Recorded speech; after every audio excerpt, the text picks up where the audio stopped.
In the late summer of September, on the campus of Kyoto University, after a torrential downpour, the sun peeked out from behind the clouds. The sunlit ground began to emit waves of heat, and even the gentle breeze brought with it a wave of warmth. The sun blazed fiercely, and the cicadas chirped incessantly. Sang-Lee sat languidly at the art club's recruitment booth, the scorching sun rendering her dazed. She squinted her eyes, trying to shield herself from the glaring light, but the sunlight still pierced through her eyelids, stinging her eyes. After an all-nighter working on design drafts and rushing to assist at the administrative office without breakfast, she felt her eyelids battling against each other. She was utterly exhausted, both hungry and weary. At that moment, the art club's booth was rather deserted. Sang-Lee lowered her head and quietly opened a private album on her phone, tapping on a photo she had seen countless times before. In the picture, taken during the height of summer, sunlight streamed through the classroom window, dandelions floated in the air, and a boy in a school uniform lay sleeping on his desk. His striking features were captivating, exuding an indescribable aura of elegance. How time flies, it had already been 3 years. Throughout these years, whenever Sang-Lee felt distressed or utterly drained, she would glance at this photo. Just one look seemed to provide her with a reason to persevere in life. She set her phone down and let out a gentle sigh. In a daze, beneath the ethereal white halo, Sang-Lee squinted her eyes, seemingly catching a glimpse of that extraordinarily familiar figure, the one who had haunted her thoughts and dreams for over 1,000 days and nights. The boy approached her from beside a sleek black Rolls-Royce, extending his hand toward her. His hand was beautifully shaped, fair and clean, long like jade, with distinct knuckles. Sang-Lee could even vividly recall the position of the prominent veins on the back of his hand. The boy gazed at her, and for the first time, a hint of warmth broke through his typically aloof expression, as if the moon had fallen into his eyes. Sang-Lee blushed and spoke, "Lu Tingy, I like you." "Darling, what a coincidence, I like you too." Suddenly, a wave of coolness brushed against her cheek, jolting Sang-Lee back from her daydream. Chu Yin, holding a cup of iced coffee, gently tapped her hand, which was propped on her cheek. "Did you not sleep well last night? Why are you dozing off at this hour?" Sang-Lee accepted the coffee, feeling an inexplicable embarrassment. Dreaming again? After 3 years, when would she awaken? "Hello, senior. I've taken on several part-time jobs recently, and am a bit overwhelmed. If you're busy, take a break. Money is endless." Sang-Lee smiled and fell silent. Chu Yin was her best friend Tan Weiwei's boyfriend, a senior in the biomedical department, and the president of the student council. Due to his relationship with Tan Weiwei, he often looked out for Sang-Lee. Chu Yin surveyed the art club's booth and remarked, "Why is it so quiet here?" Sang-Lee took a sip of her iced coffee, puffing her cheeks. "The entrance requirements for the art club are too high, and today, the stunning Weiwei is participating in a competition, so we've lost a lot of appeal." "Aren't you also a beauty?" Chu Yin chuckled. "Since you're free, why not sketch something to practice?" "Sure." Sang-Lee retrieved a sheet of drawing paper and set it on the easel, tying her seaweed-like long hair into a high ponytail with a black hair tie around her wrist. As she lifted her arm, the hem of her t-shirt rose slightly, revealing a delicate expanse of skin at her waist, dazzlingly fair in the sunlight. Sang-Lee was exceptionally attractive, resembling a sweet heroine from a novel, and was quite popular at Kyoto University. Yet, only she knew that during high school, she wore glasses and sported thick bangs, appearing somewhat chubby. At the prestigious Diching High School in Beijing, she was merely an overlooked figure, a special admission student who earned a scholarship to study alongside the elite. As Sang-Lee raised her sketch pencil, her soft white face almost appeared translucent under the sunlight, revealing the fine fuzz at the tip of her nose. The pencil glided across the paper, swiftly outlining a strong contour. Sang-Lee smiled and asked Chu Yin, "Would you prefer a smiling expression or a more stoic one?" Chu Yin casually replied, "Either is fine. I always feel that whatever you draw is beautiful, even better than Weiwei's." Sang-Lee, already shy, was taken aback by Chu Yin's compliment, momentarily lost for words before responding, "No, Weiwei and I excel in different areas. Weiwei has also praised your artistry in front of me." As they chatted amiably, Sang-Lee suddenly noticed an orange blur darting past her. It felt as though, in this sweltering late summer, the sun had plummeted from the sky. The next moment, with a loud crash, the easel collapsed, scattering to the ground. A basketball rolled slowly by. Both Sang Li and Chu Yin sprang to their feet, exchanging terrified glances before turning to the direction for which the basketball had come. Not far away, a tall figure approached. The man wore a simple white t-shirt overlaid with a light blue shirt. His skin was exceptionally fair, with broad shoulders and long legs, and his features were strikingly handsome, his facial contours sharply defined by the summer light. Upon recognizing that infuriatingly charming face, Sang Li gasped in shock. Her mind momentarily blanked. Who is she? Where is she? Was she hallucinating again? With his hands in his pockets, the man tilted his head and grinned mischievously. He turned to a similarly handsome companion beside him and said, Bo Singji, did your dad's company go bankrupt? Why buy such a cheap, low-quality basketball? The friction coefficient is 0. It flew out the moment I got it in my hands. Bo Singji replied, Dude, is that really the problem with the basketball? It's you who threw it on purpose. Hearing that melodious voice again after 3 years, Sang Li felt her fingertips tremble and half of her body go numb. Lu Tingyi, had he returned from England? Lu Tingyi lazily surveyed the two people before him, then fixed his gaze on Sang Li. Isn't this little Sang a classmate? Sang Li's breath caught in her throat as memories of her senior year flooded back like a tidal wave. Back then, she had foolishly thought that this only son of the wealthiest family in Beijing, like her, had come to Diqing High School on a scholarship. No, she couldn't let Lu Tingyi know her feelings. She had already embarrassed herself once. She couldn't let it happen again. She needed to retain some dignity. At that moment, Bo Singji eagerly chimed in. You actually flirt? The little junior is so beautiful. She must have a boyfriend. A faint blush crept onto Sang Li's cheeks, her once translucent face now resembling delicately painted porcelain, exquisite and captivating. Junior, don't mind him, he has intermittent bouts of flirtation. Bo Singji continued. You do have a boyfriend, right? At this moment, Sang Li was solely focused on concealing her thoughts. She bit her lip gently, leaving a shallow crescent mark, and softly replied, Yes, I have a boyfriend. Lu Tingyi raised an eyebrow, a teasing glint in his eyes, and asked, What kind of boyfriend? Chapter 2, what are you laughing at? Another boyfriend? Sang Li blinked her large, expressive eyes, fixated on Lu Tingyi, her glistening gaze reminiscent of a fawn pursued by a hunter.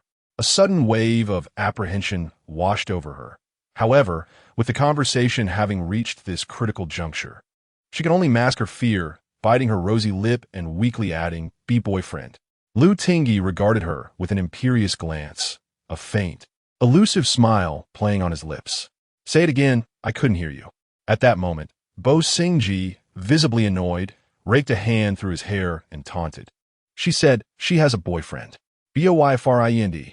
Lu Tingyi shot him a sharp look. Your hearing's quite good, isn't it? Did you put in your hearing aid? Bo Singji. Suddenly, the previously silent Chu Yin recognized Lu Tingyi and interjected, You're Lu Senior, right? I'm also from a biomedical department, a senior. My name is Chu Yin. Upon hearing this, Sang Li abruptly turned her head. What? Senior? Isn't Lu Tingyi in the same year as her? He graduated from C University in England, didn't he? Lu Tingyi chose not to respond to him, maintaining a nonchalant smile as he pointed at Sang Li and asked, She has a boyfriend now? Chu Yin, perceptive as ever, subtly looked towards Sang Li, silently inquiring if she needed assistance in asserting her claim about having a boyfriend. Sang Li eagerly nodded in agreement. Unfortunately, their silent exchange did not escape Lu Tingyi's notice. He chuckled softly. Little Sang, after such a long time, when did you become so adept at fabricating stories and dragging someone along as an accomplice? Sang Li felt a distinct heat rise to her cheeks, completely beyond her control. Instinctively, she lowered her fluttering lashes, bowing her head further in embarrassment. This was truly social death. She had never felt so mortified in her life. Chu Yin seized the opportunity, picking up the basketball at his feet and returning it to Lu Tingyi. He quickly added, Lu Senior, I've been quite interested in your company's recent patent on tumor immunotherapy technology. I wonder if there's a chance to discuss it with you? As soon as he finished speaking, Lu Tingyi leaned back lazily, his brows slightly raised, a glimmer of mischief in his eyes. Just as Chu Yin feared he would be dismissed, Lu Tingyi smiled and said, Sure, let's do it now. I'll treat you all to a meal in honor of the deceased easel. Bo Singji gazed at Lu Tingyi in disbelief. What? A meal? Lu Tingyi is actually suggesting dining with strangers? Sang Li quickly crouched down to gather her easel, too afraid to meet Lu Tingyi's gaze again, wishing to minimize her presence as much as possible. In the next moment, she felt an enormous shadow descend upon her like an ominous cloud, mercilessly blocking out the radiant sun. A familiar scent of pine wafted into her nostrils, and when she looked up, she found Lu Tingyi bending over, resting his hands on his slightly bent knees, gazing down at her, their noses mere centimeters apart. "Little Sang, shall we go eat together?" Sang Li. Before long, Lu Tingyi and Bo Xingji walked ahead, while Sang Li and Chu Yin followed closely behind, heading toward the school gate. "Gudio, Zhuzan Asket Sang Li." Do you know Lu Tingyi? Yes, he transferred to our school for his senior year. Sang Li replied quietly, truly reluctant to attend this meal. Senior. Lu Tingyi is in the same year as me.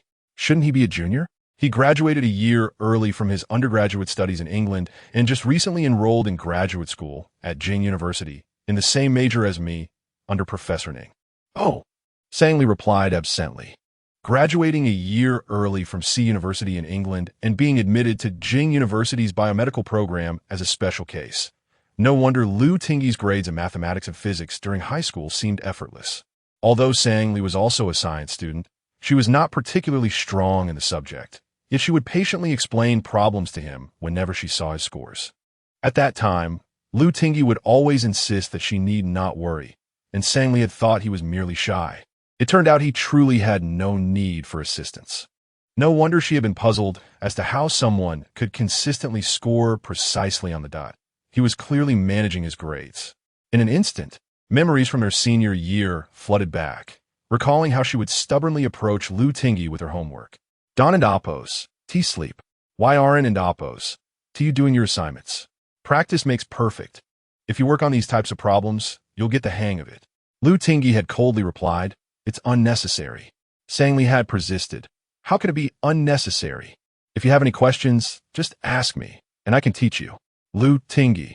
Lost in her reminiscence, Sang Li clutched her clothing, burying her head even lower, unable to suppress the blush creeping onto her cheeks. Who gave her the audacity to initiate a conversation with Lu Tingyi? She wished she could travel back in time to her senior year and slap her past self. Suddenly, a wave of headache washed over her, and she realized her stomach was beginning to ache as well. She should have checked the calendar before leaving home today. Before long, the four of them found themselves seated in a Western-style bistro adjacent to the school. Sang Li and Chu Yin sat on one side, while Lu Tingyi occupied the opposite seat. With just a glance up, she could see the man's enchanting peach blossom eyes, a delicate crease tracing the thin skin of his eyelids. After ordering, Chu Yin took the initiative to engage Lu Tingyi in conversation, discussing various aspects of biomedical knowledge. It was then that Sang Li learned Lu Tingyi had founded a biotechnology company, Hushua Technology, during his studies in England, holding multiple national patents. Coupled with his status as the sole heir of the Lu family, the wealthiest family in Jingbei, Lu Tingyi had become quite renowned at Jing University, and indeed throughout Jingbei and the nation. Chu Yin politely poured Lu Tingyi a glass of juice, asking, "Lu Senior, are there still openings for interns at your company during the winter break? I would like to give it a try." Lu Tingyi glanced at Bo Xingji, inquiring, "Are there openings?" Bo Xingji handed Chu Yin a business card. "Yes, contact me then." Chu Yin took it, glancing at it before exclaiming, "Ah, so you're Bo Senior. I didn't realize." "No worries." Bo Xingji waved it off casually, then turned to scrutinize Lu Tingyi, filled with suspicion. This man's behavior today felt rather unusual. Something was off. Could it be he has a preference for men? Is he interested in this Chu Yin? Lu Tingyi coolly shot a glance at Bo Xingji. "What are you looking at? Have you fallen for me?"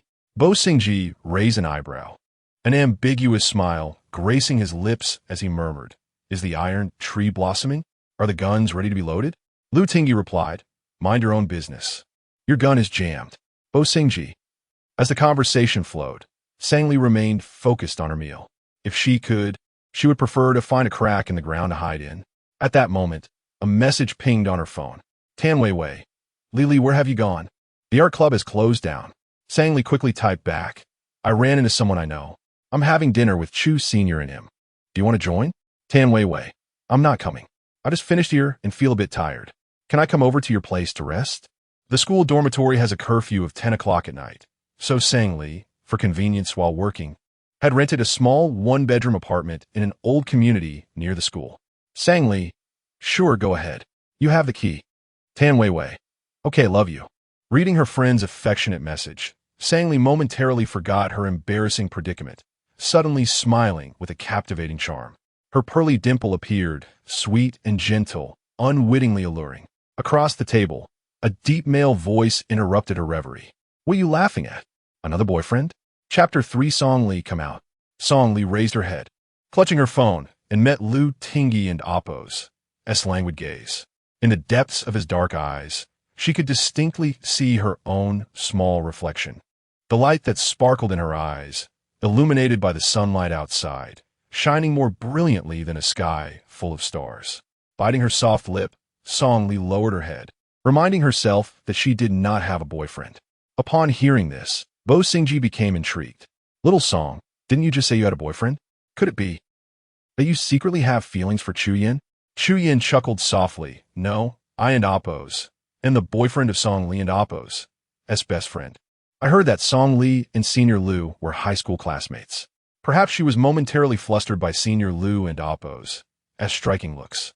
Oh, I see. Bo Xingji deliberately elongated his tone, his gaze flitting back and forth between Sang Lee and Lu Tingyi, a subtle premonition stirring within him. Feeling embarrassed, Sang Lee dug her toes into the ground, burying her head deeper and stuffing food into her mouth incessantly. After the discussion on biomedical patents concluded, Bo Xingji casually asked Lu Tingyi, Ning Mo asked me if you're free tonight to grab a drink at Baolong. At this, Sang Lee's hand holding the fork paused. The implications of this statement were significant. Baolong Bar, a renowned gathering place for the affluent in Jingbei, where even a single booth required a minimum spend in the six figures for a night. Ning Mo, a senior in the biomedical department and the daughter of the department head, Ning Zhihuan, was known as the Belle of Jing University. Lu Tingyi nonchalantly pulled a cigarette from his pack, his long, slender fingers deftly pinching it between them as he held it poised at his fingertips. He gazed at the cigarette with an enigmatic smile dancing at the corners of his mouth. The man exuded a reckless charm, intertwined with a hint of languid ease that was undeniably alluring. Before Lu Tingyi could respond, Sang Lee stood up abruptly. Excuse me, I need to go to the restroom. Lu Tingyi squinted slightly, watching her retreating figure, his gaze eventually settling on the white short skirt she wore. Silently, he placed the unlit cigarette at the corner of his lips. Not receiving a response, Bo Xingji nudged him again. I'm asking you, are you going or not? After a moment, Lu Tingyi turned his head and shoved the cigarette into Bo Xingji and Appo's mouth, the sarcasm evident in his expression as he murmured, What a ridiculous idea. Boingji. Meanwhile, in the ladies' restroom, Sang Lee sat on the toilet, feeling as though she had been struck by lightning, her body rigid with shock. Time seemed to freeze in that moment. No wonder she felt discomfort earlier. Her period had arrived unexpectedly. The air conditioning in the restaurant was set low, yet beads of sweat had formed on her forehead. Great. She and T brought any sanitary pads. That would be manageable. She could use extra toilet paper in an emergency. However, at that moment, a small patch of red had marred her white skirt, a sight that was quite alarming. After 3 years of encountering her crush again, first pretending to have a boyfriend only to be exposed, and now having her skirt stained by an unexpected period, could anyone be more unfortunate than her? In the restaurant, the three men had continued eating for nearly half an hour, yet there was still no sign of Sang Lee. Chu Yin wondered aloud. What has taken Sang Lee so long? Is she unwell? Bo Xingji quipped. What if she slipped and fell into the toilet? Lu Tingyi replied casually yes. Then she would reach her hand out from the toilet and flush herself away. Bo Xingji and Chu Yin. After a few moments of silence, Lu Tingyi stood up. I'll go check on her. However, instead of heading to the restroom, he exited the restaurant and turned into a nearby convenience store. Shortly thereafter, at the restroom entrance, a girl was about to step inside when she was captivated by the man standing at the door. With broad shoulders and narrow waist, and long legs, he possessed an enviable appearance that made it difficult to look away. The girl couldn't help but glance at him again, and the next moment, he smiled at her. Excuse me, could you do me a favor? Her heart raced, and upon closer inspection, she gasped, You're Lu Tingyi. Lu Tingyi smirked. A student from Jing University? The girl nodded eagerly. Yes, I'm from the business school. Before she could finish, Lu Tingyi handed her a package. Here, take this to the person inside, named Song Li. Oh, okay. The girl accepted it. Suppressing her curiosity about whether Song Li was his girlfriend. Inside the restroom stall, Song Li finally made up her mind. Using several sheets of toilet paper as a makeshift pad, she was prepared to try washing out the small bloodstain at the sink. Just as she stood up, a knock came from the door. Is this Song Li? She opened the door slightly, revealing half of her face. Yes, who are you? The girl handed her the package of sanitary pads. This is from Lu Tingyi. Song Li. Moments later, she stood at the sink. Her once soft and fair face now flushed a deep crimson, resembling a lobster that had just been boiled, as if she might bleed out of embarrassment at any moment. It was over. Lu Tingyi must have seen the stain on her skirt when she left the table. Blood rushed to her head, enveloping her in unbearable shame. If not for her phone still resting on the table, she would have fled in disgrace. Suddenly, a familiar and charming male voice called from outside the restroom. Song Li. Come out. Startled, she nearly lost her balance, clutching the sink for support. Instinctively, she responded, Song Li is leaving. Lu Tingyi. Almost simultaneously, she felt foolish for her response, closing her eyes and wishing to escape this absurd world. Lu Tingyi chuckled softly. Still not coming out? People will think something scandalous is happening in there. The police might come to investigate. Song Li. With her head bowed, she stepped out of the restroom, still clutching the remaining sanitary pads, hastily walking past Lu Tingyi. Thank you, senior. Lu Tingyi caught her arm. Wait. She looked up at him. Although she was nearly 1.7 meters tall, she was still a head shorter than Lu Tingyi, who stood at 1.88 meters. From this angle, she could see the smooth curve of his well-defined Adam's apple. Quickly averting her gaze, she asked, What is it? He removed the light blue shirt over his white t-shirt and tied it around her slender waist, casually knotting it. All right, let us go back. Chapter 4. Memories of Infatuation. Sang Li's breath hitched. Unable to meet Lu Tingyi's gaze, she fixed her eyes on the white t-shirt he wore. The man's tee, gossamer thin, subtly revealed the contours of his taut pectoral muscles. Her gaze drifted lower, catching a glimpse of his elusive Adonis belt. Lu Tingyi tilted his head, a rakish grin playing on his lips. Sang Li, why do you always avert your eyes from mine? At long last, Sang Li lifted her delicate face, her limpid, radiant eyes colliding with the man's gaze. I wasn't avoiding you.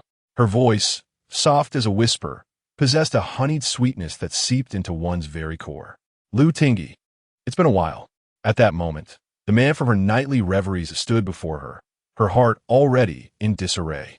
How could she, who had to scrimp and save to pay for her tuition, even dare to dream of a man like Lu Tingyi, who stood at the apex of society? Lu Tingyi was simply too extraordinary. He could never reciprocate her affections, and she was unworthy of him. Lu Tingyi's expression remained impassive, yet his eyes held unfathomable depths. His aura formidable. No words of gratitude? Sang Li murmured, Thank you. Good girl. A subtle smile graced the man and amp.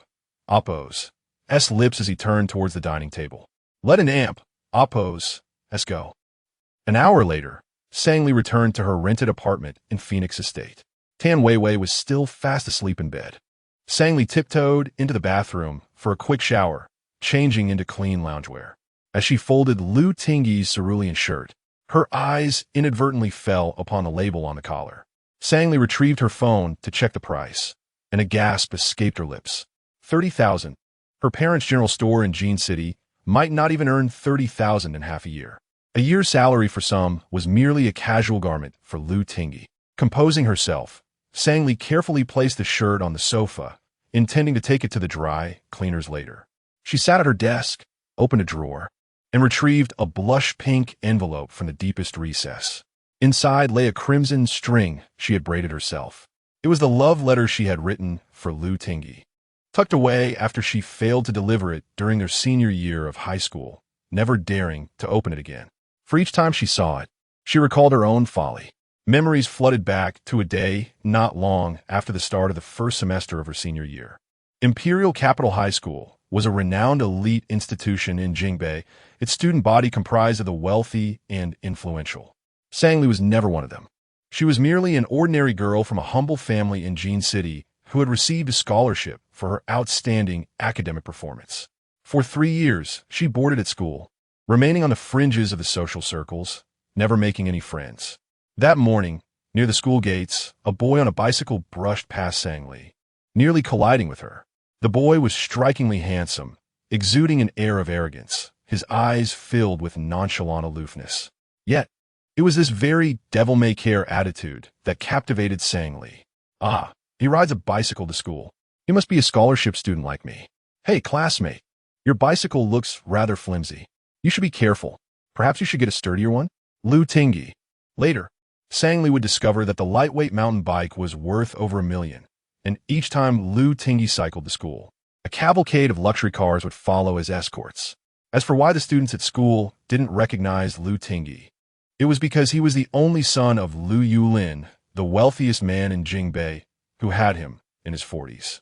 The Lu family had always shielded him, only allowing him to appear in the media at the age of 20.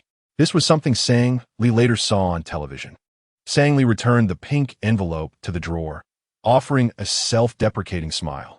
She knew she should have let go long ago, but love was like a moth drawn to a flame, knowing full well that it was a fiery pit, yet still plunging headlong into it. For 3 years, she had been wiping away tears while silently harboring affection for Lu Tingyi. It was exhausting, and her heart ached. Suddenly, a new friend request popped up on her phone. The profile picture was an azure ocean, and the name read, Lu Tingyi. Sangli froze for a few seconds, quickly accepting the request, then immediately clicked into Lu Tingyi and Amp, Oppo's, S moments. Lu Tingyi and Amp, Oppo's, S moments were completely public, displaying only news related to biomedical science. For some inexplicable reason, merely seeing these posts made Sangli and Amp, Oppo's, S heart race faster and faster. Realizing her emotions were spiraling out of control, she immediately put down her phone, burying her face in her arms. She couldn't and Oppo's to continue like this. She had to move on. The moon reflected in the water was not hers to grasp, where she would only fall into the water, sinking into the abyss, leaving only a faint glimmer on the surface. Suddenly, a small hand gently patted her shoulder. Sangli looked up to see Tan Weiwei smiling radiantly at her. Weiwei, you're awake? Tan Weiwei cupped Sangli's face in her hands, forcing her to look at her. What in Oppo's is wrong? What in Oppo's is bothering you? Why do you look so pale? Sangli smiled, 2 adorable dimples appearing on her soft, fair cheeks. Nothing in Oppo's is wrong. It in Amp, Oppo's. That's just the first day of my period. I and Amp, Oppo's. Am a little tired. Tan Weiwei pulled up a chair and sat beside Sangli. What coincidence. It's my first day, too. Can you believe my bad luck? The cheerleading competition fell on the first day of my period. I felt like I was going to split in half when I did the splits. Tan Weiwei was the captain of the school's cheerleading team and the belle of their design school, but her tomboyish manner of speaking didn't quite match her title. In Tan Weiwei's words, Sangli was the belle, and she was just a green leaf. How are you feeling now? Any better? Should I make you some brown sugar ginger tea? Tan Weiwei pinched Sangli's cheek. Look at you, so beautiful and virtuous. Whoever marries you will have saved the universe in their past life. Sangli covered her hand. I don't want to marry anyone. I just want to be with you.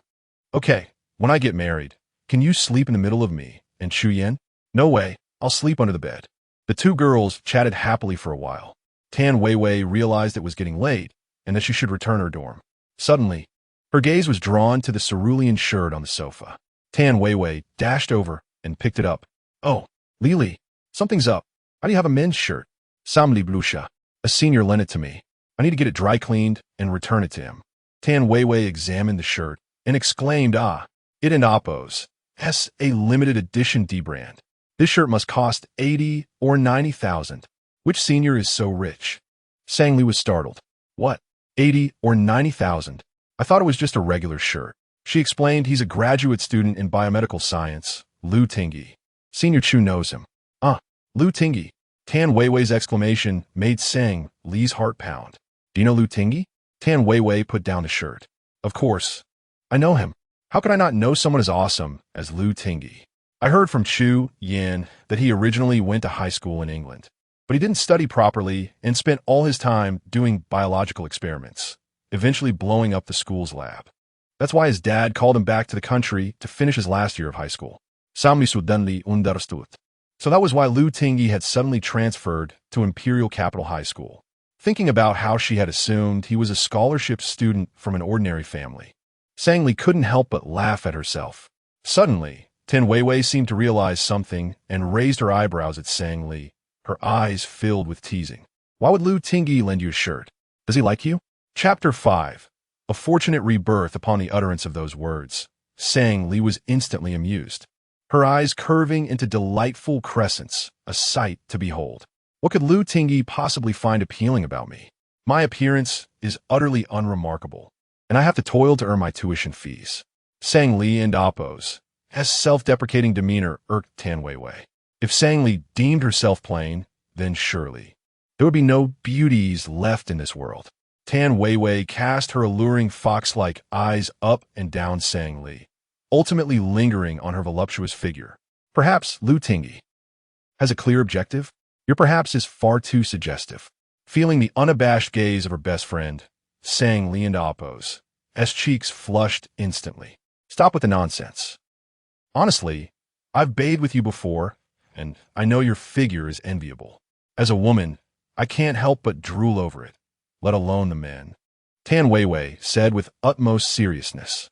I urge you, Li, why not wear clothes that accentuate your figure? Such beauty is being squandered. I cannot, Sang Li replied nonchalantly, bending down to find a bag for Lu Tingyi's blue shirt. My funds are not meant for clothing. I must save for tuition. Speaking of which, Tan Weiwei inquired with concern, how are your parents managing the convenience store? Didn't you mention that business was poor and they were struggling to pay rent? If you need assistance, Before she could finish, Sang Li interrupted, It's fine. Everything has been resolved. I took on extra illustration work, and now that school has resumed, there are more students and the store's business has improved. She refrained from mentioning that during the toughest times, her father had worked at a construction site while her mother managed the store alone. It wasn't an Appo's tea out of shame, but rather a desire to spare her friend from worry. Sang Li felt that given her current circumstances, the thought of romance or Lu Tingyi was utterly ludicrous. The chasm between them was insurmountable. The following noon at Jing University. After class, Sang Li held a paper bag retrieved from the laundry, intending to return the light blue shirt to Lu Tingyi. She earnestly wished to sever all ties with him and dispel any lingering thoughts. Thus, she discreetly pulled Tan Weiwei aside and asked, Weiwei, could you please pass this bag to Senior Chu for Lu Tingyi? Chu Yin isn't turning off campus these days. Tan Weiwei teased, why not return it yourself? Sang Li hesitated, momentarily at a loss for words. Tan Weiwei seized the opportunity, linking her arm with Sang Li's. Come on, let us find Lu Tingyi. I just overheard some junior girls saying he is playing basketball in the field. Sang Li. Before long, they arrived at the Jing University Stadium. The basketball court was already surrounded by numerous girls. Lu Tingyi, clad in a loose black jersey, his wrist adorned with a red and white band, glistened with sweat on his taut muscles. His handsome features radiated under the sun and Appo's glow. Casually dribbling the ball, he brushed the sweat from his bangs, revealing his sharp eyebrows and eyes, provoking another wave of shrieks from the onlookers. Lu Tingyi is simply too handsome. What a stunning visage. I think I might faint. Amidst the rising tide of excitement, Lu Tingyi effortlessly maneuvered away from his defenders, his form almost ethereal. In a graceful leap, he soared through the air, his hand seemingly brushing against the heavens. From a distance of 4 or 5 meters from the hoop, he executed a clean shot, the basketball swishing through the net with perfect precision. The crowd erupted once more. Oh my goodness! He is utterly stunning. How can such a man exist? Perfection incarnate. In a corner of the court, Sang Li stood transfixed, as if bewitched, completely immobilized. So, Lu Tingyi was such a talented basketball player. Back in high school, he had never participated in any activities, always seated in the last row, absorbed in his phone. Had he truly been concealing his brilliance? Sang Li had assumed he was simply an outcast with no special talents. Beside her, Tan Weiwei crossed her arms, tilting her head with a smirk. Oh, Lu Tingyi is quite the catch. He is indeed handsome. Sang Li snapped back to reality and tugged at her friend's sleeve. Let us go. What? Aren't you going to return the shirt? No, there are too many people. Perhaps another time. Tan Weiwei raised an eyebrow. What's wrong? Are you feeling shy? There's so many girls who like Lu Tingyi. I don't want to be the target of their scorn. Just then, a rustling of whispers arose from the crowd. A girl approached Lu Tingyi, holding a bottle of water and a towel, her smile radiant. With a figure that rivaled any star or model, she was undeniably stunning. Senior. Water, she cooed, her voice sweet enough to melt. Lu Tingyi glanced at her without a hint of emotion, accepting the offering with a simple, thank you. Sang Li and Appos. As heart sank, a wave of bitterness washing over her. She instinctively wiped the sweat from her brow. She recognized the girl. In fact, no one at Jing University was unfamiliar with Ning Mo, the beauty of the biomedical department. She was truly a perfect match for Lu Tingyi. Tan Weiwei scoffed at Ning Mo, her expression filled with disdain. Ugh, that girl is back to flaunt her charms again. Sang Li, curious, asked, what do you find so unappealing about her? Do you know Gu Weining? She is from our cheerleading team. Tan Weiwei huffed. She and Ning Mo are best friends. I've always found those two insufferable. Every time they speak, it's as if they're trying to outdo each other. Gu Weining even flirts with Chu Yin right in front of me. I could barely contain my frustration. Sang Li replied, so Ning Mo hasn't wronged you. You are just taking your ire out on her. Birds of a feather flock together. And if Gu Weining is unsavory, it stands to reason that Ning Mo isn't much different. Sang Li sighed, gazing longingly at the basketball court. But they truly make a stunning pair. It's merely a stroke of luck in the lottery of life. If I had such fortune, not only Lu Tingyi, but I could marry into the British royal family. Speaking of luck, while Tan Weiwei's family may not be extraordinarily wealthy, her father is a renowned cardiac surgeon at Jingbei Hospital, and her mother is an English teacher at Jing University affiliated high school. Certainly a family of intellect. Unlike Sang Li, who, at a young age, had followed her parents from Nansheng to Jinshe for work. After a lifetime of labor, they managed only a small convenience store, renting the premises, and they still lacked a home to call their own. Fortunately, Sang Li's parents have always showered her with love, creating a warm and harmonious home devoid of conflict, making her childhood seem blissful. However, that happiness was limited to her understanding. The happiness that Tan Weiwei, or even Lu Tingyi, envisioned was likely worlds apart from her own. A sudden heaviness filled her heart, akin to a damp, soft cotton ball pressing down. Sang Li bit her lip, forcing a smile. Shall we go? I'm feeling a bit hungry. How about we grab a meal at the cafeteria? Of course. As the two girls prepared to leave, a male voice suddenly pierced the air. Sang, my classmate. Chapter 6. Are Lu Tingyi and Ning Mo in a relationship? Sang Li turned around and saw Bo Xingji casually waving at her with one hand in his pocket. Hello, Senior Bo, she greeted politely. Bo Xingji merely glanced at her before his gaze settled on Tan Weiwei beside her. Oh, your friend is quite beautiful. Tan Weiwei frowned but remained silent, quickly exchanging a knowing look with Sang Li. Sang Li understood immediately. Tan Weiwei was implying that this man was rather frivolous. Noticing the silence, Bo Xingji, still smiling, asked, What is your name, classmate? Tan Weiwei shot him a cold glare. He may be handsome, but it seems he lacks intellect. Sang Li quickly interjected, Senior Bo, this is my best friend Tan Weiwei, girlfriend of Senior Chu Yin. Oh, Bo Xingji nodded thoughtfully. Chu Yin has good taste. Just when Sang Li thought Bo Xingji would take his leave, he surprisingly pulled out his phone and asked Tan Weiwei, May I add you on WeChat? Sang Li was taken aback. Tan Weiwei rolled her eyes. My WeChat is full. Ah, then you might want to delete Chu Yin, and you can add me afterward. Sang Li gasped. Unable to hold back, Tan Weiwei snapped. Are you out of your mind? Bo Xingji was momentarily stunned by the reprimand. What's wrong? Is it a crime to ask a girl for her WeChat? Are all girls this fierce nowadays? Sang Li was well aware of Tan Weiwei's fiery temper. If it didn't leave soon, she feared her friend might kick Bo Xingji in the face. Thus, she hastily shoved the paper bag into Bo Xingji and Appos' hands. I'm sorry, Senior Bo, but Wei Wei and I have something to attend to. Could you please return this to Senior Lu? I've already had it dry cleaned. Thank him for me. Before Bo Xingji could respond, Sang Li grabbed Tan Wei Wei and fled. In no time, the two were seated across from each other in the cafeteria. Sang Li silently shoveled food into her mouth when suddenly, a loud clap startled her, nearly causing her to drop her chopsticks. Tan Wei Wei slammed the table, indignation written all over her face. Is Bo Xingji out of his mind? Just because he is a rich heir and Lu Tingyi's partner. Does he think he can flirt with anyone? Does he think I'm some fickle woman? Sang Li joked, you are quite attractive. Good looks do attract attention. Is being attractive a fault? Do good looks come with a package of unwanted suitors? Sang Li chuckled lightly. Having attention is better than none. Look at me. No boys seem to like me.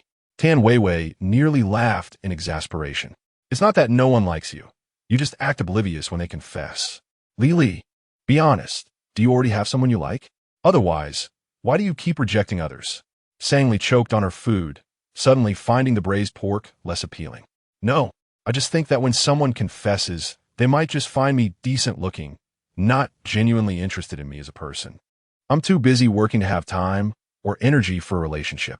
As they conversed, two figures suddenly approached and sat beside them. Lu Tingyi, with a devil-may-care smile, remarked, Sang Li, who thinks you look decent? Bo Xingji rested his chin on his hand, gazing at Tan Wei Wei. What a coincidence to meet again. Tan Bei Wei. Sang Li instinctively shifted away, her bright eyes glistening with moisture.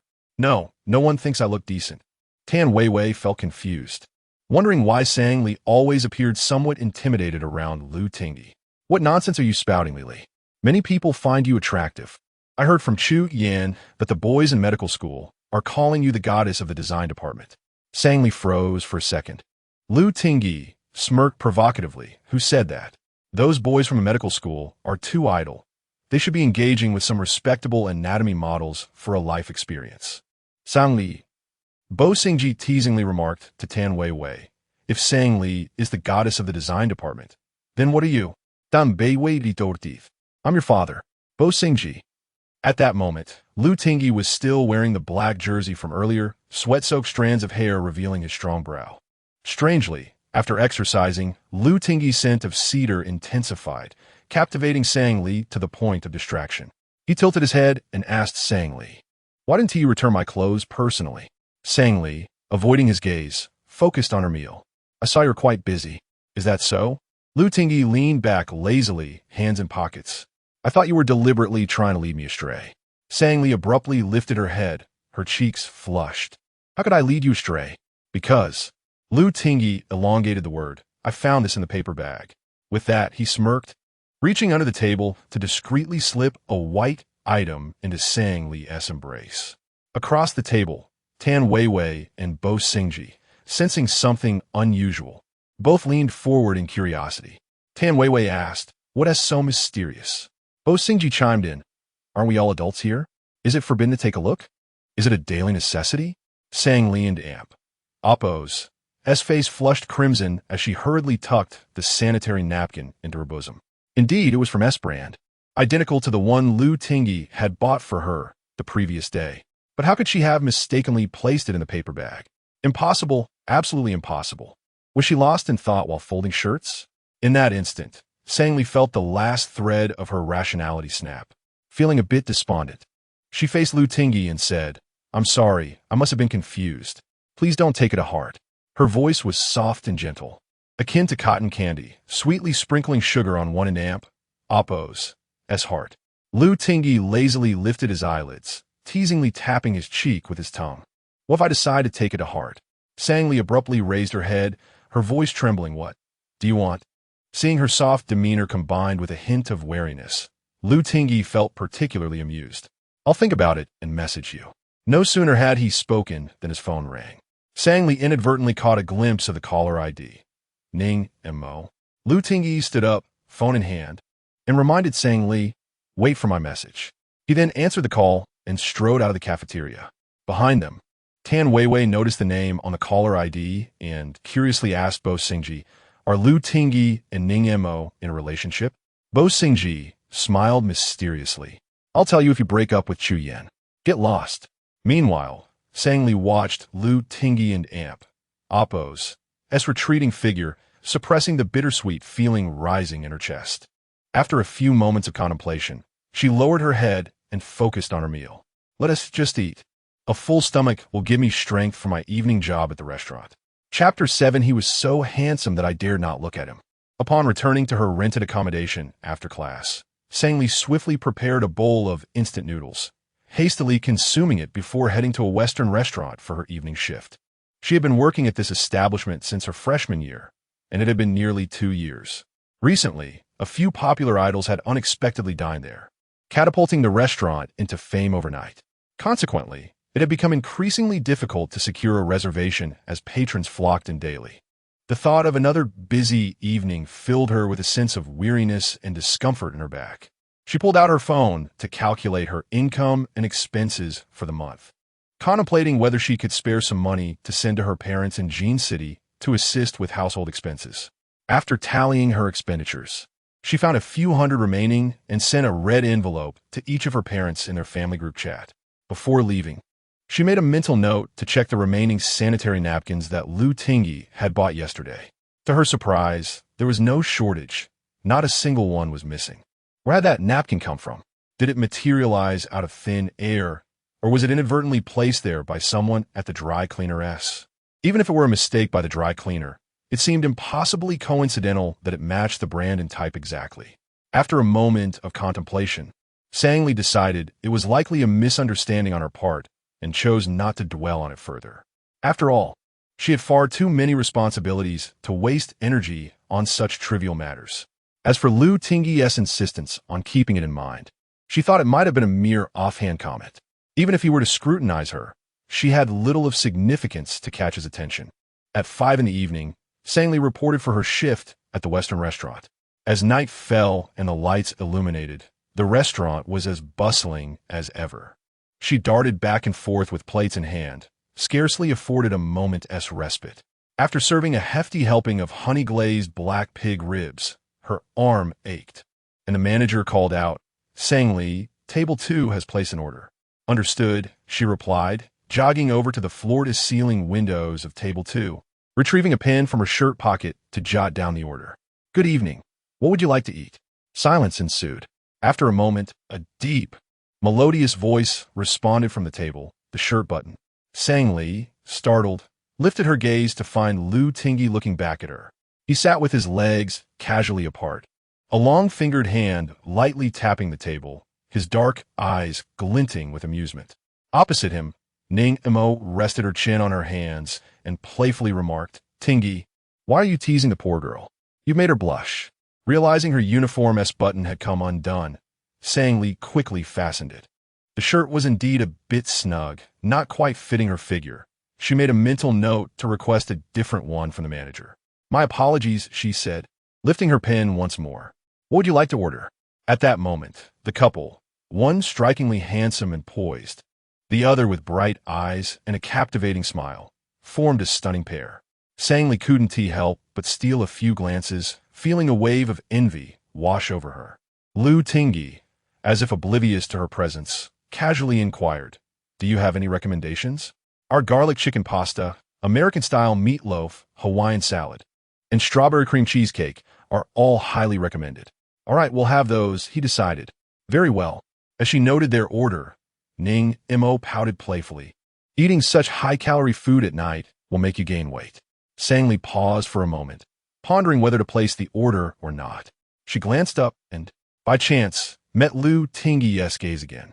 Her expression stiffened, and she instinctively touched her face, wondering if she had smudged something on it. They locked eyes for a few seconds until Ning Mo furrowed her brows and called out, "Tingyi?" Lu Tingyi broke the gaze, his tone calm as he replied, "Worried about gaining weight? What would you like to eat?" "Let me think." Ning Mo smiled charmingly and began perusing the menu. Sang-Li interjected, "Take your time to decide. Just call me when you're ready." After Sang-Li left, Lu Tingyi cast a cool glance at Ning Mo. "So worried about weight?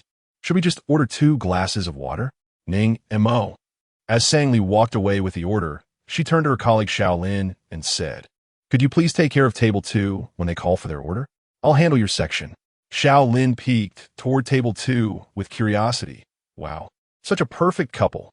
It's rare to see such an ideal match. Sang Li forced a smile. Indeed, they complement each other well. After saying that, she turned and walked toward another section of the restaurant. Just yesterday, Lu Tingyi had once again entered her world, and in a matter of mere hours, everything felt disordered. His every action and even his name seemed like a spell, leaving her utterly flustered. How foolish she felt, truly foolish, to the point where no remedy could suffice. With a sigh, she collected herself and immersed herself in her work. For the next few hours, she consciously avoided approaching table 2. After her shift ended at 10, as Sang Li was changing in the locker room, Xiao Lin remarked, "The boss is so stingy. He should treat us to dinner. I've heard great reviews about our restaurant's food, yet we've never had the chance to try it ourselves." Sang Li chuckled. "You could always spend your own money to eat here." "Not a chance. It's too expensive. A plate of salad costs around 200. The cost price is probably less than 20. Sang Li suddenly felt a pang of reflection. People like her and Xiao Lin refrain from indulging in gourmet food due to financial constraints, while someone like Ning Mo abstained to maintain her figure. Hobbes' assertion that all men are born equal was nothing but nonsense. Some are born into privilege, while others toil their entire lives without ever reaching such heights. Noticing Sang Li lost in thought, Xiao Lin nudged her. "By the way, the couple at table 2 didn't tea order anything and just left. That handsome guy left a tip, saying they only had 2 glasses of water." "Oh, is that so?" Sang Li replied absent-mindedly, contemplating that perhaps Ning Mo was on a diet, prompting Lu Tingyi to accompany her for lower-calorie options. Given how endearingly Ning Mo called him Tingyi, they were likely in a romantic relationship. So Lu Tingyi preferred such a flawless girl, beautiful, intelligent, and from a good family. Sang Li felt relieved that she had refrained from sending that confession letter. Otherwise, she would have been humiliated to the point of wishing for death. Curious, Xiao Lin asked, "Sang Li, why didn't you want to serve table 2? That handsome guy looks so familiar, as if I've seen him somewhere before." Sang Li's eyelashes fluttered as a glimmer lit her eyes. After a moment, she gently replied, "He is too handsome. I dare not look at him." Xiao Lin. They chatted a bit more before packing up and stepping out of the restaurant. Just as they crossed the threshold, a voice that sent shivers down Sang Li's spine called out, "Sang Li." Chapter 8. Sang Li, how have you changed from before? Sang Li turned her head to see the man take a few steps forward, ascending the steps. The dim streetlight cast a slanting glow, outlining his broad shoulders and narrow waist beneath his white shirt, with tousled hair falling lightly over his forehead. His handsome features were captivating and alluring. Sang Li's immediate reaction was to swiftly turn around and flee, but to her surprise, the next moment, Lu Tingyi grasped the collar of her shirt. "What are you doing? Am I contagious? Do you run away upon seeing me?" Beside them, Xiao Lin stared at the two, dumbfounded. "Do you two know each other?" "Lu Tangba apos et godaken." "What? Did Sang Li say she doesn't know me?" Xiao Lin, with her quick tongue, interjected. "No, Sang Li said you look too." Before she could finish her thought, Sang Li swiftly covered Xiao Lin and Appo's mouth and dragged her 2 meters away. I didn't say anything." She mistook the target. Xiao Lin. Shortly after, Sang Li discreetly agreed to owe Xiao Lin a meal, managing to send her away. Throughout this exchange, Lu Tingyi observed them with keen interest, a faint smile playing on his lips. After Xiao Lin left, Sang Li, with her canvas bag slung over her shoulder, approached Lu Tingyi briskly. "Do you need something from me? Is it not permissible to seek you out without a reason?" Sang Li puffed up her cheeks, blinking her bewildered eyes, momentarily perplexed by Lu Tingyi's words. Lu Tingyi, hands in his pockets, legs casually crossed, appeared languid and carefree. "I waited for you for 4 hours." "Huh?" Sang Li looked bewildered. "What did you wait for me for?" "To have a meal." Lu Tingyi tilted his head. "Did you forget what happened earlier today?" Upon hearing this, Sang Li immediately recalled the sanitary napkin incident, her face flushing crimson. So, Lu Tingyi's insistence was meant to imply she should treat him to dinner? Sang Li inquired, "Did you not eat earlier?" Lu Tingyi chuckled lightly. "Did your colleague not inform you?" "I only had water." Sang Li hesitated, struggling to comprehend Lu Tingyi's intentions.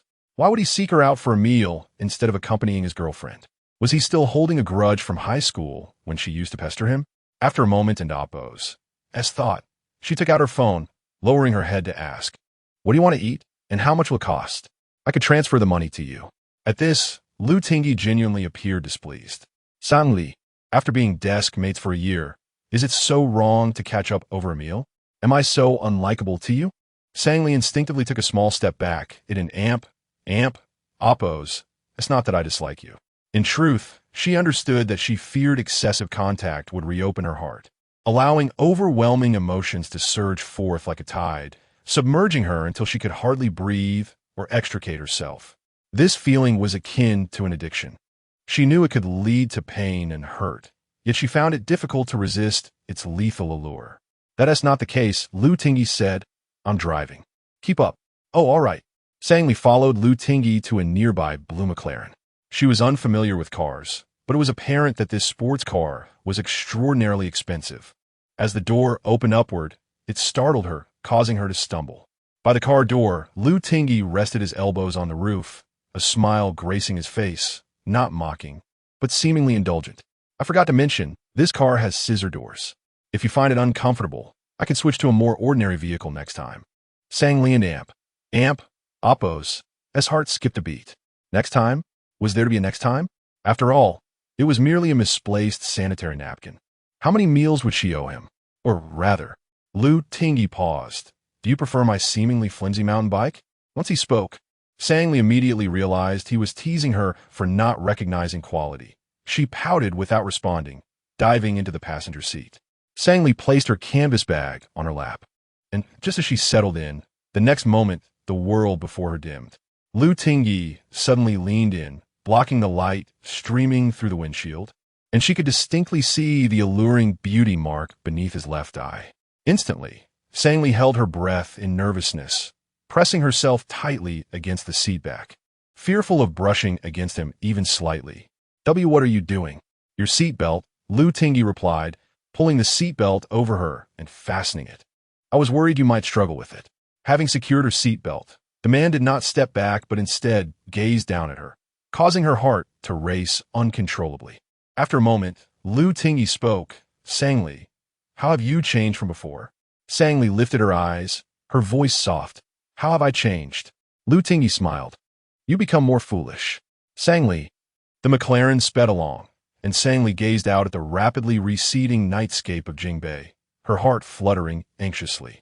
Just recently, she had sent red envelopes to her parents, leaving her bank account with only a couple of thousand yuan for living expenses. She was uncertain where Lu Tingyi intended to take her for dinner. If funds fell short, could she manage to stay back and wash dishes? Gritting her teeth, she turned her head and asked, "Where are we going to eat?" At this hour, most restaurants were closed. Lu Tingyi wouldn't take her to an overpriced private kitchen. Would he? Lu Tingyi gripped the steering wheel, the neon lights of Jingbei casting a golden hue over his striking profile.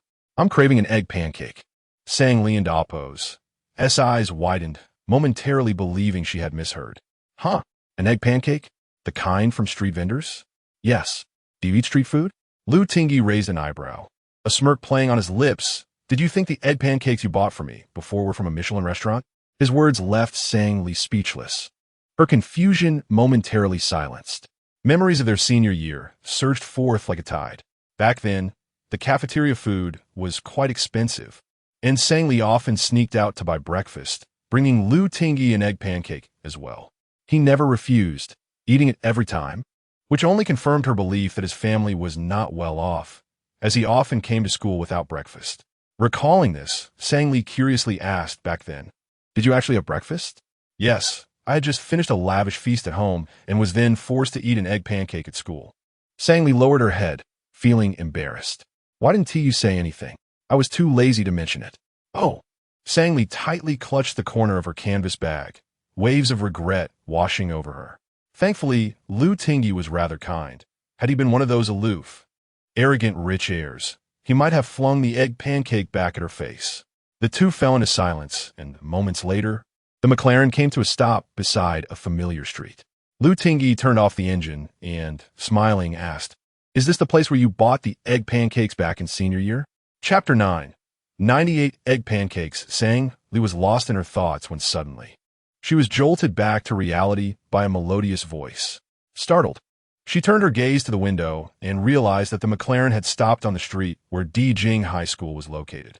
On this late summer evening, the air was thick and sweet, reminiscent of freshly brewed honey, with a few patrons gathered around a small roadside stall. Returning to this familiar environment, sang Lee and Appo's eyelashes fluttered, and a dimple appeared on her cheek as she broke into a sweet smile. Are you hoping I'll treat you to this stall and Appo's egg pancakes? What did I ever say that? Lu Tingyi replied, directly meeting Sang Lee's gaze.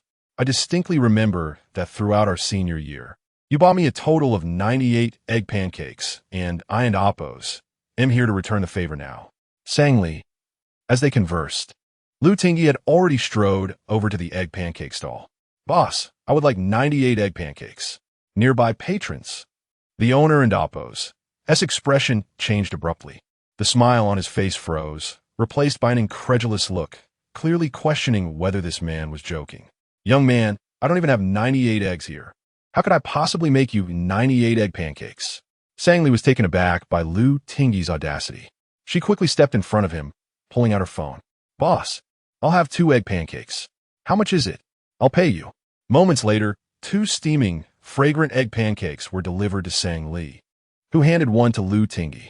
I was wrong during our senior year, but I only meant well. If my buying you so many egg pancakes upset you, I sincerely apologize. With hands in pockets and a slight smirk, Lu Tingyi appeared somewhat mischievous. Sang Lee and Appo's hand, holding the egg pancake, froze mid-air. Had he not accepted her apology? Did he genuinely want to see her consume 98 egg pancakes? If she were to eat them all, she might not need to be rushed to the hospital. She could simply collapse. The man suddenly remarked, Sang Lee, my hand is a bit sore from playing basketball today. Sang Lee, perplexed, responded with a cheerful hum, her tone rising adorably as if she hadn't comprehended his words. Your hand is sore and you can't hold the egg pancake? How about you let me feed you? Lu Tingyi's dark eyes sparkled with a myriad of emotions, captivating enough to draw one in effortlessly. Sang Lee involuntarily took a step back, a chill creeping up her spine as his gaze felt like a kaleidoscope of light, evoking both fear and awe. Is that not acceptable? Then I shall buy 98 egg pancakes. Before he could turn away, Sang Lee bit her lip, grasped the hem of his shirt, and cautiously brought the pancake to his lips, wary of its heat. Lu Tingyi leaned closer, his gaze fixed on her. In those fleeting seconds of silent connection, it felt as though time itself had paused. Her grip on the egg pancake tightened, each heartbeat resonating louder in her ears. Just as she contemplated retracting her hand, Lu Tingyi clasped her delicate fingers with one hand, lowering his head to take a bite of the egg pancake. The unexpected physical contact left Sang Lee breathless, her beautiful eyes swirling with emotions. Lu Tingyi chuckled. It still tastes the same. This stall and Appo's egg pancakes have always been delicious. Sang Lee, eager to retract her hand, replied, I want to pull my hand back. Just a moment, I only took one bite. Let go first. I need to unwrap it. All right. For the next few minutes, they stood by the roadside, one holding the pancake while the other took bites. In that moment, Sang Lee felt as though the gentle summer breeze carried a pure, refreshing scent, akin to Lu Tingyi and Appo's touch. If only Lu Tingyi harbored feelings for her. Each inch of proximity loosened her defenses, gradually dismantling the fortress she had painstakingly constructed. Sang Lee lowered her gaze to her worn canvas shoes and then to Lu Tingyi and Appo's luxurious sneakers, and the flicker of hope she had just felt extinguished in an instant. When would she learn to curb her tendency for daydreaming? After finishing the egg pancakes, Sang Lee climbed back into Lu Tingyi's McLaren. Where to? I'll take you back. Phoenix Community, thank you. Sang Lee replied, eyes cast down, afraid to meet Lu Tingyi and Appo's gaze, worried her unrequited feelings would betray her. As Lu Tingyi started the car, his long fingers rhythmically tapped the steering wheel, his expression gradually cooling. The security at Phoenix Community isn't great. Phoenix Community was an older complex near Jing University, surrounded by construction sites and a mix of inhabitants.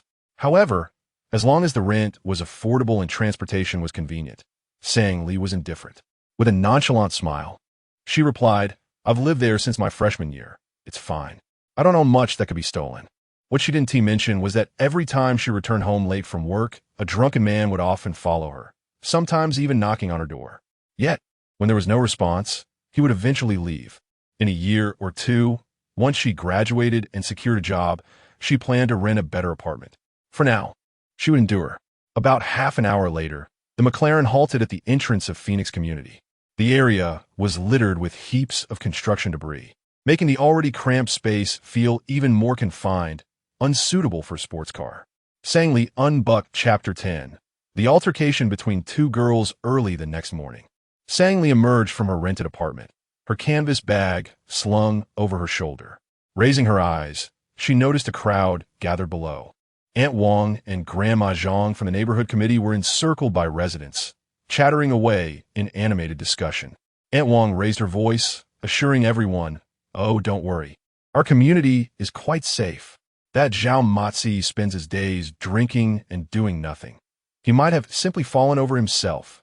From the crowd, a voice retorted, "That is not right.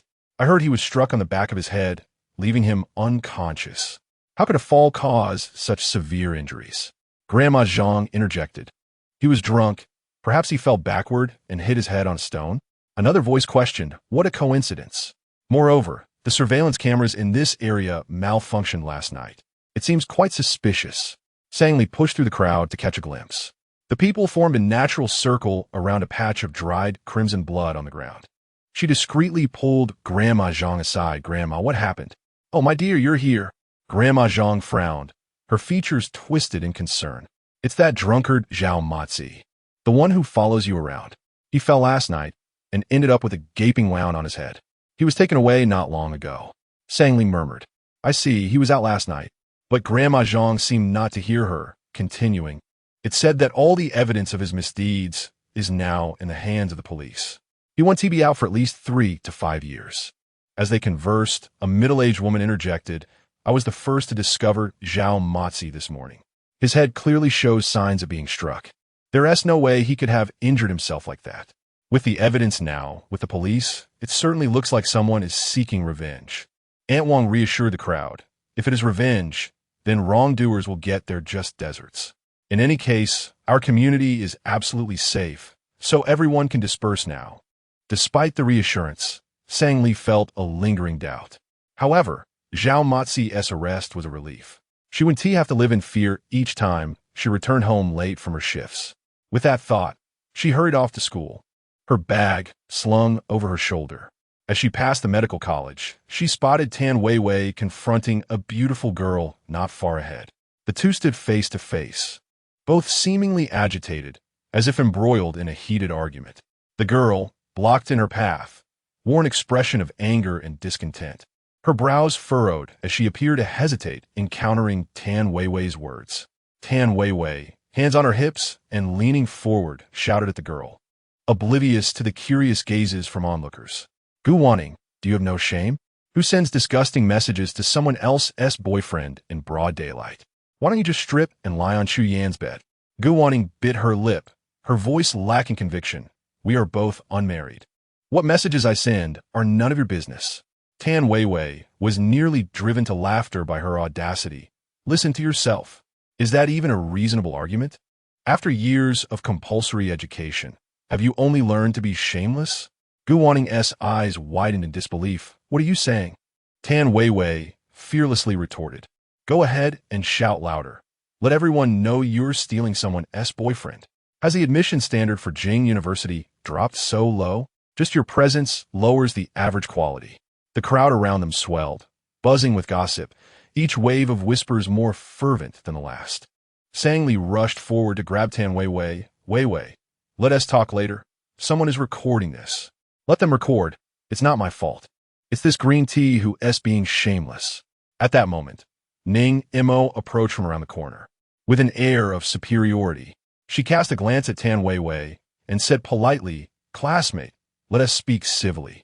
Even if Ing is in the wrong, have you considered how others view you when you're berating her like this?" Tan Weiwei rolled her eyes at Ning Imo, her gaze fierce. I don't care how others see me. Gu Wanning is being shameless. Why should I swallow my anger? I will tear her apart. Unable to restrain herself any longer, Gu Wanning lunged forward, grabbing Tan Weiwei by her collar. You better watch your mouth. Tan Weiwei, fearless as always. Fate Chapter 11. Boundless turmoil in the entire medical school, and indeed throughout the entirety of Kyoto University. Few were unfamiliar with Lu Tingyi from the Department of Biomedical Sciences. The founder of Hushua Technology, he was the youngest son of Lu Yulin, the wealthiest man in the north of the city. His elder sister was involved in the management of the Lu family business, while another sister was a popular actress. Kyoto University had always upheld strict regulations, and engaging in open combat on campus could lead to immediate expulsion, especially if someone like Lu Tingyi were to speak out. Tan Weiwei and Gu Wanning abruptly ceased their actions. At that moment, their disheveled appearances, hair resembling a burdened ant, oppos, nest, and clothing in disarray, were far from presentable. Sangyi quickly stepped forward, pulling Tan Weiwei closer and attempting to fix her hair and attire. Weiwei, let us leave. So many people are watching. We should find a more private place to talk. Tan Weiwei, panting with indignation, retorted, I refuse to leave. I want everyone to see. Hitting her is too lenient. I could just as easily strangle her. Beside them, Bo Xingji could not contain his laughter at Tan Weiwei's disheveled, yet fierce demeanor. Tan Weiwei exclaimed in shock. Lu Tingyi, feeling irritable, ran a hand through his hair and addressed the onlookers. Is everyone so idle? Should I assign each of you a restroom to clean to save the university some funds? At his words, the crowd dispersed as if receiving a royal decree. Sangyi, eager to extricate Tan Weiwei from this chaotic scene, turned only to find Lu Tingyi blocking her path. Is your hand injured? Sangyi awkwardly twisted her wrist and replied, I'm fine. I'll be on my way now. Thank you. Lu Tingyi lowered his gaze, subtly grasping Sangyi's delicate wrist. Fine? Are you certain? Sangyi and oppos. Heart raced as she abruptly withdrew her hand, furrowing her brows in concern. Lu Tingyi, what has gotten into you? You weren't in oppos tea like this before. Lu Tingyi chuckled, gazing at her leisurely. Oh, how was I before? Sangyi considered saying he used to ignore others, but refrained, opening her mouth without uttering a word. As their eyes met, Bo Xingji interjected nonchalantly, boundless turmoil. Lu Tingyi shot him a sharp look. Am I causing you trouble? Is your backside itching? Bo Xingji remained silent. Nearby, Ning Mo recognized Sangyi as the girl who had worked at the American diner the previous night. She was surprised to learn that Lu Tingyi knew her. As if claiming her territory, Ning Mo approached and linked her arm with Lu Tingyi's. Tingyi, let us go. My father is waiting for you in the office. Lu Tingyi glanced down at her, his charming eyes crinkling with a smile. Suddenly, Ning Mo's cheeks flushed, and her heart raced. Did I not mention that Professor Ning would contact me directly? You need not act as a messenger. With that, he withdrew his arm and looked up to find Sangyi had vanished without a trace. Ning Mo's smile froze on her face. Meanwhile, Sangyi led Tan Weiwei to a lecture hall in the design school, just minutes before class was to begin. As they settled into the last row, Tan Weiwei had already forgotten the recent altercation, her mind preoccupied with the image of Lu Tingyi holding Sangyi's hand and speaking softly to her. An expression akin to being struck by lightning crossed her features as her doubts deepened. Tan Weiwei suddenly turned to Sangyi, startling her as she was combing her hair. Lai, what is going on? Do you have a history with Lu Tingyi? Sangyi, taken aback, feigned calmness. No, we're just classmates. No. Tan Weiwei's voice rose loud enough for the front row to hear. Then why was he holding your hand so tightly? Is he a heartthrob? Sangyi silently thanked her stars. Tan Weiwei hadn't witnessed Lu Tingyi helping her tie her hair.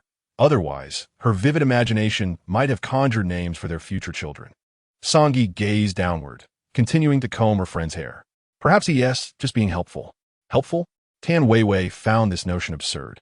Why didn't he help me to confront Gu Wanning then? Seizing on the opportunity, Sangyi quickly changed the subject. By the way, what happened between you and Gu Wanning? Tan Weiwei patted her chest, trying to calm herself. I saw Gu Wanning sending a ton of provocative selfies to Chu Yan on his phone, asking which outfit looked better, claiming she wanted to wear it for him. Sangyi was momentarily speechless before asking, And what about Chu Xiuzhang? Did he respond? Of course not. If Chuyan did respond, I would have hit him too. Sangyi chuckled, her dimples showing. Chu Xiuzhang is a good man. Tan Weiwei raised an eyebrow. With the charming Lu Tingyi showing such concern for you, why would you envy me? The mention of Lu Tingyi, the most sought-after young man in the city, amused Sangyi. She smiled broadly and replied nonchalantly, "You're overthinking it. Lu Tingyi merely asked me a question because we knew each other from high school. He has always been a decent person." As she spoke, Sangyi couldn't help but recall the 98 egg pancakes Lu Tingyi had consumed during their senior year, a pang of guilt washing over her. He truly was a good person.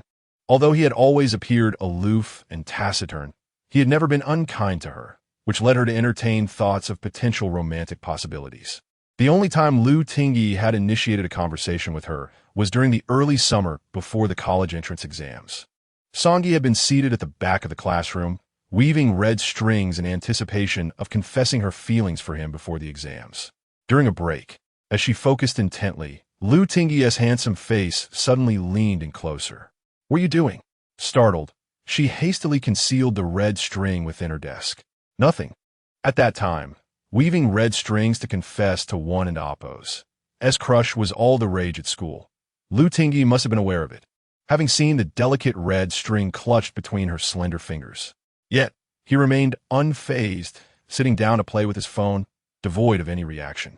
Sangyi realized then that she should have been more aware of the truth.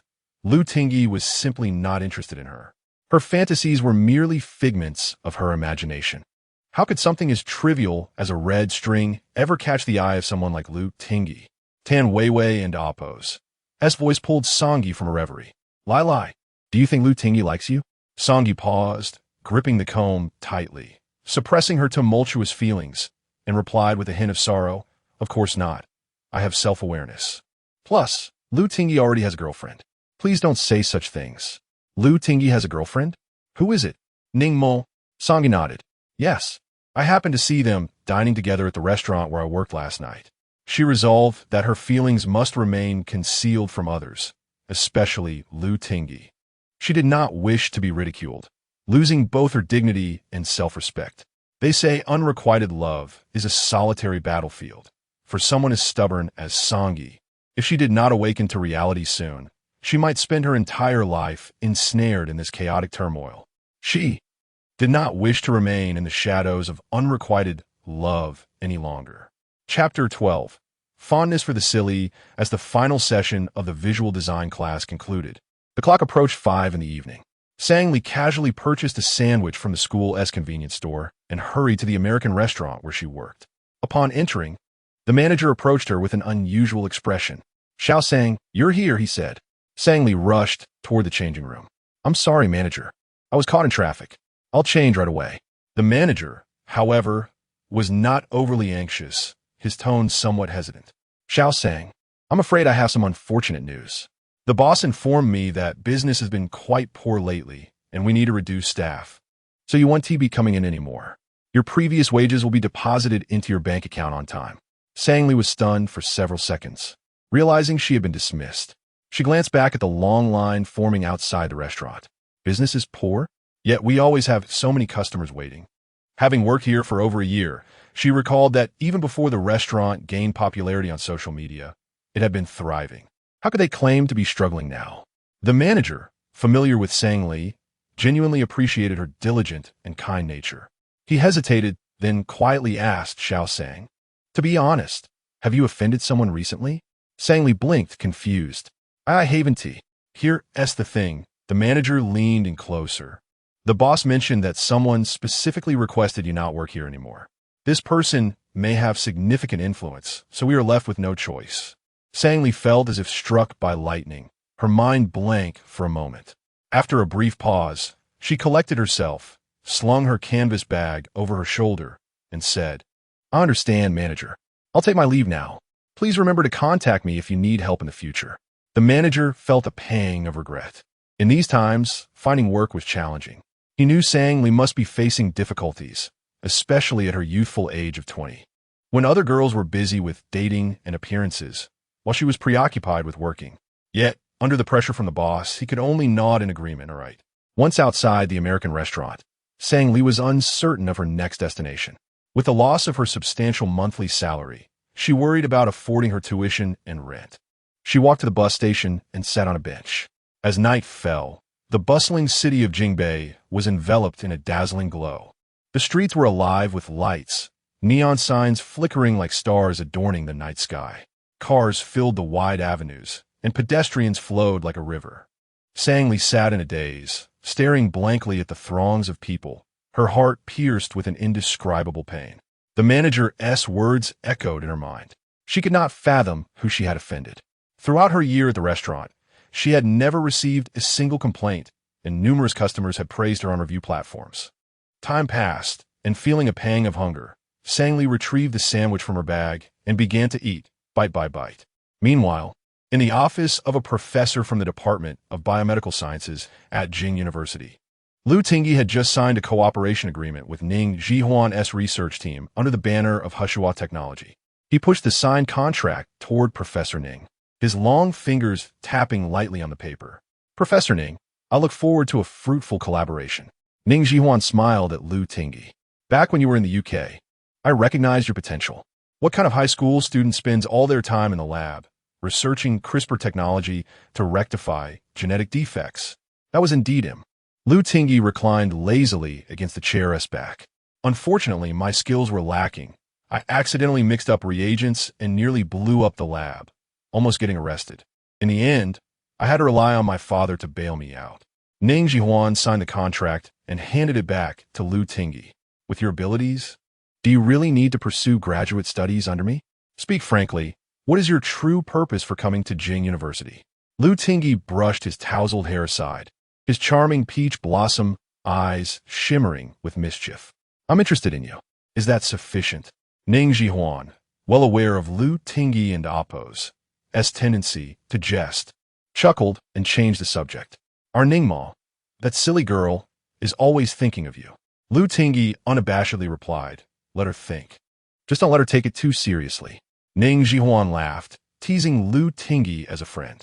"Come on, tell your teacher what kind of girl you like." Lu Tingyi candidly responded, "The silly kind." Ning Jihuan was momentarily speechless. A while later, at the entrance of Jing University, a black Rolls-Royce pulled up to the curb. As Lu Tingyi emerged, a sharply dressed young man stepped out from the driver and Appo's seat. "Young master." Lu Tingyi glanced at him. "Wearing a suit in this heat? Are you trying to look like a gangster?" Tang Yu was momentarily taken aback, but then replied seriously, "It's the master's rules. You know how it is." Leaning against the car door, Lu Tingyi asked, "Why did my father summon me back? Another matchmaking event?"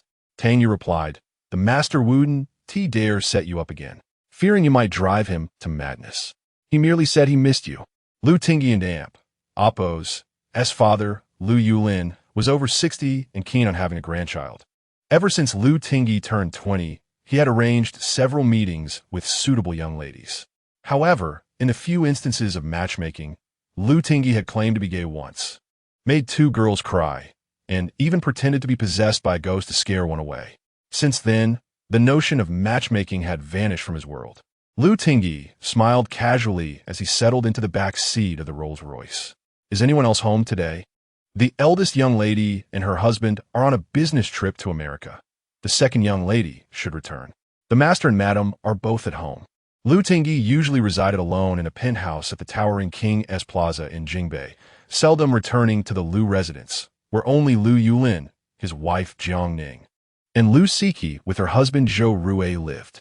With a frown, Lu Tingyi remarked that Lu Siyu is back too. "Huh?" Tang Yu, driving, kindly reminded him, "Young master, calling the second young lady by her name might get you into trouble. She nearly drowned me in the swimming pool when we were kids. I'm just worried she might hit me, giving me a chance for payback." As they chatted casually, they encountered a red light, and the Rolls-Royce came to a halt. Lu Tingyi casually glanced out the window and instantly spotted a familiar figure. At the bus station, Sang Li sat with her head down, carefully nibbling on her sandwich, her eyes glistening with unshed tears, burdened by an unspoken grievance. At this hour, she should have been working at the restaurant. Why was she here instead?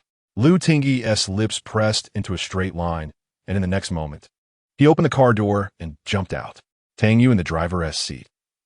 Chapter 13. Are you certain that was a girl and not a man? Having only consumed half of her sandwich, Sang Li suddenly realized that she had been sitting idly for over 2 hours when the bus arrived. With a dazed expression, she stood up, clutching her bag, and boarded the bus headed back to her rented room. The rush hour had passed, and the bus was relatively empty. She chose a seat towards the back.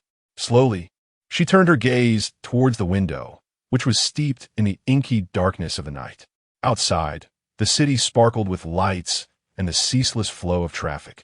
Yet amidst this bustling chaos, she felt an inexplicable sense of loneliness and confusion, questioning whether there was still a place for her in this vast metropolis. Sang Li had grown up in a small southern town, Nansheng, and when she was a bit older, her family relocated to Jin City. At that time, she believed Jin City to be the largest and most prosperous place in the world.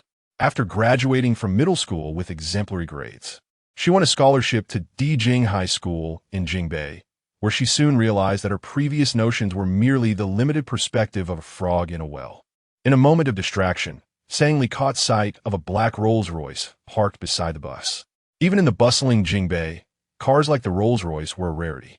This brought back memories of the Friday before her college entrance exams, when she had gathered her courage to follow Lu Tingyi to the school gate, clutching a long-prepared confession letter and a braided red string.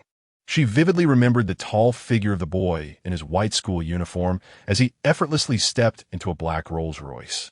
A middle-aged man in a suit opened the door for him, respectfully addressing Lu Tingyi, saying, "Young master, your father's waiting for you at home. Arrangements have been made for your private flight to London next week." At that moment, Sang Li felt as though a bucket of ice water had been poured over her, leaving her frozen in place, her heart sinking completely. The disparity between her and Lu Tingyi became painfully clear. He could ride in a luxury car worth millions and take a private jet to study abroad, while she had to buy the cheapest bus tickets whenever she returned to Jin City during holidays. Thankfully, she had not sent out the confession letter or the red string. Watching the boy and Oppo's retreating figure, her eyes suddenly felt warm with unshed tears. Ultimately, she bit her lip and silently turned away. Lost in thought, Sang Li felt a familiar sting in her nose. She let down her high ponytail, wrapping the black hair tie that Lu Tingyi had touched around her wrist, believing it would somehow bring him closer to her heartbeat.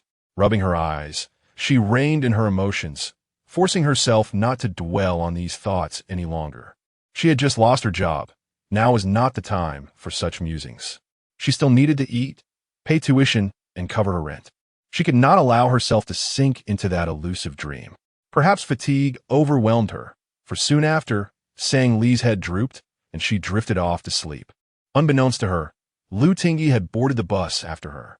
He sat in the seat directly behind her, captivated by the sight of her fluffy little head.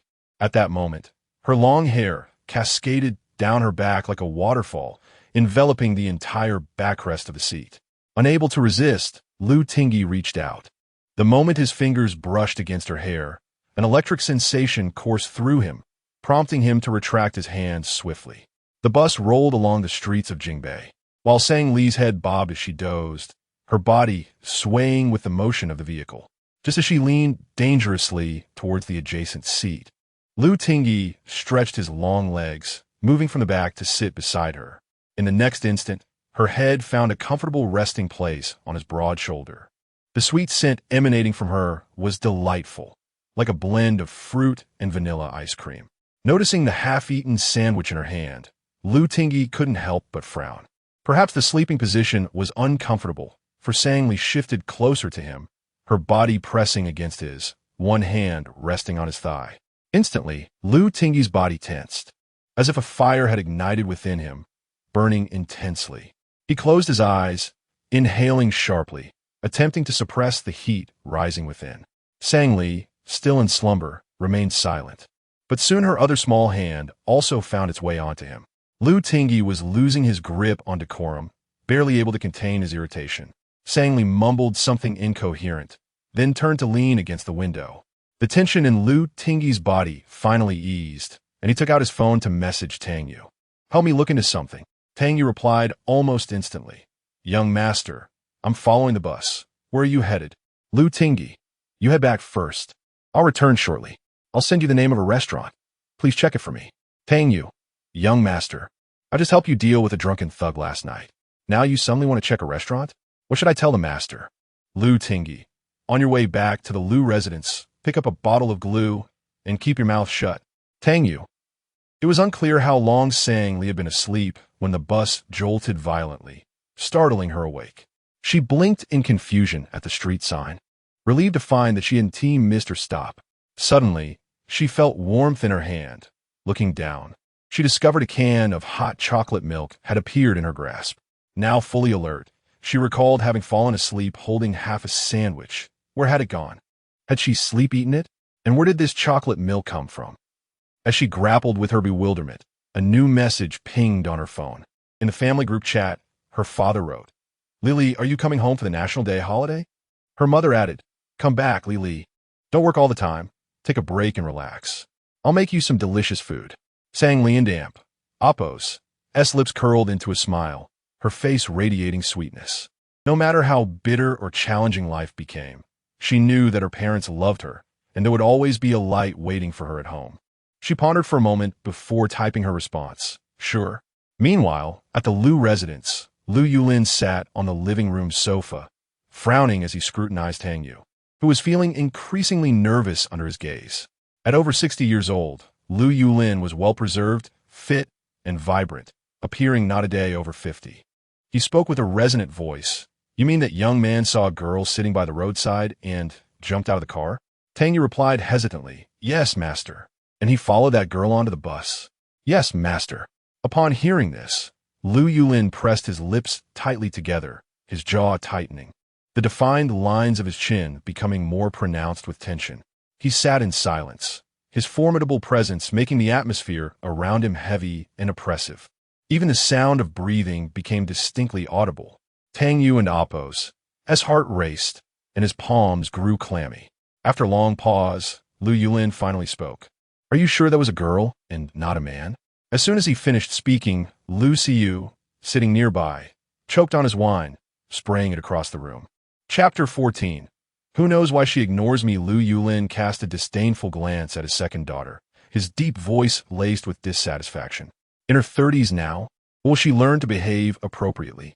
I advised her to leave the entertainment industry early, to find a man of suitable standing to marry. But she continues to present herself as a ghostly figure. Lu Xiyu wiped her mouth and playfully raised an eyebrow at Lu Yulin. "Dad, what is this about? Aren't you talking about Lu Tingyi? Why drag me into it? I'm a staunch advocate of remaining unmarried. I only have eyes for adorable young men." Upon finishing her sentence, her enchanting gaze drifted toward Tang Yu, who promptly averted his eyes, pretending not to notice. Lu Xiyu pouted, her elegant visage clouding with disappointment. "Tang Yu," suddenly called upon. Tang Yu startled. "Yes, sir." "Are you sure that is a girl? Has that rascal suddenly changed his preferences? Does he finally fancy women?" "Absolutely. Sir, that girl is exceptionally beautiful, embodying sweetness and purity." Lu Xiyu composed herself, poured herself a glass of wine, and mused aloud, "Oh. So Lu Tingyi has a penchant for that type? What business does he have boarding a bus? Has he ever ridden one in his life? Does he even know how to pay the fare?" At that moment, the villa and Amp, Apos, as front door swung open, and the housekeeper, Zhang Sa, ushered Lu Tingyi inside. With hands stuffed in his pockets and a laid-back demeanor, Lu Tingyi strolled in, a playful grin on his face. "Ah, you're all waiting for me? When did I become so important?" Lu Yulin shot a sidelong glance at his son. "I fear you might be mistaken for a stalker and end up in police custody, forcing me to bail you out." Lu Tingyi turned to flash a smile at Tang Yu. "Didn't I ask you to buy glue? You're already in your 30s and acting like you're in menopause? Such forgetfulness." Lu Xiyu set her glass down and approached, wrapping her arms around Lu Tingyi and Apos' neck. "Now that you've grown up, you no longer regard your sister? When did you develop an interest in decent women without informing me? Am I dead to you?" Lu Tingyi grasped Lu Xiyu and Apos' arm with one hand. "Let go of me. Don't take advantage of me. I intend to preserve my chastity for my future wife." At his words, Lu Xiyu suddenly perked up. "Oh, what kind of wife are you envisioning? Do tell your sister." Lu Tingyi replied, "He is a man." With a swift motion, Lu Siyu slapped him playfully. How dare you? Lu Siyu, being a decade older than Lu Tingyi, was 7 years apart from her eldest sister, Lu Siki. While Lu Siki had always been serious and diligent, Lu Siyu found more common ground for playful banter with Lu Tingyi. Lu Yulin, exasperated by the siblings' bickering, groaned. When will you two learn from Siki? Lu Siyu continued to cling to Lu Tingyi. How boring is it to be like her? She has transformed into a work machine. Even my brother-in-law has been led astray by her. He can't oppose. He even produces sound. Lu Tingyi quipped. Just then, their mother, Jiang Ning, descended the spiral staircase. Spotting her children in an embrace, she quickly approached and cupped Lu Siyu and Oppo's face, inspecting her closely. Oh dear, you've lost weight. Are you exceeding your weight limit? Is your manager starving you? Not at all. I'm dieting for my appearance on camera, Lu Siyu replied, affectionately wrapping her arm around Jiang Ning and Oppo's shoulder. I knew you loved me the most. From the side, Lu Tingyi interjected. Mom, am I dead and turned into a ghost? Can't you see me? Jiang Ning shot him a glare, her temper flaring. Seeing you infuriates me. Your father wants you to go on blind dates. And you're pretending to be possessed by a ghost? Why not just smear some cream on your face and perform a foaming at the mouth act? Mrs. Shen has been spreading rumors about your mental state. It drives me mad. You are the only blemish in my life. Lu Tingyi laughed and retorted. ISN to your biggest blemish, Dad? He is not exactly a handsome fellow. Thankfully, you gave birth to 3 children, each more attractive than the last. Lu Yulin. Jiang Ning countered. How can your father be a blemish? He may be a bit ugly, but he has a good heart and earns well. Unlike you, who can't even find a woman. When you die, nobody will burn paper for you. Lu Tingyi mischievously shot a glance at Tang Yu. Let him burn it for me. Are you sure you want to walk ahead of him, considering he is nearly a decade older than you? Tang Yu. After a warm family dinner, Lu Tingyi returned to his room on the 2nd floor to organize his belongings. Having just returned to the country, he hadn't yet transported some items from the Lu residence to his home in Jingwang Plaza. Lu Tingyi opened his drawer and took out Stefan Zweig's letter from an unknown woman, flipping through its pages. At that moment, the bedroom door swung open, and Lu Siyu strutted in. Irritated, Lu Tingyi shot her an exasperated glance. Lu Siyu, barging into an adult man and Oppo's room without knocking? What if I were changing clothes? Wouldn't that offend your eyes? Lu Siyu stepped closer, pinching Lu Tingyi and Oppo's cheek. I've seen every inch of you. How could your body offend my eyes? It's quite the sight, more invigorating than a feast. Lu Tingyi grinned. Is that so? Perhaps I should undress for you. Consider it a dose of hyaluronic acid? Ignoring him, Lu Siyu's gaze fell on the book in his hands. Oh, you're reading this kind of book? It's about unrequited love. And the female protagonist is quite unfortunate. Lu Tingyi turned his head and scoffed, right? I fail to see what is so captivating about this book. Crossing her arms, Lu Siyu scrutinized her brother suspiciously. Something off with you. What is going on? Shua Technology is about to go public. Yet you suddenly decide to attend graduate school at Jingda. Don't think I'm oblivious to the entertainment industry. With your level, you're better suited to teach. Lu Tingyi stuffed items into his bag. If my skills aren't enough, I just want to pursue further education. Is that a crime? Lu Siyu wasn't convinced. She plopped down on the desk, gazing at her brother with a knowing look. Be honest with me. What is the story behind that girl Tang you mentioned? Jumping off a bus to follow someone else. Do you fancy her? Lu Tingyi tilted his head, a knowing smile on his face. What does Tang you know? She's just a classmate. Don't spread rumors that could tarnish my reputation. Curiously, Lu Siyu pressed further. Classmate? A high school classmate? Was she someone you met during your senior year at Daijing High? Did you deliberately act all mysterious and scare her off? Lu Tingyi sighed. I was already in a bad mood after being summoned back from England. Then Dad told me to keep a low profile. What else could I do besides playing on my phone in silence? Playing on your phone in silence? Oh, I see now.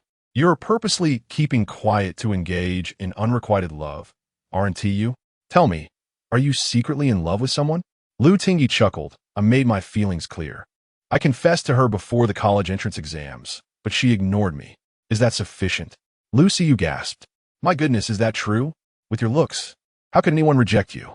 Is it because our family is too wealthy and she feels pressured? I always said dad should be more low-key. Yet the moment you turned 20, you flaunted yourself, and now you've scared off your future daughter-in-law. As Lu Tingy zipped up his bag, he remarked nonchalantly, "Who knows why she ignores me?" Chapter 15. Bringing a little beauty home the following noon on the campus of Jing University. Sang Li and Tan Weiwei had just finished a CAD drawing class and were heading towards the cafeteria. Tan Weiwei remained silent, her head bowed as she clutched her phone, exuding a melancholic aura.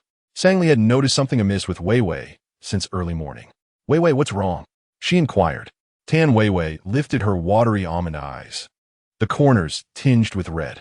"I had a fight with Chu Yin, and he's ignoring me." Sang Li was aware that Weiwei had been in a relationship with Chu Yin since their freshman year, a bond that had lasted over 2 years. Although they had quarreled numerous times, Chu Yin would invariably coax Weiwei back within a day. Sang Li asked, "How long has it been since Chu Sr. has ignored you?" Tan Weiwei sniffled. "For hours." Sang Li felt a lump in her throat, her comforting words abruptly swallowed. "Chu Sr. is in his 4th year, busy with job hunting. Don and Appos, worry, he will come looking for you before the night is out." Tan Weiwei sighed deeply and murmured, "Lily, the truth is, I have never been intimate with Chu Yin." Sang Li was taken aback by this sudden revelation, but waited with wide eyes for her to continue. Tan Weiwei's tone turned unusually gentle as she confessed, "Chu Yin has brought it up several times, but I've always declined, wanting to save it for marriage. I wonder if I'm being too conservative and if I should agree to him." Sang Li pondered for a moment before responding. Such matters are subjective. Asking others is futile. Everyone has different views. Some are open-minded, others are reserved. What truly matters is how you feel, as the dynamics between two people are known only to them. And what if it were you? Would you agree? Tan Weiwei probed. "I wouldn't Appos, have that opportunity." Sang Li chuckled self-deprecatingly. "I don't even have a boyfriend." After losing her job the previous night, the thought of job hunting again today filled Sang Li with a profound sense of emptiness and fatigue. Tan Weiwei asked, "Have you ever liked someone?" This question struck Sang Li and Appos' heart like a thunderbolt, sending her emotions bubbling over. Not wanting to deceive her friend, she quietly nodded. "Yes, in high school. I had a crush on a boy, but he didn't like me. I felt unworthy of him." Tan Weiwei looked at her incredulously. "How can anyone not like someone as beautiful as you?" "Beauty does not guarantee affection," Sang Li replied, pursing her lips as faint dimples appeared on her porcelain cheeks. "I wore glasses in high school, looking rather silly and unrefined." After a brief pause, she resignedly murmured, "The disparity between him and me was too vast. It didn't Appos, best to let it go." Tan Weiwei gazed at her friend's lovely profile, her fair skin nearly translucent under the sunlight. She wanted to offer comfort, but found herself at a loss for words, momentarily forgetting her own Cold War with Chu Yin, her thoughts consumed by Sang Li and Appos' despondence. Sunlight filtered through the leaves, casting dappled shadows as the two girls walked side by side in silence. Suddenly, a thunderous roar of engines echoed from afar, approaching rapidly. The once tranquil afternoon was abruptly pierced by the startling noise, drawing attention on the campus of Jing University. Sang Li and Tan Weiwei halted, watching as a vivid red sports car sped towards them. Squinting, Tan Weiwei recognized the vehicle. "Oh, my Ferrari. Who and Appos, so ostentatious." No sooner had she spoken than the red Ferrari came to a smooth stop before them. Moments later, a woman clad in a red spaghetti-strap dress emerged from the driver's seat. With sunglasses shielding her eyes, her fiery red lips and cascading long hair were mesmerizing, captivating onlookers. She appraised Sang Li and Tan Weiwei before removing her shades and flashing a charming smile. "Hello, little beauties. Are you from the design school? Can you draw?" Tan Weiwei stared at the woman's face, and suddenly, it struck her like a bolt from the blue. She gasped, covering her mouth in disbelief. Lu Xiyu. The renowned star Lu Xiyu, at 31, looked scarcely over 20, having garnered numerous international awards over her decade-long career. Most notably, she was the second daughter of the Lu family, the wealthiest in Jingbei, and the elder sister of Lu Tingy. Sang Li recognized her as well. The last time Lu Tingy celebrated his 20th birthday, Lu Xiyu had introduced him on her social media, causing quite a stir due to their striking resemblance. Lu Xiyu playfully bit the arm of her sunglasses and raised an eyebrow. You know me? What about Lu Tingyi? Do you know him? Sang Li and Tan Weiwei nodded in unison. Yes. Are you looking for him? Oh, I'm not looking for him. I see him too often. It's rather tiring. Lu Xiyu waved dismissively. Are you both from the design school? Can you draw? I need a university student who can draw to help me out. And the compensation is negotiable. Tan Weiwei, aware of Sang Li and Oppo's financial predicament, promptly nudged her forward. Lily can do it. She is fantastic at drawing and always tops our major. Lu Xiyu regarded Sang Li with a warm smile. What is your name, little beauty? Sang Li. As in and Oppo's, Sangji and Oppo's, and in Oppo's, Li and Oppo's, from in Oppo's, Li Mai, and Oppo's. Tilting her head, Lu Xiyu smiled seductively. I like the and Oppo's, Li and Oppo's, from and Oppo's, Li Mai and Oppo's. It has an extra grass radical compared to an Oppo's, Li Ming and Oppo's, making it feel fragrant and lovely. Sang Li was momentarily speechless. Lu Xiyu pulled out her phone. So, Sang Li, let us add each other on WeChat. Come home with me now. It's 2,000 per hour. How does that sound? Sang Li blinked in disbelief. What? 2,000 per hour? Is that enough? If it's not enough, we can discuss it further, she replied. Tan Weiwei interjected. Miss Lu, may I ask what you need Lily for? My dog's birthday is today, and I want someone who could draw a sketch for him. Sang Li was momentarily taken aback.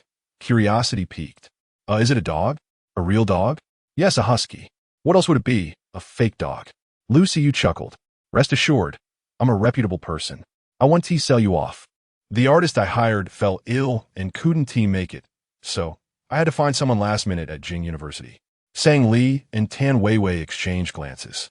And Tan Weiwei whispered in her ear, Go for it, Lily. You were just worried about not having a job. Besides, someone as famous as Lu Xiyu wouldn't have any ill intentions towards us ordinary folks. Sang Li considered this and found it reasonable, though a lingering unease remained. After a few moments of internal struggle, the temptation of the generous compensation proved irresistible. She took out her phone. All right, Miss Lu, I have no classes this afternoon, so I'll go with you. Let us exchange WeChat info. Great. Just call me Sister Xiyu. Don't be so formal. Sang Li settled into the passenger seat of Lu Xiyu and Oppo's Ferrari. As she fastened her seatbelt, Lu Xiyu discreetly snapped a photo of her profile and sent it to Lu Tingyi, bringing a little beauty home. 3 seconds later, Lu Tingyi replied, What?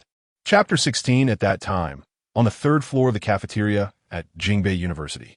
The 3rd floor offered a menu-based dining experience, presenting a more refined atmosphere and superior cuisine compared to the 1st and 2nd floors. Presently, Lu Tingyi and Bo Xingji sat facing each other in a corner booth, engaged in a discussion regarding the initial public offering of Hushua technology. Bo Xingji leaned back confidently and remarked, Relax, Lu Tingyi. Once that new enzyme-linked immunosorbent assay instrument hits the market, the IPO will undoubtedly be a resounding success. What could possibly go wrong?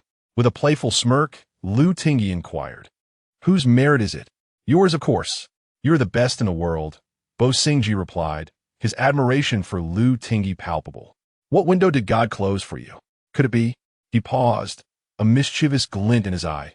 You're not incapable, are you? Lu Tingyi toyed with his lighter, laughing with a carefree spirit. Am I capable or not? Would you like to find out? Bo Xingji chuckled. You're quite the tease. Just then, a couple hurriedly navigated past the staircase towards the back door. Although they did not touch, an unspoken tension hung between them, brimming with unacknowledged intimacy. Both Lu Tingyi and Bo Xingji turned their heads simultaneously. Bo Xingji could not suppress a chuckle from deep within his throat. Oh, isn't that Chu Yin? Who was that girl? The one who fought with Tan Weiwei last time? Maintaining his composure, Lu Tingyi continued fiddling with his lighter, the clicking sound echoing ominously. You have a chance, Bo Xingji suggested. What chance? Lu Tingyi replied. Don't you fancy Tan Weiwei? Now, Chu Yin has presented you with an opportunity. Bo Xingji brushed back his bangs dismissively. I won T-Sao discord.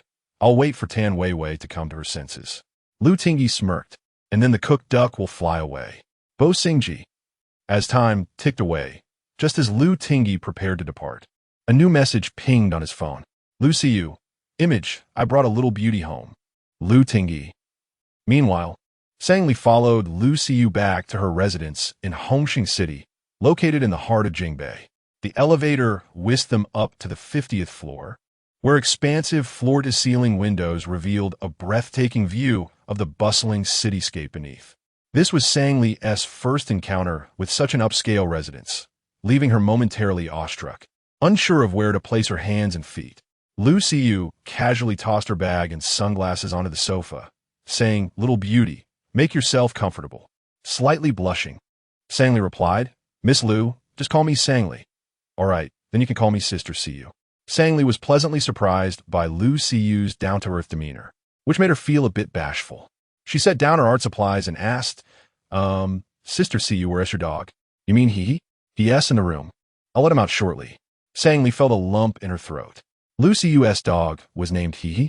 Was it the same he as in Lu Tingyi? After a moment of silence, Lu Siyu scrutinized Sang Li, her gaze unabashedly direct. The previous night, she had instructed her manager, Sister Wang, to conduct a brief investigation, swiftly discovering that the high school classmate Lu Tingyi mentioned was indeed Sang Li. Today, Lu Siyu had concocted an excuse to invite Sang Li over, eager to learn more about her. Despite Lu Tingyi's insistence that he and Sang Li were merely classmates, Lu Siyu, knowing him well, was aware that he had ulterior motives even in the simplest of statements. If they were truly just ordinary classmates, there would be no reason to make a scene or follow someone onto a bus. He was not foolish. Sang Li felt a bit uneasy under Lu Siyu's gaze and tentatively asked, "Sister Siyu, when shall we begin painting?" "No rush." Lu Siyu waved her hand dismissively. "I noticed you were heading to the cafeteria earlier. Have you had lunch yet? What would you like to eat? We can order takeout and paint afterward." Unsure of Lu Siyu's intentions, Sang Li responded obediently, "I'm not hungry. Painting pets can be quite challenging and may require some time. It's fine to finish my work before eating." "All right then, just a moment. I'll let He out." Seeing Sang Li's determination, Lu Siyu could not insist further and headed toward the room at the end of the corridor. Sitting alone on the sofa, Sang Li surveyed the opulent flat, contemplating how she might never afford such a home even after a lifetime of hard work. After graduation, she hoped to secure a respectable job, buy a small apartment in Jingbei, and bring her parents over from Jin City to live with her. As for marriage and children, she no longer aspired to such things. Realizing it was exceedingly difficult to find a man she liked who also liked her in return. Lost in thought, she was suddenly startled by a bark echoing from a hallway. Sang Li jumped up from the sofa, her heart racing.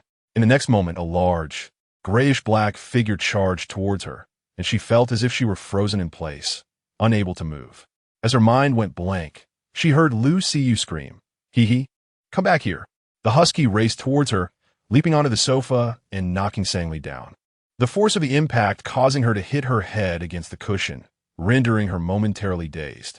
The husky, panting heavily, nuzzled against her, exuding an air of familiarity.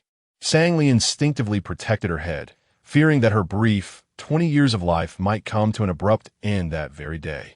As the dog drew nearer to her face, she squeezed her eyes shut, her expression one of resignation, prepared to meet her fate. Just as the warm tongue was about to touch her soft, pale cheek, the husky yelped, suddenly thrown aside. Sang Li opened her eyes, sitting upright, beads of sweat dampening her temples, her heart pounding uncontrollably, still in shock. Lu Tingyi disdainfully kicked the husky away, saying, "I told you to get that dog neutered ages ago. Now it's a complete mess, ready to pounce." The husky, seeming to recognize Lu Tingyi, scampered over to him, adopting a submissive posture reminiscent of an ancient eunuch. Pulling the husky by its collar, Lu Siyu dragged it aside, turning to apologize to Sang Li. "I'm so sorry." "Sang Li, you're just too beautiful." He can't help himself. Lu Tingyi thought to himself, "Why does this feel like a veiled insult?" Sang Li blushed, quickly standing up. "It's fine. Perhaps I have a scent he likes." Lu Siyu approached Chapter 17. "Am I not allowed to be upset after being rejected in my confession?" No, it didn't touch me." Sang Li's face remained flushed, her words laced with an inexplicable softness. Uncertain whether it was intentional or not, Lu Xiu persistently inquired once more. So, is your first kiss still intact? Sangly. Lu Tingyi playfully pressed his tongue against his cheek, then wickedly curved his lips. Lu Xiu. Why do you care about this? Are you yearning for Sangli and Amp? Oppos. As first kiss? Lu Xiu raised an eyebrow, responding unabashedly. Whoever desires her first kiss knows in their heart. Moments earlier, the husky had caused a ruckus, scattering all of Sangli and Oppos' drawing tools onto the floor. She was crouched by the sofa, diligently bending over to tidy up, entirely oblivious to the conversation between the two. Today, Sangli wore a short t-shirt and denim shorts, and due to her posture, a fair segment of her waist was exposed, showcasing her slender waist and long legs, curvaceous and alluring. Lu Tingyi casually shot a glance, and soon after, Lu Xiu nudged him, wiping away drool. Ignoring her, Lu Tingyi lifted his eyelids, addressing Sangli. So is your first kiss still intact? This time, Sangli truly heard him. She abruptly turned her head, her eyes widened as she stared at Lu Tingyi. What did you say? Sangli, did you hear what I just said? Confused, she could not fathom why Lu Tingyi would pose such a question. Did the absence of a first kiss mean she could not sketch the husky? What kind of logic was that? Holding the sketch pencil, she instinctively took a step back. The first kiss is still there. I've never been in a relationship. Upon hearing this, Lu Tingyi approached, crouched down to pick up the eraser, and handed it to Sangli, the corner of his lips curling into a mischievous smile. Never been in a relationship? So you confessed and failed? Sangli and Oppos' expression shifted unpredictably, and after a prolonged moment, she finally spoke. Who did I confess to? Lu Tingyi simply gazed at her, an undercurrent of tension palpable in the air. After a moment, he stood up expressionlessly, leaving Sangli with a haughty view of his back. Before long, Sangli sat before the drawing board, wholly engrossed in sketching the husky. The pencil in her hand seemed to possess a life of its own, the lines flowing smoothly like a gentle stream, yet also swift and forceful like a sudden storm. Amidst the interplay of light and shadow, the fluffy contours of the husky gradually came into focus, each strand of fur vividly depicted. Lu Tingyi sat beside the husky, feeding it meat strips to prevent it from moving about. Meanwhile, Lu Xiu leaned in closer to her brother, her eyes sparkling with mischief. Are you grateful to me? Why not buy me a car when Yishua goes public, to bring some good fortune? Lu Tingyi scoffed. Buying a car is fine, but you and Oppos, you got it all wrong. I don an amp, Oppos, like her at all. Perhaps his words were a tad too loud, as Sangli and amp, Oppos' grip on the sketch pencil faltered, leaving a ghostly line that she promptly erased. Not liking her? Surely, her and Oppos. Lu Tingyi spoke of refer to herself. It seemed Lu Xiu had misunderstood. With this thought, Sangli hastened her drawing, eager to complete it and distance herself from Lu Tingyi. Lu Xiu frowned, persistently murmuring, impossible if you don and amp, Oppos, like her. Why are you taking the bus with her? And why are you here in my house? Lu Tingyi. And Oppos. I'm just being difficult, okay? Lu Xiu and Oppos' voice rose, her throat constricted. Lu Tingyi, you wouldn't be seeking revenge on her for your failed confession, would you? Lu Tingyi replied, half jokingly, exactly. Am I not allowed to be upset after being rejected? As soon as he spoke, the 8B sketch pencil in Sangli and Oppos' hand snapped. Rejected in a confession? Who did Lu Tingyi confess to? Ning Mo. That doesn't an Oppos' makes sense. They seem to have a good relationship. Realizing her emotions were veering off course, Sangli composed herself and focused intently on her drawing, hastening her pace. After approximately 2 to 3 hours, a lifelike sketch of the pet emerged on the paper. Lu Xiu was immensely pleased with the artwork, promptly transferring 6,000 yuan to Sangli's WeChat without hesitation. Sangli felt quite embarrassed. Sister Xiu, I really don't need that much. The market price is only 200 or 300. Oh, come on. The top student from the Kyoto University School of Design being able to draw for us is our honor. It and Oppos' worth every penny. Regardless of whether Lu Tingyi truly liked the young lady before him, after spending this little time together, Lu Xiu found herself surprisingly fond of her. perhaps due to their compatible energies. Lu Tingyi, sitting nearby in irritation, interjected, "Can you change your dog in Oppo's name? If he gets neutered one day, I might feel like I and amp, Oppo's, lost my own lineage." Ignoring him, Lu Siyu pulled Sangli aside. "I had my manager bring me food. Look at and amp, Oppo's. It's almost evening. And you haven and amp, Oppo's, tea even at lunch yet. I can and amp, Oppo's, tea just leave after you eat."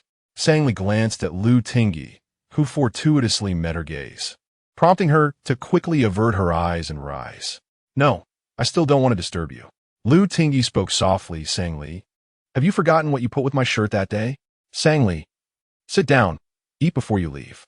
Oh, before long, Lu Siyu's manager, Sister Wang, delivered a sumptuous meal from the renowned Cantonese restaurant, Longfeng Pavilion. The three gathered around a dining table, with Sangli deliberately choosing to sit beside Lu Siyu, keeping a considerable distance from Lu Tingyi. Throughout the meal, Lu Siyu engaged in casual conversation with Sangli. "Sangli, is there a greater number of boys or girls in your design school?" While eating, Sangli replied, "It's about equal. Our school isn't like the engineering college, where the gender ratio is particularly skewed." "I see. Then with your good looks, do many boys pursue you?" Sangli, "Come on, tell me. I really miss my university days and want to film a campus drama." As Lu Siyu spoke, she added a piece of food to Sangli's bowl. The next moment, with a loud smack, Lu Tingyi knocked Lu Siyu's chopsticks off the table. Lu Siyu widened her eyes in disbelief, shouting, "What the hell is wrong with you?" Lu Tingyi replied nonchalantly, "She and Oppo's. Es allergic to zucchini. Don and Oppo's. T give her that." Sangli was taken aback, and without thinking, blurted out, "How do you know I and Oppo's am allergic to zucchini?" "Lu Tingyi, you want it both ways. That's you." Sangli, mortified by the man's words, she felt like escaping to another planet. Indeed, she was allergic to zucchini, but adored it deeply, often unable to resist sneaking a bite, only to find red rashes appearing on her arm, causing discomfort. Sangli silently shoveled rice in her mouth, refraining from uttering another word. Even the sound of her chewing was deliberately subdued, wishing to finish quickly and leave. She couldn't comprehend why, despite her efforts to avoid Lu Tingyi, he continued to appear in her life. Had she known, she would never have come here to sketch the husky. Perhaps from the moment they met again, that uncontrollable flutter in her heart was destined to be irreversible. Lu Tingyi seemed to sense Sangli and Amp, Oppo's, turmoil, his expression darkening involuntarily. Finally, after the meal concluded, he pushed a chair back and stood. "Sangli, I and Amp, Oppo's. I'll see you home." Chapter 18. During high school, you often took clandestine photos of me. Sangli's first instinct was to refuse, hastily concocting an excuse. "Oh, no need. I have to go work at the restaurant soon, and it's not on your way." Lu Tingyi narrowed his eyes, a tempest brewing within their depths. He lifted the art bag from the chair and slung it over his shoulder, casting a smirk that was both amused and challenging at Sangli. "Follow me, or your painting supplies will be mine." Biting her crimson lip, Sangli followed Lu Tingyi out of the spacious flat in Hongqing City.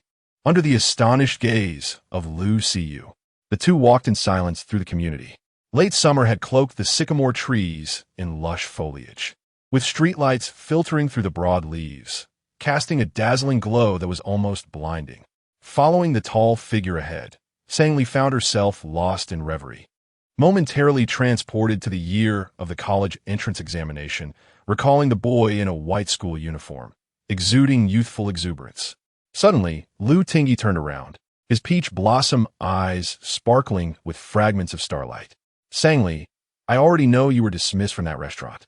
Sangli halted, her dark lashes casting a shadow over her eyes, appearing somewhat forlorn. "How did you know?" A chilling thought crossed her mind. Could it be that she had offended Lu Tingyi, who had orchestrated her dismissal? Lu Tingyi took a step closer, bending down to her, his handsome face mere inches away. His tone was unusually grave as he said, "It doesn't matter how I know. I just want to tell you, don't spout nonsense in front of me again. It will not please me." Sangli lifted her gaze, her eyes glistening with unshed tears. She dared not retort.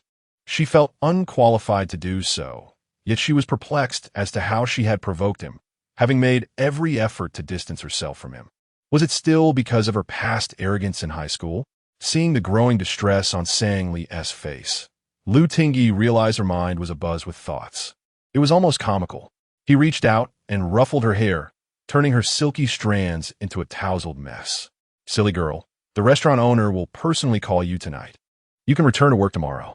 The endearment was imbued with affection, causing Sang Li to look up abruptly, her confused eyes blinking as a few strands of hair fell onto her nose, presenting an innocent visage that made one want to tease her. What do you mean? I can go back to work? Didn't you have the owner fire me? Sang Li, do you believe I harbor any deep-seated grudge against you to go to such lengths? Sang Li tilted her head in contemplation, while she bore no animosity. She feared that Lu Tingyi might still hold a grudge over how she had pestered him in high school, particularly concerning those 98 egg pancakes. As Sang Li opened her mouth to respond, Lu Tingyi suddenly pulled her into his embrace. Startled, she nearly cried out, but he gently covered her mouth, whispering shoo. Sang Li glanced fearfully to the side, only to freeze in place. A few steps away, Gu Wenying was nestled against Chu Yin, her chin resting on his chest as she sweetly cooed, "Senior, I really like you. Are you sure you want to stay over at my place tonight?" Chu Yin cradled her head, softly replying, "No, I have matters to attend to. Perhaps next time." Gu Wenying whispered something else, then rose on her toes to press her lips against his. Chu Yin offered no resistance as their kiss grew increasingly fervent beside the flower bed in the community. Sang Li and Appo's mind flashed back to that noon, when Tan Weiwei had tearfully expressed her wish to give her first time to Chu Yin. In her heart, Chu Yin had always been the epitome of charm, intelligence, integrity, and responsibility, a perfect man. Yet, the scene before her felt like a thunderclap, shattering her previous perceptions and upending her worldview. Overwhelmed by shock, Sang Li instinctively stepped back, only to trip on a protruding stone, nearly losing her balance. "Ah!" she involuntarily exclaimed. The couple, caught in their passionate kiss, turned to see Sang Li and Lu Tingyi. At that critical moment, Lu Tingyi swiftly pressed Sang Li against the wall, his imposing figure enveloping her. The proximity between them was so intimate that she could feel his warm breath against her skin. "Don't speak," he murmured, tilting his head, his heated breath caressing her neck, the scent of cedar enveloping her. The warmth of his presence enveloped her, and the gentle brush of his lips against her earlobe sent shivers coursing through her body. Their posture was undeniably intimate, resembling a couple reluctant to part. Chu Yin and Gu Wenying glanced in their direction before retreating, the sound of their departing footsteps echoing in the air. Sang Li bit her lip, holding her breath. Yet her racing heartbeat betrayed her. It was as if a torrential summer rain had unleashed within her, a storm that seemed destined to last forever. After what felt like an eternity, Sang Li gently inquired, "Are they done?" Lu Tingyi enclosed her in his arms, tilting his head with a grin that radiated confidence. "Not yet. They probably don't wish to." Sang Li was unconvinced. After such a long kiss, their lips must be swollen. Rising on her toes, she peered over Lu Tingyi and Appo's shoulder toward where Chu Yin and Gu Wenying had been, only to find them long gone. She pushed Lu Tingyi away, exclaiming, "You don't bully me." Lu Tingyi had not anticipated that Sang Li, despite her slender frame, possessed considerable strength, as her sudden shove nearly sent him stumbling. However, he was not vexed. He merely took a couple of steps back, hands in his pockets, a smile gracing his lips. "Sang Li, do I lack any charm? Why the sudden urge to push me away?" At that moment, Sang Li was too preoccupied with recalling the intimate moment she had witnessed between her beloved boy and Gu Wenying to respond.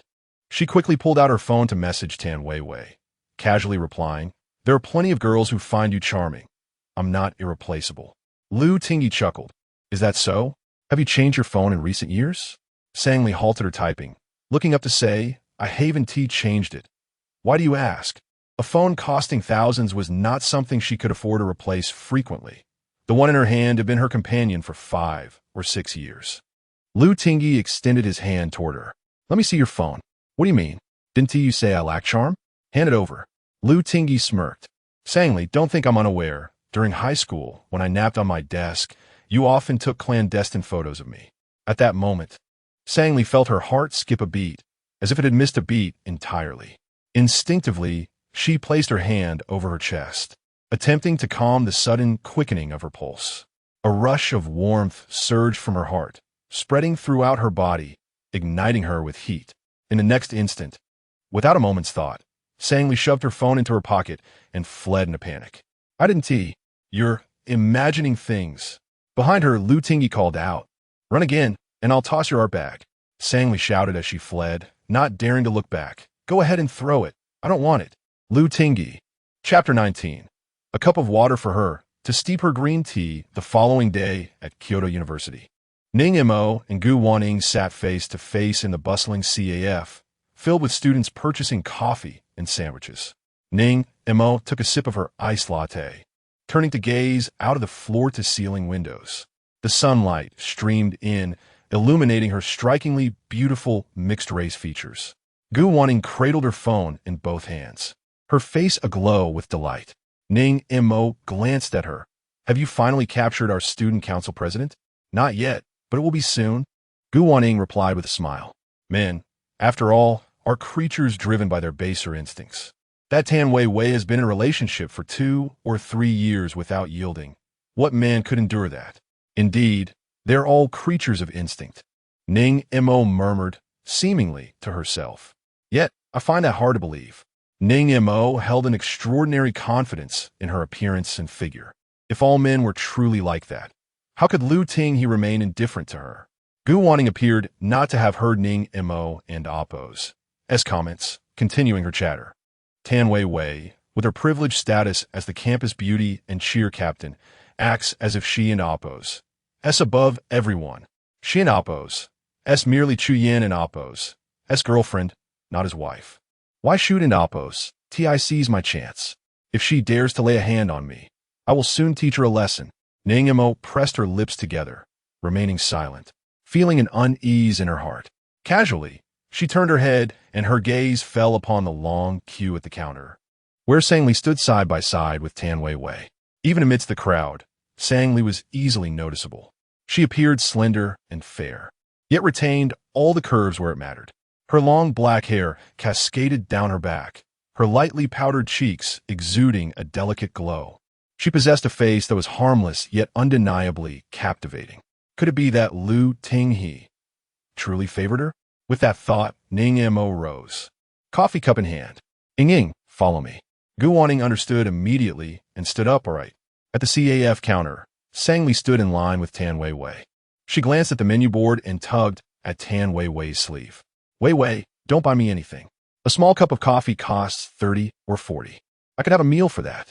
Tan Wei pouted at her friend, indignantly saying, How can you be like this? If my mood is down, you can end Appo's. To even share a cup of coffee with me? I want to buy cake too. I intend to try every single one on display.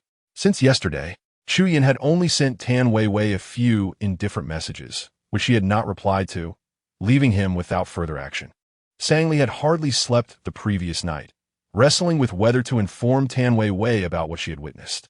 She typed and deleted messages repeatedly, ultimately deciding against sending anything. She feared that Chu Yin and Tan Wei were not truly broken up. Perhaps his actions were merely a drunken mistake, and she dreaded that her friend might think she was sowing discord. Sang-Li stood to the side, biting her soft lip, her heart in turmoil, as if 2 small figures were tugging at her from within. As the queue moved forward, Tan Wei suddenly spoke. Li, do you think I should break up with Chu Yin? Sang-Li and Appo's heart skipped a beat. What? I feel like Chu Yin has changed recently, that he no longer cares for me as he used to. I don't know if it's because I've rejected his requests every time, but if that's the case, I and Appo's, do you rather not have a man like that? Sang-Li gazed at her friend, seemingly resolute, and took a step forward. Wei, actually, just as the words were about to escape her lips, she suddenly felt a considerable force collide against her side. A bright female voice rang out, and when Sang-Li turned to react, she saw Ning Mo standing before her with a coffee cup. The spilled coffee splattered onto Sang-Li and Appo's hand and her light pink lace top, leaving dark stains resembling a blossoming flower. Realizing she had inadvertently bumped into Ning Mo and caused the spill, Sang Li quickly apologized. Oh, I'm so sorry. Ning Imo said nothing, casting a haughty glance at Sang Li, while Gu Waning produced tissues from her bag to assist. As she wiped, Gu Waning deliberately spoke loudly. Oh no. It won't come out. That limited edition Neo top must have cost you several thousand. It's ruined now. Sang Li's expression stiffened, unsure of how to respond, and could only pull out tissues to help clean up. Gu Waning dismissively swatted her hand away. Oh, stop it. You've touched such an expensive garment. You should be thinking about how to compensate her instead. Tan Wei, who could not bear to watch her friend being bullied, confronted Ning Mo and Gu Waning, her hands on her hips. Are you blind? Should I pay for your surgery? We were standing here in line, and it was Ning Mo who rushed over and bumped into us. Lili is the one who should be compensated, not you. Gu Waning retorted angrily. Watch your mouth. Acting like a shrew. No wonder Chu Yin doesn't like you. The mention of Chu Yin seemed to strike a nerve with Tan Wei, her eyes flashing with anger. What did you just say, you green tea BTCH? As the crowd around them grew, Sang Li suddenly realized that this was not the place for such a discussion. She quickly pulled Tan Wei aside, saying, Wei, ignore them. Let us go. Why should we leave? They should be the ones to go. At that moment, Ning Mo, who had remained silent, addressed Sang Li, classmate, you bumped into me, and while you need not compensate for my clothing, given your current state, I believe you should buy me another cup of coffee to replace the one I spilled. Ning Mo's tone was laced with blatant disdain and condescension, as if she were entirely dismissing Sang Li. Gu Waning chimed in. Oh dear. A cup of coffee might be enough to cover that t-shirt she and Appo's wearing. Perhaps we should let it go? Sang Li felt a flush creeping to her cheeks, but stood her ground, meeting Gu Waning's gaze. You were right. A cup of coffee would indeed cover my t-shirt. But since I did bump into you, I'll gladly compensate you for whatever you wish. As her words echoed, murmurs of agreement rippled through the onlookers. They hadn't expected Ning Mo to be so petty. Indeed, it wasn't intentional. Why make someone uncomfortable? That outfit doesn't look like it cost thousands. It's nowhere near as nice as the design school's beauty t-shirt that cost only a few bucks. Tan Wei was furious. Why should I buy her anything? Who is indulging her? I think she should be served a cup of water instead, to steep her green tea. Just as her words fell, a familiar male voice interrupted. If someone spills coffee on you, they're certainly obliged to compensate. Chapter 20. The one who has a secret crush on Chili Lu Tingyi, with a black art bag slung over his shoulder and hands tucked in his pockets, stood out conspicuously among the crowd, his posture tall yet languid. Perhaps hearing Lu Tingyi speak up for her, Ning Mo raised an eyebrow and smiled alluringly. Tingyi, I never intended for her to compensate. Tan Wei was nearly apoplectic. This woman was just insisting on being compensated for the coffee. And now she is transformed from Empress Dowager Cixi to a humble cabbage? How can there be such a shameless person in the world? Has Professor Ning turned to selling watches? Lu Tingyi and Appo's sudden appearance left Sang Li at a loss. He must have witnessed the humiliation she had just endured and had insisted that Ning Mo compensate for the spilled coffee. At this moment, Sang Li no longer cared about Lu Tingyi's opinion of her. She just wanted to extricate Ning Mo from this mess as quickly as possible. Thus, she declared without hesitation, I'll go buy coffee. As she turned to leave, Lu Tingyi grasped her arm. Buying a cup of coffee as compensation? That seems rather unfair. Sang Li looked up to meet his profoundly deep gaze, which was tinged with a hint of amusement. It was true. Ning Mo was his girlfriend, and he would undoubtedly support her at all times. Then how should we settle this? Lu Tingyi lazily addressed Ning Mo. There is still some coffee left. Why not an amp? Amp, Appo's. Tea you poured on Sang Li. Then an amp, Appo's. That's all settled.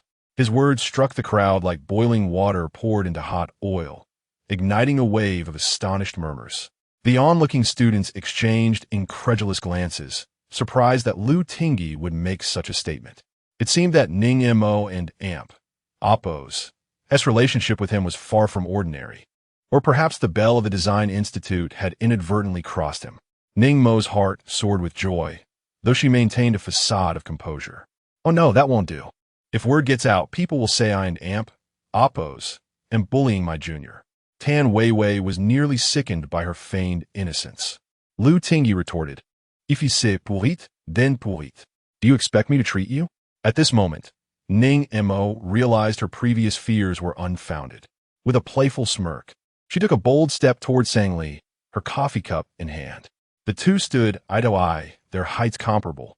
Ning Mo and Amp, Oppo's eyes sparkled with endless mockery. Sang Li understood she should face reality. If coffee was to be spilled, so be it. She had been the one to bump into Ning Mo first. And after the coffee was spilled, they would be even. Ning Mo elevated her coffee cup, her eyes glinting with a blend of allure and indifference. With a flick of her wrist, she sent the coffee cup lightly in Sang Li's direction. In that very moment, Sang Li instinctively closed her eyes, unwilling to witness the scene unfolding. Suddenly, she felt a warmth shield her, accompanied by a familiar scent of pine. A collective gasp rippled through the audience. Sang Li opened her eyes wide, her gaze fixating on a coffee stain that now marred Lu Tingyi and Damp, Oppo's white shirt. Ning Mo never anticipated that Lu Tingyi would step in front of Sang Li at the last second. She involuntarily released her grip, and with a crash, the coffee cup fell to the ground. Tan Weiwei gasped, covering her mouth, exclaiming, "No way." Lu Tingyi turned his head, the growing ire in his eyes unmistakable. "I've compensated for Sang Li. Don't go looking for trouble in the future." Sang Li, taken aback by the scene before her, could only gape in astonishment, rendered speechless. Lu Tingyi turned away, unfazed by the onlookers and Amp, Oppo's gazes, and removed the art bag from his shoulder. "I carried this for you all evening. Now it's yours." Sang Li, "No. Should I carry it to the Design Institute for you?" Only then did she come to her senses, accepting the bag and muttering, "Thank you." A short while later, in the back row of the Design Institute's lecture hall, Tan Weiwei gripped Sang Li's slender neck, shaking her back and forth, causing Sang Li to feel dizzy. "Li, tell me honestly, what is going on between you and Lu Tingyi? Why is the art bag with him?" "Stop shaking me, or I'll be sick," Sang Li protested, pushing Tan Weiwei away. "I left it at Sister CU's when I was drawing her pet yesterday. I forgot to take it back." "Impossible," Tan Weiwei retorted emphatically. "As art students, our art bags are as vital as our lives. There's no way we would forget them. And did you see how Lu Tingyi defended you against that cup of coffee?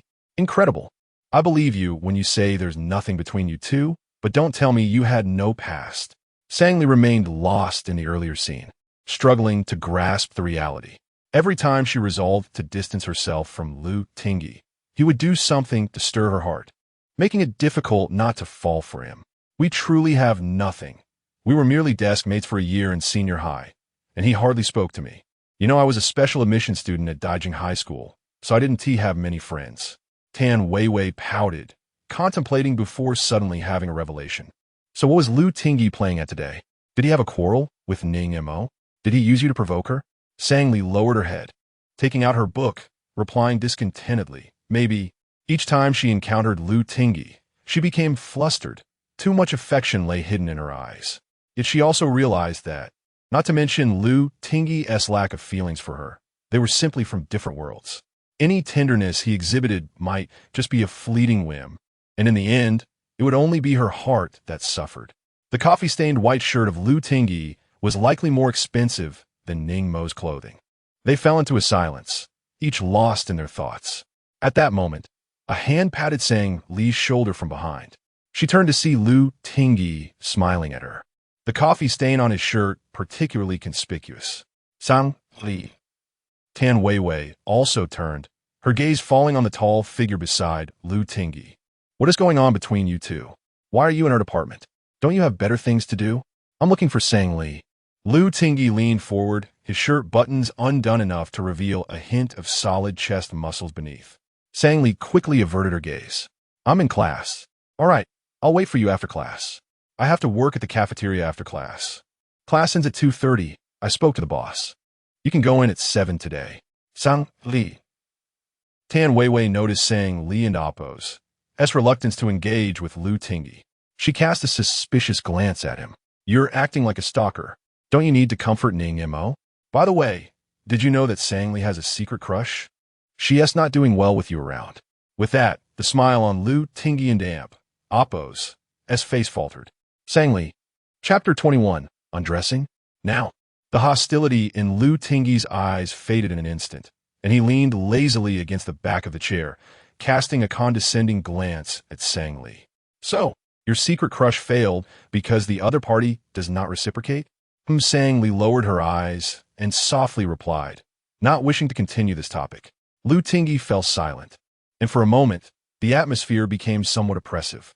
Bo Xingji propped his chin on one hand, his gaze burning with intensity as he stared at Tan Weiwei and Appo's face. What is so great about having a crush? I have one too. Care to guess who it is? Upon hearing this frivolous man speak, Tan Weiwei felt a chill run down her spine. You're crushing on the sow raised by the agricultural college. Bo Xingji chuckled. Tan Weiwei. I didn't expect someone would insult themselves as a pig. Tan Weiwei paused for a second, then immediately comprehended Bo Xingji's meaning, unleashing a stream of curses. Get lost. You jerk. Perhaps her exclamation was too loud, as the teacher at the front of the room suddenly darkened his expression, shouting into the microphone, students in the back. If you don't want to attend class, please leave. Don't hold a tea party here. An assistant nearby whispered a reminder, Professor Wu. That S. Lu Tingyi, I don't care whether he S. Lu Tingyi or a crane. Even the richest man in Jingbei cannot chat during my class. A student in the front row chimed in. The richest man in Jingbei is his father. Lu Tingyi stood up, slightly bowing. I apologize, Professor, for interrupting your class. I'll just wait for Sang Li outside. With that, he strode out of the classroom alongside Bo Xingji. Over an hour later, Sang Li and Tan Weiwei exited the teaching building after class, spotting Lu Tingyi leaning against the wall under the afternoon sun. He still wore that white shirt, and the conspicuous coffee stain made Sang Li's heart race. She hurried over. What do you want from me? Lu Tingyi tilted his head, his affectionate eyes shimmering with a teasing smile. For today's matter, don't you think a thank you is in order? He waited for over an hour just to receive a thank you. Thus, Sang Li puffed her soft, pale cheeks and said, thank you. Lu Tingyi replied, not enough. Then what do you want? Help me wash my shirt. Bo Xingji. Lu Tingyi has severe cleanliness issues. Had it been any other stained shirt, he would have tossed it away long ago. Yet he expects someone to wash it for him? His audacious request could be heard from the Maldives in the South Indian Ocean. Sang Li and Appo's as pupils quivered. You waited for me to help you wash your clothes? Yes. Oh, then you should take it off for me. Lu Tingyi smirked. Take it off? Now? Are you sure? Sang Li choked. Then just give it to me tomorrow. I can't wait until tomorrow, Lu Tingyi said, turning around by himself. Follow me. Reluctantly, Sang Li trailed behind Lu Tingyi, while Tan Weiwei, who had remained silent, crossed her arms and furrowed her brow, gazing at the retreating figures with growing suspicion. What is going on with Lu Tingyi? Is he trying to seduce Sang Li? Planning to play both sides? Suddenly, a low male voice drifted into her ear. Lu Tingyi is not playing both sides. I know someone who is.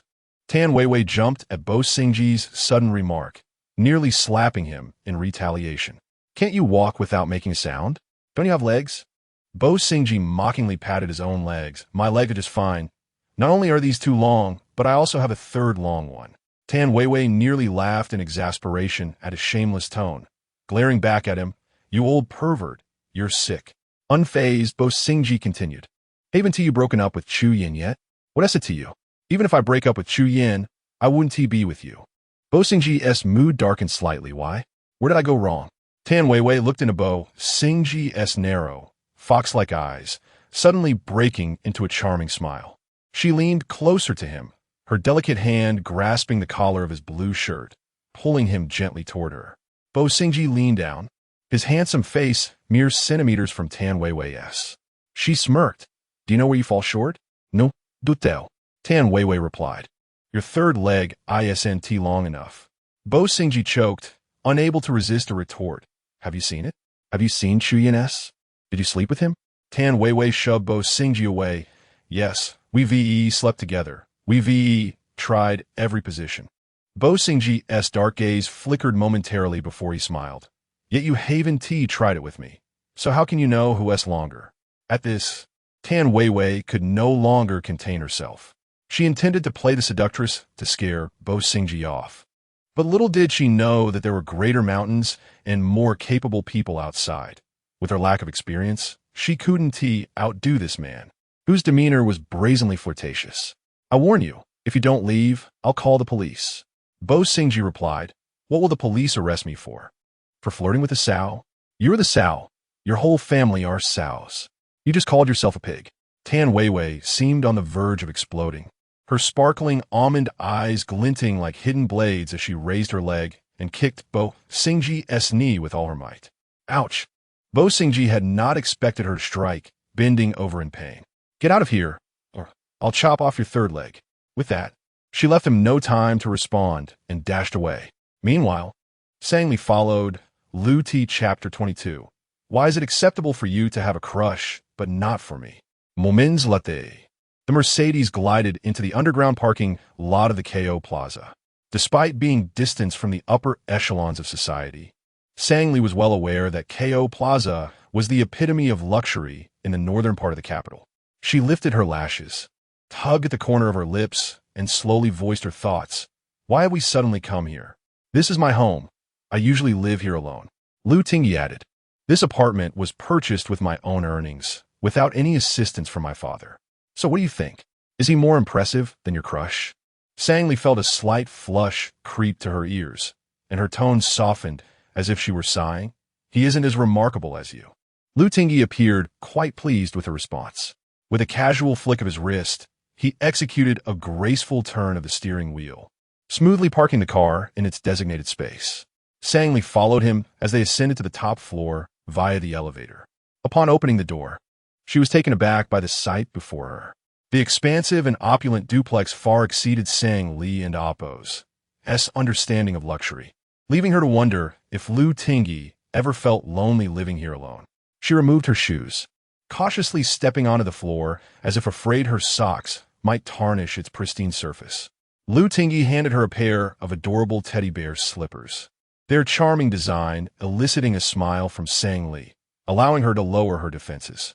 "How did you come to buy such delightful things?" Lu Tingyi gazed at Sang Li, his eyes shimmering like clear waters, his lips curling into a subtle smile. "I couldn't help it. She likes them." Ignoring the identity of the girl he spoke of, whether it was her or someone else, Sang Li crouched down, cradling her knees, gently stroking the fluffy teddy bear on the slipper, and smiled up at Lu Tingyi. "What a coincidence. I like them too." Lu Tingyi replied, "If you like them, come again next time, and you can wear them." His words sent a rush of exhilaration through Sang Li, and she suddenly realized they were alone in this enclosed space. Panic set in as she feared her racing heartbeat would betray her feelings. She quickly stood up, saying, "You should change your clothes. I know Appo's. LL, wash your shirt right away." Almost simultaneously, Lu Tingyi's deft fingers began to unbutton his shirt, 1, 2, 3 buttons, with each button loosened. His sculpted abs and defined V-line were laid bare before her eyes. Sang Li stood frozen, momentarily forgetting to look away. "Do you think it in Appo's as attractive?" Lu Tingyi asked, removing his shirt. Sang Li snapped back to reality, quickly turning her head away, her eyes tightly shut, and spoke without thinking. "How can you just take off your clothes in front of a girl? Why don't you unbuckle your belt too?" Lu Tingyi chuckled indulgently. "Would you like to see me unbuckle my belt? I can show you." "Don and Appo's tea," Sang Li nearly shouted, snatching the shirt from Lu Tingyi and Appo's hands and darting off. "Where's the bathroom?" "Over there. Do you have any baking soda? It works wonders on coffee stains. I'll bring it to you in a moment." "All right." In the spacious bathroom, Sang Li stood quietly before the sink, her gaze fixed on her reflection in the mirror. The once fair and rosy cheeks now glowed a deep crimson, akin to a ripe apple, vibrant and alluring. The blush spread from her cheeks to her ears, even casting a faint pink hue upon her slender neck. Such a clear display of embarrassment could be felt in the air, revealing the tumultuous shyness that surged within her heart. Silent emotions were burgeoning, the fluttering sensation radiating through her mind, warm and intoxicating. Sang Li turned on the faucet, splashing cold water onto her face in an attempt to quell the fiery sensation. Despite countless admonitions to herself, why was it that her fragile defenses crumbled so easily every time? She felt utterly inept. Steadying her breath, she took the shirt, applied soap to the stained area, and began scrubbing vigorously. Still wearing the slippers Lu Tingyi had bought for the girl he liked, she pondered what absurd thoughts were occupying her mind. Suddenly enveloped by a mix of sourness and bitterness, Sang-Li felt her heart swell, making breathing a laborious task. Why did she, an ordinary girl from a family that barely scraped by, harbor feelings for someone like Lu Tingyi, a man at the pinnacle of the social hierarchy? If anyone were to discover her feelings, she would surely be the subject of ridicule.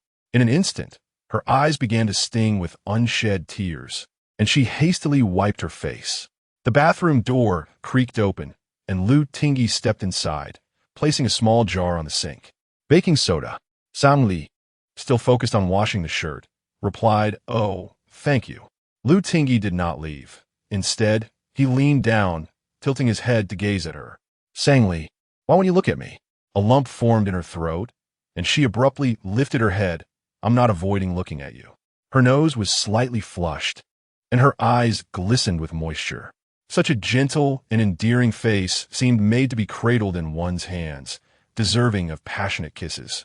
Lu Tingyi reached out, lightly brushing his fingertips against Sang-Li's petite nose. The warmth of his touch made her nearly jump. "What are you doing, Lu Tingyi?" He waved his palm in front of her. "You got soap bubbles on your face." Instinctively, Sang-Li reached up to wipe her face, only to find more soap bubbles splattering onto her skin. The adorably flustered expression on her face made Lu Tingyi chuckle, his eyes sparkling. "Sang-Li, at this moment, you resemble a cream cake, ready for a birthday celebration with a candle on top." Sang-Li and Appo's face flushed even deeper. "You should leave. This is my home. I can be wherever I want." "Are you asking me to leave?" Sang-Li tossed the shirt onto the sink. "Then I want an Appo's tea, wash it." Lu Tingyi let out a laugh. "You have quite the temper. When you get angry, it's like a little squirrel whose tail has been stepped on, so easily ruffled, yet adorably fierce." "Fine, I and Amp. Amp, Appo's, LL go. You take your time washing. Just on and Amp. Amp, Appo's, to get too excited and end up washing off your clothes." Sang-Li. Before long, she emerged from the bathroom, holding the freshly cleaned shirt. "Where should I hang this to dry?" Lu Tingyi had changed into casual attire and casually pointed to a corner. "Just leave it there. I'll take care of it later." "Oh," Sang-Li replied obediently. "If they're in Amp, Appo's, that's nothing else, I and Amp, Appo's, I'll take my leave." Lu Tingyi inquired, "Aren't you staying for a meal?" Sang-Li dared not linger for dinner. Her heart was already racing out of control, fearing that staying even a second longer might require a visit to the cardiology department. "I can't and Appo's tea. I have things to do. I need to head to the restaurant for my shift." Lu Tingyi seemed to have anticipated her refusal. He stood up, handing her a paper bag. "Make sure to eat well. Avoid those convenience store sandwiches in the future." Sang-Li looked at him, puzzled. "How did you know I bought sandwiches from the convenience store?" She retorted defiantly, "They and Appo's. Cheap and delicious."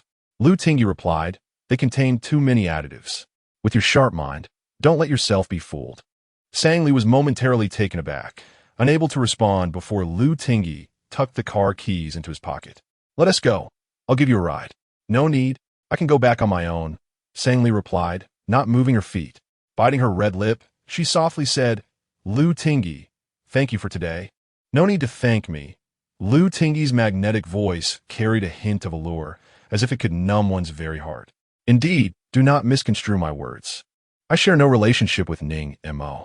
Our last dining together was intended to include Professor Ning, who ultimately could not attend due to unforeseen circumstances, and I left without partaking in any meal." Sang-Li was greatly astonished. "Oh, is that so? Then whom did you purchase these teddy bear slippers for?" Lu Tingyi replied, "You are permitted to harbor a crush, yet I am not." Chapter 23. Wishing your secret love comes true. Sang-Li and Appo's breath caught abruptly as she gazed intently into Lu Tingyi and Appo's eyes, and time seemed to freeze in that fleeting moment. Their gazes collided across the silent air, and bittersweet emotions meandered through her mind. How fortunate must the girl be who captures Lu Tingyi's secret affection? She must be someone utterly unattainable, it seems. Clutching the paper bag Lu Tingyi had given her, she softly murmured, "Oh, I hope your secret love comes true." Lu Tingyi tilted his head, a smile gracing his lips, his eyelashes sparkling as if sprinkled with starlight. "I appreciate your kind words." Ultimately, Sang-Li insisted on not having Lu Tingyi escort her, and after a while, she boarded the bus heading to the American-style restaurant where she worked. The area around Ko Plaza was an upscale residential district characterized by its elegant tranquility, where most people prefer to drive. Consequently, the bus stop out front was nearly deserted. Sang-Lee chose a seat at the back by the window and opened the paper bag. Inside lay a meticulously arranged bento box filled with an Angus steak set, a delightful assortment of meats and vegetables that was sure to whet anyone in Appo's appetite. Yet at that moment, her heart felt as though it were blocked by a soft, damp cloud, leaving her utterly devoid of appetite. Liu Tingy, he seemed genuinely attentive. If he treated ordinary classmates with such care, one could only imagine how he would dote on a girlfriend. Suddenly, she felt a twinge of envy for that girl, realizing her emotions were straying again. Sang-Lee took a deep breath, tucked away the bento box, and pulled out her books to review her studies.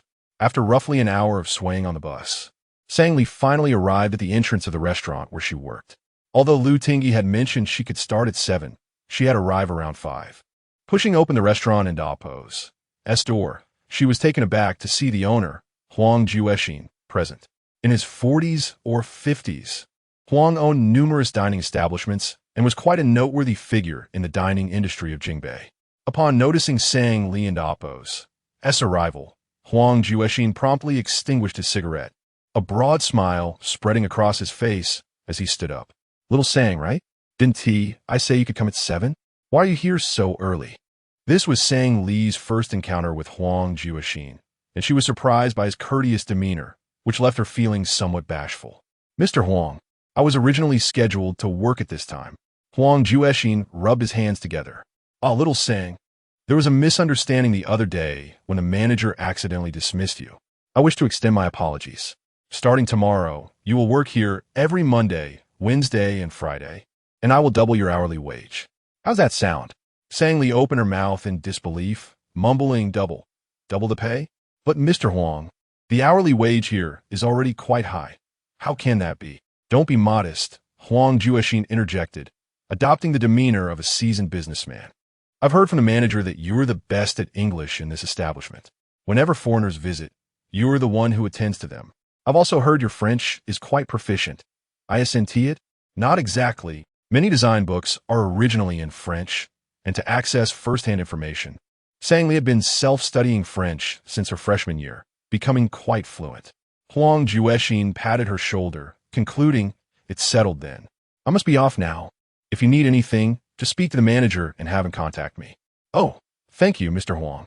As Sang-Lee watched Huang Juexin's retreating figure, a thought crossed her mind. It was likely Liu Tingy who had persuaded Mr. Huang to reinstate her and treated her with such kindness. But who was the one who initially had her dismissed? The following day, at Jing University, during the final visual arts class, Sang-Lee was diligently taking notes while her friend Tan Weiwei fidgeted with her phone, appearing quite distracted. Sang-Lee pushed her notebook towards her friend, remarking, "Professor Zhang said this topic is crucial and will be on the midterm exam." Tan Weiwei hung her head, seemingly uninterested in the subject matter. "Li, Chuyan hasn't messaged me in 2 days.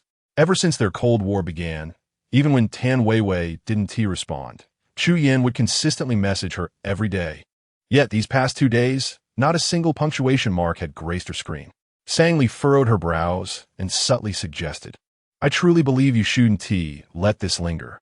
You should speak to Senior Chu face-to-face." Tan Hije Sudende lifted Hadgaze, scrutinizing Sang-Lee's beautiful face for a while before asking, "Li, do you know something?" Sang-Lee bit her soft lip, deciding to divulge. "It's not that I know something. Rather, I happened to see something the other day." Tan Weiwei grasped her friend's arm eagerly. "So what did you see?"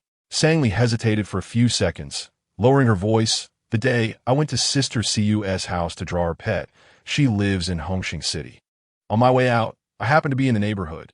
Before she could finish, the class bell rang. Pausing, she continued, "I saw Senior Chu." "You saw Chu Yan? What was he doing there?" He was with Gu Weiniang." Tan Weiwei's eyes widened, and she exclaimed, "What?" Before they could continue their conversation, Professor Zhang called out, "Sang-Lee." Sang-Lee quickly stood up. "Professor, come here for a moment.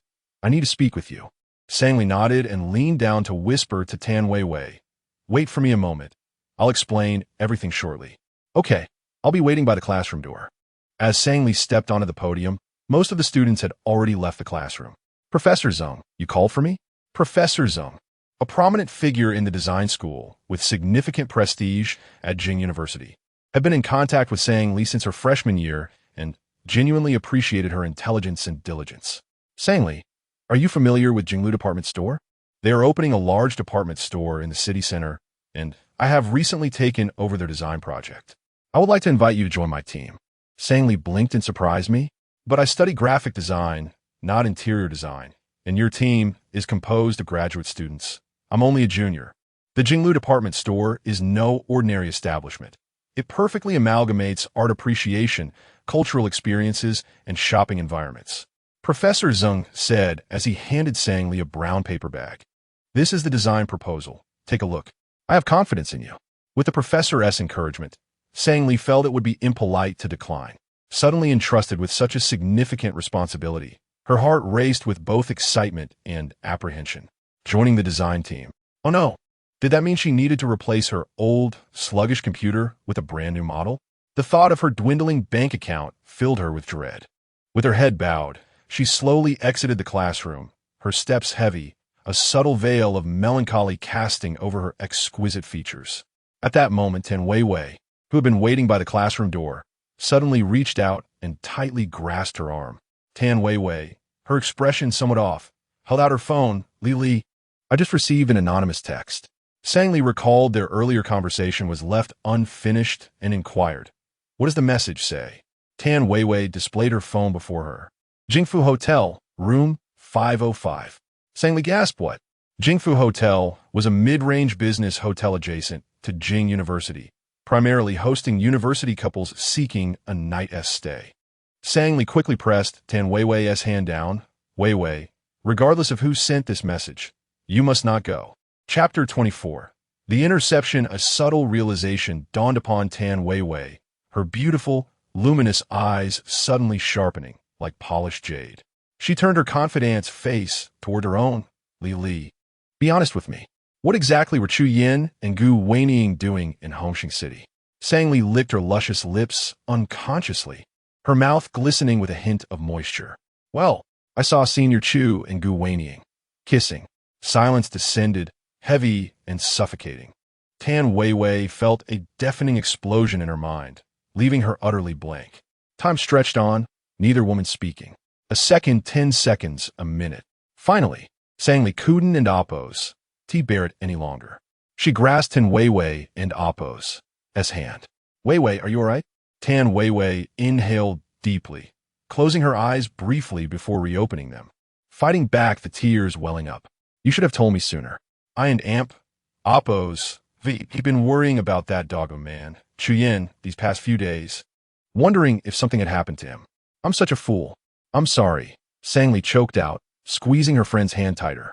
I didn't want to stir up trouble or damage a relationship. I also wanted to wait and see if Senior Chu would come to you himself. If perhaps he was drunk and mistook Gu Weiniang for you, or something else. Something else?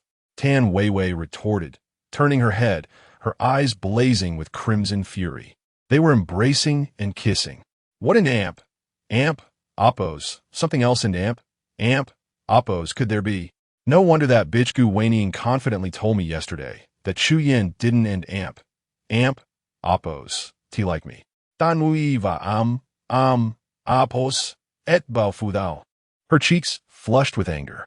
Fine, if Chu Yin treats me this way, then I and Appo's, am even more determined to go. Sang Li and Appo's, as heart clenched, pulling Tan Weiwei back slightly. Don and Appo's, T gets so worked up.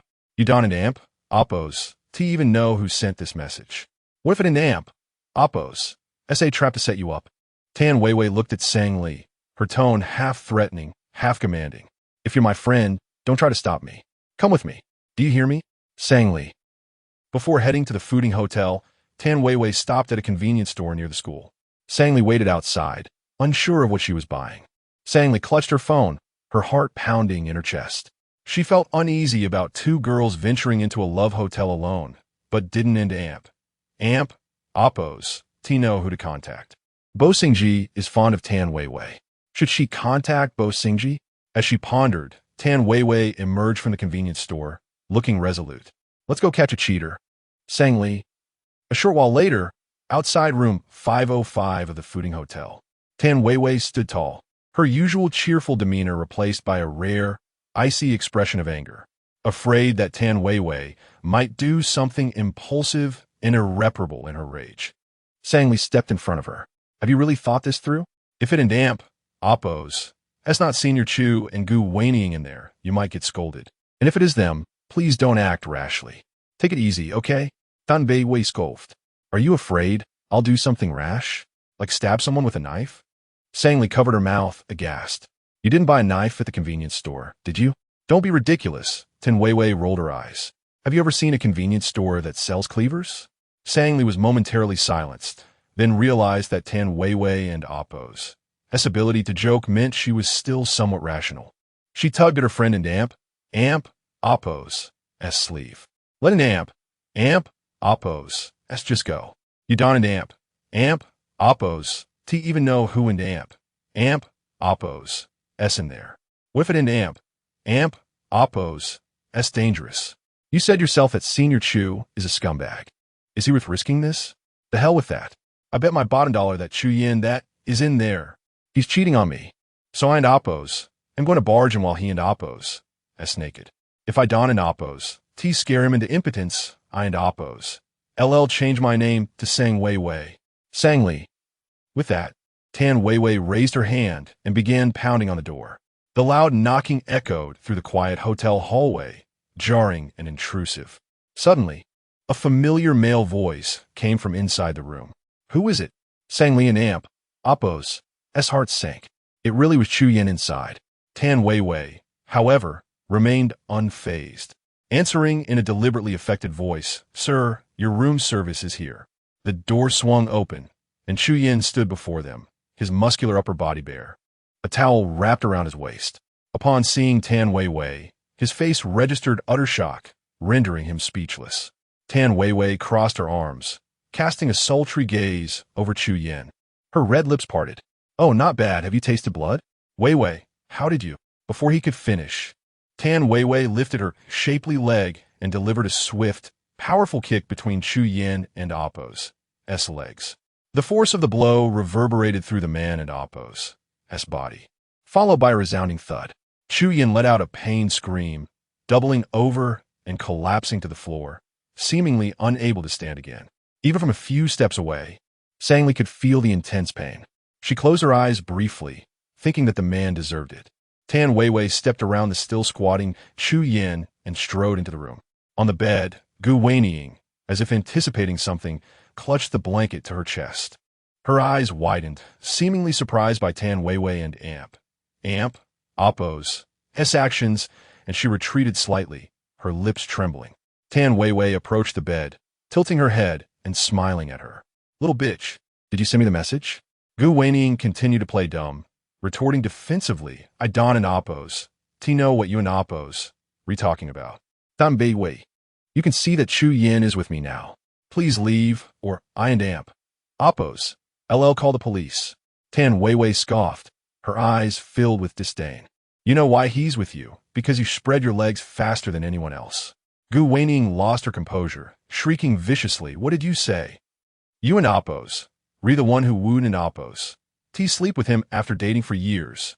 Now that the man in Oppos gone, you and Oppos, blaming me? Tan Weiwei said calmly, I only sleep with humans. As for Chu Yin, that subhuman creature, you can have him. With that, Tan Weiwei pulled out the scalding hot green tea she had bought at the convenience store, unscrewed the cap, and poured the entire bottle over Gu Wanying's head. The woman let out a blood-curdling scream. Ah! Tan Weiwei. Green tea for you, you're welcome. Weiwei. Stop. Let's talk this out. Seeing this, Chu Yin, having finally managed to stand up, tried to intervene. The next moment, Sang Li subtly extended her leg, and Chu Yin tripped. He fell face first with a thud. Sang Li feigned embarrassment. Oh, Senior Chu, are you all right? Should I call an ambulance? Chu Yin. Tan Weiwei clapped her hands, then turned and walked out of the hotel room. As she passed the prone Chu Yin, she made sure to step on his hand. delivering one final blow before leaving. Chu Yin screamed in agony. It hurts. Chapter 25. The Princess in Andersen's fairy tales do not deserve you. As she exited the Fortune Hotel, darkness had enveloped the city. Tan Weiwei immediately retracted her earlier demeanor of a strong heroine. A profound ache surged within her chest, making her acutely aware that her relationship with Chu Yin had irrevocably ended. Over 2 years of affection succumbed to a man and amp. Oppos, as primal instincts, stolen away by a woman more liberated than herself. Tan Weiwei and amp. Oppos. S expression was eerily calm, yet the light in her eyes seemed to vanish in an instant. Sangli took Tan Weiwei and Oppos' hand, the icy touch sending a shiver through her.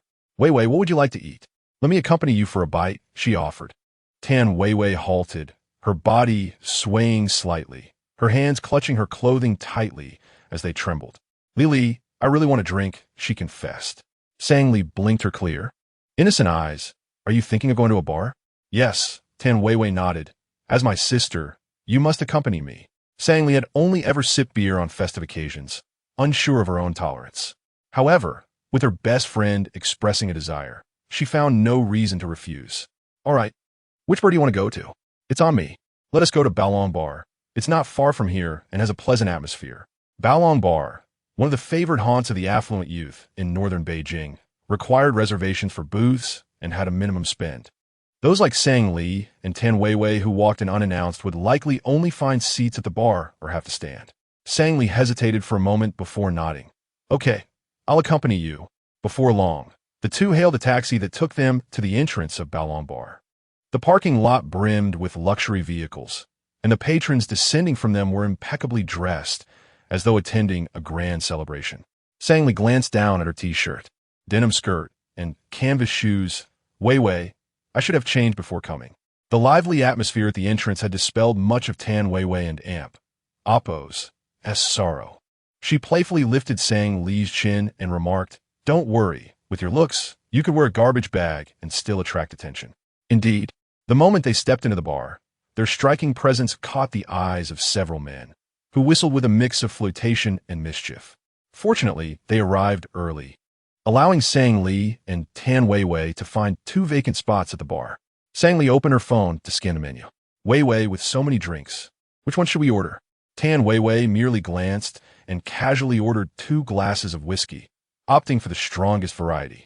Soon, 2 glasses filled with ginger-colored liquid and ice were placed before them. Sang Li cautiously took a sip, the fiery sensation hitting her head like a thunderclap. Goodness, that is spicy. Tan Weiwei, with her slightly squinted eyes, lifted her head and elegantly downed the whiskey in one go. She slapped the glass down on the table, declaring, Another round. In the dizzying hall, men and women poured drinks for one another, swaying to the deafening beats of rock and electronic music amid a haze of bright lights and intoxicating revelry. Sang Li felt a dissonance with the world around her, engulfed in a surreal detachment. She contemplated leaving after a couple of drinks when suddenly Tan Weiwei began to cry. Whether from clarity or intoxication, Tan Weiwei wept like a rain-soaked pear blossom, gasping as if she had swallowed all the world's miseries, yearning for release. Lili, do you think I'm useless? Unable to keep even a man? Sang Li, filled with compassion, embraced Tan Weiwei, gently patting her back. No, you are the best. No one in this world can compare to you. I thought I could be with Chu Yin forever. Who knew he would betray me like this? Tan Weiwei lifted her tear-soaked gaze from Sang Li's embrace. So, everything he said about buying a house for me, giving me a home, promising to love me forever was all a lie. Just because I wouldn't sleep with him, he no longer wants me? Sang Li tightened her hold on Tan Weiwei. Weiwei, don't dwell on him. He isn't worth it. You are smart and beautiful. So many people admire you, and you deserve someone better. Perhaps a bit tipsy, Tan Weiwei began to ramble. I'm not as good as you say. I'm not as smart or as pretty. Sang Li listened quietly, biting her soft lip, her dark eyes unwaveringly fixed on her friend. I'm not as great as you think. My family isn't well off, and we still rent our home in Jean City. I work every day to earn money for school. It's exhausting, but I have no choice. I've liked a boy for 3 years, but never dared to tell him. fearing he'd mock me for my audacity, like a toad dreaming of eating swan meat. Perhaps under the influence of alcohol, Sang Li felt dizzy, her emotions intensifying.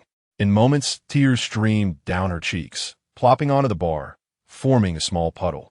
Tan Weiwei blinked her dreamy eyes, unsure if she absorbed any of her friend and Oppo's words. Propping herself up, she finished her third glass of whiskey and exclaimed, Li, what are you thinking? You're amazing. I believe even the princes in Andersen's fairy tales do not deserve you. You are truly a princess escaped from the pages of a fairy tale. Upon hearing this, Sang Li wiped her tears and let out a soft laugh.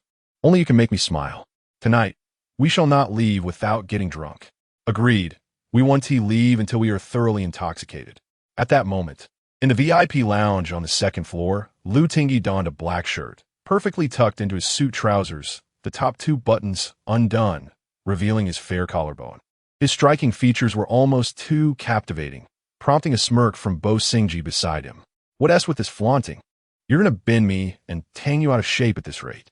Lu Tingyi leisurely swirled the red wine in his glass. If you can flaunt better than me, be my guest. Tang Yu's brow twitched. Young master, I prefer women. Lu Tingyi shot him a sidelong glance. As if I prefer men? Bo Singji took a sip of wine, a teasing smile creeping onto his lips. He fancied Sang Li. Lu Tingyi's hand stilled momentarily. A flicker of tenderness crossing his gaze before he regained his composure. Just classmates. Bo Singji raised an eyebrow suggestively. Oh, is that so? Lu Tingyi replied. Choose one. Hand over your shares in Hushuo or your dignity. Bo Singji chuckled. You're quite the character. The young master. Is that not the girl you followed onto the bus the other day, downstairs? Chapter 26. A hero and amp. Oppo's rescue or a coward and amp. Oppo's abandonment? Lu Tingyi glanced downstairs, and in the next moment, his jaw clenched, his expression darkening as he tightened his grip around the wine glass.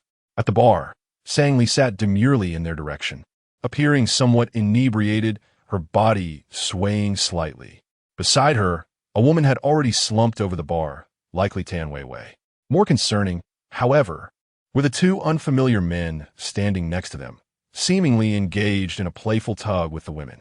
Just as Lu Tingyi was about to take action, Bo Singji abruptly smashed his glass and stood up first, muttering something under his breath before sprinting downstairs. Tang Yu was taken aback, realizing that Bo was vying for the same woman as his master. Lu Tingyi thought to himself, this guy should patent his antics. He has practically got a rocket attached to his backside. Downstairs, a man clad in a floral shirt clutched Sang Li and Oppo's arm, attempting to pull her from her seat. Leering as he said, Miss, you've had too much to drink. Let me take you home. At that moment, Sang Li was moderately intoxicated, yet still retained a glimmer of awareness. She struggled to shake off the man and Oppo's grip, but felt utterly drained of strength. Sang Li shifted closer to Tan Weiwei, urging, Weiwei, get up. We need to go back. Tan Weiwei lifted her heavy head, her gaze hazy. Go back. No way. I want to keep drinking. The 2 men exchanged lewd glances, likely celebrating their luck in picking up 2 beautiful women. Just then, a hand adorned with a luxury watch landed on the arm of the man tugging at Tan Weiwei and Oppo's clothing, compelling him to release his grip.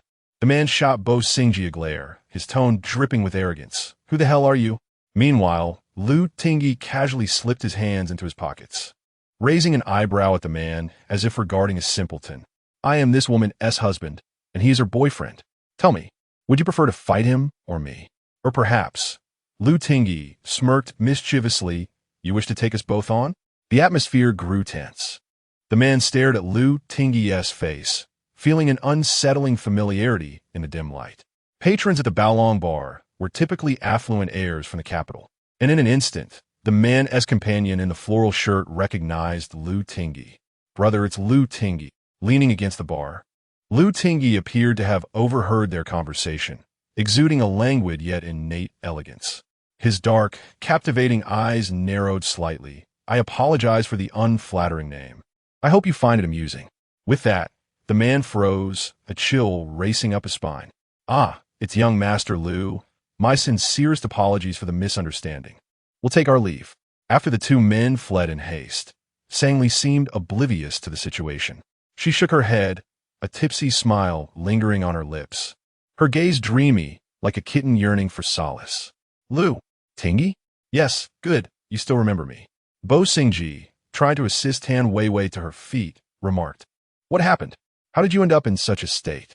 If you can't handle your liquor, perhaps you shouldn't drink at all. Suddenly, Tan Weiwei snapped her head up and slapped Bo Singji across the face. Get lost. Men are all scum.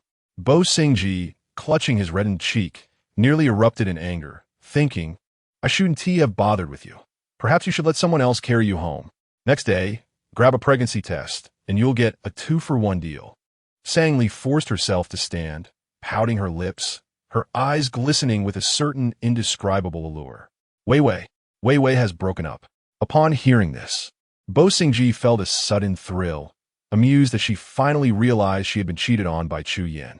Almost simultaneously, Sangli swayed and collapsed onto Tang Yu. Lu Tingyi. Tang Yu quickly reached out to catch her, feeling as if he were holding a hot potato, uncertain whether to toss her aside or keep her close. Lu Tingyi chuckled. Well, it seems you have a good eye for picking your targets. Is Tang Yu more handsome than me? Tang Yu's heart raced. No, young master, you are far more handsome. Lu Tingyi lazily surveyed the two and remarked, what are you waiting for? Why are you still holding her? Tomorrow, I'll ask my father to prepare a house for you to take her home. Tang Yu was left speechless. How could he let go? If he did, she would undoubtedly fall to the ground. Feeling a surge of frustration, Lu Tingyi turned away. Let us go. I'll drive. You two take the back seat for some privacy. Tang Yu protested. Young master, that's not appropriate, and you've been drinking. You can't drive. Lu Tingyi replied nonchalantly. I've recently developed a new hobby, driving under the influence. Tang Yu. Meanwhile, Bo Singji remained irritable, still supporting Tan Weiwei. Hey, don't leave yet. I still have one here. What should I do? Lu Tingyi smiled, his lips curling. Well, the opportunity has presented itself. It's up to you whether to play the hero or the coward. Bo Singji. Moments later, Sangli was placed into the back seat of a Rolls-Royce by Tang Yu. At this moment, she was thoroughly intoxicated, half closing her eyes, her lively gaze somewhat hazy, her fair complexion tinted with a rosy hue, her long hair cascading over half her face, exuding an air of vulnerability. Lu Tingyi observed her for a while, then reined in his emotions and turned to look out the window. From the driver's seat, Tang Yu inquired, Where to, young master? Hingwan Platha. Tang Yu's breath hitched for a second. Oh no, is young master planning to abduct a respectable woman? Lu Tingyi added, and don't tell my father. Understood, young master. Also, have Uncle Tang come by tomorrow. Yes, young master. As the Rolls-Royce glided along the elevated road, Lu Tingyi draped a thin blanket over Sangli. She gently turned over, releasing a soft sigh as her breathing became shallow once more. Lu Tingyi's gaze landed on her black canvas bag. In his memories, Sangli had always clutched that bag, adorned with a whimsical drawing of a white teddy bear holding a small bowl, resembling her in a charmingly innocent way. In high school, this bag had held her art supplies, and now it served as her school bag. Those 98 egg pancakes and countless bottles of sports drinks and milk teas she bought for him. Had she not spent so much on him, she could have upgraded to a more fashionable bag. Truly, she was endearingly foolish. Reflecting on this, Lu Tingyi's eyes darkened. Sangli had bought him so many things. Did she not purchase even more for that guy she secretly adored? Chapter 27. The Scoundrel and the Drunkard Before Long. The Rolls-Royce came to a halt in the underground parking lot of the Jingwang Plaza. At this moment, Sangli had fallen into a deep slumber, her delicate pink face serene, exuding an innocence that belied her age. Lu Tingyi alighted from the car and opened the door on Sangli and Amp. Appo's side, addressing Tang Yu. Carry her down. Tang Yu was taken aback, momentarily at a loss for words, wondering why it was him who was tasked with this. Lu Tingyi replied, She has already thrown herself onto you. How could I possibly interject between you two? Tang Yu was genuinely surprised at his young master and Appo's grudges and pettiness. It was said that the human body is composed of 70% water. Perhaps Lu Tingyi and Appo's was comprised of 70% vinegar. Now, Tang Yu felt a cold sweat trickling down his forehead, and he steeled himself. Young master, am I really supposed to carry her? Yes. Will you let me go afterward? Yes, carry her. Since Lu Tingyi had spoken, Tang Yu had no choice but to comply. He rolled up his sleeves and bent down to enter the car. Just as his hand was about to touch Sang Li, suddenly, a sharp kick landed on his waist, sending him crashing to the ground. Lu Tingyi patted his long legs, muttering, "Do as I say. There's no need for you to think." Tang Yu. Lu Tingyi bent down and effortlessly lifted Sang Li, slinging her over his shoulder. With a light chuckle, he remarked, "She looks slender, yet she has some weight." Tang Yu, being quite the straightforward man, failed to grasp Lu Tingyi's subtle implication about Sang Li's figure, and interjected, "Perhaps she just ate too much." Lu Tingyi retorted, "Why don't you say she hasn't digested properly?" Tang Yu. Shortly thereafter, Lu Tingyi carried Sang Li to the spacious sofa in the living room, while Tang Yu seized the opportunity to slip away without a trace. Lu Tingyi selected the softest pillow from the bedroom and placed it beneath Sang Li and Appo's head, draping a blanket over her. Having likely overindulged in alcohol, Sang Li's slightly plump cheeks were flushed like ripe apples, a stray strand of hair obscuring her eyes, making her appear like a child who hadn't Appo's yet grown up. Lu Tingyi gently brushed the hair aside. This little one sleeps, as if in a deep stupor, unresponsive to any movement. With such a poor tolerance for alcohol, was she not afraid of being taken advantage of in a bar? At that moment, Lu Tingyi, reeking of liquor, was preparing to get up and shower when suddenly a soft, boneless hand grasped his arm.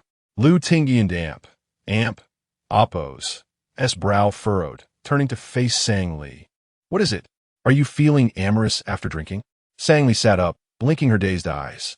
In the dim, sultry light, shadows danced on her lashes, her sweet demeanor rendering her utterly beguiling.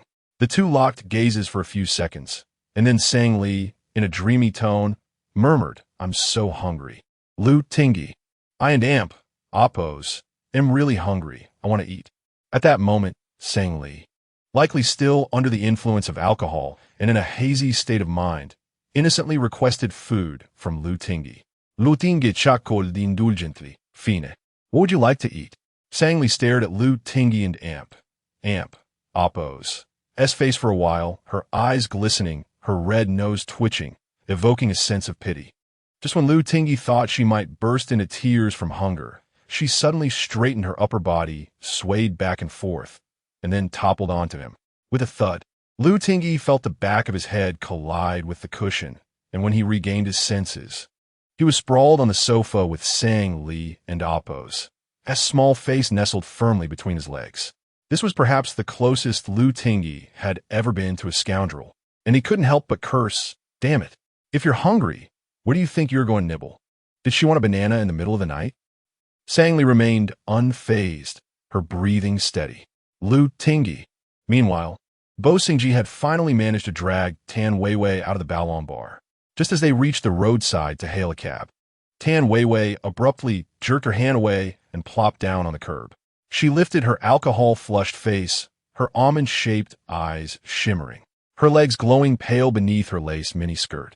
With her legs crossed, she began to curse. "Not a single decent man out there. Why make it big? I'll have a whole house full of little puppies." Bo Xingji stood beside her, arching an eyebrow. "Miss, what do you plan to do with a house full of little puppies? Swap them out daily? Please. My looks and figure wouldn't be wasted on them. I'll make sure to clip those little things." Bo Xingji was taken aback by Tan Weiwei's wild imagination, suddenly feeling a sharp pain in his lower body. He sat next to her and adjusted her skirt. "Look at how you're presenting yourself. You'll be seen by others." Tan Weiwei curved her lips into a playful smile, raising her delicate arm to lightly hook around his neck. "Hey, handsome, why are you being so nice to me? Are you sweet on me?" Bo Xingji indeed had feelings for Tan Weiwei, a love at first sight that ensnared him from the moment he laid eyes on her. Despite his usual carefree demeanor, he wasn't the type to take advantage of a vulnerable moment. He grasped her arm, attempting to pull her away. "Stop fooling around. I'll take you back to school." In her drunken state, Tan Weiwei exuded an intoxicating allure, her sultry eyes captivating anyone who dared to look. Suddenly, She leaned forward and plopped down onto Bo Singji's lap. Hey, handsome, what is up? Bo Singji. Just a second ago, you were talking about clipping off men's bits, and now this? His throat tightened. No, get off me, or I'll splash cold water on you. Almost simultaneously, Tan Weiwei cupped Bo Singji's face and kissed him directly. She felt an insatiable thirst, instinctively parting her lips, yearning for more. Bo Yingji, suddenly robbed of his first kiss. The kiss was long and lingering, leaving Bo Singji breathless, his body reacting intensely. The thought of Tan Weiwei waking up the next day, wiping her mouth, and forgetting everything that transpired made him struggle to retrieve his phone from his pocket.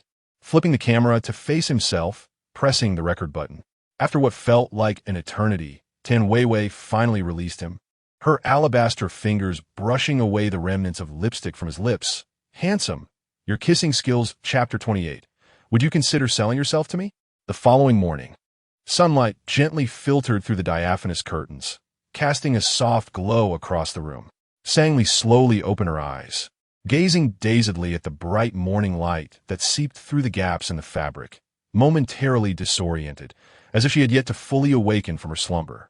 She felt as though she were lying upon a vast expanse of clouds, enveloped snugly and comfortably. Instinctively, she reached out for her phone on the bedside table, only to have her small hand tightly grasped by an overwhelming warmth. Turning her head, she beheld Lu Tingyi standing nearby, his brow furrowed, his features sharply defined by the morning light, rendering him both profound and captivating. In that instant, Sangli became fully alert. She pulled her hand away from Lu Tingyi and Appo's grasp and nearly tumbled off the sofa in her haste. What am I doing here?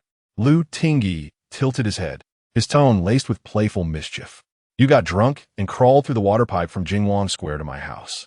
Sangli knew he was jesting, but her heart sank as she swallowed hard.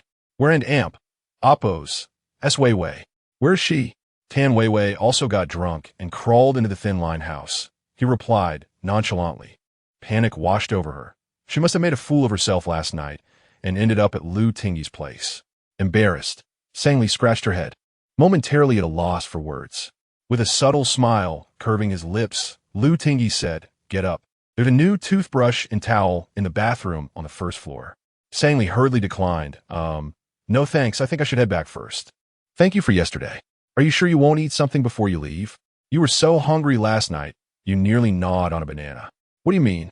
You buried your face in my lap, saying you were hungry. Lu Tingyi casually glanced down at his lower half. Sangli nearly sprinted into the bathroom, turning on the tap. The warm sensation flowed through her palms, making the earlier surreal feeling suddenly tangible. She had actually gotten drunk and spent the night at Lu Tingyi's home. The boy she had secretly admired for 3 years had taken her home, and she had even acted inappropriately. Oh my goodness! Sangli covered her mouth, struggling to suppress a scream as she turned on the faucet. No one looks dignified when drunk, and even though she knew Lu Tingyi wouldn't judge her, a girl still harbors a shred of modesty and a yearning for a positive impression. At the very least, she hoped not to appear utterly ridiculous. But now, it was too late. In Lu Tingyi's eyes, she must seem like a drunken, crazy mess. She felt a wave of despair, wishing to find a spot to hide herself away. Uncertain of how long she had been in the bathroom, a series of knocks resounded at the door. Sangli, come out.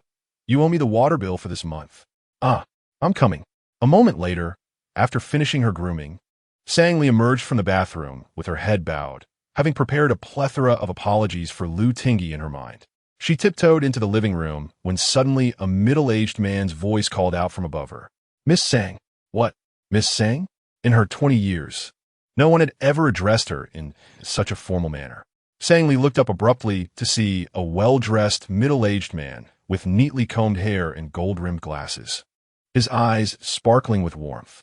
In an instant, memories flooded back to the summer of her college entrance exams, where this man had opened the car door for Lu Tingyi, respectfully addressing him as young master.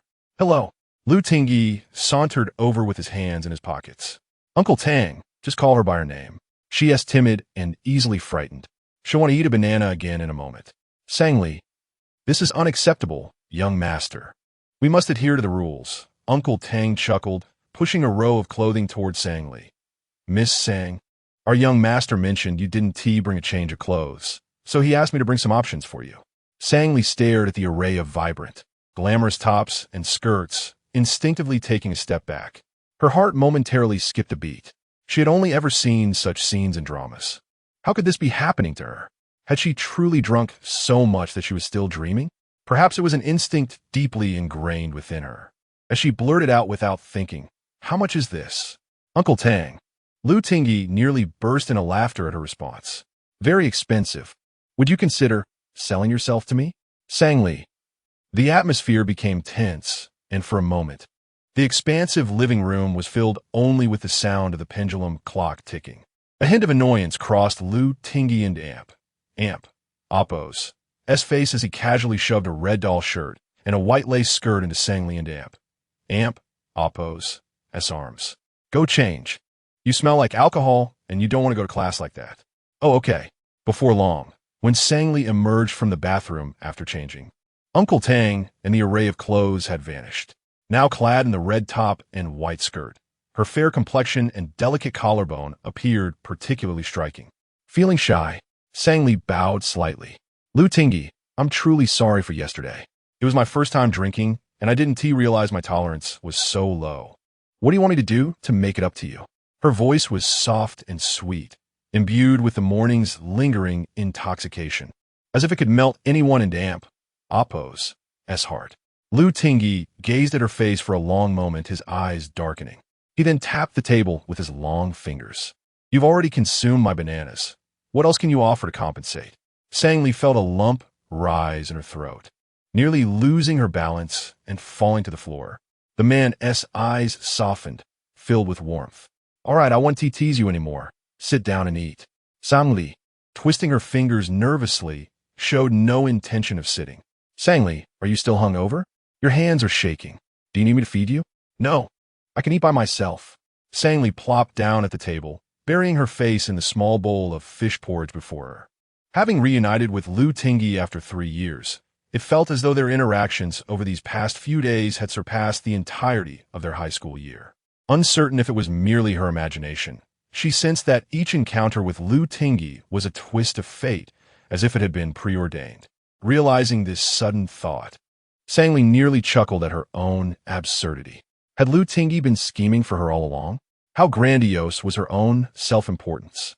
To have breakfast face-to-face with Lu Tingyi, chatting as ordinary friends do, was already more than enough. Lost in this fleeting daydream, she knew that when reality set in, the fall would be far more painful. Sang Li closed her eyes, attempting to collect herself, spooning the fish porridge into her mouth.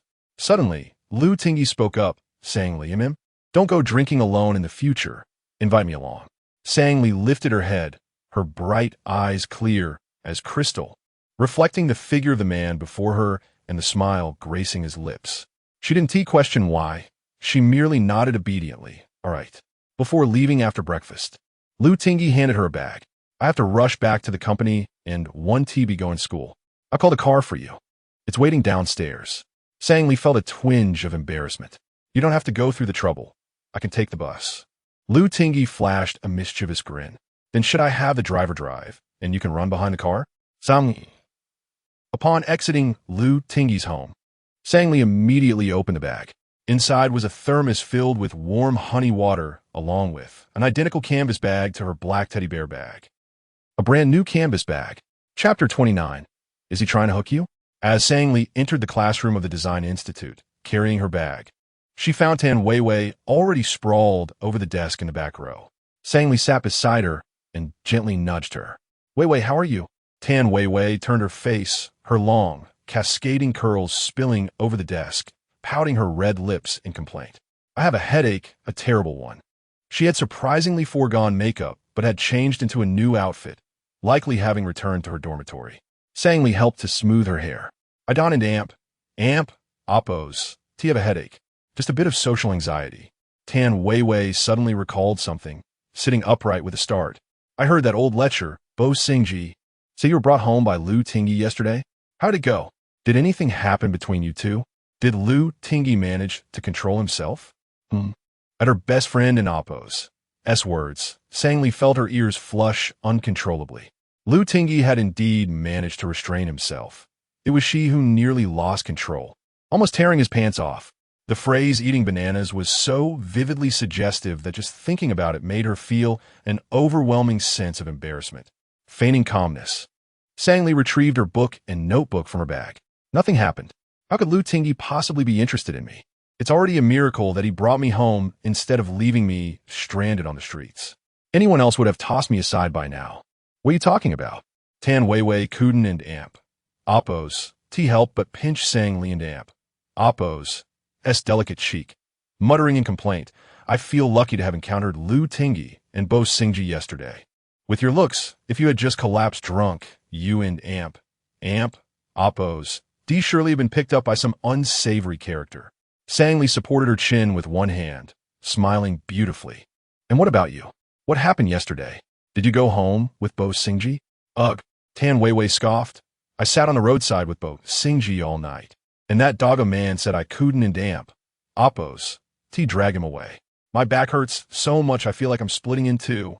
Is it really that exaggerated? Sangli laughed at Tan Weiwei's antics. At least Bo Xingji didn't T abandon you. He kept you company all night, didn't he? Saying this, she handed her thermos to Tan Weiwei. Drink some warm honey water. It should ease your headache. Tan Weiwei gleefully accepted it. I knew you were the best to me. So considerate. Not made by me, but by Lu Tingyi. At this, the thermos hovered in midair as Tan Weiwei's eyes widened. Lu Tingyi, he made this for you? My goodness, this man is quite the charmer. Is he trying to hook you? Sangli bit her soft lip, momentarily speechless, while an indescribable emotion surged within her, a tingling sensation spreading through her body, culminating in an explosion of feeling akin to fireworks in her mind. That's Lu Tingyi. He doesn't need to lure anyone. He is simply a good person. I can't believe you think that. He is not Doryman, able to extend A and Amp. Oppos, round and Amp. Oppos, hand to everyone. If he were truly a good person, he'd set up a stall at Baolong's entrance, giving away honey water for free. Sangli choked a bit, softly insisting. I still believe he is just a good person. Tan Weiwei took a sip of honey water and rolled her eyes in silence. You know, Lili, right now you and Amp, Oppos, Regis and Ostrich, thinking that if you bury your head in the sand, nothing has happened. But your backside is still exposed. Tan Weiwei continued sipping her honey water, not intending to provide further treatment for this slow-witted patient. Her head was pounding, and she needed to finish this class and return to her dormitory for some sleep. With some time left before class began, Sangli took out her phone to scroll through it, suddenly noticing a message from Professor Zheng sent last night. Sangli, have you thought about joining the project team? It reminded her that she had promised to give Professor Zheng a response later that day. This was indeed a rare opportunity, but joining the design team would likely require the best equipment. Her current computer was certainly inadequate. A new MacBook would cost at least $10,000 to $20,000. Considering the $6,000 that Lu Xiyu had transferred to her, she still had a long way to go. No, she absolutely could not let this opportunity slip away. Thus, Sangli gritted her teeth and replied, I've considered it, Professor Zheng. I am willing to join. After putting down her phone, Sangli took a deep breath, as worry crept into her heart. If worse came to worst, she could advance her salary at the cafeteria. She couldn't and Amp, Oppos, to possibly ask her parents for help. With this thought in mind, Sangli picked up her phone again and opened the school forum, posting, Design Institute student seeking a second-hand MacBook. Throughout the entire class, Tan Weiwei was in and out of sleep, failing to lift her head from the desk even once. Even the class exercises were completed by saying Li on her behalf. As class was nearing its end, a new message suddenly popped up on Tan Weiwei and Amp, Oppos' phone. She propped herself up, lazily swiping the screen. Jean Dandin. Video, Tan Weiwei frowned. Jean Dandin? Who is that? What a sleazy name. She clicked on the video, and in the next moment, the sight of her passionately kissing Bo Xingji filled her vision. With her eyes closed, she kissed him as if entranced, the sound of their intimate interactions echoing loudly from the phone. Tan Weiwei froze, momentarily forgetting to turn off the video. Sangli also heard the noise and subtly turned her face. In the video, Bo Xingji gasped, Tan Weiwei, let go of me. Tan Weiwei, utterly absorbed in the moment, replied, "Handsome, your lips are so soft." Sang-Li, already dumbfounded, could only stare. Tan Weiwei suddenly snapped back to reality, snatching her phone and flinging it to the ground, then covering her ears, letting out a blood-curdling scream. "Ah!" With a loud crack, the piece of chalk in Professor Wu's hand broke as he was fervently writing on the blackboard. He turned around in anger, grabbing the eraser and hurling it in Tan Weiwei's direction. "Tan Weiwei, you've been sleeping since class started. You're perpetually drowsy throughout all seasons. What nonsense is this? Are you possessed by a ghost? If you don't want to attend class, just leave. Don't think that your relationship with the medical school S. Crane will save you." A classmate in front interjected, "Professor, that S. Lu Tingyi." At this moment, Tan Weiwei could hardly care about being scolded by the professor. All she wanted was to strangle herself. She had audaciously kissed Bo Xingji, and that kiss had been so intense, it looked as though they were about to undress and head to bed. This was a disaster. Her reputation was ruined. In a flash, Tan Weiwei sprang from her seat, snatching her phone from the floor. "I'm sorry, Professor. I suddenly have a toothache. I need to go to the hospital for a cleaning. I'll hand in my assignment next time. Love you, Professor." Professor Wu, his face flushed with anger. Chapter 30. This is even cuter today, as class concluded rather early. Upon returning to her rented accommodation, Sang-Li swiftly took a shower, preparing for her evening shift at the American restaurant. She carefully placed her discarded red dress and white skirt into a laundry bag, intending to drop them off at the dry cleaner on her way to work. If all went according to plan, this outfit, along with the black canvas bag, will be the first and last gift from Lu Tingyi. She hadn't checked the price, but the garment appeared to be expensive, and she hesitated to wear it, wishing to preserve it as a keepsake after having it dry cleaned. Having tidied up with ample time before her shift, Sang-Li sat at her desk. Retrieving the pink confession letter, her gaze fixed upon it. During her senior year of high school, her exchanges with Lu Tingyi had been sparse, mostly consisting of casual refusals. Like "no need, thank you, and you eat by yourself." Yet, she remembered nearly every word he uttered. Whenever he displayed even the slightest smile, she would ponder what had brought him joy, vowing to evoke that happiness again. Lu Tingyi's subtly upturned lips felt like monumental triumphs to her. How foolish yet endearing she found herself. Since Lu Tingyi turned 20 last year and his identity as a member of the Lu family was made public online, whenever Sang-Li felt utterly exhausted, she would search for his name on various search engines, eager for any news about him. Just seeing those 3 characters would send her heart racing and her cheeks flushing, filling her with warmth anew. Many times, she found herself disliking her own nature, resenting her dreams, and loathing her unworthy affection for someone so unattainable. Yet, despite her self-reproach, she continued to dry her tears and silently cherish Lu Tingyi. Lost in her thoughts, her nose tingled with emotion. She wiped her damp eyes, tightened her grip on the pink envelope, and ultimately tucked it away in the corner of her drawer. After her brief reverie, life must go on. She couldn't remain trapped in this ephemeral dream. At that moment, a notification from the school form app on her phone caught her attention. "Hello, classmate. I'm a senior from the computer science department at Jing University. I currently have a second-hand Apple laptop for sale. Would you be interested?" Sang-Li quickly typed back, "Sure, senior. How much do you intend to sell it for?" 2,000. Does that sound all right? Sang-Li was taken aback. "What? 2,000? The latest Apple model has only recently been released. It can't possibly be that cheap." She inquired, "Can I see it in person?" The seller replied, "Of course. Where are you located? I can come to you right now." Shortly thereafter, they arranged to meet at a chain CAF near the entrance of the Phoenix neighborhood. The young man arrived a little late, tall and handsome, wearing large black headphones, exuding youthful charm. He introduced himself as Shun Fan and took a seat across from her, placing the laptop on the table. Sang-Li pushed the coffee she had ordered towards him. "Senior, I got you an iced Americano. Is that all right?" Shun Fan seemed taken aback by her beauty, momentarily dazed, before accepting the coffee with a smile. "I'll drink it. Thank you." As she had to rush to work soon, she wasted no time and asked, "Senior, may I take a look at your laptop?" Shun Fan, being straightforward, placed the laptop on the table, powered it on, and turned the screen towards her. "I just bought it not long ago. It's already formatted. Feel free to check." Sang spent about 10 minutes meticulously examining the laptop's serial number, software, activation date, and so on. No matter how she looked at it, it appeared to be a brand new machine. Curiosity got the better of her. Senior, when did you buy this laptop?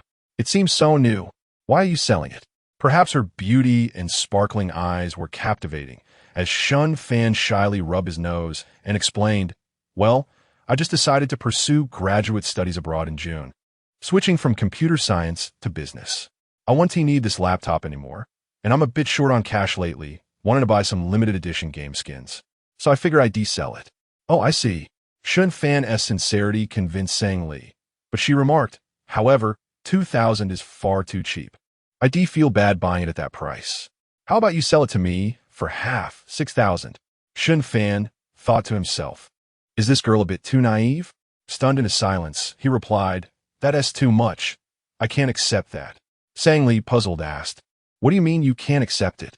Shun Fan paused before responding, it just wouldn't sit right with me. Sang Li was taken aback. For the next 10 minutes, a rather amusing scene unfolded. The buyer and seller engaged in a spirited debate over the laptop's price, with the buyer attempting to raise it while the seller insisted on lowering it. Eventually, they settled on a price of 3,000. Sang Li felt she had scored a fantastic deal, and she suggested, Senior, I truly feel bad. Since I'm working tonight, how about I treat you to dinner another day? Shun Fan scratched his head, blushing slightly. No need for that, Junior. Don't worry about it. This laptop was of no use to me, and I'm happy it can help you. Sang Li beamed, thank you, Senior.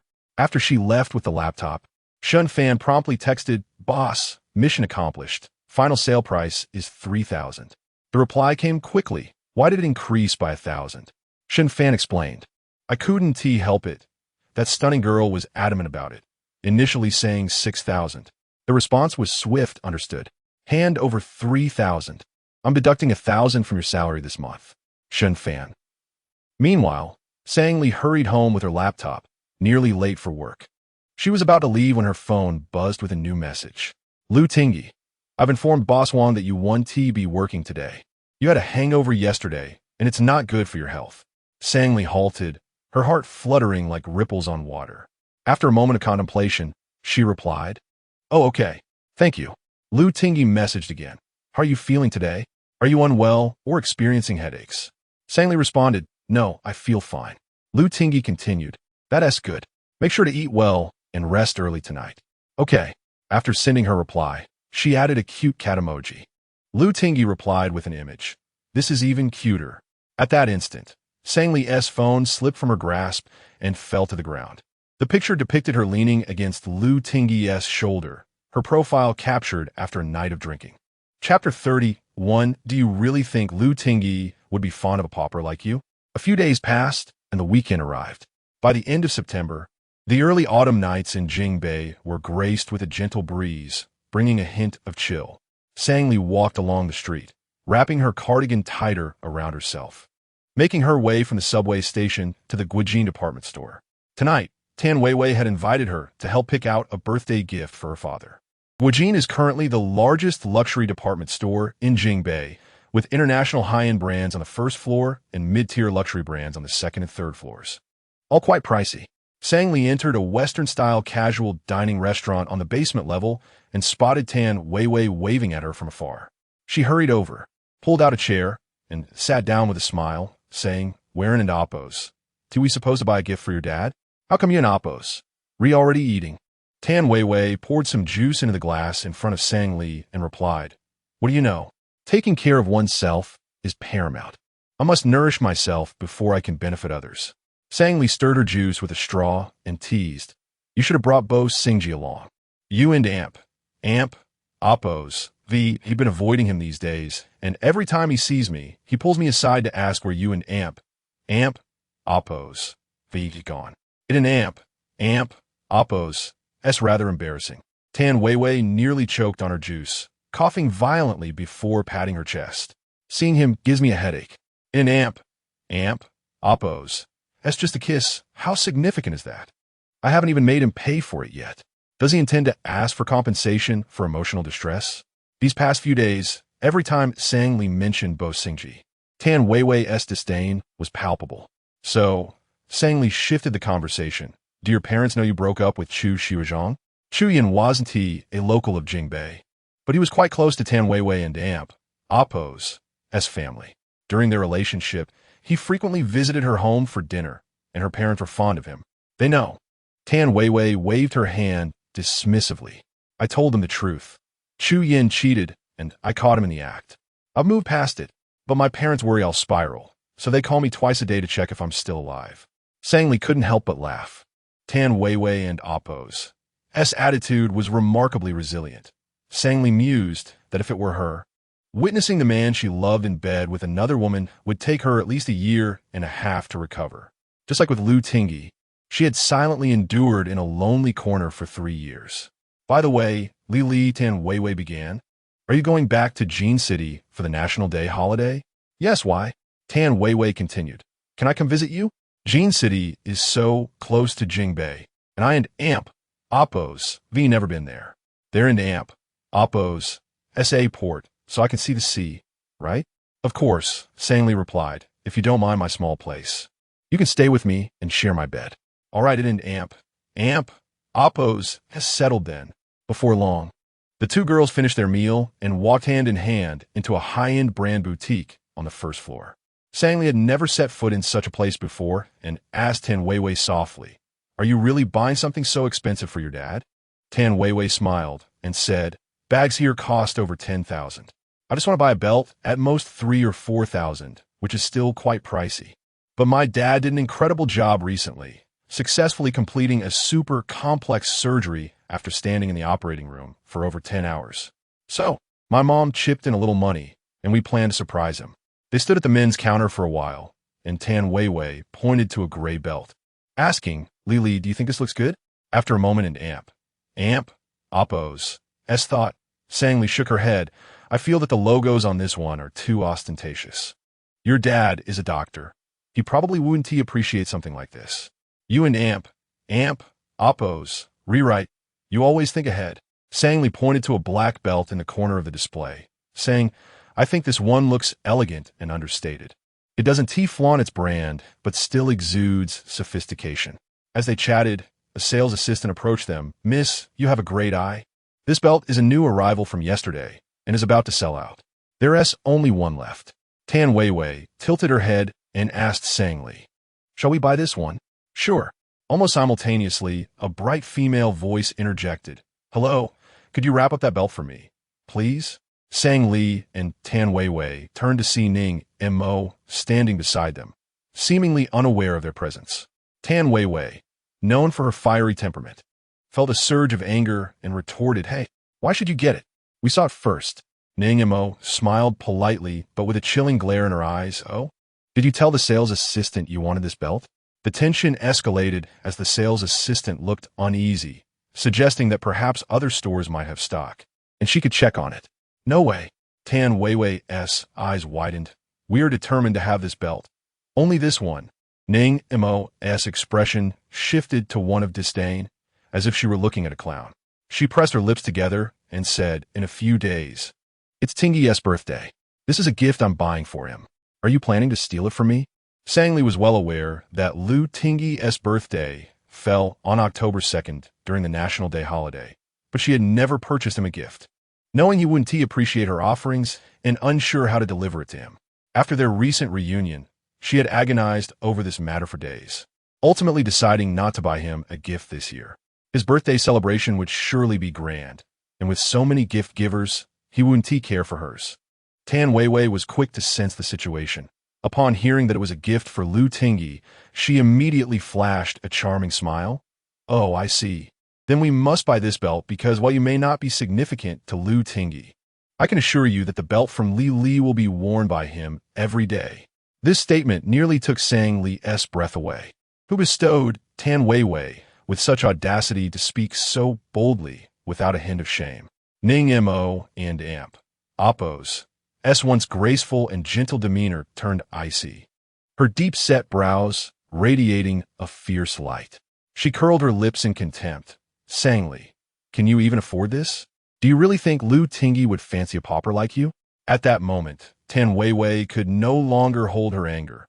Flames of indignation ignited within her, and she reached out her right hand, ready to grab Ning Mo by the collar. Just as her fingers were about to touch the fabric, Sang Li seized her arm. She had never intended to confront Ning Mo, but she would not be a timid victim, allowing anyone to humiliate her. Everyone is born of parents. While her family may not be affluent, it did not mean that anyone could belittle her. Sang Li lifted her bright eyes and offered Ning Mo an unprecedentedly confident smile. I never thought Lu Tingyi would like me, but Ning Mo, I can assure you, he certainly does not like you. Ning Mo was taken aback by Sang Li's retaliation. Her teeth clenched as she struggled to utter a single word. You don't believe me? Why not ask Lu Tingyi yourself? Sang Li shot Ning Mo a glance, her victorious stance more assertive than ever. Regarding Lu Tingyi, I am unworthy, and you are too. With that, Sang Li grasped Tan Weiwei and Appo's arm and strode out of the boutique without looking back. Chapter 32. My wife has been wronged. Time to teach someone a lesson. Stepping out of the boutique, Sang Li and Appo's heart raced uncontrollably. Tan Weiwei excitedly embraced her friend and Appo's shoulders, exclaiming, "Oh my goodness, Li, you were absolutely magnificent. Did you see Ning Mo and Appo's face?" She looked utterly distorted with rage. It was simply delightful. I'm exhilarated. Sang Li and Appo's cheeks flushed with embarrassment, her inner resentment still simmering. I intended to walk away, but she provoked me first. Indeed, she genuinely believes she is some sort of princess, throwing tantrums at will. Tan Weiwei declared, hands on her hips, nearly shouting, "If you ask me, she is suffering from severe case of princess syndrome." Sang Li cast a shy glance at her friend, apologizing. "I'm sorry, Weiwei, for causing you to miss out on buying your father a belt." "Not a worry. We could check other brands," Tan Weiwei replied, her agitation mounting. She then pulled out her phone, declaring, "I can't take this anymore. I'm going to post on social media to vent about that wretched person." Sang Li bit her lip in silence. In truth, the moment she uttered her unworthiness to Ning Mo, her heart ached. Sang Li realized it was time to look forward, to not remain stagnant in a beautiful illusion. Otherwise, she would inevitably drown in the depths of her unrequited love. Meanwhile, at the Hushua Technology office, Lu Tingyi had been preoccupied with preparations for an upcoming public listing and had not been to school for several days. Several company projects had also been delayed. Now, well past mealtime, he sat with Bo Xingji at a tea table, sharing dinner. After several nights of only 2 or 3 hours of sleep, Bo Xingji was so exhausted that he could barely keep his eyes open, swaying in his seat. He hastily shoved a few bites of food into his mouth and asked Lu Tingyi, "Are we heading back after dinner?" Lu Tingyi, one hand scrolling through his tablet and the other deftly wielding chopsticks, kept his gaze down, replying, "If you're tired, you may leave. I'll check in at the lab later. Lao Gu and the others are still there." Bo Xingji set down his chopsticks with a sigh. "What is it about your physique that differs from ours? Even in such exhaustion, you don't show a hint of fatigue. If you were to marry someday, would your wife be able to keep up with you?" At this, Lu Tingyi finally lifted his eyelids, retorting with a mischievous grin, "That is why I plan to make her stronger and more resilient." Bo Xingji scoffed, "I dare say you're quite audacious. You don't even have a girlfriend, let alone a wife." "Rest assured, I will definitely be the first to find a partner," Bo Xingji asserted. Unconvinced, Bo Xingji challenged, "Really? Shall we make a bet?" Lu Tingyi agreed, "Fine, if I lose, we'll live together." "How audacious." Bo Xingji laughed, deriding him before resuming his meal and scrolling through his phone. As he scrolled, a post from Tan Weiwei caught his attention. It was a lengthy diatribe, brimming with accusations directed at someone, vividly descriptive, as if she were recounting a live experience. It was evident that Tan Weiwei had never written an essay so passionately for her college entrance examination. Bo Xingji chuckled. What on earth is Tan Weiwei writing about? Has she abandoned painting to pursue a career in novel writing? Lu Tingyi suddenly became intrigued. "Show me." Bo Xingji held his phone up for Lu Tingyi to see. As Lu Tingyi scrolled down, his expression darkened with increasing intensity, as if a storm were brewing within. Despite Tan Weiwei not naming names, the astute Lu Tingyi immediately grasped the situation. Without a moment's hesitation, he set down his tablet and chopsticks, rising to his feet. "What are you doing?" Bo Singji inquired. "Aren't you going to finish your meal? My wife has been wronged. It's time to teach someone a lesson." Bo Singji was taken aback, his expression questioning. Shortly thereafter, Tang Yu parked his Rolls-Royce in front of Ning Jihuan and Appo's residence. Set within a villa district, the parking area was spacious, and Lu Tingyi had instructed Tang Yu to position the car in a relatively concealed spot around the corner of the villa. Tang Yu, perplexed, asked young master, "Aren't you going to see Professor Ning?" "Today is a private matter, not a professional one," Lu Tingyi replied, stepping out of the car. The man leaned casually against a sturdy tree, his posture seemingly relaxed, yet exuding an ineffable air of languor and nonchalance. With one hand casually tucked in his pocket and the other delicately holding a nearly extinguished cigarette, the faint glow of the ember flickered enticingly against the pitch-black night. Before long, a taxi pulled up to the villa and Appo's entrance, and Ning Mo alighted, gracefully stepping out of the vehicle while balancing several luxury brand shopping bags in her hands, all the while wearing heels that elevated her stature. Lu Tingyi extinguished his cigarette and called out to her, "Ning Mo." At the sound of that familiar voice, Ning Mo turned in surprise, her heart racing at the sight of Lu Tingyi. She immediately trotted over, her face betraying her delight. "Tingyi, what brings you here? Are you looking for my father? Why not come inside?" Lu Tingyi regarded her, his dark, glimmering eyes narrowing slightly. "I specifically came to find you." Ning Mo and Appo's joy intensified, her lips curving into a playful smile. "What do you want to see me about?" "To check if your face has set a new Guinness record," he quipped. Ning Mo paused, momentarily bewildered. What do you mean?" Lu Tingyi and Appo's obsidian-like gaze bore into her, his habitual smile vanishing as he spoke in a low, cold tone. "If your face were not sufficiently large, why would you provoke Sangli without cause?" Ning Mo felt a tremor of unease, instinctively stepping back, her heart racing. "What did Sangli say to you?" "I didn't provoke her." "Sangli said nothing," Lu Tingyi replied, arching an eyebrow with a sardonic smile. His voice was languid yet sharp. "Didn't I give you a chance at the CAF on campus? And I let slide your attempt to use connections to have the restaurant owner dismiss Sangli. But if you consider your actions today as not provoking her, then I believe the latest instrument we developed at our company would suit you well." What do you mean? "Perhaps it's time to replace your brain," Lu Tingyi stated bluntly. Ning Mo felt as though she had been struck, unable to meet his gaze.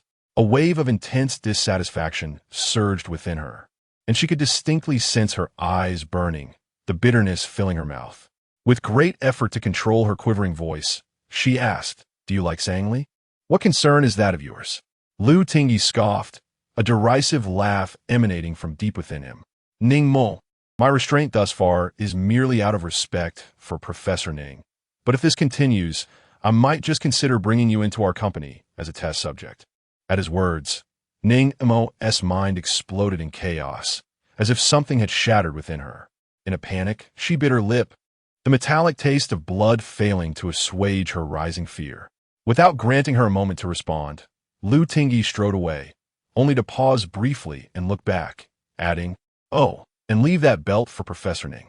I neither celebrate birthdays nor accept gifts from you." Chapter 33. Who allowed you to skip meals? Upon returning to the car, Lu Tingyi rolled down the back window and lit a cigarette. The cold moonlight illuminated the haze of smoke, obscuring the contours of the man's profile. In Tang Yu's memory, Lu Tingyi seldom smoked. He only did so when his research in the UK hit a snag. Yet at this moment, with the company and Appo's project progressing smoothly and Husha nearing its launch, what could be troubling him? Tang Yu lost his mother shortly after birth and had lived with the Lu family since childhood.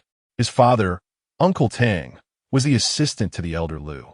When Tang Yu was 10, Lu Tingyi was born, and from that point on, he had always been by Lu Tingyi and Appo's side. Adjusting his gold-rimmed glasses, Tang Yu hesitated on whether to start the car and where to go when his phone rang. A mere glance at the caller ID sent a jolt of panic through him, and without hesitation, he ended the call. It was over. He wondered if the young master had seen it. In the back seat, Lu Tingyi chuckled softly, Tang Yu, you have quite the audacity to hang up on my sister. Dan Yu. So he did see it.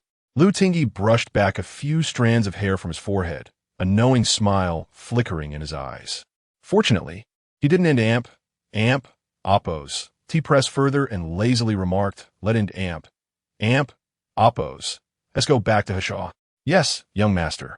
In recent days, Sangli had joined Professor Zeng and amp, oppos as project team, working tirelessly from 5 in the evening until 9 at night, with hardly a moment to breathe.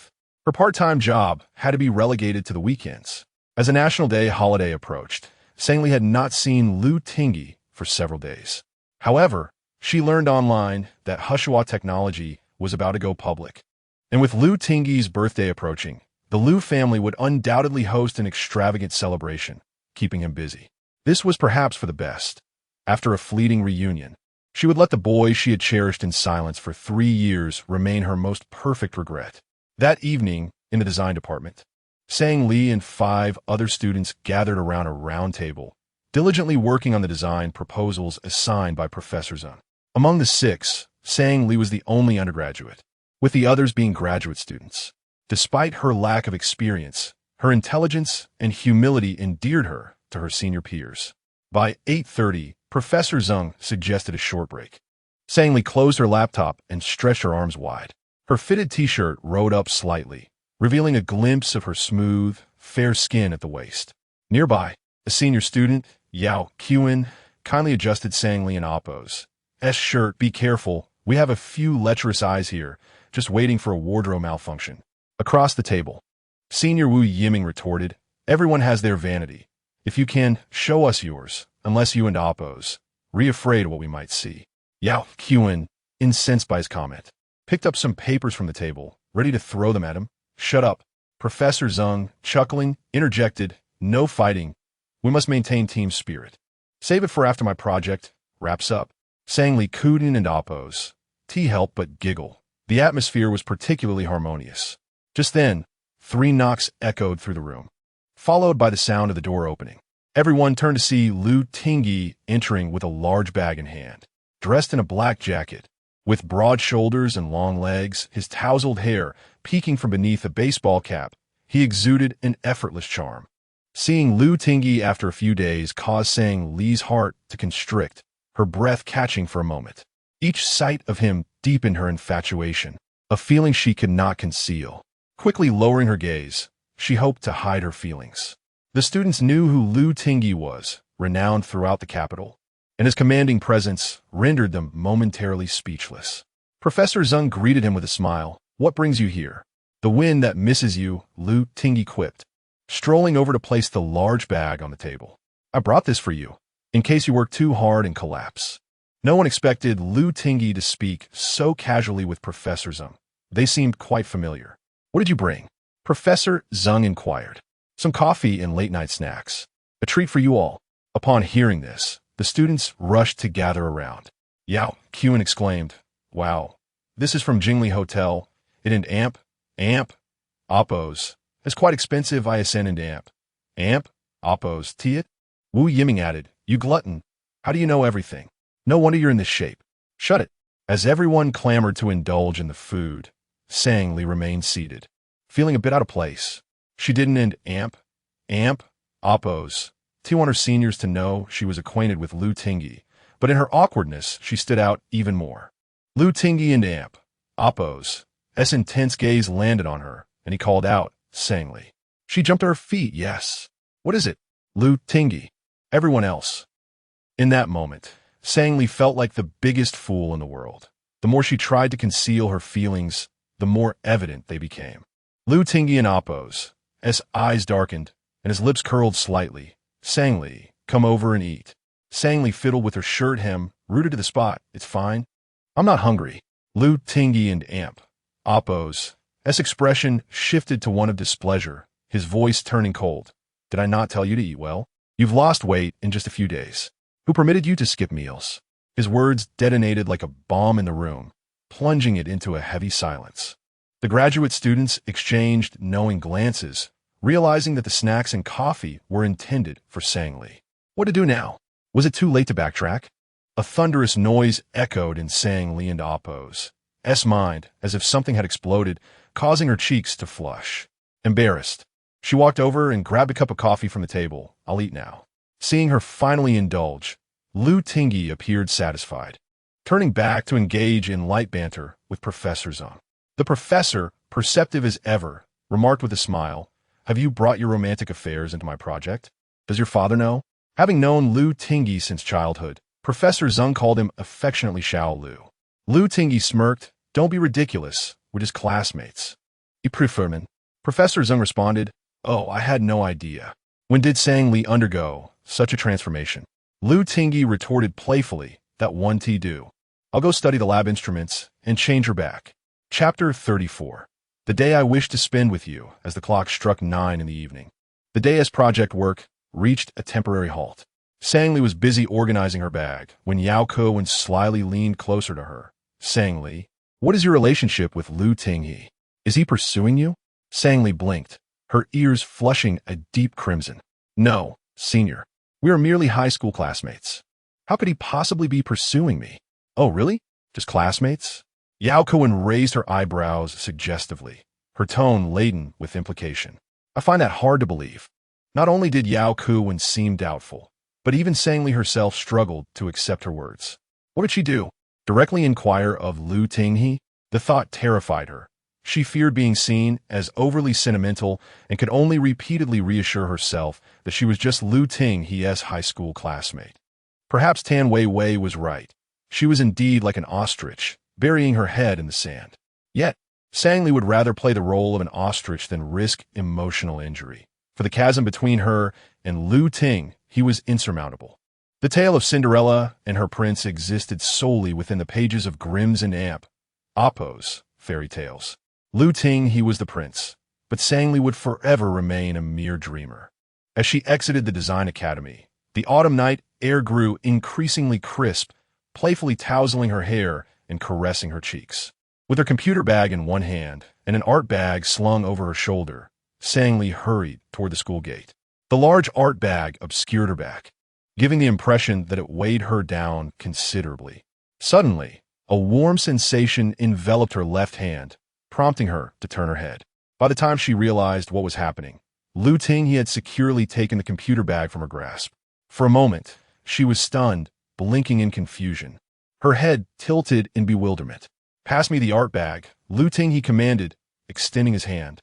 Sang Li lowered her gaze. "No, thank you. I feel too embarrassed. I can manage." "Sang Li, during our senior year, when you pleaded with me not to sleep in class, I didn't see you feeling embarrassed," he replied. And with that, Sang Li felt a lump in her throat, memories flooding back of the time she had desperately tried to rouse him from his slumber at the desk. "Lu Tingyi, please wake up. This concept is crucial. The teacher said it would be on the college entrance exam. Don't you want to attend a good university and change your life?" Lu Tingyi had coldly turned his head, presenting her with his aloof profile. "Not interested. My life is already fascinating." As the memory resurfaced, Sang Li's face burned with embarrassment, her cheeks aflame. "Surely you were able to do it, which is why you could afford to sleep." Lu Tingyi chuckled, nodding. "Of course, I could solve those problems with my toes." Although Dijing High School was an elite institution, known for its exceptional teaching quality, the practice problems often surpassed the difficulty of the college entrance examination. For Sang Li, who struggled with the sciences, anyone capable of effortlessly solving these problems seemed like a genius. The realization that she had urged such a genius to earnestly engage in class to change his life through the entrance exam made her feel like a grand fool. Her lips pressed together, Sang Li chose to remain silent. During their brief silence, Lu Tingyi had effortlessly liberated the art bag from her grasp and slung it onto his back. "Did you pack lead weights in this art bag? It's heavier than you." Sang Li puffed her cheeks, two faint dimples appearing. "How would you know my weight?" As they walked, Lu Tingyi remarked, "I'm not unfamiliar with lifting you." Sang Li abruptly halted, her mind racing. "What did you say?" Turning to face her, Lu Tingyi's gaze was deep and captivating, his voice a melodic whisper. "If I hadn't carried you, would you truly believe you climbed into my house through the water pipe that night while intoxicated?" Sang Li's eyes widened, glistening with unshed tears. "Then you could simply choose to ignore me. Who else would care for you if I didn't tea?" Lu Ting, he chuckled. Come, I'll walk you home. Suppressing her racing heart, Sang Li shouldered the new black canvas bag that Lu Ting he had given her, quietly following behind him. In that moment, she felt an indescribable emotion swelling within her chest, as if her heart had been struck forcefully, not with pain, but with a peculiar heaviness akin to silent gratitude. Suddenly, Lu Ting he came to a halt, and caught off guard, Sang Li collided with the sturdy art bag on his back. Ouch! She exclaimed, rubbing her forehead. What happened? Is everything all right? With a teasing grin, Lu Ting he replied, Nothing happened, just a lesson for you. Walk beside me, not behind. Sang Li lifted her eyes, her long lashes fluttering gently. Her lips curved into a small smile, her voice barely above a whisper. Oh, all right. Lu Ting he regarded her with a sidelong glance. And then, just words without action? Sang Li took a small step forward, positioning herself beside him, her head barely reaching his lips. Her gaze fell upon his exquisite collarbone and the prominent atom and amp. Amp, oppos, s apple. Sang Li quickly averted her eyes, asking, Aren't we going to move? Lu Ting, he remained still, then inquired, Didn't the restaurant owner, Huang, tell me you're taking a break for the National Day holiday? Sang Li nodded. Yes, I'm heading home for a visit. I've been working at Jingbei all summer and haven't been back in a long while. That's nice. They stood there for a while, and Sang Li hesitated, contemplating whether to ask Lu Ting he about his birthday plans this year. Yet, no matter how he celebrated, she would always be an outsider, a mere observer. A wave of indescribable disappointment washed over her, and ultimately, she chose to remain silent. Upon returning to her rented apartment and finishing her shower, Sang Li sat cross-legged on her bed, scrolling through her phone. She casually clicked on a notification from her friend's circle, only to find Lu Ting he's profile picture set against a stunning blue ocean.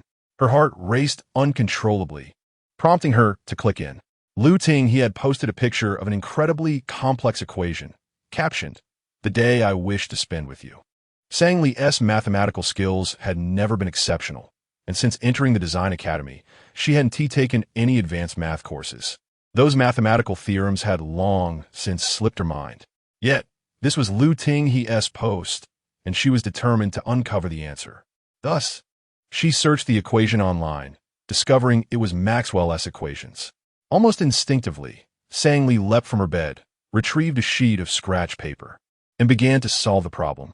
After nearly an hour of intense concentration, using every ounce of her mathematical knowledge, she arrived at an answer that left her bewildered. 67. What on earth was 67? Shouldn't the answer be 102? October 2nd, Lu Ting he's birthday, a day he wished to spend with someone he cherished. After contemplating for a long while, she remained perplexed. Finally, Sang Li typed a response beneath Lu Ting he's post. Is the answer 67? Did I calculate it correctly? Soon, Lu Ting he replied, Correct, June 7th. The moment she saw that number, Sang Li froze, her hand clutching her phone in disbelief. June 7th. Was that not her birthday? Chapter 35. I do not desire men who have been with others the following day at noon, in the cafeteria of Kyoto University. Sang Li and Tan Weiwei sat face to face in a corner by the window. Sang Li, holding a spoon, immersed herself in her soup, her thoughts having drifted far away.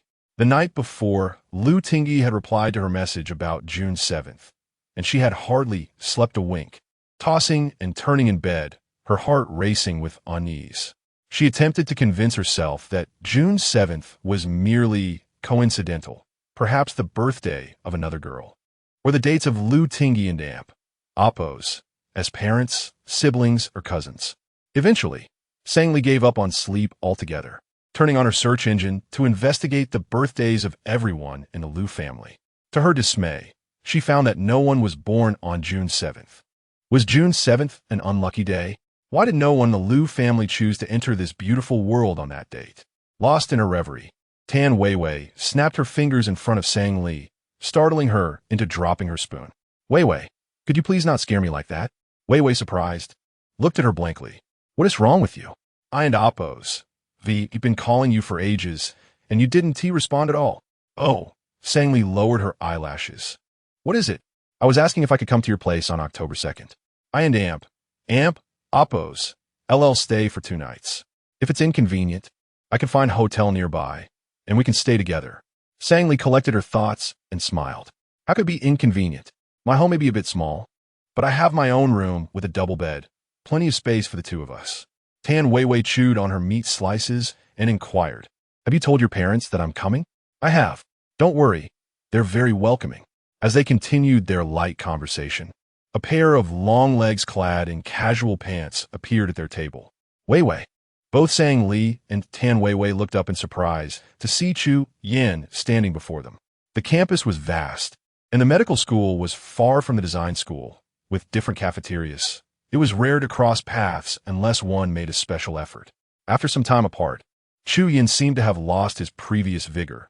His complexion was dull, with faint shadows under his eyes and a hint of stubble on his chin, giving him a disheveled appearance.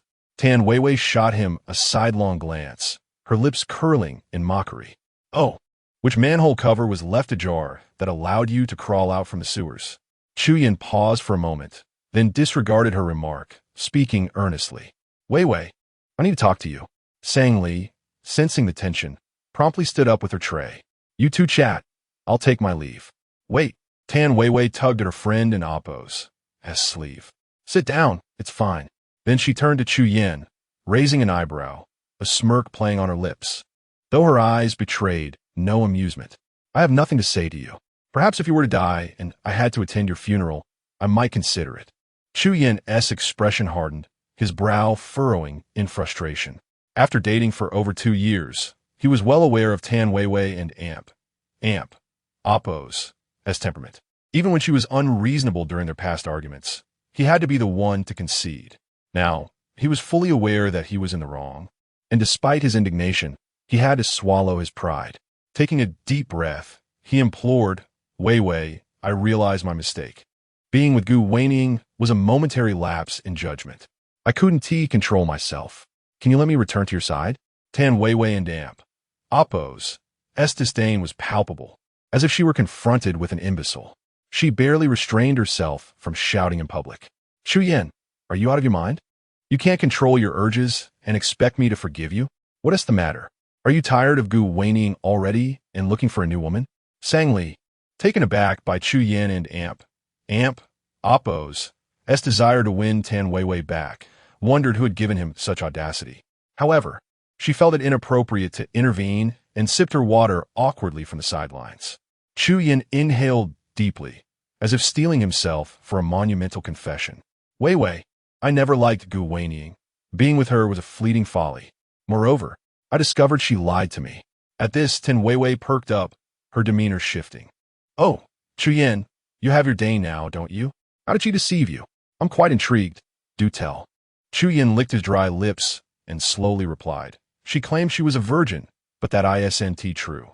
The moment those words escaped his lips, Tan Weiwei and Oppo's expression turned serious. She thought she would be infuriated, and indeed she was, but her anger quickly morphed into sardonic laughter. So, you come back to me because I'm a virgin? That is not what I meant. Chu Yan stepped closer, grasping Tan Weiwei and Oppo's arm through the thin fabric. He could feel the warmth of his palm against her skin. I don't like Gu Weining. I've made that clear to her. From the beginning to the end, my affections have always been for you. Tan Weiwei nearly burst into laughter from exasperation. A saying suddenly sprang to her mind. Good men are all the same, but scoundrels are unique in their deceit. How pitiful Gu Weining was, cast aside so quickly after just a brief liaison. I knew it. The last time she confronted Sang Li in the CAF, I said she must have been blind in one eye, and she didn't believe me. With red-rimmed eyes, Chu Yan clung to Tan Weiwei and Oppo's arm, pleading, Weiwei, can you give me another chance? Not a chance. Let go of me, or I swear I'll make sure you regret it for the rest of your life. Please, Weiwei, I truly care for you. Tan Weiwei shot him a cold glare. I'm not interested in you, okay? I have a cleanliness obsession. I refuse to have anything to do with men who have been with others. Their argument grew increasingly loud, drawing the attention of onlookers in the cafeteria, where Chu Yan was the student council president and Tan Weiwei the belle of the design school and cheerleading captain. Sang Li stood up and suggested, Weiwei, why don't you two find another place to talk? It's not really appropriate here. What is there to discuss? I have nothing left to say, Tan Weiwei exclaimed, then stomped down hard on Chu Yin and Amp, Oppo's foot, causing him to yelp in pain and release her arm. I'll tell you this. Chu Yin, don't even think about it. I'm no longer a virgin, sang Li. Chu Yin stared wide-eyed, a wave of disbelief washing over him. What did you just say? Can't you understand Chinese? Tan Weiwei smirked, rolling her eyes dismissively. My boyfriend is Bo Xingji. As for how it was in bed, you can go ask him. Chu Yin could hardly believe his ears.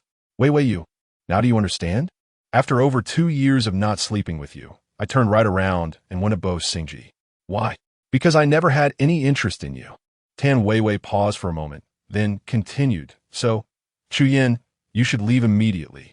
Do not push me to the point where I'll unleash havoc upon your family's ancestral grave, summoning your ancestors to take you away. As soon as she finished, a large hand rested on Tan Weiwei and Amp, Oppo's shoulder. Hey, in broad daylight, who is the fool bothering my girlfriend? Chapter 36. Grant me the opportunity to be your girlfriend. A subtle smile graced Bo Xingji and Amp, Oppo's lips, his gaze assertive and direct.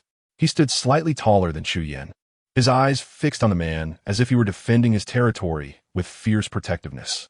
Tan Weiwei and Amp, Oppo's expression shifted unpredictably. Her amber eyes locked onto Bo Xingji and Oppo's hand resting on her shoulder, wishing to sever it with a knife. Yet, words once spoken are akin to water poured out. She had, in a moment of reckless bravado, claimed to have slept with Bo Xingji, and now there was no retracting that statement. Chu Yin swallowed hard, instinctively leaning back, his mouth opening yet failing to utter a single word. It was well known that aside from Lu Tingyi, another luminary of Jing University was Bo Xingji, the eldest son of the prominent Bo family in finance and a partner of Lu Tingyi. With his knack for astute investments, he was a figure most dared not provoke. After a prolonged silence, Chu Yin finally spoke, his voice slow and his light dimming. When did you two become an item? The night you cheated. Bo Xingji smirked, turning to Tan Weiwei, ISN and Oppos. That right, Weiwei? Before she could respond, he leaned in, kissing her cheek without permission.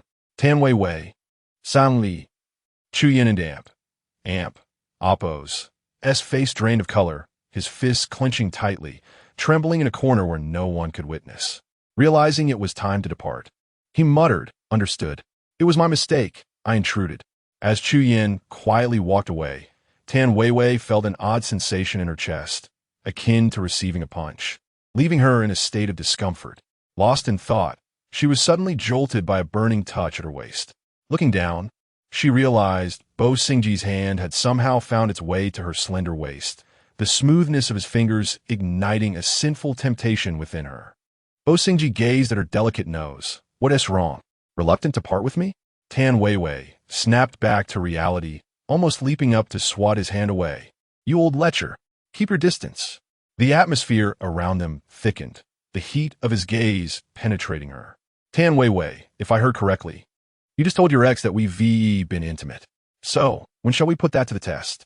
Let us see whose length surpasses the other S. He taunted. Tan Weiwei nearly shouted. What good is length? Can you surpass a tool? I warn you, I'm still a virgin. Even if I were to buy a tool, I wouldn't sleep with you. Sang Li, flushed and embarrassed by their blunt exchange, desperately sought an excuse to leave. Yet Bo Xingji remained unfazed. Tan Weiwei, if you shout any louder, your ex might just turn around upon hearing you're still a virgin. Ignoring this provocateur, Tan Weiwei grasped Sang Li's hand and attempted to leave. In the next moment, her sleeve was tugged by Bo Xingji. Tan Weiwei, grant me the opportunity to be your girlfriend. I am serious. The unprecedented sincerity on his face momentarily left Tan Weiwei dazed. She narrowed her almond-shaped eyes, consciously regulating her breath as her emotional ripples settled into calmness. After a brief pause, she smiled and uttered 2 words not giving. Upon exiting the cafeteria, Sang Li and Tan Weiwei walked towards the art club. With the National Day holiday approaching, there were tools to be organized and accounts to reconcile. Throughout the journey, Tan Weiwei remained silent, her brows knit in concentration. Noticing her somber mood, Sang Li inquired, Wei Wei, have you not yet moved on from Chu Senior? Tan Wei Wei lifted her bright eyes, her aura dimmed. 2 years of affection, and Chu Yin treated me well. It's not something one can simply discard. But rest assured, with how despicable he is, I will not return to him. Sang Li's cheeks blossomed with a sweet dimpled smile. I think Bo Xingji is quite good, and he genuinely likes you, from the heart. Why not accept him? Tan Wei Wei countered. Then why don't you accept Lu Tingyi? Sang Li and Amp. Oppo's expression stiffened. That's not the same. Lu Tingyi doesn't tea like me. Tan Wei Wei pressed. What if he did? Would you accept him then? At this question, Sang Li felt as if something lodged in her throat, causing a wave of discomfort. After a long pause, she replied, that scenario will never happen. I'm fully aware of my standing. Shortly after, seeing Tan Wei Wei's continued gloom, Sang Li suggested she return to the dormitory to rest while she went alone to the art club to sort tools. As she pushed open the activity room door, Vice President Song Yin was already seated at the table, calculating accounts. Hello, Senior. It's been a while. What brings you here so early? Samli grata pulitelli. Song Yin looked up and smiled. Hello. I've been busy with job hunting lately. I finally found some time to come help out. Song Yin was a senior in the computer science department. With autumn campus recruitment underway, the final year students were elusive, making it rare to see them around the school. While organizing painting boards and paper, Sang Li suddenly remembered something and asked, Senior, do you know a guy named Shen Fan? He asked from your senior year. Song Yin pondered, biting the pen cap. Shen Fan? Doesn't T ring a bell? Really? He should be from your department. I bought a nearly new second-hand computer from him recently, and he sold it to me at a deep discount. I wanted to thank him, but I realized I don't have his contact information. I even messaged him on the school forum, but he hasn't replied. After another moment's thought, Song Yin replied decisively, I'm certain there's no Shen Fan in our department. As an assistant to the counselor, I frequently assist in the office with materials and grades. I can name every student. Sang Li was taken aback, her nose wrinkling in contemplation. Oh, could it be he's not a senior after all? Suddenly, Song Yin chuckled teasingly. Sang Li, could it be that this Shen Fan has a crush on you and is trying to get close by claiming to be from our computer science department? Sang Li, ever shy, felt her cheeks flush at the suggestion. No way. Unless he is not from our school. Why would he hide which department he belongs to? Song Yin replied, perhaps he truly isn't from our school. Sang Li pouted in silence, her mind racing with questions. Why did it feel as if someone was quietly supporting her from behind? What on earth was going on? Chapter 37. 3 years have passed, yet I remain unable to forget him. Time swiftly brought us to the day of the National Day holiday. In the afternoon, Sang Li hurriedly arrived at the Beijing North Bus Station, dragging her suitcase behind her. Although the bus ride from Beijing to Jin City only took 2 or 3 hours, during her high school years, she would only return home during winter and summer breaks to save on travel expenses. Even when purchasing bus tickets, she would opt for the evening rides, which were more economical. Now that she was in university, her earnings from working a restaurant and her project were more than sufficient, allowing her to afford better travel times and seating. Once on the bus, Sang Li settled into a window seat, inserted her earbuds, and selected the song Waiting for You after class, which had been on repeat during her high school days. The temperature today was slightly chilly, and the autumn breeze rustled outside, causing a layer of mist to form on the glass. Unconsciously, she extended her delicate fingers to trace patterns on the foggy window. Her mind drifted back to that snowy winter in her senior year, when she had done the same thing, sketching and erasing her thoughts in fear that the boy beside her, engrossed in his phone, might discover her hidden feelings. Lost in thought, Sang Li suddenly realized she had inadvertently begun to write Lu Tingyi and Amp, Oppo's name on the glass. Panicking, she quickly wiped the mist away. In the next moment, as the window cleared, her heart felt as if it had been struck fiercely, emotions bursting forth like a cream-filled puff, impossible to contain. At that moment, she found herself holding her breath.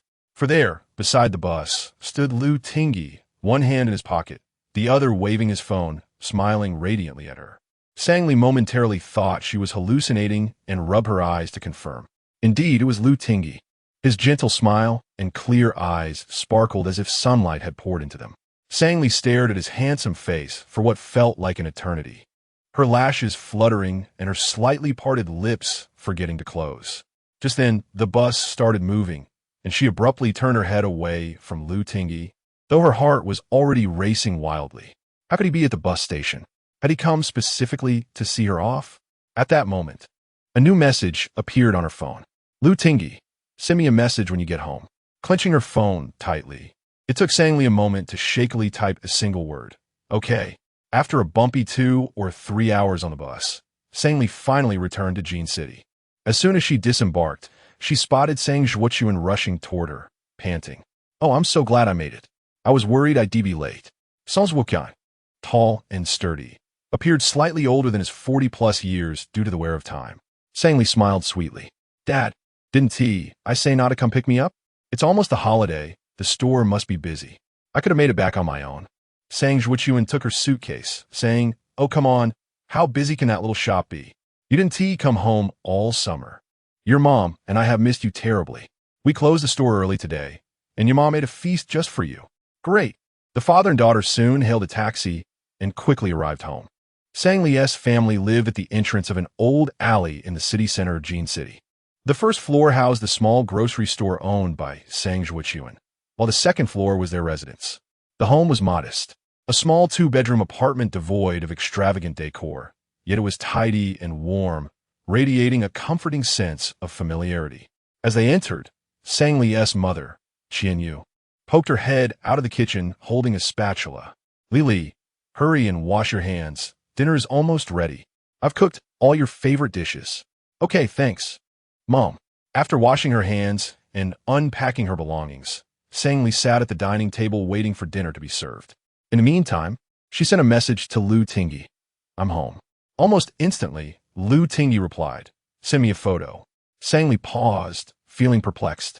She then took a picture of the small dining table and television cabinet and sent it to him.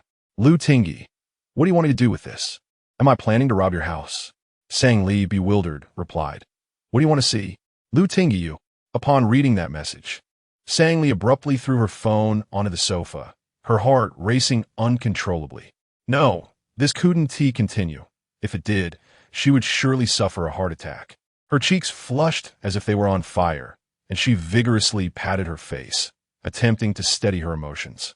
At that moment, Sang Zhuochuan and Qianyu brought the prepared dishes to the table. Noticing his daughter's unusual demeanor, Sang Zhuochuan asked with concern, Li, what's wrong? Your face is so red. Are you feverish?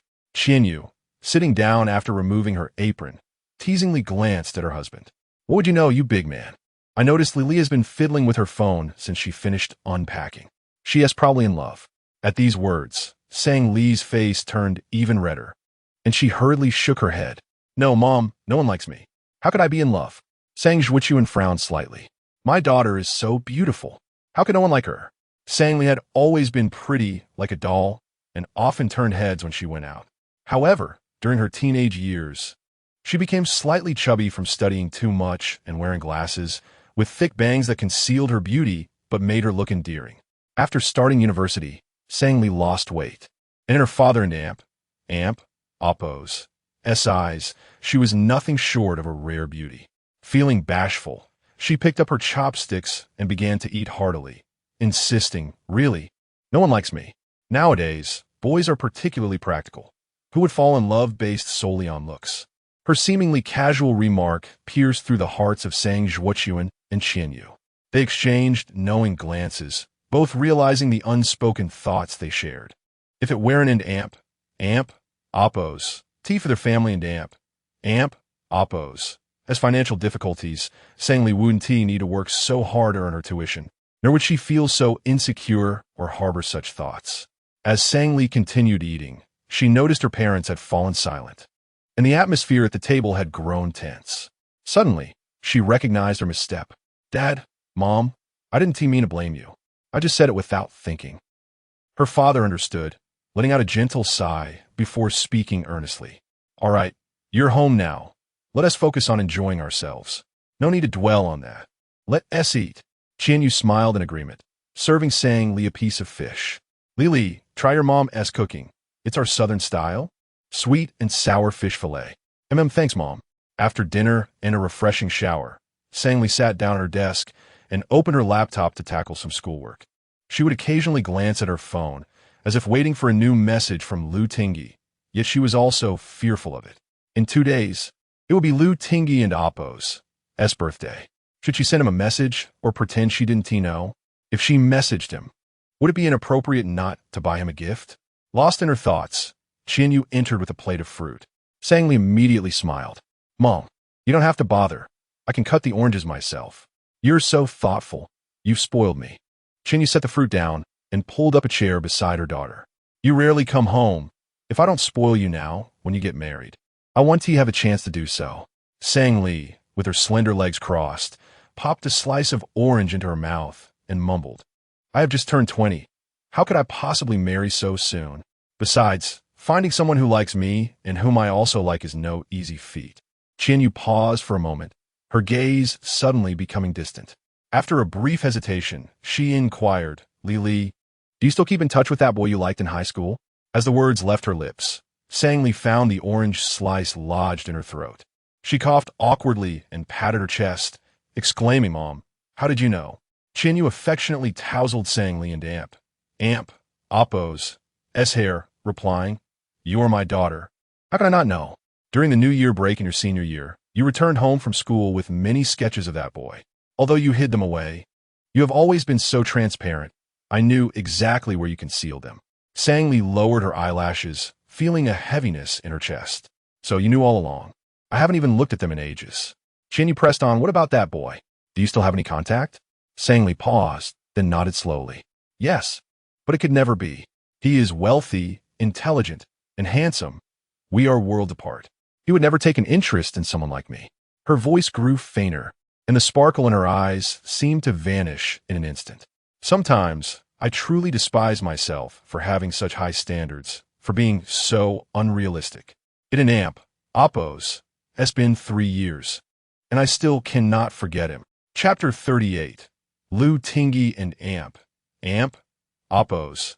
As high school graduation photo, Sang Lee closed her eyes as if resigned to her fate, and when she opened them again, they were brimming with tears. She wiped her eyes and spoke with a voice that trembled slightly, But Mom, rest assured, I've come to terms with it.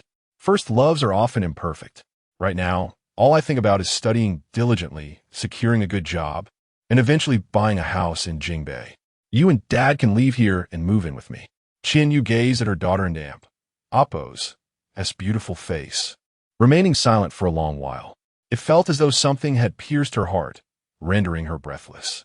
Years ago in Nanshan, she and Sang Zhuochuan had come to Jinshi to strive for a better life for Sang Lee. But the universe does not always reward hard work. Not everyone who toils succeeds. After working tirelessly for the better part of their lives, their family still clung to this small grocery store. With both the shop and the apartment being rented, Qianyu and Sang Zhuochuan had always felt guilty towards their daughter for not providing her with a better life. Fortunately, Sang Lee had been obedient and sensible since childhood, dedicating herself to her studies and never causing them concern.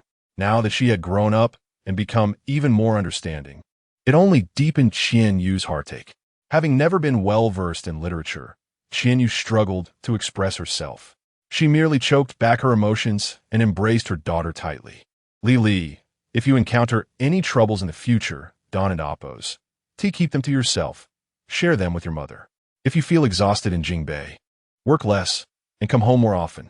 We can still afford the fare. Sang Lee held her mother tightly and nodded obediently. Okay, Mom. The day after, on October 2nd, Sang Lee rose early. Around noon, she went to Jinshi railway station to pick up Tan Weiwei. Sang Lee had specially let her long hair down and donned a pink off-the-shoulder sweater paired with a gray short skirt and knee-high boots, looking particularly sweet and charming. It wasn't an Appo's, long before Tan Weiwei, dragging a suitcase, came running towards Sang Lee. She threw her arms around her best friend, exclaiming, Oh my, I spotted you from afar. I was wondering which star or model I had bumped into, only to find it was our beautiful Sang. Sang Lee looped her arm around her friend and Appo's shoulder, teasing, I rarely dress up, Don and Appo's. Tell me you and Amp, oppos. Are you going to mock me now? I mean it. Tan Weiwei replied earnestly. I show my mom our photos, and she said I and amp, oppos, am nowhere near your level. You look like a refined lady, while I look like a street vendor. Sangli laughed, her eyes sparkling. All right, let an amp, oppos, us go. My mom has prepared a feast for you. Sound great. Before long, the two arrived at Sangli and amp, oppos, s home. It was the second day of the National Day holiday, and customers flowed in and out of the grocery store. Sang Zhuochuan stayed downstairs to manage the shop. Tan Weiwei politely greeted him before following Sang Li upstairs to their home. Qianyu was setting dishes on the table and warmly welcomed Tan Weiwei. Weiwei, right? I and amp, oppos. Vi heard so much about you from Li. She says you and amp, oppos, beautiful, clever, and kind. It and amp, oppos, a pleasure to finally meet you. Hello, Annie, Tan Weiwei said with familiarity, placing her suitcase down and taking Qianyu and amp, oppos, hand. I and amp, oppos, Vi always wondered how Lily looks like a fairy. It turns out she takes after you. Are all the women from Nanxing this beautiful? We northerners simply can and oppos. To compete with your Jiangnan beauties. Sangli chuckled and poured juice into glasses. Do you two really need to flatter each other so much? I and amp, oppos, am getting embarrassed for you. I truly mean it. Tan Weiwei insisted. Li, if you wear an amp, oppos, beautiful. How could Lu Tingyi possibly like you? As soon as she spoke, Sang Li's juice toppled over on the table. She hurriedly grabbed a napkin to clean it up. Qianyu curiously inquired, who is Lu Tingyi? Andy, you don't know? Lu Tingyi is the youngest son of the Lu family, the richest in Jingbei. He is currently a graduate student at our school, and he, Weiwei, Don and oppos, say such nonsense. Sangli interrupted her. Qianyu immediately recalled her daughter's tear-soaked face from the previous night, lamenting about how much she despised herself for being so unrealistic, still unable to forget that wealthy, handsome, and intelligent boy after 3 years. Qianyu understood instantly and chose not to delve further into the topic, instead changing the subject. You two should eat. Afterward, let Lily take you around Jinshe. All right, Andy. A little later, in Sang Li's room, Tan Weiwei sprawled out on the bed, forming a star shape. Sang Li sat on a swivel chair beside her, playfully swinging her legs. Could you be a bit more modest? Your stomach is sticking out. Tan Weiwei sat up, tugging at her shirt. Don and amp, oppos, blame me. Your mom and amp, oppos, cooking is just too delicious. In comparison, what my mom makes is like a pile of dung. Sang Li burst into laughter. Do you dare say that in front of your mom? Be careful she doesn't smack you. Huh. She wouldn't and oppos, care. When I and oppos am home during the holidays, she finds me annoying. Knowing you're taking me in, she couldn't be happier.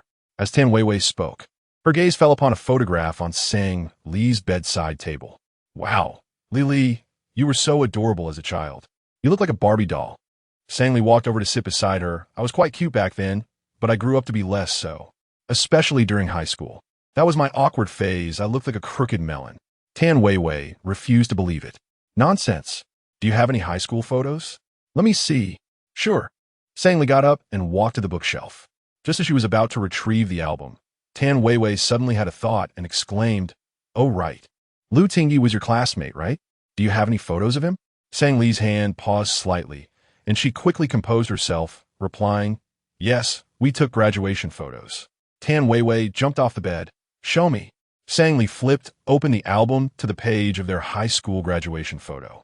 Ever since the day before the college entrance exam, when she had watched Lu Tingyi get into a Rolls-Royce, she had not dared to look at this photo again. She feared that her overwhelming feelings would surge like an unstoppable tide. In the upper left corner of the last row of the photo, Lu Tingyi was instantly recognizable. He wore the white uniform of Daijing High School, towering over the others, with a fair complexion and a slight smile playing on his lips.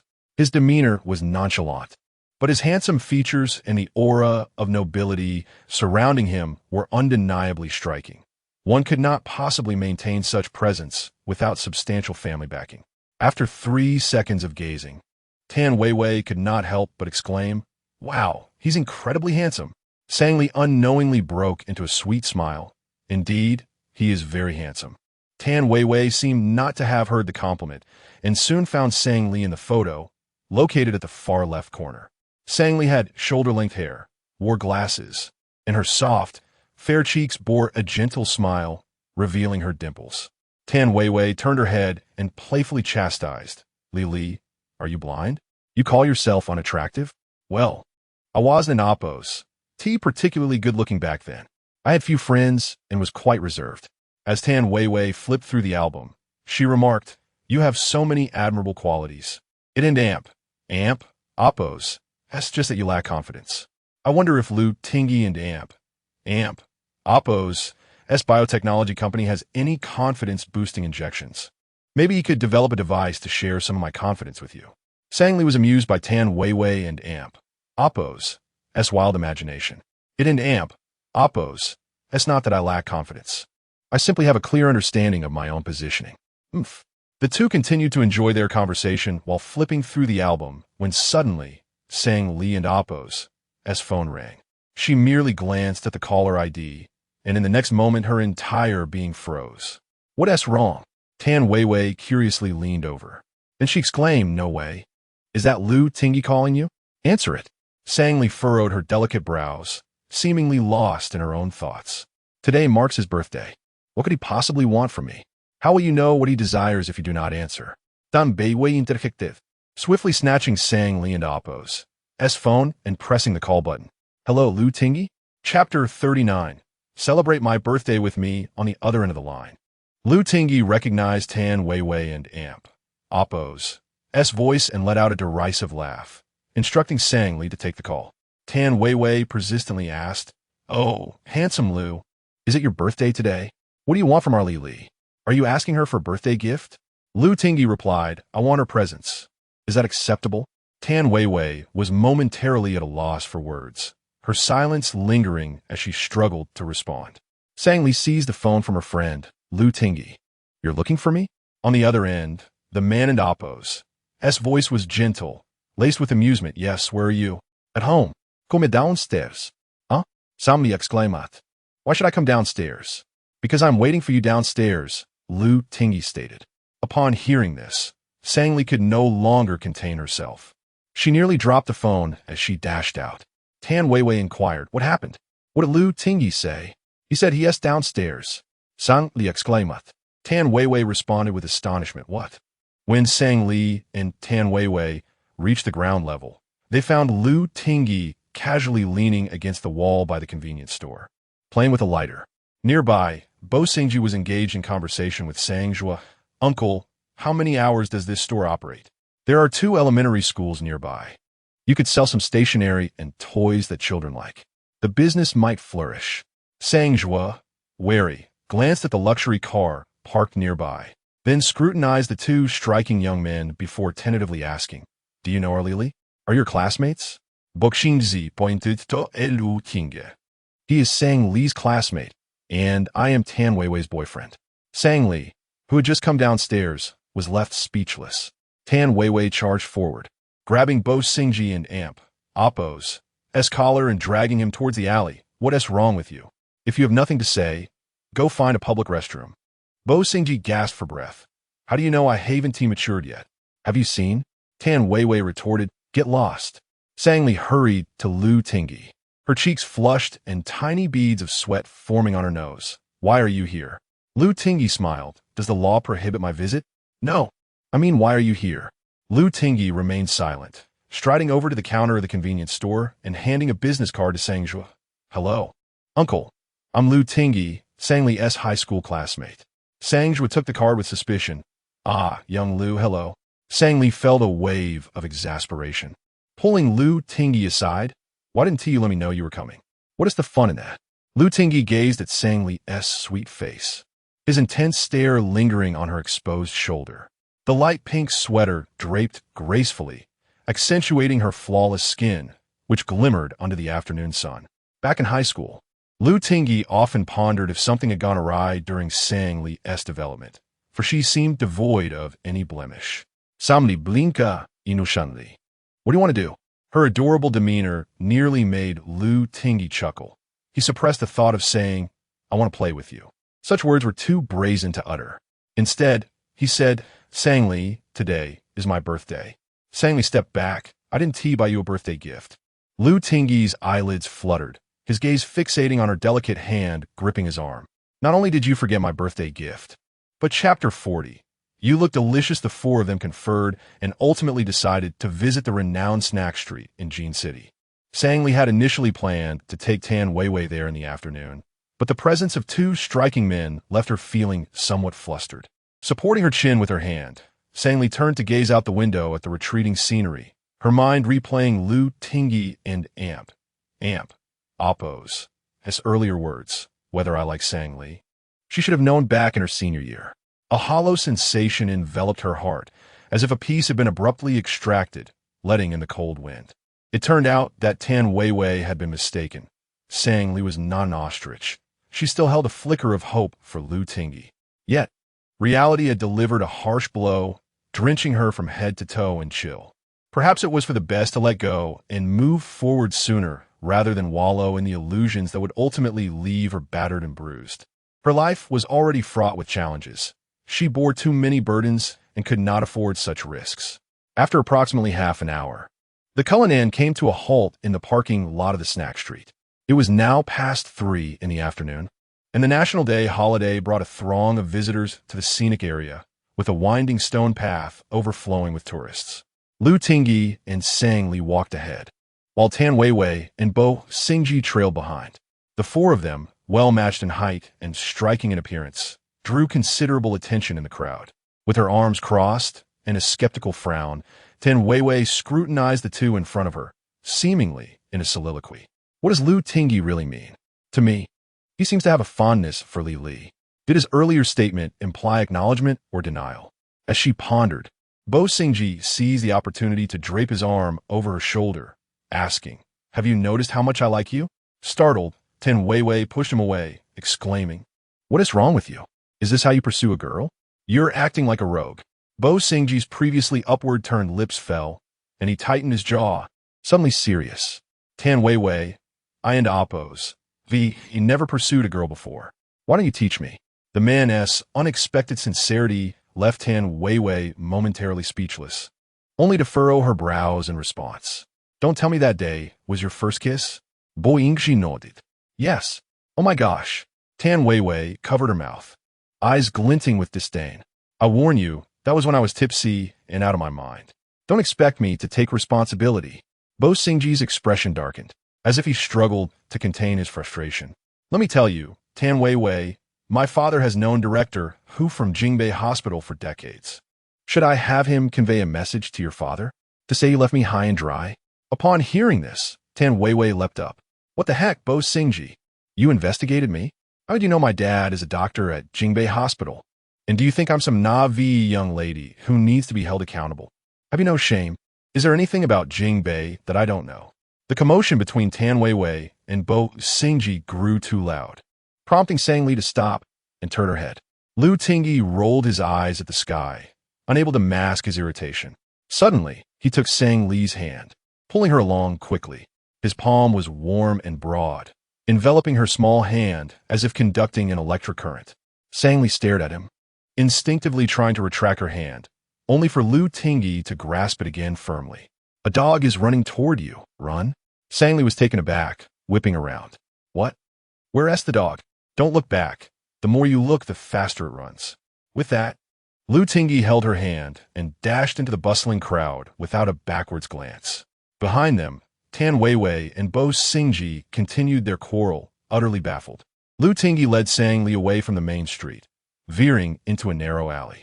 Once they were out of sight, Sang Li released his hand, bending over as she gasped for breath, her face flushed in a rosy hue akin to ripe peaches, each breath imbued with a sweet scent that accentuated her sparkling eyes. Lu Tingyi and Oppos, his heart skipped a beat, and he quickly averted his gaze. Straightening up, Sang Li playfully chided, Could you run a bit slower? Your legs are so long. One of your strides is 3 of mine. Lu Tingyi smirked. Sang Li, are you finally acting normal? What do you mean? You were frowning so much earlier. I thought today was not my birthday, but my funeral. Sang Li va Oppos, etik fruit deeper. What are you saying? You shouldn't joke about birthdays. It's unlucky. Lu Tingyi said nothing, merely gazing at her with an undeniable fondness. Under his gaze, Sang Li felt a surge of shyness, recalling how he had earlier claimed he didn't tee of feelings for her. Yet now his expressive eyes sparkled with warmth. What was going on with him? Why was he so charming? Did he find it amusing to tease her? Their eyes locked, and for a moment, silence enveloped them. Eventually, Sang Li broke the stillness. Her voice soft. Are you hungry? There's a dessert shop nearby that serves delicious red bean, double-skim milk, and mango pomelo sago. Would you like to try it? Sure. A little later, they settled into the dessert shop, which was hidden away from the main street, known only to locals and devoid of many tourists. Sang Li scanned the menu with her phone and asked, "Which one do you want?" "Anything is fine. I'm not picky." Sang Li contemplated this, realizing Lu Tingyi could finish even a roadside egg pancake without leaving a crumb behind. She casually ordered 2 bowls of the signature desserts and set her phone down, feeling a wave of awkwardness wash over her. She was at a loss for words, her heart racing uncontrollably.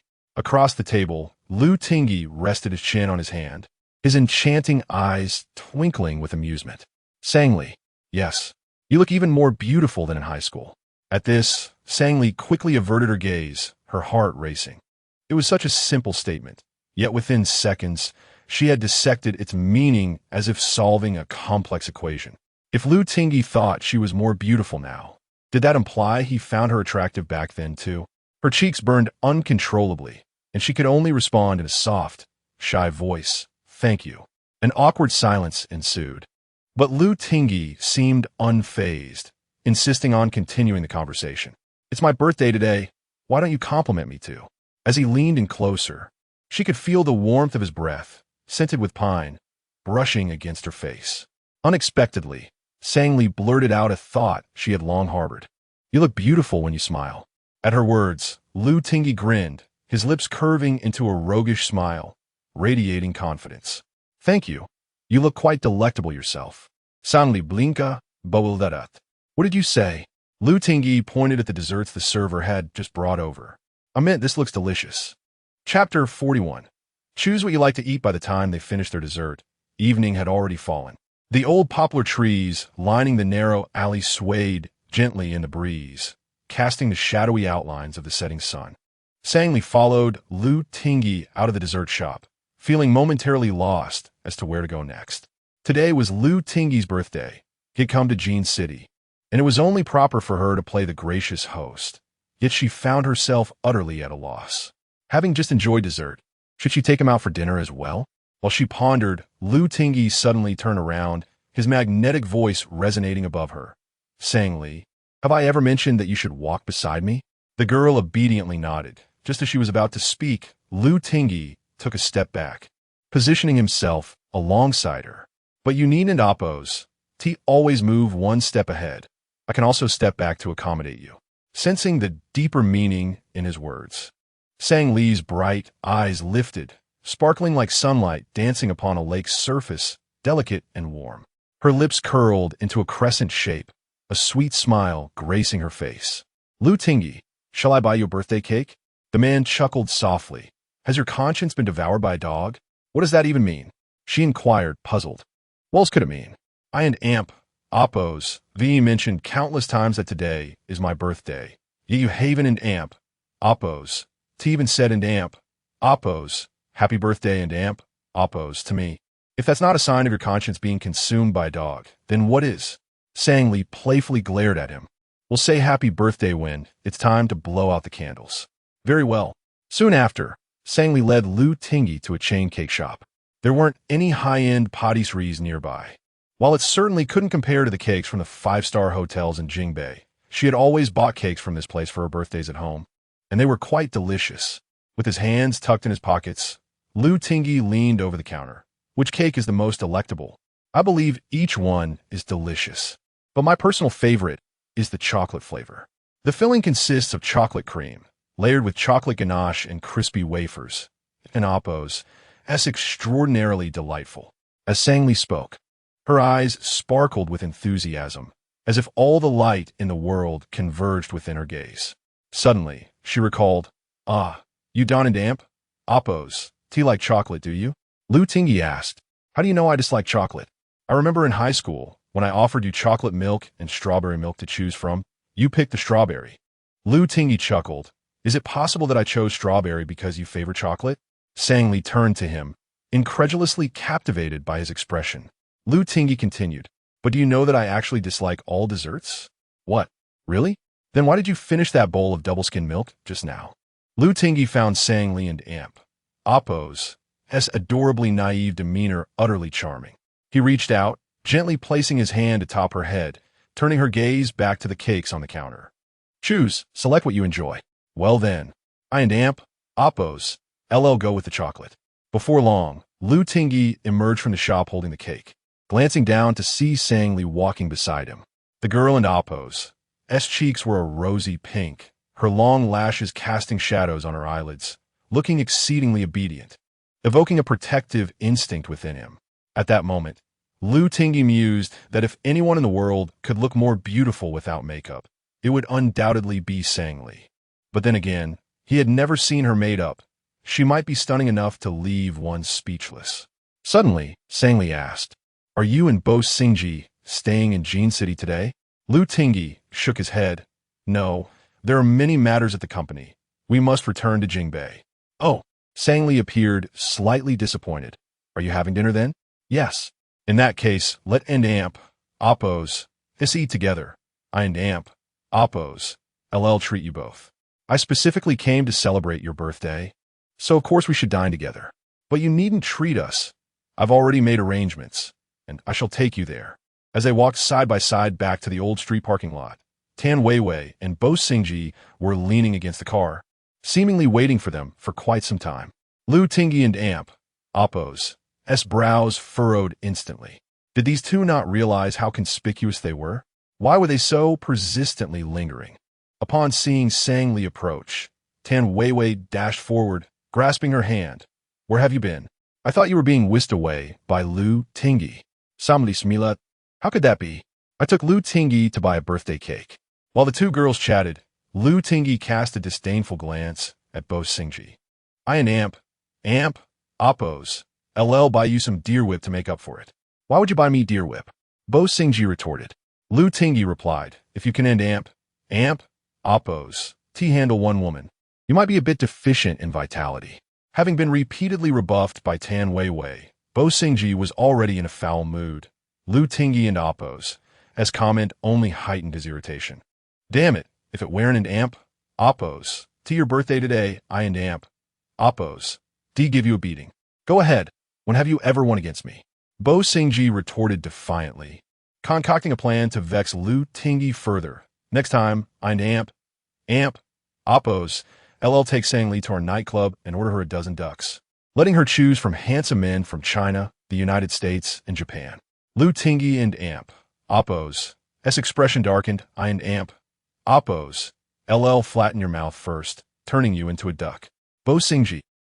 As the Cullinan cruised along the highway, heading toward the seaside port of Jin City, Sang-Li was dozing off in the backseat when Tan Weiwei suddenly leaned closer, whispering, Hey Lili, where did you and Lu Tingyi go just now? You were gone for so long. Did you know that when you both ran off holding hands, you looked just like a couple in love? In truth, Sang-Li herself felt as though she had been in a romantic relationship throughout the afternoon. Countless pink bubbles of joy filled her heart, making it impossible to resist the feeling of bliss. She recalled that day at Lu Xiyu and Appo's house when Lu Tingyi mentioned confessing to a girl who ultimately rejected him. How wonderful it would be if she could have such luck. Yet, compared to the myriad girls who harbored secret crushes on Lu Tingyi, Sang-Li believed she was already quite fortunate. At least she had the chance to be alone with him, creating such sweet memories that would last a lifetime. Naturally, Sang-Li was adept at self-comfort, and with this thought, her heart felt less burdened. Weiwei, Don and Appo's overthink it. The reason Lu Tingyi pulled me away was that there was a dog chasing after me. A dog chasing you? Did Lu Tingyi say that? Yes. Tan Weiwei was instantly speechless. Just moments ago, she and Bo Xingji had been walking behind them. Where was the dog? Could it be that Lu Tingyi was insinuating that she and Bo Xingji were the dogs? Ugh. Can't that man just shove a pile of excrement in his mouth? And so it's shut? With that thought, Tan Weiwei felt a headache coming on and decided not to explain anything to her obliviously dense friend. Oh, my head hurts. I'm going to sleep. Don't mind me. Sangli inquired with concern. Weiwei, what's wrong? Are you feeling unwell? Tan Weiwei exclaimed indignantly. How can I feel comfortable when someone is insinuating that I'm a dog? Sangli. Chapter 42. Lu Tingyi's charms. Approximately an hour later, the Cullinan came to a halt beside the golden beach of Jean City Port. The night had fully descended, enveloping the beach in near darkness. All that was visible were the indistinct silhouettes of the sand dunes and the vague outline of the coastline. In the distance, a solitary lighthouse cast a faint glow upon the sea, its fragmented light flickering through the thick fog, reminiscent of the brightest star in the night sky that had plunged into the depths of the ocean. Sangli was perplexed as to why they had come to the seaside at such a late hour, as visibility was virtually non-existent. A cool autumn breeze swept into her oversized sweater, inflating it like a balloon. She instinctively crossed her arms, allowing the wind to tousle her flowing dark hair. Beside her, Tan Weiwei scoffed loudly. What is the point of being here at this hour? Although Bo Xingji was unaware of Lu Tingyi's intentions for this outing, he knew that Lu always had his reasons. Thus, he replied, just take a look. Perhaps it might be a surprise. Tan Weiwei inquired, what kind of surprise? Perhaps a glimpse of the Sea King? The Sea King? You? Do you even possess those muscles? Tan Weiwei laughed. Bo Xingji, you're nothing more than a water ghost at best. Bo Xingji. Sangli turned around, addressing them. Could you two refrain from bickering? You both look like a handsome couple. Why must you argue every time? Tan Weiwei widened her eyes, exclaiming, whoever pairs with him is a dog. Bo Xingji retorted. Tan Weiwei, not long ago you forcefully kissed a dog. You. Sangli sighed in exasperation, opting to remain silent.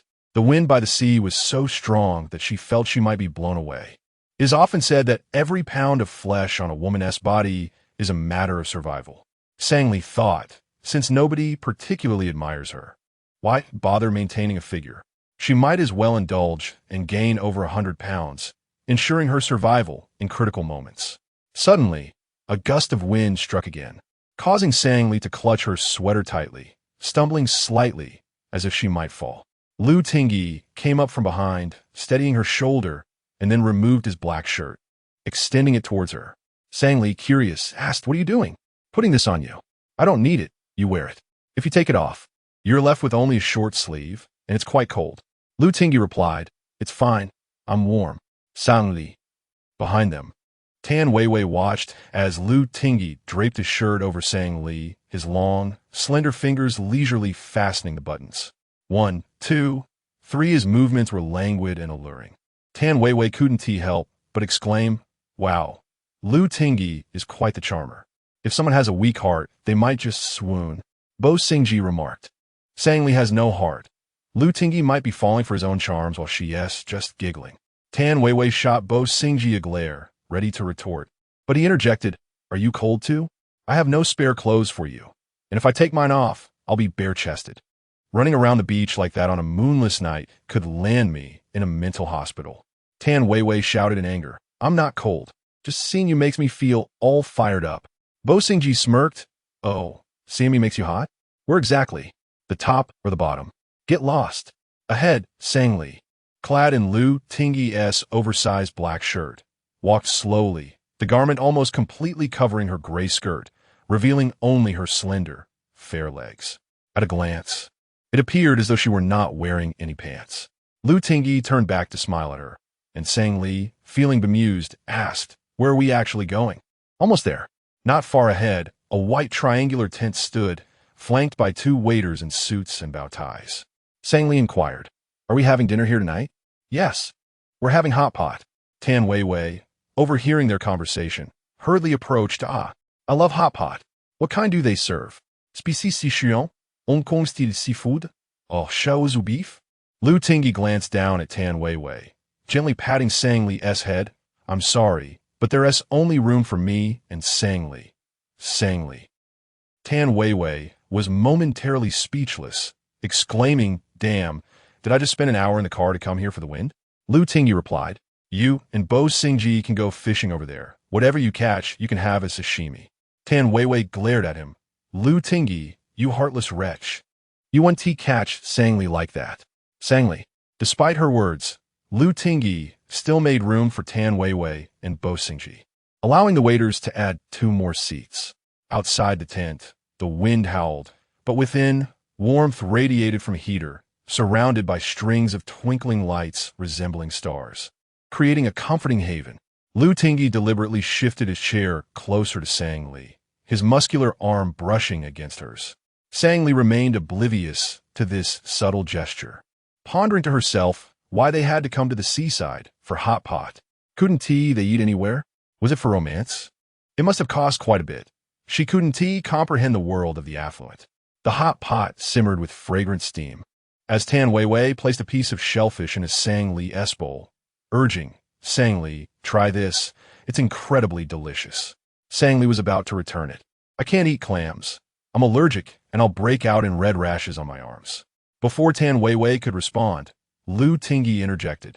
This is oil clam, not a flower clam. Don't worry, everything here is safe for you to eat. As he spoke, all 6 eyes turned toward Lu Tingyi. Bo Singji wore a teasing smile, while Sang Li was rendered speechless in shock.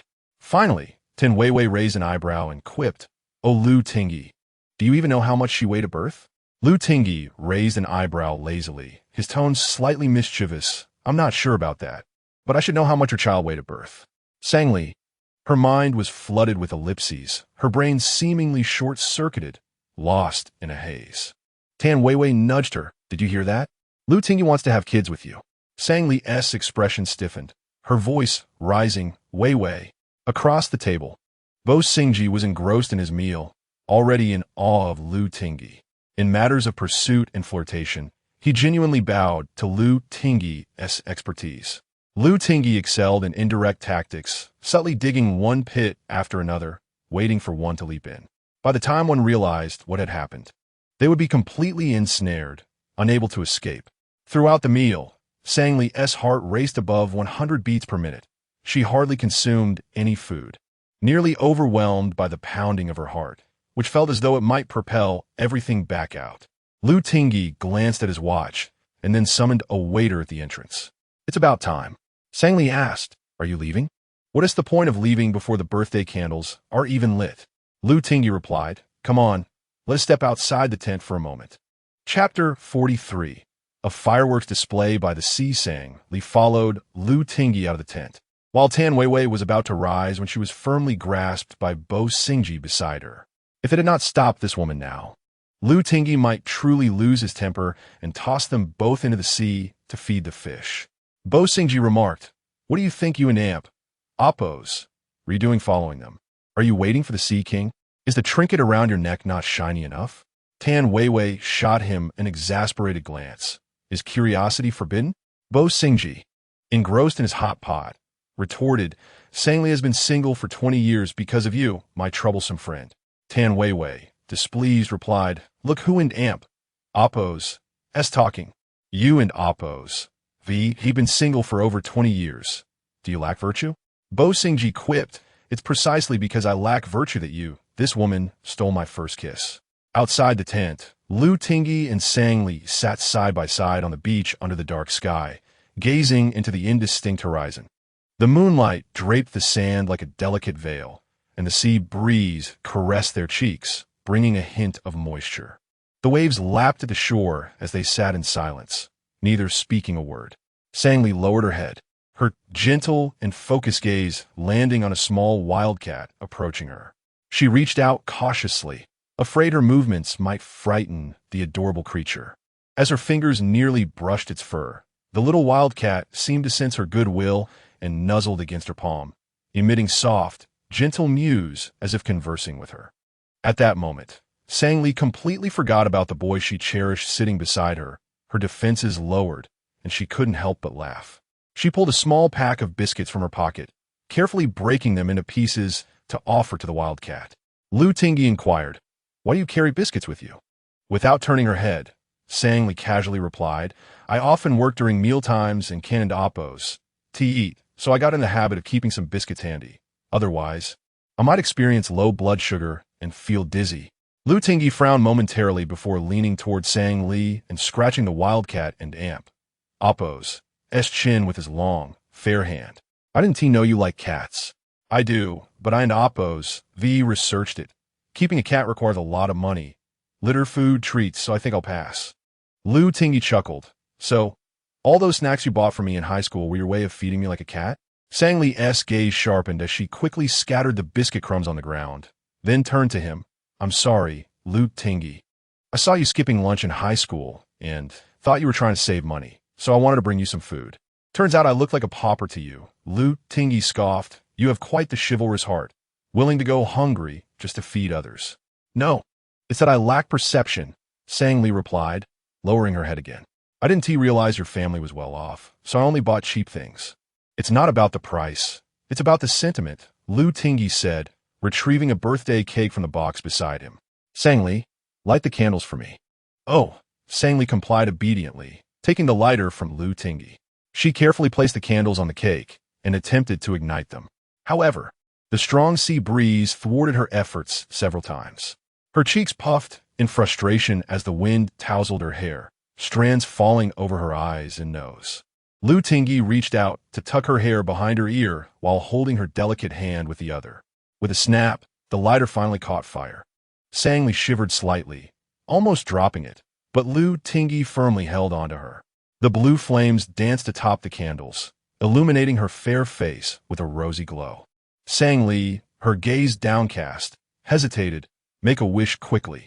Lu Tingyi continued to hold her hand, saying, for my first wish, I want to see Sang Li enjoy chocolate cake.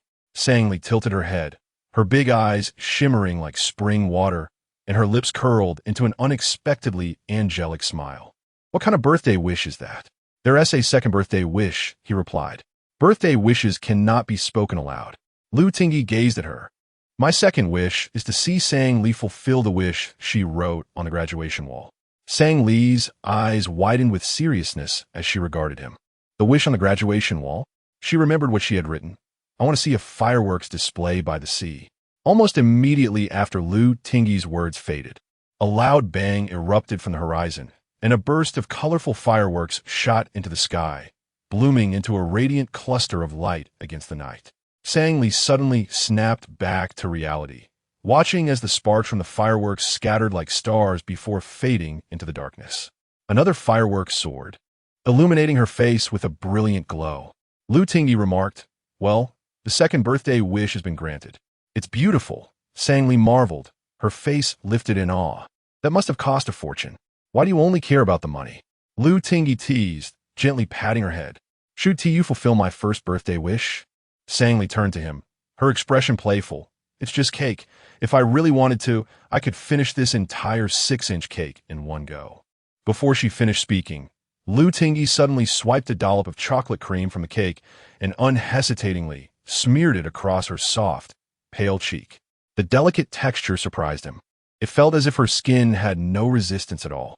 Sang Li was momentarily stunned, and before she could react, Lu Tingyi quickly applied another scoop to the other side of her face, creating a symmetrical look. Now, her cheeks were adorned with chocolate cream and framed by her long hair, giving off a captivating aroma with every breath she took. Sang Li Bota. Why are you deliberately smearing cream on my face? How am I supposed to eat the cake now?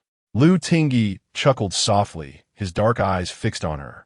You could lick it off, or I could help you lick it off? Startled, Sang Li took a couple of steps back. No, I'll do it myself. Meanwhile, Tan Weiwei, who had rushed out with the sound of fireworks, suddenly realized she was an unwelcome third wheel. She turned to Bo Xingji and asked, shall we call a cab to head back? Finally come to your senses? Bo Xingji smirked. You shouldn't have come to Jin City. You could have spent the National Day holiday with me in Jingbei. Why would I want to date you? Even without Chu Yin, I could have suitors lining up from the design school to your medical school, so why you? Bo Xingji replied, because no one else can compare to my charm. Tan Weiwei interrupted, you're insane. Pervert. Rogue. What I meant was long-lasting affection. Where did your mind wander? Get lost. Chapter 44. Sang Li's rejection. Approximately an hour later, the Cullinan came to a halt beneath Sang Li's residence. Tan Weiwei, displaying remarkable perceptiveness, ascended the stairs first, while Bo Singji remained in the car. Outside, Lu Tingyi was bidding farewell to Sangli. She removed the black shirt she had been wearing and returned it to Lu Tingyi, expressing her gratitude. The man casually draped the shirt over his arm, a knowing smile gracing his lips as he remarked, "Sangli, I might be unable to attend school for a while. Hashaw is about to go public, and I've been quite occupied lately." Sangli nodded obediently. "Oh, then could you send me a message occasionally? It shouldn't always be me reaching out, especially since you often disregard my messages." Sangli looked up, questioning, "When have I ever ignored you?" "The day you returned home. I asked you to send me a photo. Did you reply?" Sangli fell silent, tightening her grip on the hem of her shirt. "I forgot to respond. I promise I will next time." "Good. Be obedient." Lu Tingyi chuckled indulgently. "Is there anything else you wish to say to me?" As their gazes collided under the moonlight, Sangli felt a flutter of anxiety, forcing herself not to shy away from his intense gaze. "Lu Tingyi, happy birthday." "Yes, it is quite a joyful occasion," he replied, a smile playing on his lips as he ruffled her hair. "Head home now. It's chilly tonight. Remember to message me." Sang linuda. Moments later, the Cullinan was cruising along the expressway back to Beijing. Lu Tingyi rolled down the window, allowing the evening breeze to tousle his hair. "Bo Ingshi," gripping the steering wheel, inquired Lu Tingyi, "Tell me honestly, how long have you liked Sangli?" Without turning his head, Lu Tingyi slowly replied, 3 years. "Wow!" Bo Singji exclaimed, astonished. "No wonder you've been so indifferent. You and Amp, Oppos, been harboring a crush for so long. But I don't understand. If you like Sangli, why not just say it? What's with all these convoluted actions?" Lu Tingyi, with his legs casually splayed, continued to gaze out the window, his lips parting to reveal a thoughtful tone, "Because Sangli has turned me down before. Had it not been for the ongoing drive, Bo Singji would have been shocked into slamming the brakes. Sangli rejected you. Why?" Lu Tingyi and Oppos. S tone took an unusually serious turn. "I too wish to know why. Perhaps she has someone else she favors." Bo Singji pondered this and found it hard to believe. Was there truly a man more remarkable than Lu Tingyi? That Sangli would refuse him for such a man seemed implausible. Yet, there was a possibility. Sangli did seem somewhat naive, which evidently appealed to Lu Tingyi. Bo Singji pressed further. "So what are you planning with these actions?" "I wish for her to develop feelings for me." Meanwhile, in Sangli and Oppos' bedroom, she and Tan Weiwei had just finished their baths and were lying side by side on the bed. A small night lamp illuminated the space as Sangli stared wide-eyed at the white ceiling, her hands pressed against her chest, acutely aware of her heart racing. Tan Weiwei, propped on her side, gazed at her with a half-smile and said, "All right, Lili, at this point, Don and Amp, Oppos, tell me you still believe Lu Tingyi doesn't and Amp, Oppos, like you?" Sangli took a deep breath, emotions swirling within her like an insatiable web, suffocating her. After a pause, she turned to face Tan Weiwei and confessed, "I believe Lu Tingyi likes me." "Seriously? After all this time, you finally say that?" Tan Weiwei shifted closer, playing with Sangli and Oppos' long hair. "Even a blind person can see he likes you." Sangli bit her lip, her expression innocent. "But he doesn't say it, and I dare not ask. Moreover, I can't fathom why he would like me. I knew he either liked me or not back in senior year, but he hardly acknowledged me then. Clearly, he didn't like me. It was only later that I learned he is the son of the wealthy Lu Yulin. I assumed his indifference was due to his disdain for me." This was the first time Tan Weiwei had heard Sangli voice such thoughts, and she was perplexed. Why not just ask Lu Tingyi? You'd understand everything. Why are you afraid to inquire? "I fear I might be overthinking it, afraid of ridicule. Besides, someone like Lu Tingyi will surely end up with someone from his own social standing. There's no way it could be me. Rather than risk heartbreak, it's better not to start." Upon hearing this, Tan Weiwei felt displeased and sat up. "What era are we in? This isn't the Qing dynasty. So why bother with social status?" Sangli sniffled, grasping Tan Weiwei and Oppos' hand. "I'm different from you. I've followed my parents to Jingshi, attending the worst school in the district. Even participating in competitions, I've faced ridicule from students of other schools. Perhaps due to the constant belittling, I've grown very insecure, never daring to dream of a transformation from a sparrow to a phoenix. I fear getting hurt. I just want to lead a stable life. As she expressed these feelings, Sang Li was at a loss for the emotions swirling within her, feeling a hollow ache in her heart that made it difficult to breathe. Tan Weiwei watched her friend as eyes glistened with unshed tears, unsure of what to say. Having grown up adored like a star, she could not fathom the insecurities Sang Li described or the implications of social standing. What if Lu Tingyi confesses his feelings to you? What then? Sang Li turned on her side, staring at the ceiling once more, her chest rising and falling with the weight of her inner turmoil. I don't know. If he wanted to say something, he would have by now. Why the delay? Tan Weiwei was equally baffled, her gaze fixed on Sang Li's face, her expression dreamy. After a long silence, Sang Li spoke again. Perhaps he has his own reservations. Maybe he thinks I'm not good enough. Or perhaps we're merely indulging in fantasies. He doesn't like me at all. Tan Weiwei, ever forthright, was taken aback by Sang Li's statement. She lay back down, exclaiming, "Oh, how frustrating. If you think that way, perhaps it an oppose. It's best to ignore Lu Tingyi altogether. Why complicate your life with romance? It's just adding stress." Sang Li turned to her side, resting her head on Tan Weiwei and Oppo's pillow. "You're right. I shouldn't overthink things. What is meant to be will come in its own time. Until then, I'll focus on living my life without unrealistic hopes." Tan Weiwei propped herself up on the bed, gently pinching Sang Li's soft cheeks. "Lili, you're truly wonderful. So wonderful that I believe Lu Tingyi doesn't even deserve you. Please don't underestimate yourself. Before evaluating any situation, consider whether you are worthy. In love, there is no such thing as worthiness. What is meant for you will be yours." Tan Weiwei's words finally coaxed a smile from Sang Li. "You're just full of compliments. Who gave you the confidence to say Lu Tingyi isn't worthy of me?" Tan Weiwei, serious as ever, replied, "Really, he doesn't deserve you. Just look at that mouth of his. I bet his mother indulged in too many sour bamboo shoots while pregnant with him. Sour and hurtful." Sang Li, like a needy kitten, nestled closer to her friend. "Weiwei, you're the best. I really like you." Her voice was soft, almost endearing, invoking a desire to cherish her. Tan Weiwei wrapped her arms around Sang Li and Oppo's delicate waist. "You can be like this with me. But if you acted like this with Lu Tingyi, he'd surely be overwhelmed and lose himself. You." Tan Weiwei reached over to turn off the night lamp. "Now sleep. Dream about where we'll go tomorrow." API call failed with status code 429. Error. Code. For 29 message. Resource has been exhausted, e.g. check quota.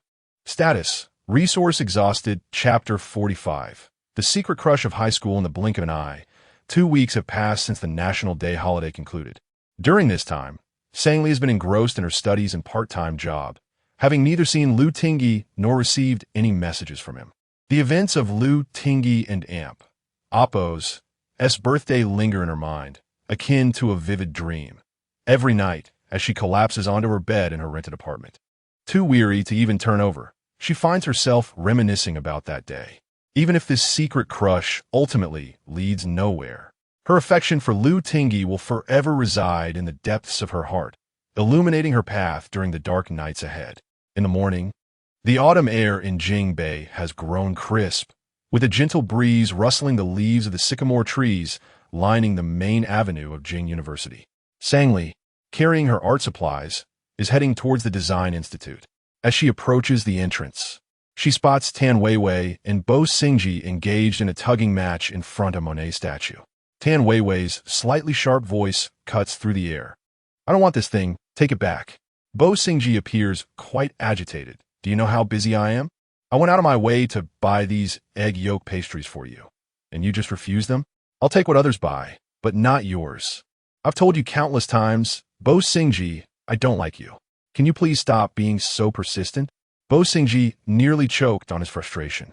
Last night, while attending a meeting at Hushua, he had suddenly seen Tan Weiwei's post on social media, expressing her craving for freshly baked egg yolk pastries from a neighboring city. He had driven there overnight, racing to buy the first batch of pastries, only to be ridiculed by Lu Tingyi for half a day. He never expected her to reject him so mercilessly. Was her heart made of stone? Sang Li stood aside, hesitating to intervene. Although she felt a pang of pity for the pastries, she sensed that this was not the right moment for her to get involved. In a fit of anger, Bo Singji flung the paper bag to the ground, causing the box containing the pastries to roll out. If you don't want them, just throw them away. Almost simultaneously with his words, he turned and left the Design Institute. Tan Weiwei could hardly suppress her laughter. What a fool. He is the one who clings on. And when I refuse him, he gets angry. What nonsense. Sang Li hurriedly picked up the bag of pastries and handed it to Tan Weiwei. Weiwei, you can't be like this. It's quite hurtful. Hurtful? Does Bo Singji think just because he is tall, handsome, and wealthy, I must like him? Well, guess what? I absolutely do not. I've merely rejected him. And he is throwing a tantrum like a child who has never faced adversity. Sang Li pursed her red lips and said, to speak frankly, even when rejecting someone, your attitude is rather poor. Can't you speak politely? I can't. Just looking at him makes me angry, Tan Weiwei replied, returning the pastries to Sang Li. I don't want them. Why don't you share them with our classmates? This shop truly has delicious treats. Not long after, in the sketching class, the students of the graphic design department were divided into different groups based on their skill levels. Both Sang Li and Tan Weiwei found themselves in Professor Zheng's advanced class. In the sketching classroom, Professor Zheng paced between the easels, hands clasped behind his back. Today, we want TB drawing sketches. Let in amp. Oppos. Let's try something new. What is the new task? The students inquired eagerly. With a smile, Professor Zheng replied, last week, I received an invitation from Jingbei Art Publishing House to design a cover for a campus novel. This story revolves around secret high school crushes, particularly a girl's infatuation with a boy. I thought it would be perfect for your age group. So, I'm assigning this task to you. You have 2 hours to present me with a draft in comic form. I'll select the one I like best to submit to the publisher, and you'll receive the illustration fee directly. Upon hearing this, the students erupted into excited chatter, especially the girls who adored novels. Sang Li, holding her sketch pencil, stared blankly at her drawing board. Tan Weiwei, noticing her distraction, exclaimed, oh my gosh, a secret crush? I an amp. Oppos, he never had one. How do I draw that? Should the female lead sneak glances at the male lead? After a moment of silence, seeing Sang Li still unresponsive, she poked her. Li, what are you thinking about? Sang Li was jolted back to reality. Oh, I was just wondering how much the illustration fee would be. Tan Weiwei playfully nudged her friend. Can you stop thinking about money? Have some artistic spirit. Van Gogh was so poor, yet he persevered in his art. You're comparing me to Van Gogh? Do you think my face is larger than the earth? Sang Li chuckled, picking up her brush. All right, I'll start drawing now. Tan Weiwei crossed her arms, staring blankly at her sketchboard. I really have no inspiration. Maybe I should just redo last week's still life assignment. Sang Li bit her cherry red lips tightly, her gaze magnetically drawn to the drawing board before her. She remained in silence, as if time had frozen in that moment. The secret crush of high school, it was a time of innocence and naivety, filled with youthful yearning and anticipation. In a matter of minutes, Sang Li and amp. Oppos, as pencil gracefully danced across the pristine white paper, lines intertwining and extending. A hazy yet recognizable figure began to take shape. It was the boy from her memories, the one who made her heart flutter. His outline gradually became clearer under her deft strokes, springing to life on the page. Approximately an hour and a half later, Tan Weiwei had completed half of last week's still life drawing. Stretching her arms, she turned to glance at Sang Li. To her astonishment, Tan Weiwei's jaw nearly dropped upon seeing Sang Li's completed comic on secret crushes. On the paper, a pair of students in uniform were resting their heads on their desks, facing each other. The boy had his arms under his head, eyes shut, seemingly asleep. A gentle breeze from the window stirred the curtains, tousling the boy into Oppos' hair. The girl beside him, her head tilted, gazed at him with wide-open eyes, one finger cautiously smoothing his tousled hair, her eyes brimming with uncontainable affection that seemed ready to spill off the page. Dandelion seeds from the windowsill danced in the breeze, scattering across the entire scene. Sang Li's artwork delivered an immediate and striking impact, as if it could draw one into its world. Tan Weiwei was utterly mesmerized, taking a moment to regain her senses. Oh my gosh, Li, this is incredible. How did you manage to create such a masterpiece? Is the female lead you? Sang Li's face flushed crimson. How could it be me? My hair wasn't this long. In high school, unbelievable. Tan Weiwei continued to shower her friend with compliments.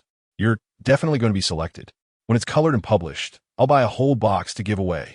After class, Professor Zheng summoned Sang Li to his office. Sang Li, that drawing was impressive.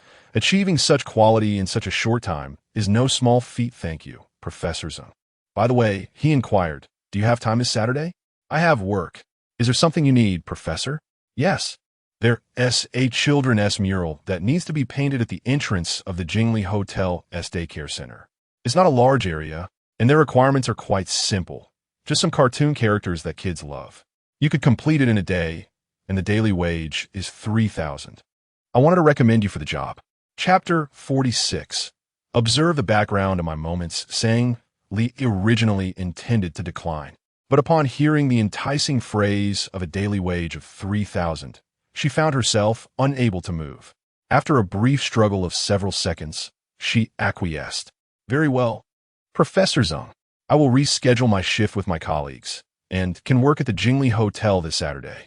Professor Zheng nodded, engaging her in a few more discussions regarding the Jinglu department store project before allowing her to leave. Once Sang Li departed, Professor Zheng took a photograph of the infatuation sketch she had created during class and sent it to Lu Tingyi. It's beautifully executed. I have decided to choose Sang Li and Amp. Oppo's work. Exiting the design academy, Sang Li made her way towards the cafeteria, where Tan Weiwei awaited her. During the painting session earlier, memories of her year at Daijing Middle School resurfaced, accompanied by that familiar rush of excitement, yet tinged with a hint of bitterness. It seemed that in this world, many things have an end, yet longing appeared boundless. Raising her gaze to the blazing sun overhead, Sang Li pondered what Lu Tingyi might be doing at that moment, and whether he had noticed the splendid sunshine of the day. With this thought, she retrieved her phone and opened the WeChat dialogue with Lu Tingyi. Their conversation lingered on a message from the National Day holiday, where he had asked her for a photograph. After a moment and Amp, Oppo's contemplation, she ultimately decided to put her phone away. Perhaps it was best not to send anything. Lu Tingyi was so busy that he might have long forgotten what he had previously said. In the early hours of the morning, at the top-floor duplex suite of the Jingwang Plaza, Bo Xingji lounged on the sofa, one long leg propped on the ground while the other rested high on the backrest. Lu Tingyi disdainfully nudged his leg. Get up, move your filthy leg. You look like an octopus. Don't bother me. I'm utterly exhausted. Can I just lay here for a bit? Lu Tingyi exchanged a knowing glance with Tang Yu, who immediately understood and went to fetch a bottle of red wine. Lu Tingyi settled next to Bo Xingji, remarking, once this weekend's celebration banquet concludes, we'll finally be able to rest. Bo Xingji sat up, lamenting, what is the point of earning so much money? I've been dumped, do you realize? I've been dumped. It was my first time pursuing someone, and I truly lost my mind. What was I thinking? Lu Tingyi leaned back with an air of nonchalance. You call that being dumped? You never even got started. Bo Xingji choked on his words, taking a large gulp of the red wine handed to him by Tang Yu. How can you say that? I've lost my first kiss. How can that not count as starting? How could she turn her back on me? I don't even know what I saw in her. After venting, Bo Xingji shifted closer to Lu Tingyi. Oh no, do you think I've been cursed? Lu Tingyi sipped his wine, a smirk playing on his lips. Perhaps you should let Dinhu arrange for a little mental recalibration. Bo Xingji felt offended by the remark and poured himself another glass of wine. I made my decision. I won't pursue her anymore. I've lost all dignity in the process. If my mother finds out, she'll surely slap me. Lu Tingyi chuckled. Your mother has already spoken to mine. She has consulted your fate. You're destined to be single for life, and she's given up on you, focusing all her attention on your sister. Come on, do you really believe in that nonsense? Bo Xingji unbuttoned 2 buttons of his shirt, scrolling through his phone. I have plenty of women pursuing me. I'll just agree to one of them and bid farewell to my single status. To hell with Tan Weiwei. Lu Tingyi raised an eyebrow, his tone casual yet pointed. Think twice before you act. Tang Yu, who had been silent, felt his eyelids growing heavy after days of early mornings and late nights, accompanying Lu Tingyi in the lead-up to the listing of Hasho. He longed for the comfort of his bed at the Lu residence. Suddenly, Bo Singji called out to him, "Hey, Tang Yu, how many girlfriends have you had?" Tang Yu, startled, adjusted his gold-rimmed glasses. "Young master, I've never been in a relationship." "Seriously? You're 30 and never dated?" Bo Singji raked his fingers through his hair in frustration. "So the three of us are all still virgins, devoid of any experience." Lu Tingyi pushed his empty wine glass towards Tang Yu, indicating for him to refill it. "You know, Tang Yu might be like you. Although he has never dated, he has lost his first kiss." As the words left Lu Tingyi's lips, Tang Yu's hand trembled, nearly spilling the wine. Regaining his composure, he handed the filled glass to Lu Tingyi. "Young master." Lu Tingyi accepted it, their eyes meeting in a charged moment. His gaze turned frosty, then quickly softened, a smile creeping into his eyes. "Am I not right, Tang Yu?" Tang Yu averted his gaze, hastily changing the subject. "Young master, aren't you going to send a message to Miss Seng?" Lu Tingyi paused for a moment, then chuckled. "Tang Yu, you're feeling cheeky today." "No, I'm just concerned you might miss her." As their conversation unfolded, Bo Singji had already succumbed to sleep on the sofa, exhausted from the relentless pace of recent days. Lu Tingyi draped a blanket over him and turned to Tang Yu. "You should head back to the Lu residence. Take a day off tomorrow. There's no need to pick me up." Tang Yu collected his wine glass and rose. "All right, thank you, young master." Not long after, as Lu Tingyi finished his shower and settled in bed, dawn was approaching. He picked up his phone and immediately noticed a photo of Sang Li's painting sent by Professor Zhe. A smile crept onto his lips, reminiscent of the dandelions on the classroom windowsill during high school, which Sang Li watered daily. After the wind scattered the dandelions, she would gather the white seeds and continue to plant them in the soil. Lu Tingyi had specifically requested the cover design rights for this campus novel from the publisher, entrusting Professor Zeng to select the work, fearing that if handed directly to Sang Li, she might decline. To his surprise, a small ploy had successfully ensnared her. He saved Sang Li and Appo's painting as his moment's background and sent her a message. "Take a look at my moment's background." After sending the message, Lu Tingyi, who had been quite tired, found himself unable to sleep, tossing and turning. At last, at 6 in the morning, he received a reply from Sang Li. Lu Tingyi lay on his back, raising his phone high. With a playful smile, he began typing a response. "Sang Li, we haven't spoken in over 2 weeks, and you show me just 6 dots? Sang Li, why are you messaging me at 3 in the morning? Have you been busy this late? What do you want to see?" Lu Tingyi, "You know exactly what I want to see." "Moments latte," Sang Li replied. "Once you're done with work, let us go out for dinner together." Lu Tingyi, agreed. Chapter 47. That door over there. You can't enter on Saturday. Sang Li arrived early at the Jingli Hotel, carrying her art supplies. To facilitate her work, she wore a cropped sweatshirt and loose-fitting jeans. Her long hair styled into 2 playful braids, loosely held with hair ties, cascading down her shoulders with a few rebellious strands brushing against her fair face. The Jingli Hotel is renowned as the premier 5-star establishment in Jingbei, and it was Sang Li's first visit, filling her with a sense of trepidation. As she stepped through the entrance, her gaze was immediately drawn to a row of large flower baskets positioned at the door. Upon closer inspection, the congratulatory messages were strikingly similar. Lu Group congratulates Hushua Technology on its successful listing. Jingbei Commercial Bank congratulates Hushua Technology on its successful listing. Sang Li and Appo's breath hitched, and her mind went blank. She inquired of the concierge nearby, "Is there an event for Hushua Technology today?" The concierge politely replied, "Yes. There is a celebratory banquet for Hushua Technology in the second-floor banquet hall this evening." "Thank you." The realization that Hushua Technology was hosting a celebration here meant that Lu Tingyi would undoubtedly attend, which suggested the possibility of seeing him. At that moment, Sang Li abruptly recognized that her thoughts had veered off course. She actually wished to see Lu Tingyi. However, a celebratory banquet was not a space meant for her, and she felt out of place, pondering what foolish thought she was indulging in. She was there to work and earn money, not to surreptitiously observe her crush. With a sigh, Sang Li strode towards the Children's Club tucked away on the second floor. Manager Chung, the head of the hotel's Children's Club, welcomed her warmly. "Xiao Sang, our work here is quite simple. Just paint according to your heart's desire. As long as it's completed by tonight, we're satisfied. Our group has collaborated with Professor Zheng many times, and we've always been pleased with the students he recommends. Understood, Manager Chung. It's currently 8 in the morning, and I should be able to finish by 8 this evening. The paint will take 3 to 4 days to dry completely, and then the daycare can reopen. Thank you, Xiao Song. For the next several hours, Sang Li focused intently on her painting at the entrance of the Children's Club. The club was undergoing renovations, rendering this corner particularly serene and devoid of people.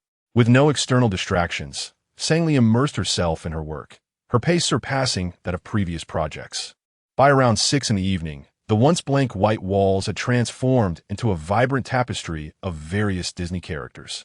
For someone as skilled as Sang Li, creating cartoon illustrations was a delightful task.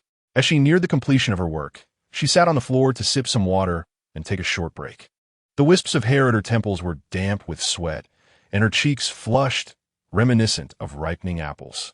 After a brief respite, as she set her water bottle down and prepared to rise, a haughty voice echoed from above. "I sent tea that Sang Li." Looking up, she saw Ning Mo standing before her, clad in a striking red strapless dress. Her long hair was elegantly styled, her makeup impeccably applied, and the diamond necklace around her neck sparkled brilliantly. Sang Li stood, nodding at Ning Mo as a form of greeting. However, Ning Mo showed no inclination to leave. "What are you doing here? Painting the walls?" Sang Li's expression soured, her tone stiff. "I'm here to paint a mural for the Children's Club." "Oh," Ning Mo replied, crossing her arms, her disdain barely concealed as she scrutinized the nearly finished mural. "It's quite decent, but let us be honest. This is about the extent of your capabilities." Ning Mo's tone was condescending, her scrutiny and pressure almost palpable. Sang Li tightened her grip on the paintbrush, her deep, captivating eyes narrowing in response. Noticing Sang Li's silence, Ning Mo glanced toward the grand doors of the banquet hall and added insultingly, "That door over there? You can't enter." After a long pause, Sang Li managed a slight smile, though her eyes held a sharp, unyielding light. "I find no shame in earning a living through my own talents. As for that door, you may enter, but once inside, I wonder if those you care about would even wish to acknowledge you. Perhaps my life outside is more fulfilling than yours within." Sang Li's words seemed to strike a nerve with Ning Mo, who flared up as if her tail had been stepped on. "What did you say? Who gave you the audacity to speak like that?" Sang Li turned her back, choosing not to engage further. Ning Mo, feeling utterly disregarded, grappled with embarrassment, her pride demanding a retort. Just then, she noticed a woman approaching from the direction of the ladies' restroom at the end of the corridor. The woman appeared to be in her 30s, exuding beauty and grace, radiating an innate elegance. Ning Mo's eyes brightened as she called out, "Sister Siki." Lu Siki turned her head, squinting slightly to recognize the speaker, her expression remaining impassive. With a smile, Ning Mo approached. "Sister Siki, I'm Ning Mo, Professor Ning Jihuan's daughter. I'm quite familiar with Tingy." Lu Siki maintained her composed demeanor, offering a polite nod. "Hello, Sang Li poset hair painting." Turning to look at Lu Siki and instantly realized she was Lu Tingyi's elder sister. While Lu Yulin was the nominal president of the Lu Group, it was well understood that the actual power lay with his eldest daughter, Lu Siki.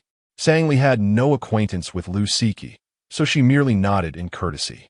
Yet, Ning Mo, seeking to stir the pot, provocatively added, "Sister Siki, this is Sang Li, a high school classmate of Tingy. She is here working today. Have you heard of her from Tingy?" Lu Siki cast a fleeting glance at Sang Li, her gaze devoid of warmth. After a moment, she spoke in a measured tone. "No, I have other matters to attend to. Excuse me. Sister Siki, I'll accompany you," Ning Mo chimed, following Lu Siki towards the banquet hall. As they departed, Sang Li stood frozen in place, momentarily stunned, as if struck in the chest, feeling a wave of discomfort wash over her. Lu Siki and Lu Siyu were entirely different beings. Lu Siyu was approachable, while Lu Siki seemed aloof, looking down on everything, reminiscent of Lu Tingy from high school. Perhaps this was the essence of the Lu family, They were born to feel superior and naturally looked down upon others. Despite Lu Siqi's silence, her presence starkly highlighted the disparity between Sang Li and Lu Tingyi. Setting her paintbrush down, Sang Li inhaled deeply and made her way to the ladies' restroom. In the opulent restroom, Sang Li turned on the faucet to splash water on her face, forcing herself to regain composure. Just days prior, Lu Tingyi had changed his WeChat background to one of her paintings, leaving her inexplicably elated for quite some time. Now, her mind was filled with images of Ning Mo in her gown, exuding arrogance, alongside Lu Siqi's indifferent gaze. In that moment, her desire to see Lu Tingyi had completely dissipated. She stood before the mirror, staring at her reflection, unable to suppress the pang of bitterness swelling within her. Her thoughts tangled like a cat's cradle, and as her nose tingled, she found herself nearly speechless. Sang Li lifted her head, forcing herself to swallow the lump in her throat, resolutely wiping her face. "I must return to my work," she resolved, determined to earn her pay and swiftly exit this place that did not belong to her. Chapter 48. Why drag Sang Li into your clandestine affair? Meanwhile, the banquet hall on the second floor of the Jingli Hotel radiated opulence, adorned with resplendent crystal chandeliers casting a soft yet dazzling glow, illuminating the entire hall as if it were daylight. Seizing the moment during the celebratory event, Tang Yu and Lu Tingyi exchanged cordial greetings before departing the banquet hall, making their way towards the restroom at the end of the corridor. Just as they turned a corner, Tang Yu felt an immense force pulling him, causing his tall frame of 187 centimeters to stagger, nearly toppling him to the ground. As the world spun around him, he suddenly found himself firmly pinned against the wall by a woman. Lu Xiyu raised her elegant leg, clad in high heels, pressing it against Tang Yu and Appo's long leg. She arched an alluring brow, her crimson lips parting in mock disbelief. "All these years of taekwondo training wasted, and yet I can still subdue you, a man?" Tang Yu and Appo's gaze darkened, devoid of any expression, as he politely addressed her, "Second Mississippi." For someone of Tang Yu and Appo's caliber, restraining Lu Xiyu would require little effort. However, the distinct fragrance of orange blossom wafting from her made him hesitate, unwilling to act against her. Lu Xiyu looked up at him, her amber eyes shimmering with a bewitching glimmer. "Why do you always call me Second Miss?" "Because that is who you are." "Tang Yu." Lu Xiyu seemed enraged, her breath coming in short gasps, a faint blush blooming at the corners of her eyes. "After a decade in this industry, I've never filmed intimate scenes. Who am I doing this for?" Tang Yu inhaled sharply, his hands clenching into fists, trembling from the exertion. "Second Miss, that incident happened over 10 years ago. We were both intoxicated and momentarily lost our senses before he could finish." Lu Xiyu interrupted him, nearly hysterical. "You clearly know I have liked you since childhood. Why can't we be together?" "Second Miss, we are not suited for each other. Try calling me Second Miss one more time." Just as her words hung in the air, the door of the women's restroom across the hall swung open with a click, and at that moment, Sang Li stepped out. Upon witnessing Lu Xiyu's bloodshot eyes pinning a man against the wall, Sang Li appeared as if struck by lightning, frozen in place. Meanwhile, in the banquet hall on the second floor, Lu Tingyi had just concluded his speech following the successful listing of Hashua technology, receiving a round of enthusiastic applause as he descended from the stage. He took a champagne flute and sought a quieter corner, leaning casually against the wall. Dressed in a bespoke black suit, his tall stature complemented by sharp features and a playful smile, he observed the ebb and flow of guests with keen interest. The crystal chandeliers cast a regal glow upon his upright figure, exuding an air of elegance. Lu Siqi approached, raising her glass in toast. "Congratulations." Lu Tingyi smirked. "Thank you, sister. It's no small feat to have you here amidst your busy schedule." Lu Siqi sipped her champagne, replying with a smile. "How could I possibly miss it when our parents aren't here?" "Where did they go?" "To London to visit Xian Yin. Your brother-in-law accompanied them, and Xian Yin took them to Nice for some leisure." Zhou Xinyan, Lu Siqi and Appo's daughter, was 14 and had recently moved to the UK for school, maintaining a close relationship with Lu Tingyi. Lu Tingyi smiled without comment, pulling out his phone to scroll through. Lu Siki discreetly glanced at her brother, half to herself. Has the peacock spread its feathers? Lu Tingy chuckled. Sister, I haven't even grown feathers yet. How could you tell?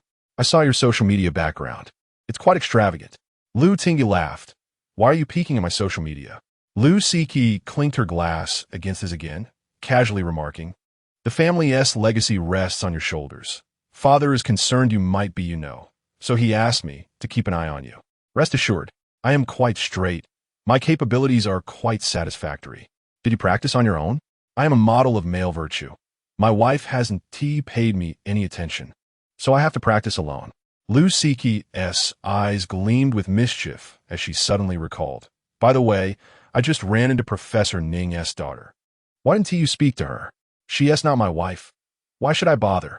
Oh, really? Lu Siki tilted her head, assessing her brother's handsome face. I did see her chatting with a very beautiful girl. It seemed like they were looking for trouble.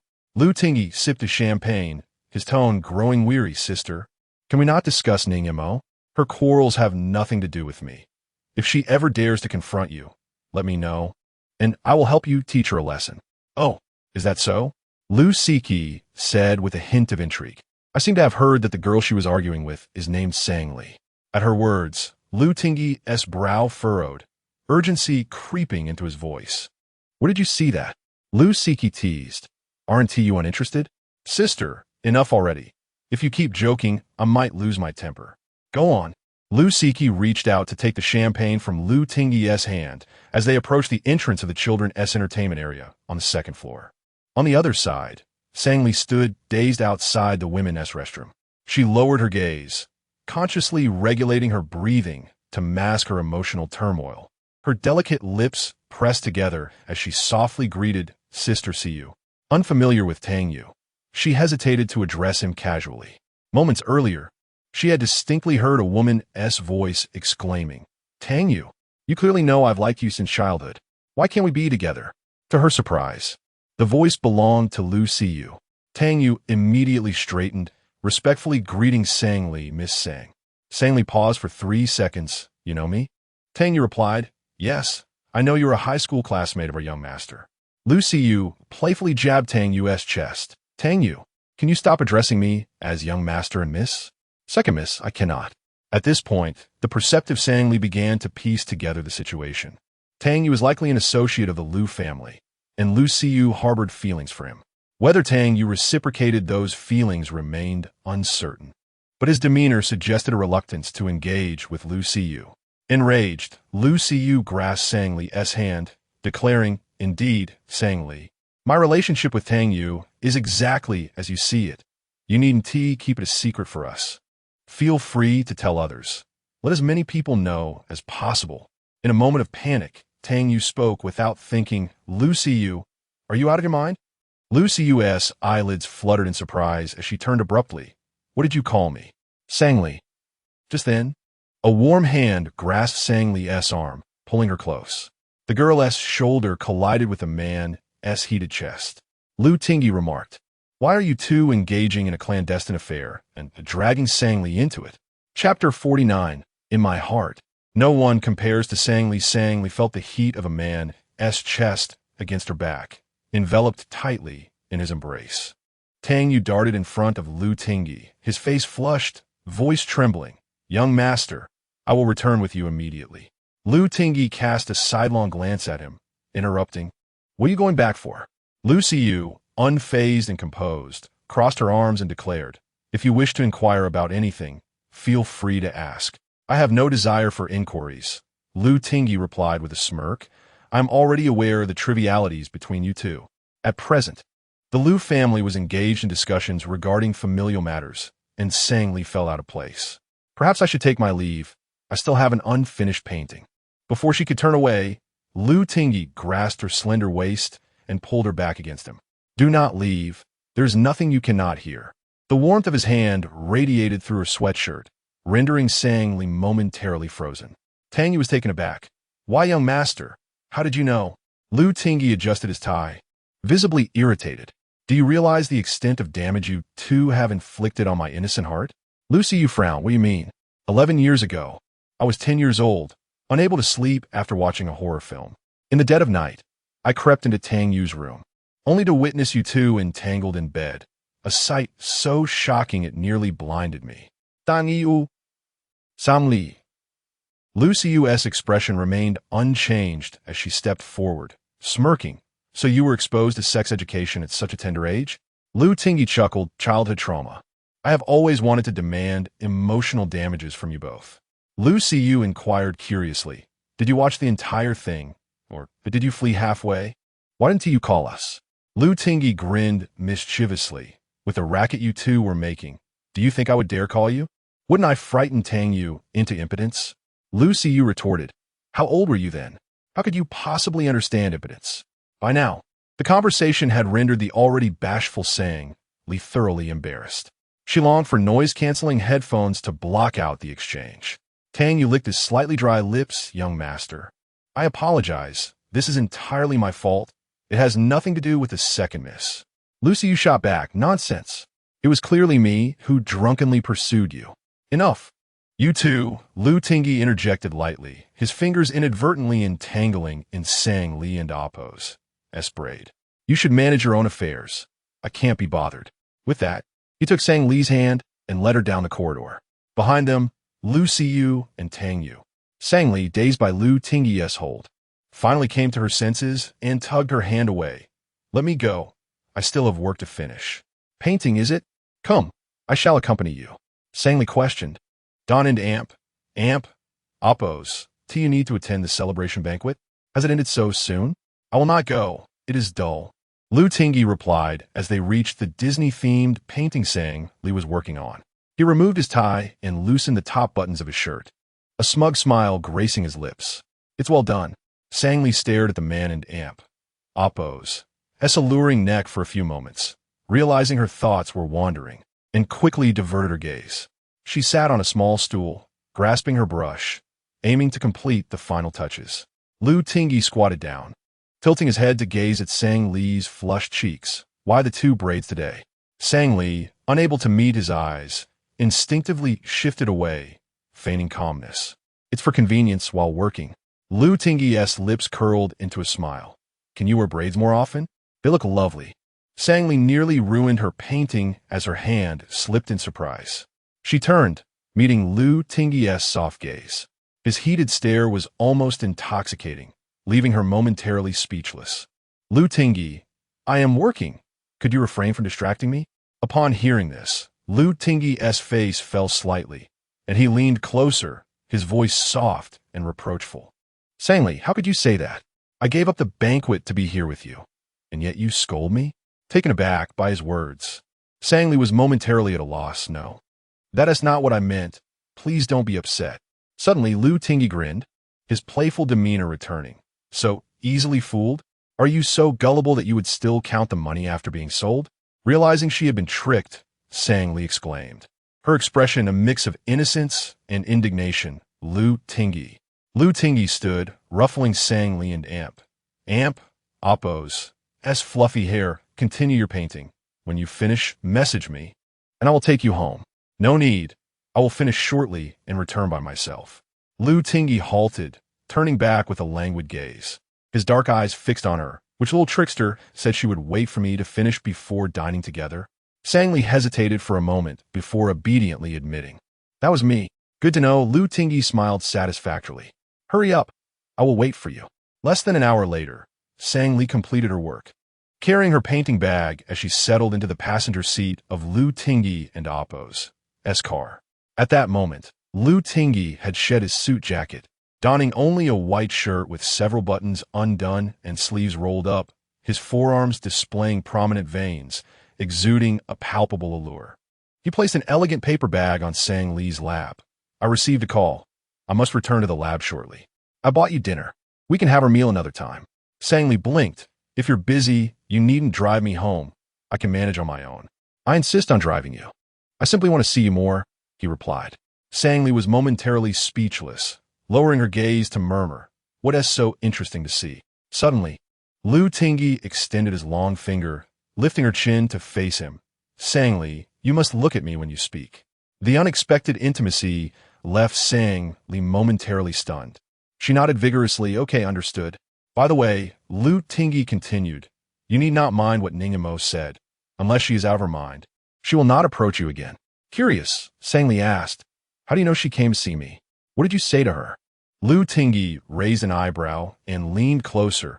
How about you give me a hug, and I will tell you? Sangli, clutching her painting bag, slightly parted her lips, and after a moment of realization, glared at him. What kind of wolfish words are those? I refuse. Then shall I hug you instead? Absolutely not. Fine. If you want tea, let me hug you. Then let's go. Lu Tingyi chuckled, starting the car. Let's head home. At that moment, Ning Imo clutched her phone tightly, her eyes brimming with tears, her body trembling uncontrollably. On her screen, Lu Tingyi had sent a message. Stop acting up. In my heart, no one compares to Sangli. Chapter 50. I am only indifferent to you after 2 days, following the last afternoon class. Sangli was organizing her bag, while Tan Weiwei stared blankly at her phone. Sangli nudged her and asked, Weiwei, what an amp? Amp? Oppos. That's wrong? Tan Weiwei supported her face with one hand, repeatedly scrolling through her phone with the other, her brow furrowed as she murmured, do you think Bo Xingji might be in some kind of trouble? Sangli was taken aback by the question, puzzled by its implications. What kind of trouble could he be in? In the past, Bo Xingji would send me dozens of messages daily, even if I didn't respond. He would keep muttering to himself for hours. Yet, this past week, he seemed to have vanished without a trace, not a word sent my way. Dan Bei Wei Post, setting down her phone, and leaned closer to Sangli with a worried expression. Do you think he could have been in a car accident? Sangli burst into laughter. No way. Just the day before yesterday, I went to the Jingli Hotel to sketch, and coincidentally, Heshua Technology was hosting a launch party there. Bo Xingji was present as well. Upon hearing this, Tan Weiwei suddenly glared, her delicate features tinged with anger. She couldn't help but raise her voice.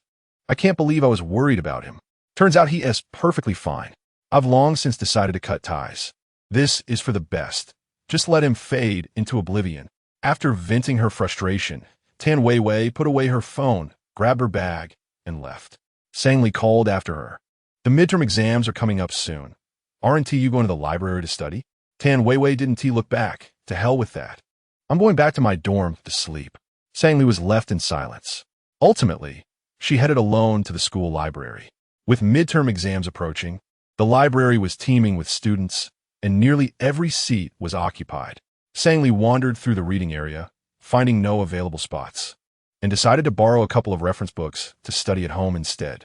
As she walked towards the lending counter with her books, she noticed a small crowd gathered in the study area nearby.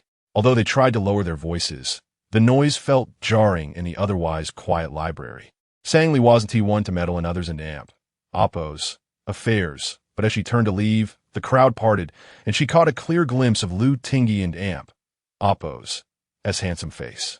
The man wore a smile while scribbling on a piece of paper, seemingly explaining something to the group surrounding him. From a moment she saw Lu Tingyi. Sangli felt as though her legs had taken root, rendering her unable to move. She gazed longingly at the small portion of him visible, as if trying to engrave his image deep into her memory. After standing there for a moment, she heard a girl's voice teasingly say, Senior Lu, you're so impressive. The way you explained it made everything clear to me. Yes. Senior Lu not only excels academically, but is also exceptionally handsome.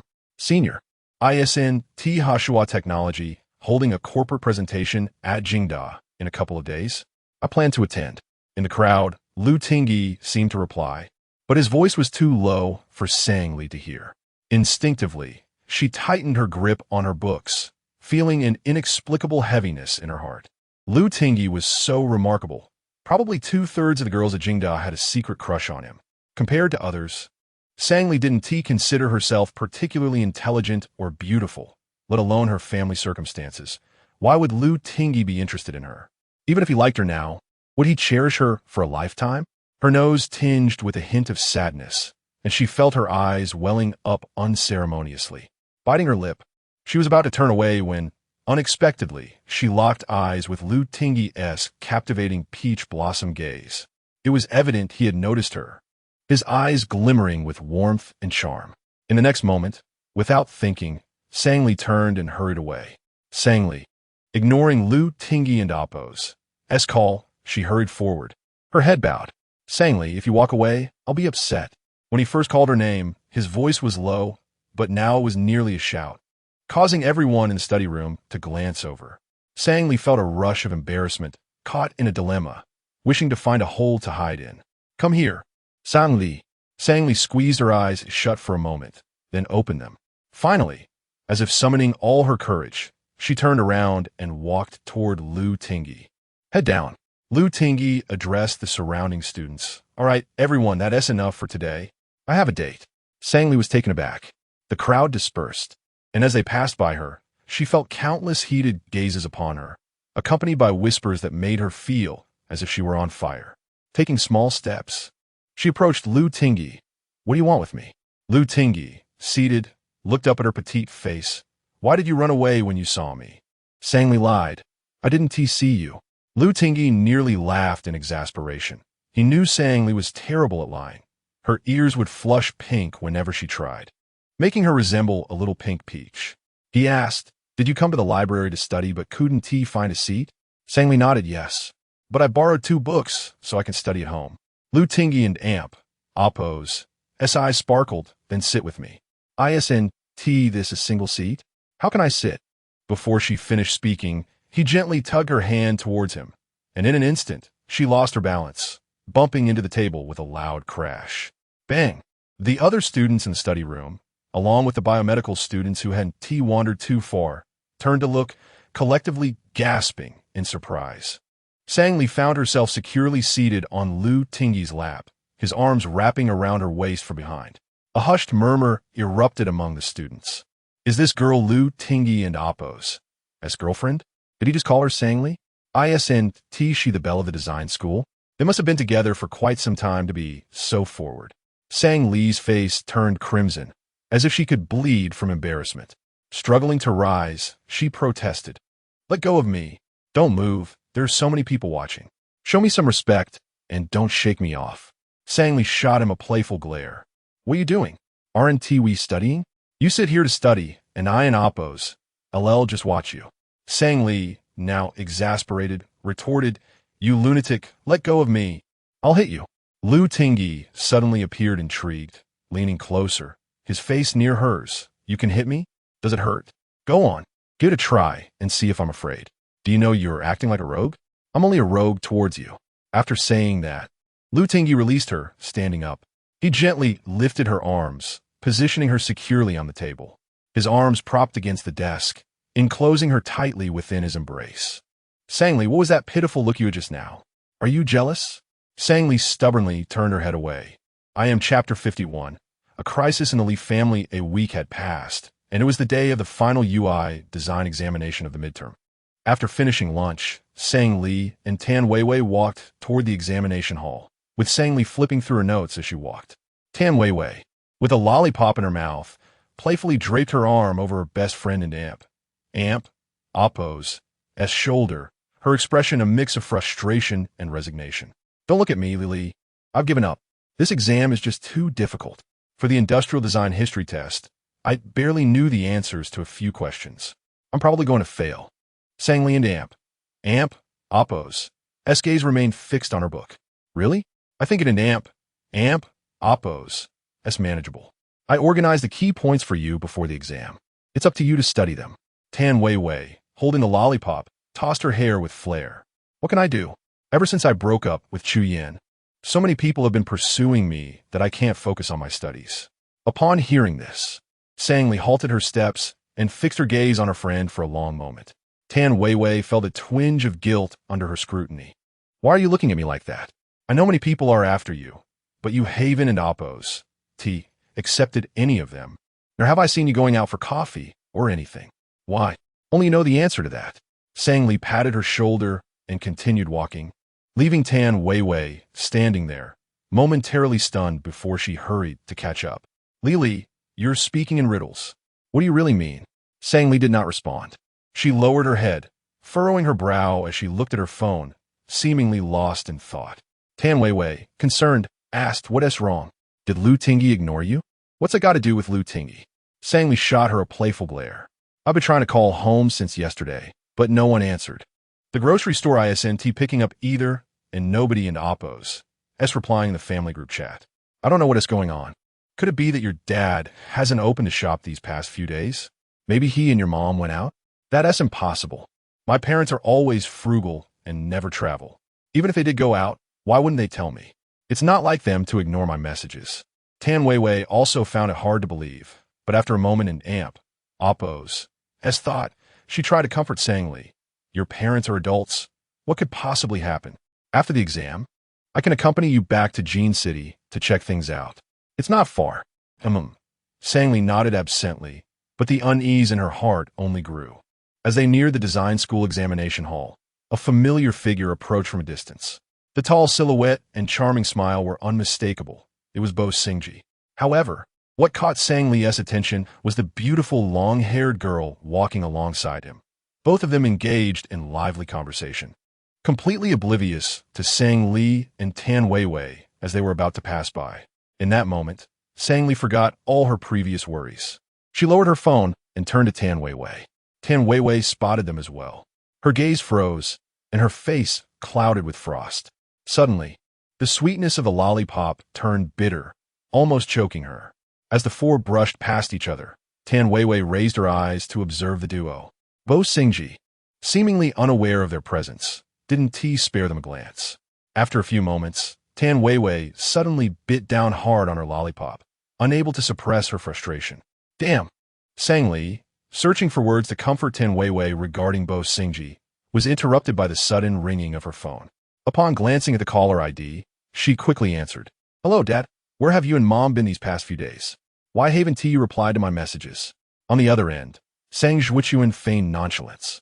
Li, we're fine. No need to worry. We just took your mom out for a little outing. Knowing her father too well, Sang Li immediately sensed something was amiss from his weary and hesitant tone. Dad, what is really going on? I'm 20. I'm not a child anymore.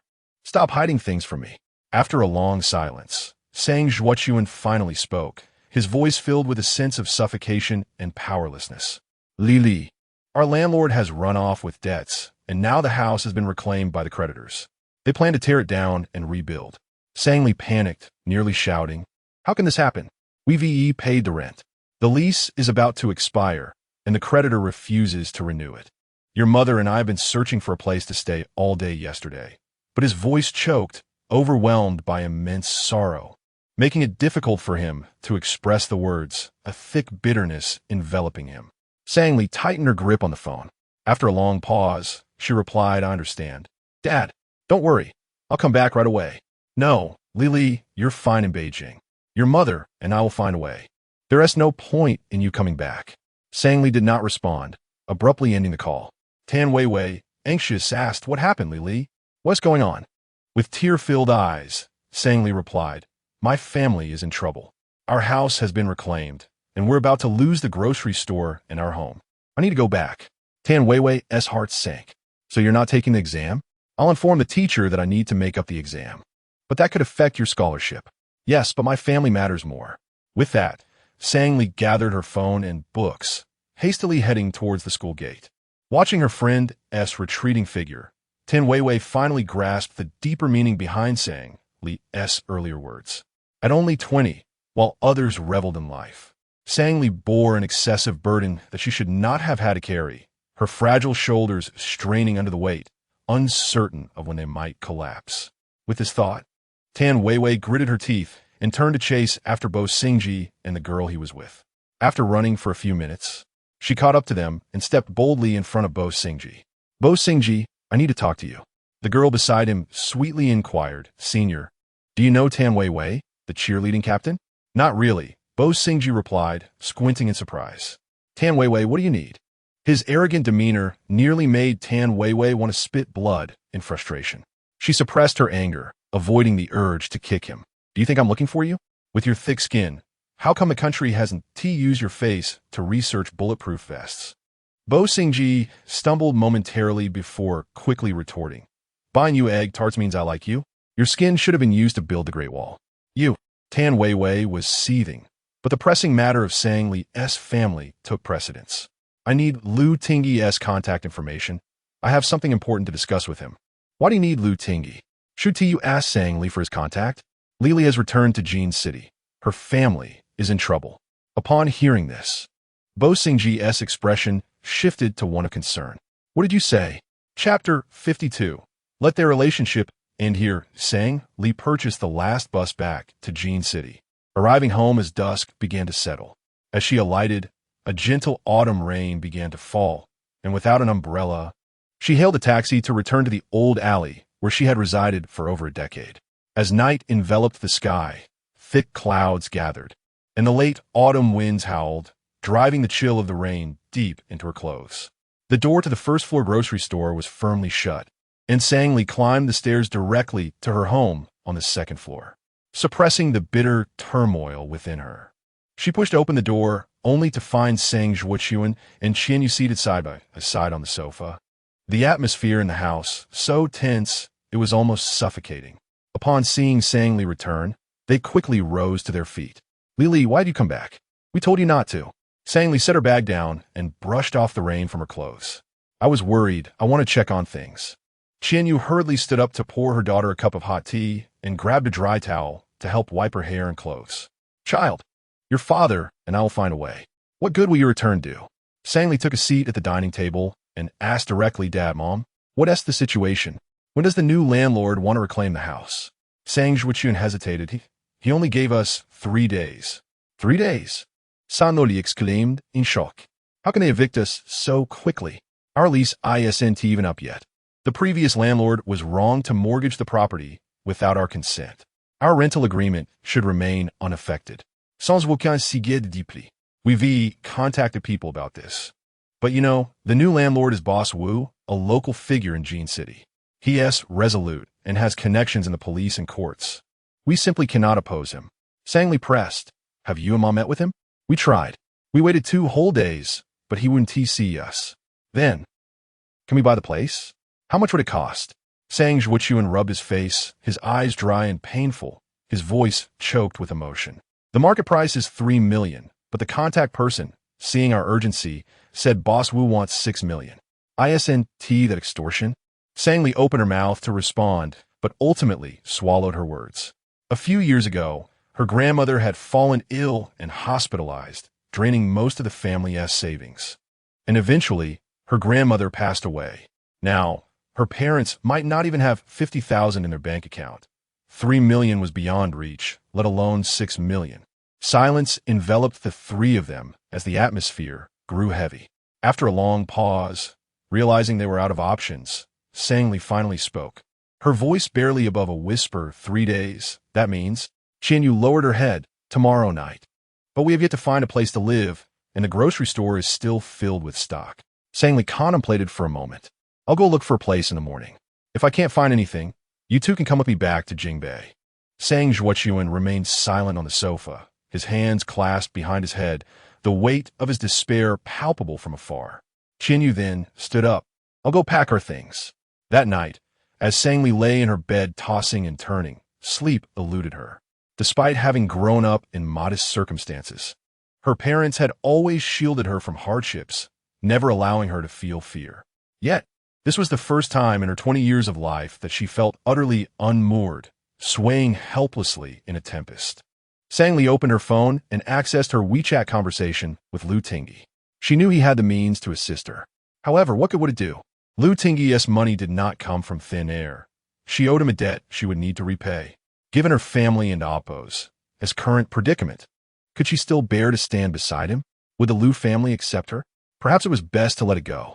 Regardless of whether Lu Tingyi truly cared for her, their relationship should come to an end here. She felt unworthy of him. Sang Li stared unblinkingly at the dark ceiling, tears streaming down her cheeks, her heart heavy with sorrow that left her breathless. She despised herself for being so helpless, for all she could do was cry, unable to act or change her circumstances. Her pale, cherubic face lost all color, and the tears soaked her pillow as she sat up, stifling sobs, and made her way downstairs to sort through the inventory at the grocery store.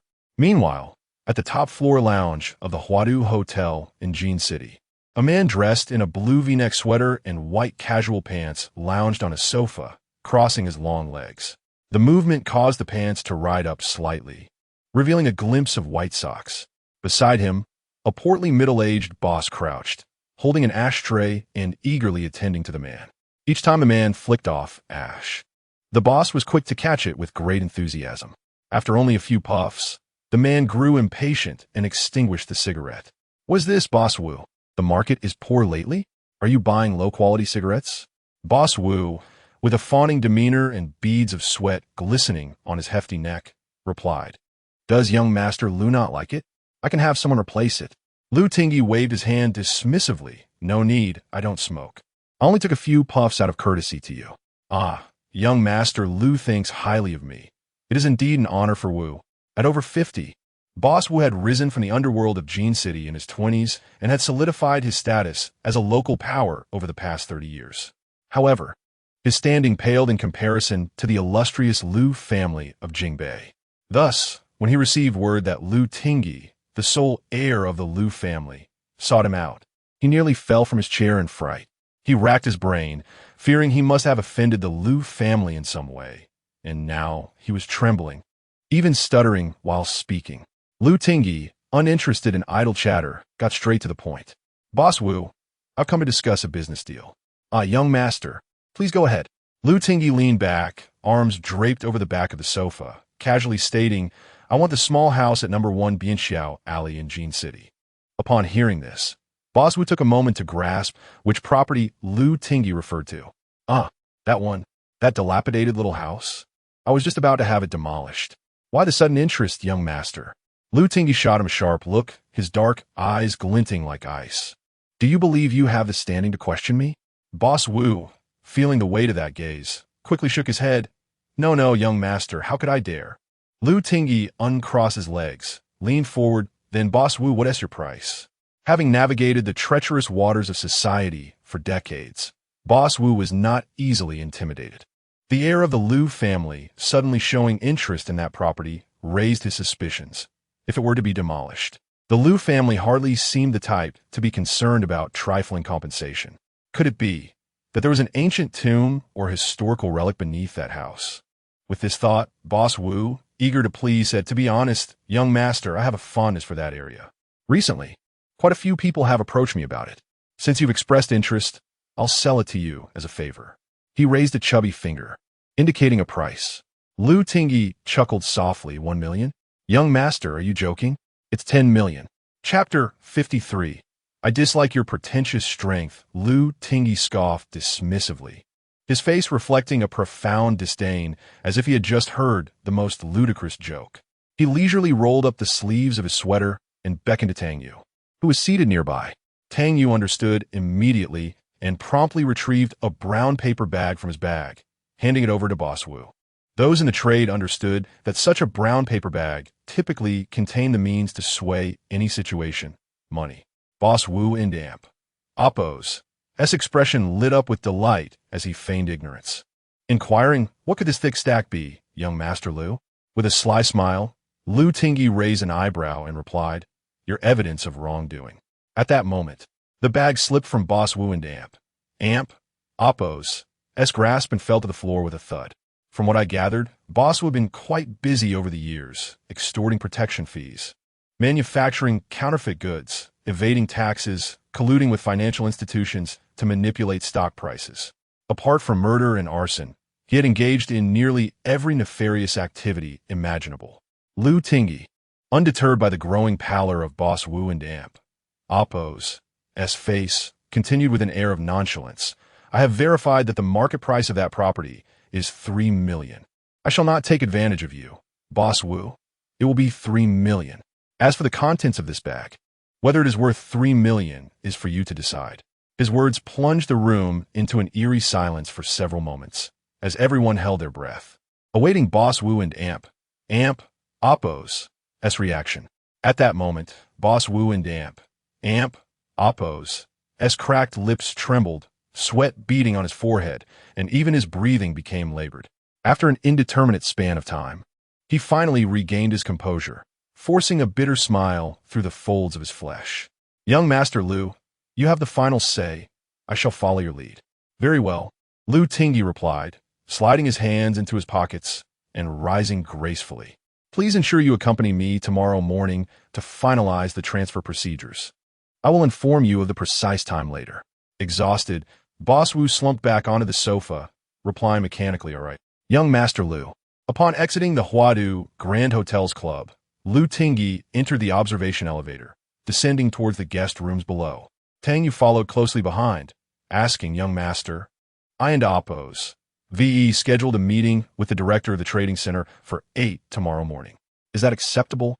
Yes, Lu Tingyi replied absent-mindedly, his gaze drifting to the night view of Jin City visible through the glass elevator. Tang Yu pressed on. Miss Sang has returned home this evening. When do you plan to visit her? With his hands still in his pockets, Lu Tingyi turned, tilting his head and grinning mischievously. Did you book 2 rooms? Tang Yu, momentarily confused, replied, Yes, young master. 1 room can be cancelled. We can squeeze into the big bed. Tang Yu stammered, I lack experience in that regard. You've already been through it with my second sister. Perhaps you could teach me?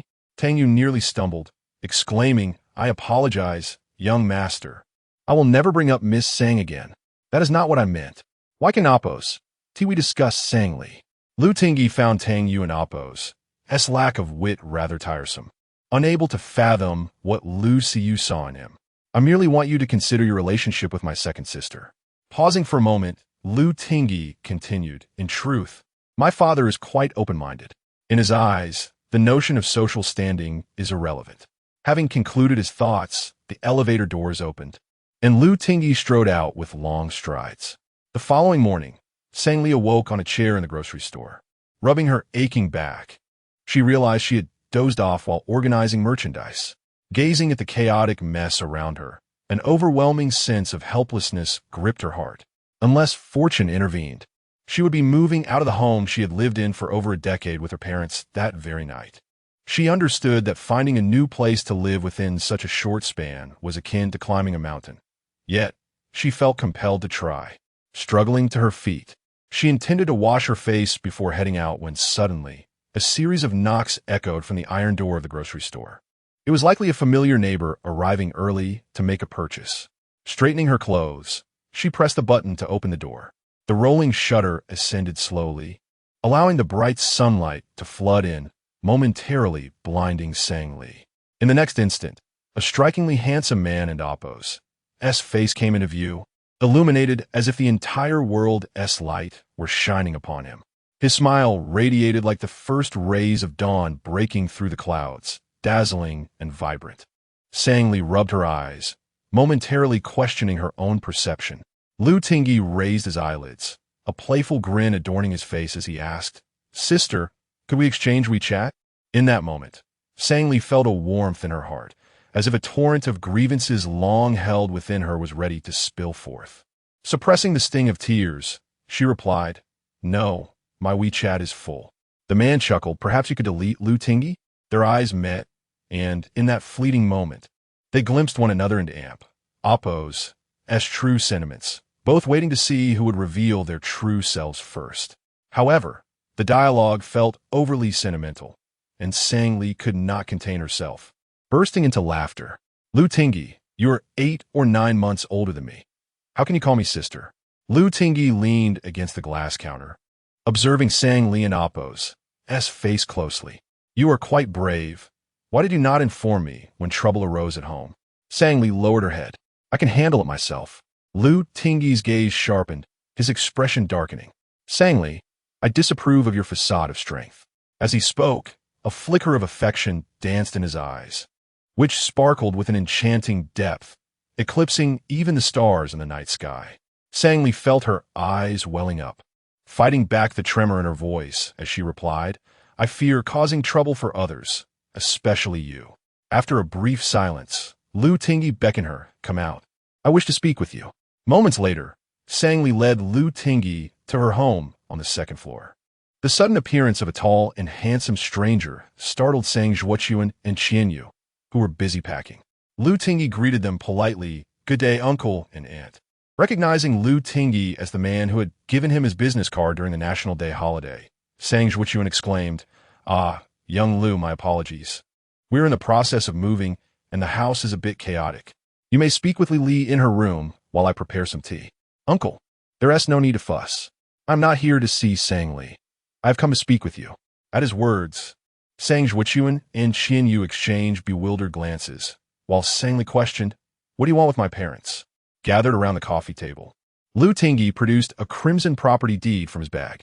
"You need not move. This house is now mine. Boss Wu transferred it to me this morning." His declaration rendered the atmosphere abruptly silent, with only the sound of several heavy breaths filling the air. Noticing the Sang family's shock, Lu Tingyi opened the property deed, his expression earnest. "Uncle and aunt, this place truly belongs to me. I am not a fraud." In that instant, Qian Yu recalled the words of Tan Weiwei. "Li, if you are not beautiful, how could Lu Tingyi possibly like you?" "Mom, you are unaware. Lu Tingyi is the youngest son of the Lu family, the wealthiest in the north, currently pursuing his master's degree at our school." Qian Yu gazed at the beaming face of the man before her, suddenly struck by the memory of the sketches Sang Li had brought home, drawn for the boy she secretly admired. The likeness between the figure in the drawings and the man before her became increasingly apparent, accompanied by Sang Li and Amp Oppo's assertion that it is impossible for us. He is rich, intelligent, and handsome. Our differences are too great. He could never look at me. It dawned on her that Sang Li's affections lay with Lu Tingyi, the son of the wealthiest family in the north. Chapter 54. Don't tell me you are unaware of my thoughts upon hearing Lu Tingyi's words. Sang Zhuochuan's expression was a tapestry of emotions, shifting unpredictably. From shock to disbelief, to confusion, and finally to joy, he managed to regain his composure with great difficulty. Suppressing the excitement within, he leaned towards Lu Tingyi, saying, "So, little Lu, will you be receiving the rent from me later? Perhaps you could draft a contract detailing the payment schedule, the account to which it should be transferred, and the amount. Given the rising prices outside, shouldn't the rent be adjusted accordingly?" This statement, coupled with Sang Zhuochuan's earnest demeanor, reminded Lu Tingyi of that second-hand Apple computer. Shen Fan had mentioned that Sang Li was unwilling to accept 2,000, insisting on raising the price to 6,000 before agreeing to buy it for 3,000. After Shen Fan had exhausted all his persuasive efforts. Truly, like father, like daughter. Lu Tingyi chuckled softly. "No need for a contract, uncle. Just transfer the rent to Sang Li, and she can pass it on to me. You may handle the timing and amount as you see fit." Sang Li, who had been lost in thought, suddenly came to her senses. "No, a contract is necessary. We cannot take advantage of you." Upon hearing this, Lu Tingyi could not contain himself, and in an instant his playful side emerged. "What if I wish to take advantage of you?" Sang Li, Sang Zhuochuan and Qian Yu. Realizing his true self had been revealed, Lu Tingyi cleared his throat awkwardly to regain his composure. "What I meant to say was that I was busy at the transaction center early this morning with the transfer and haven't had breakfast yet. I was hoping Sang Li could join me for a meal." At this, Qian Yu immediately stood up. "Little Lu, will you like to eat? I can prepare something for you." Sang Li tugged at Qian Yu and Oppo's sleeve. "Mom, Don and Oppo's. Fuss about it. I and Oppo's. LL take him out to eat." "All right." Lu Tingyi replied with a satisfied smile. "Uncle, regarding the contract, I will have my assistant draft it and send it to Sang Li for your signature." "Oh, very well." After Sang Li led Lu Tingyi downstairs, she glanced at the empty alley and asked, "You didn't drive here?" "Tang you brought me," he explained. "I thought I could enjoy a meal at your place, so I had him leave." "Oh," Sang Li said as she pulled out her phone. "Let me call for a ride." Lu Tingyi placed his hand over hers, which was clutching the phone. "Is it far?" "Isn't there a bicycle parked outside your home? Can't we ride that?" Sang Li glanced at the bicycle and replied, "We could, but given your height, I wouldn't Amp Oppo's be able to carry you." Lu Tingyi raised an eyebrow and gently patted her head. "Of course, I'll ride while you." Sang Li interrupta. "Sit behind. Can you speak properly, Lu Tingyi?" "Sang Li, I just helped you, and you want to even let me finish my sentence. Were you a fascist?" Sang Li pursed her lips, her heart fluttering as she gazed at the man's handsome face, feeling a surge of emotion. "Let us go. I'll guide you."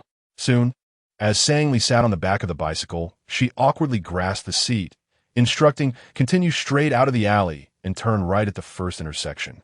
Lu Tingyi, with his long legs bent, was not pedaling but leisurely gliding along. Sang-Li turned her head, questioning, "What's wrong? Am I heavy?" "Sang-Li, with your slender limbs. Are you not where chapter 55?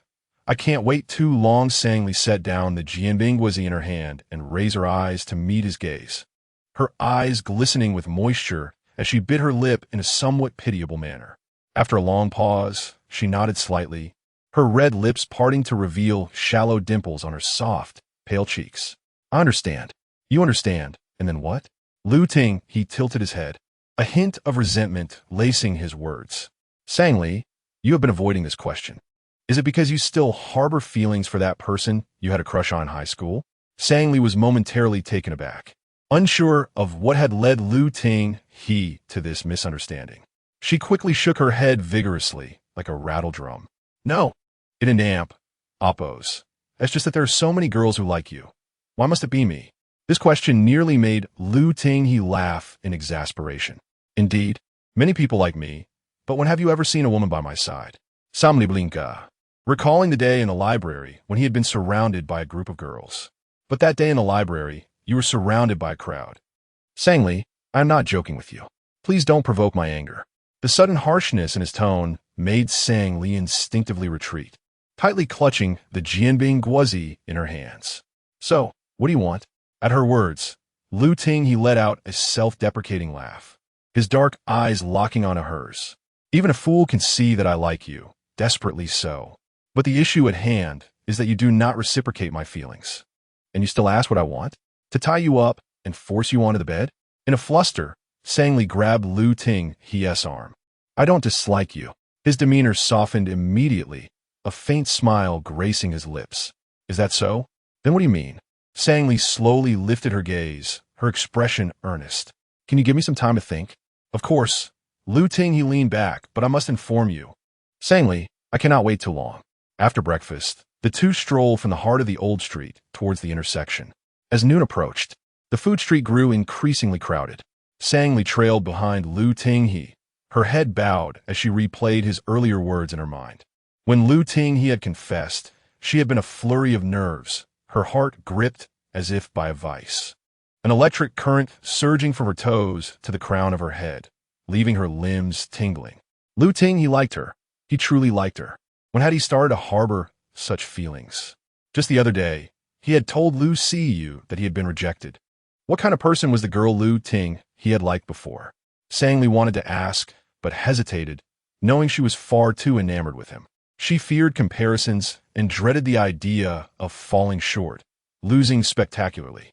Lost in thought, she did not realize she had been swept away by the crowd. And Lu Ting, he was nowhere in sight. Confused, she scanned her surroundings and pulled out her phone to contact him. But in that instant, a warm hand grasped hers. Instinctively, Sang-Li attempted to withdraw her hand, but his fingers, long and defined, intertwined with hers, holding her fast. "Watch where you and amp. Oppos." Rewalking, came that familiar, melodious voice. "Looking that good, you could be whisked away in a heartbeat." Sang-Li looked up to meet Lu Ting's gaze and instinctively lowered her head, her heart racing like a drumbeat.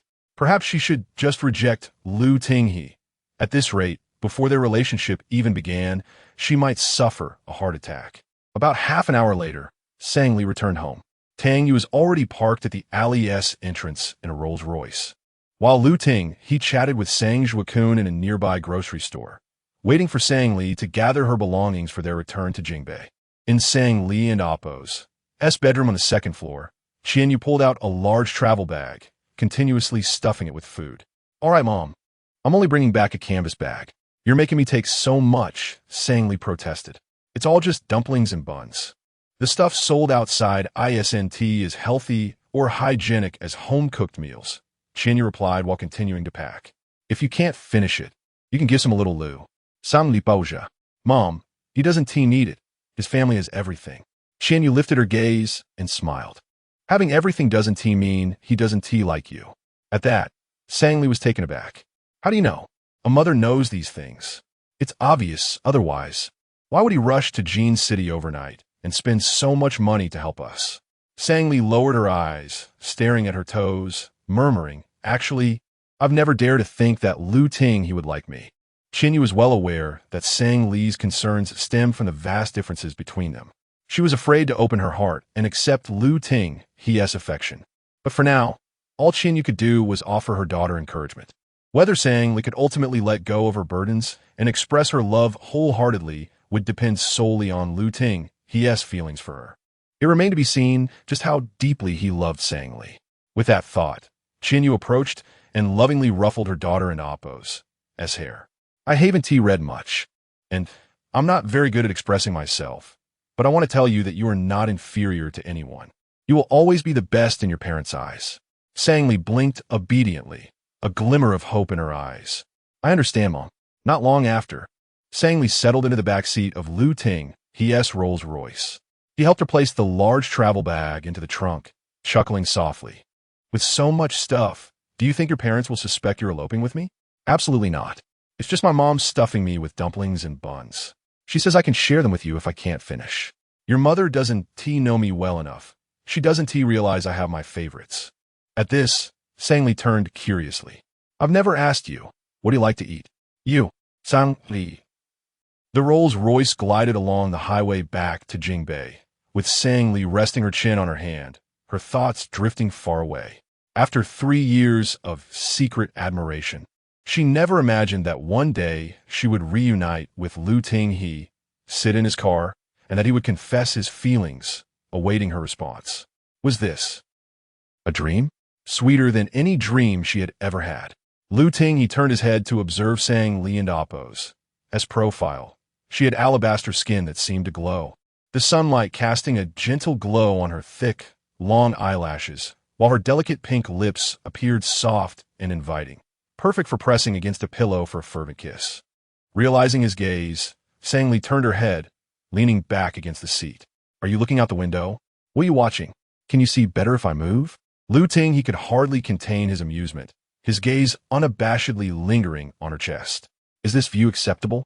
Sang Li's face flushed crimson as she shielded herself with her canvas bag, her eyes narrowing suspiciously at him, as if fearful of being devoured.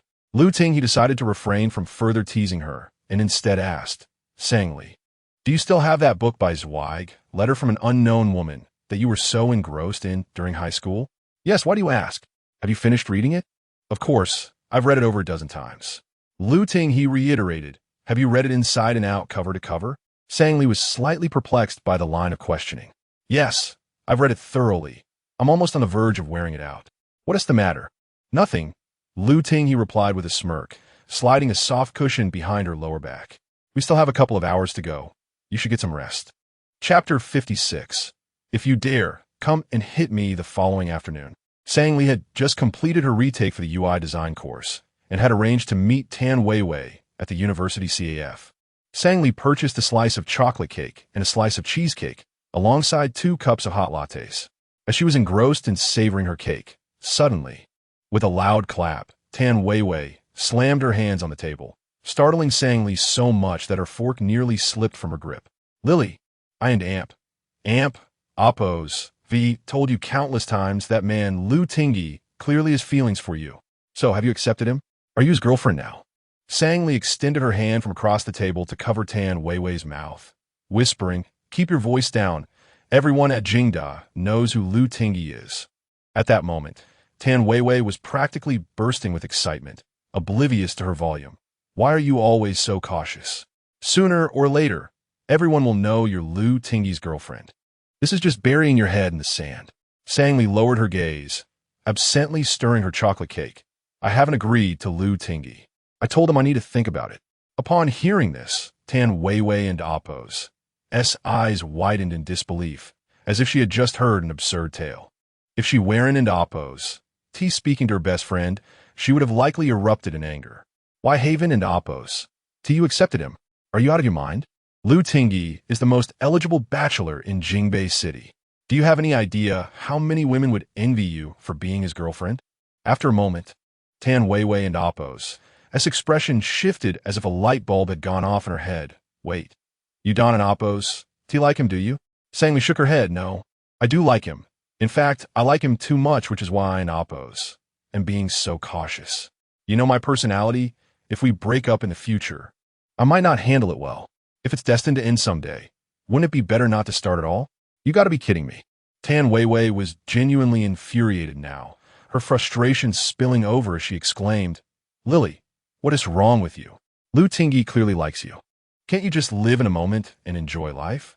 I can't. Tan Weiwei seemed to ignore Sang Li's words, her mouth firing away like a machine gun. Moreover, you said Lu Tingyi has helped your family immensely. You at least owe him some gratitude, right? You should at least give him a kiss. Sang Li scrunched her nose in protest. Weiwei, what kind of logic is that? Tan Weiwei, known for her straightforwardness, was nearly at her wit and Oppo's end with her obstinate friend. She gulped down her latte in one go and set her cup down. As she raised her eyes, she noticed Bo Xingji entering with a female companion. With a roll of her eyes, Tan Weiwei scoffed, "TCH, Bo Xingji is truly exceptional. Every time. It's a different girl by his side." Sang Li turned to glance at them. They seemed to be having a normal conversation. Perhaps they're just an ordinary senior and junior. Tan Weiwei's gaze sharpened, as if she were trying to pierce through the man. No way. Just look at that lecherous expression on Bo Xingji's face. He must be a player, probably doesn't even shy away from minors. Stop talking nonsense. By the CAF counter, an advertisement for the Hushua Technology Campus presentation was displayed, scheduled to take place in a few days at the Jingda Auditorium. A group of girls in line seemed to recognize Bo Xingji and quickly surrounded him. Senior Bo, how many positions is Hushua Technology hiring for this fall? Are there any major restrictions? Senior Bo, I admire you so much. Will Senior Lu be attending the presentation? He is so handsome and tall. Many girls in our department are fans of his. Tan Weiwei looked disdainfully in that direction, observing Bo Xingji being swarmed by a group of girls. His head barely visible above the crowd as he smiled politely. That head was becoming increasingly irksome to her. At that moment, all she wanted was to twist it off and kick it like a soccer ball. Sang Li also caught snippets of the girls in Oppo's chatter, her mind swirling with thoughts of Lu Tingyi being tall and handsome, and how many girls liked him. She bit her lip, a bittersweet mix of sweetness and a tinge of jealousy spreading from her chest to her fingertips, making her grip on the fork tremble slightly. She had always believed herself to be magnanimous, yet this was the first time she realized how possessive she could actually be. Suddenly feeling the urge to leave, Sang Li asked, Weiwei, if you're not going to eat, shall we head out? I have to work tonight. Before the words could fully leave her mouth, Tan Weiwei appeared not to have heard her. She picked up a cushion emblazoned with the Jingda logo and hurled it towards Bo Xingji with all her might. The next moment, thud, the cushion struck Bo Xingji squarely on the head. The crowd gasped in shock, collectively inhaling sharply. Bo Xingji clutched his head, shouting, Damn! Who threw that? It was me, you idiot. Tan Weiwei stood up, clapping her hands triumphantly. Why are you targeting me? Bo Xingji exclaimed. Simply showing up in front of me is enough to provoke me, Tan Weiwei said playfully, raising an eyebrow. If you dare come and hit me, Sang Li. That evening, after finishing her shift, Sang Li stepped out of the restaurant, and it was already past 10:00 and Oppo's clock. Autumn rain poured down, soaking the city as if it were being enveloped in a deluge. Without an umbrella, Sang Li stood somewhat helplessly at the entrance of the restaurant. Xiaolin Ramarka, Sang Li. My boyfriend is here to pick me up. Would you like to borrow my umbrella? Sang Li smiled and declined. No thanks, your umbrella is small. Sharing it with your boyfriend would just get you both wet. I'll wait until the rain eases up. All right then, be careful on your way back. Xiaolin replied before leaving. Once Xiaolin had departed, Sang Li pulled out her phone, unable to resist opening her chat with Lu Tingyi. Throughout the day, he hadn't sent her a single message, and it would be a lie to say she didn't feel a twinge of disappointment. However, she understood that Lu Tingyi was busy and couldn't be expected to revolve around her. She was also hesitant to message him, fearing she might interrupt his work. Reflecting on it, Sang Li realized she had never once initiated a conversation with Lu Tingyi, even during the National Day holiday. It was he who prompted her to message him after she returned home. After a moment of hesitation, Sang Li ultimately tucked her phone away, propping her canvas bag atop her head, and dashed into the misty autumn rain. Upon returning home, Sang Li sneezed multiple times, shivering uncontrollably. With the heating already turned on in Jingbei, she had refrained from paying for the heating service to save money. Now, however, she felt unbearably cold and promptly switched on the air conditioning. She hurried into the bathroom for a hot shower, adjusting the temperature to a high setting. Her fair skin reddened under the warm water, yet she still felt chilled. After a shower, she had intended to review her studies before sleep, but now, a dull, throbbing echoed in her mind, and her headache intensified, causing the world around her to blur. She filled a hot water bottle, climbed into bed, snuggled under the covers, and promptly turned off the light. Meanwhile, in the Hushawa technology office, Liu Tingyi had just wrapped up a long day of work. At that moment, he held a brochure for the upcoming campus presentation at Jingda in one hand, while fidgeting with a golden embossed lighter in the other. The sound of it clicking open and closed sent a shiver down one's spine. Sang Li mentioned she needed time to think, but with her gentle, indecisive nature. How long would that take? No, he couldn't wait any longer. With that thought, Liu Tingyi turned to his colleague Tang Yu. Please call Manager Zhao from the HR department. Understood, sir. Chapter 57. I had initially intended to find a girlfriend, yet unexpectedly discovered a daughter as dawn broke. Sang Li was not roused by the sound of an alarm clock, but rather by the biting chill of the morning. The entire night, her bed felt as frigid as a tomb, and despite her desperate attempts to curl up and fend off the cold, her efforts were in vain. Although there was no thermometer in her home, she instinctively knew that she was running a fever. Stretching out a small hand from under the covers, she groped around her bedside for a while until she finally retrieved her phone. She sent a message to Tan Weiwei.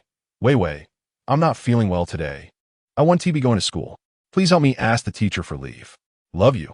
After hitting send, Sang Li let out a long sigh of relief and placed her phone aside, her body limp as she slumped back onto the bed. Grabbing a corner of the blanket, she pulled it over her head, enveloping herself in warmth, before slipping back into a hazy slumber. Time seemed to blur until she was abruptly awakened by a series of urgent knocks at the door. Struggling to sit up, she swayed slightly as she approached the door. Was it a delivery? She couldn't recall having ordered anything recently. In her moment of distraction, Sang Li failed to check the peephole and opened the door directly, only to be met with the startled gaze of Liu Tingyi, who stood there holding two large bags, his expression serious. At that moment, Sang Li was clad in a pure white nightgown, not wearing a bra, the contours of her figure faintly visible beneath the thin fabric. A rush of warmth flooded Liu Tingyi's heart as his gaze darkened. Sang Li, did you fall into a hot pot and get cooked? Sang Li, momentarily confused by his remark, blinked her heavy eyelids and asked, what brings you here? Her voice, soft and still tinged with sleep, captivated Liu Tingyi completely. He averted his gaze, stepping inside after removing his shoes. Didn't you just message me? Sang Li closed the door, puzzled. No, I sent it to Weiwei. Check again to whom you sent it, Liu Tingyi said, placing the bags down and rolling up the sleeves of his shirt. Next time, just the last two words will suffice. Sang Li, still not grasping his meaning, walked to her bed and picked up her phone, only to realize, in her daze, that she had indeed sent the message to Liu Tingyi. The last two words were, love you. Her cheeks flushed once more as she stole a glance at the mirror, where her face was as red as a boiled prawn. No wonder Liu Tingyi had asked if she had fallen into a hot pot. In this intimate moment alone with Liu Tingyi, Sang Li felt disheveled and her eyes unfocused, her appearance far from presentable. She suddenly leaped onto the bed, covering most of her face with the blanket. I'm fine, you should go back. Liu Tingyi turned around, casually walking to Sang Li and Appo's bedside, reaching out to pull the blanket away. Don't hide. I've already seen it, and it looks spectacular. At this, Sang Li's face grew even warmer, her neck flaring up as well. Slowly emerging from the blanket, she softly inquired, what are you here for? What else could it be? To take care of you, Liu Tingyi replied, placing his hands on her feverish cheeks. I spent all yesterday in the lab until this morning without contacting you. How did you end up like this? Can't you refrain from causing concern? Sang Li shook her head vigorously, trying to dislodge his hands from her face. So he had been busy all night. How hard he must have worked. She was relieved she hadn't disturbed him with messages. Liu Tingyi gently pinched her chubby cheeks, asking with a tender tone, have you checked your temperature? What was it? I haven't checked. Where and amp? Appo's. That's the thermometer. I don't have one. Have you taken any medicine? I haven't there's no medicine. After a few painfully simple exchanges, Lu Tingyi couldn't help but chuckle in exasperation.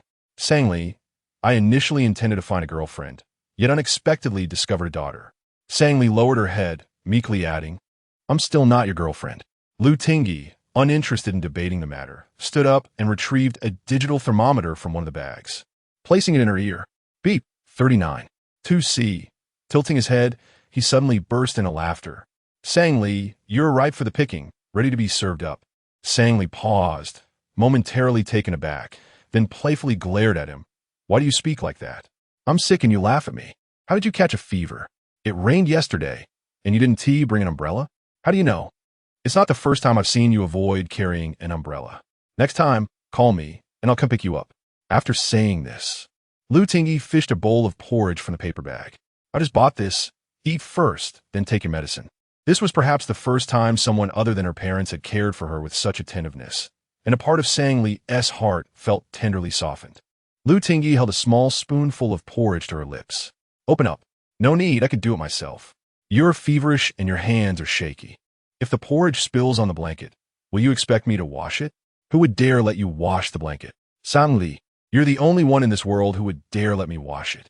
Lu Tingyi chuckled, feeding her spoonful by spoonful.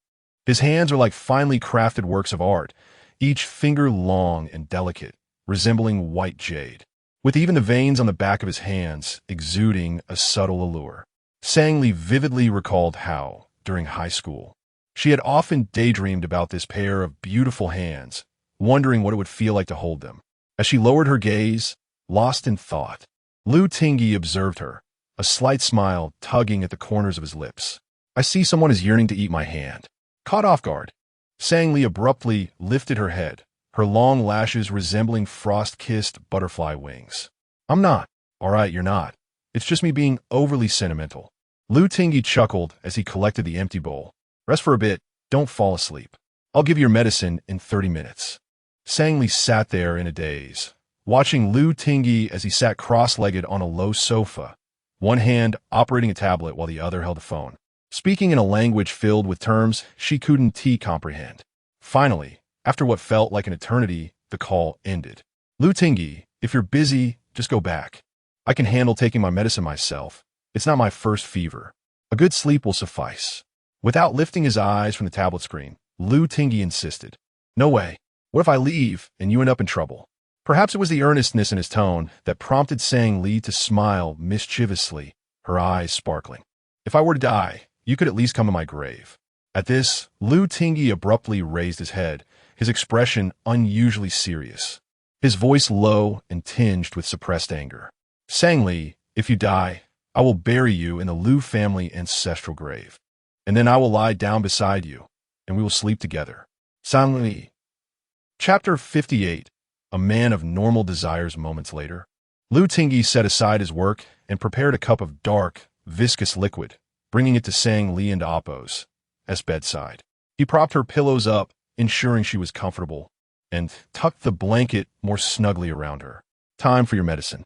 The mug emitted a peculiar aroma, bitter and sour, causing Sang-Li to wrinkle her nose instinctively. What is this? Lu Tingyi replied. It's a newly developed pharmaceutical from our company. Supposedly, it enhances fertility. Sang-Li stared at him, aghast. Her feverish, rosy cheeks resembled ripe peaches, exuding a captivating charm even in her indignation.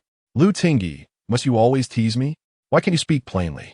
Lu Tingyi reveled in teasing her, finding amusement in her reactions, like a rabbit fleeing a wolf, desperate to escape, yet finding no refuge.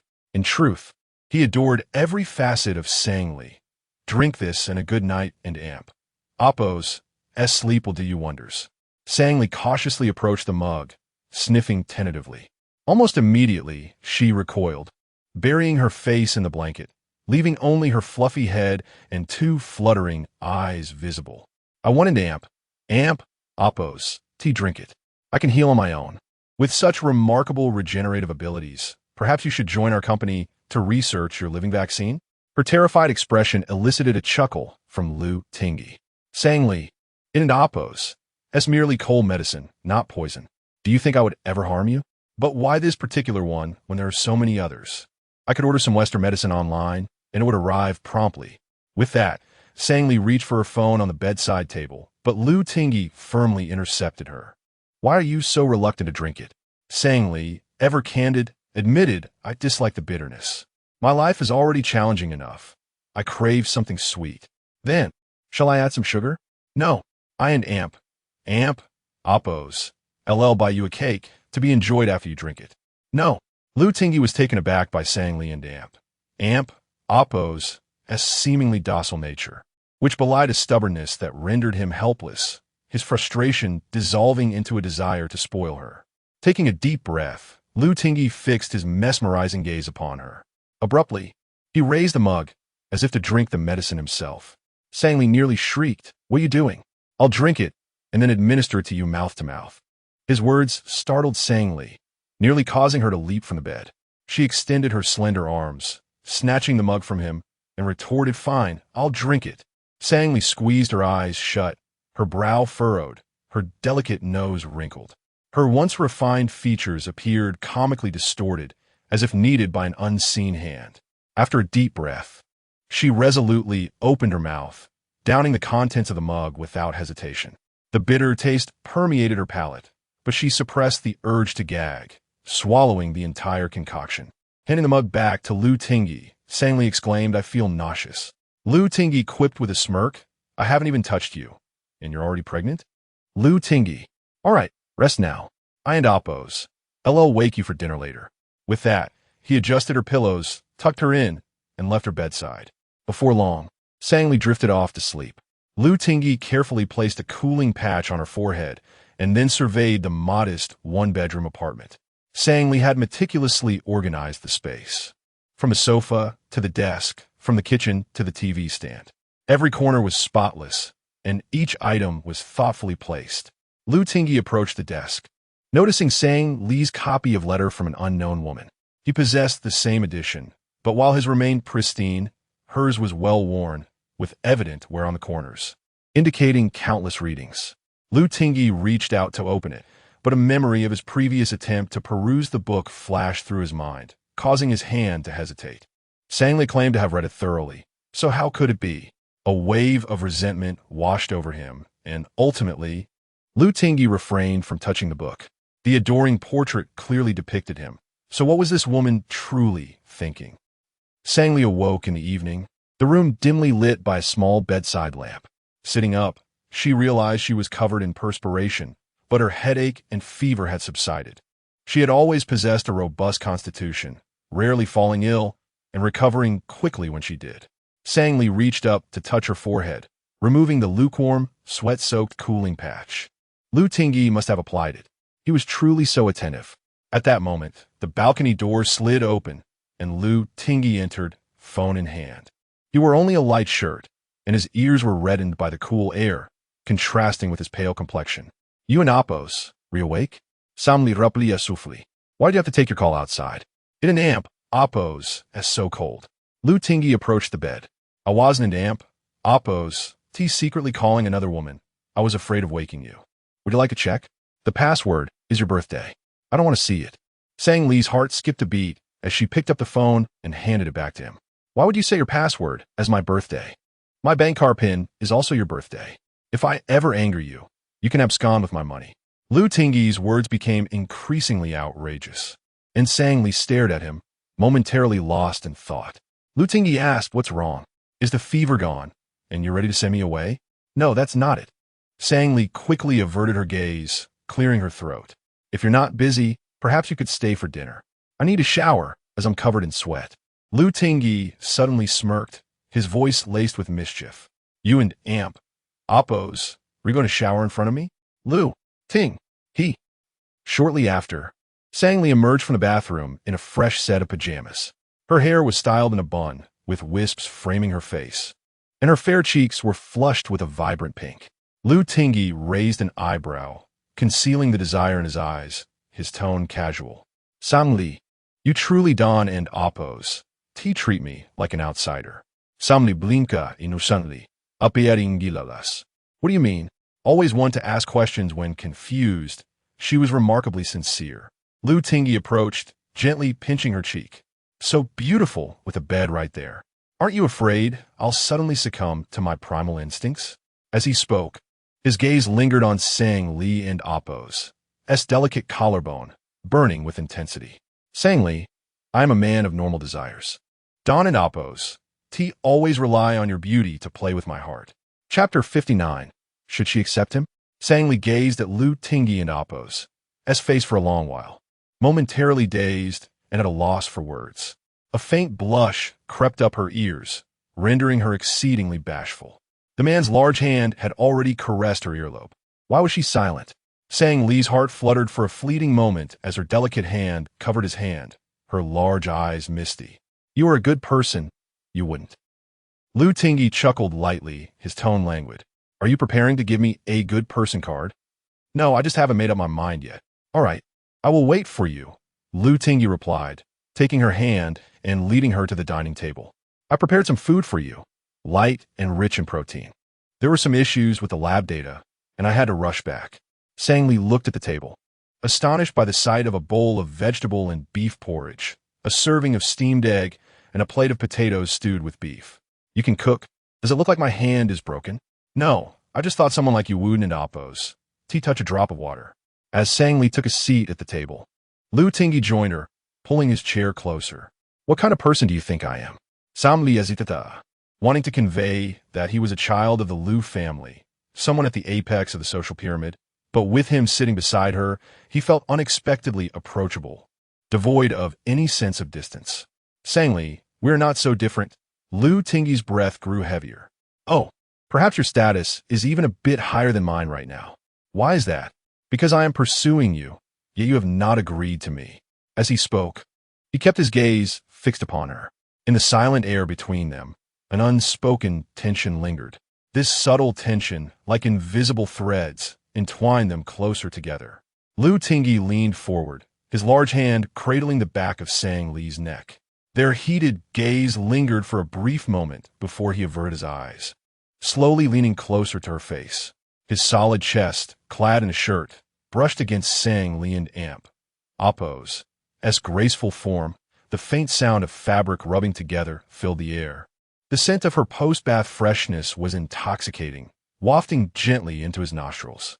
Sang Li stared wide-eyed at his exquisitely handsome face. His eyes, clear and bright, beckoned her, stirring an irresistible yearning within her. Just as their lips were about to meet, Sang Li suddenly turned her head, evading his kiss.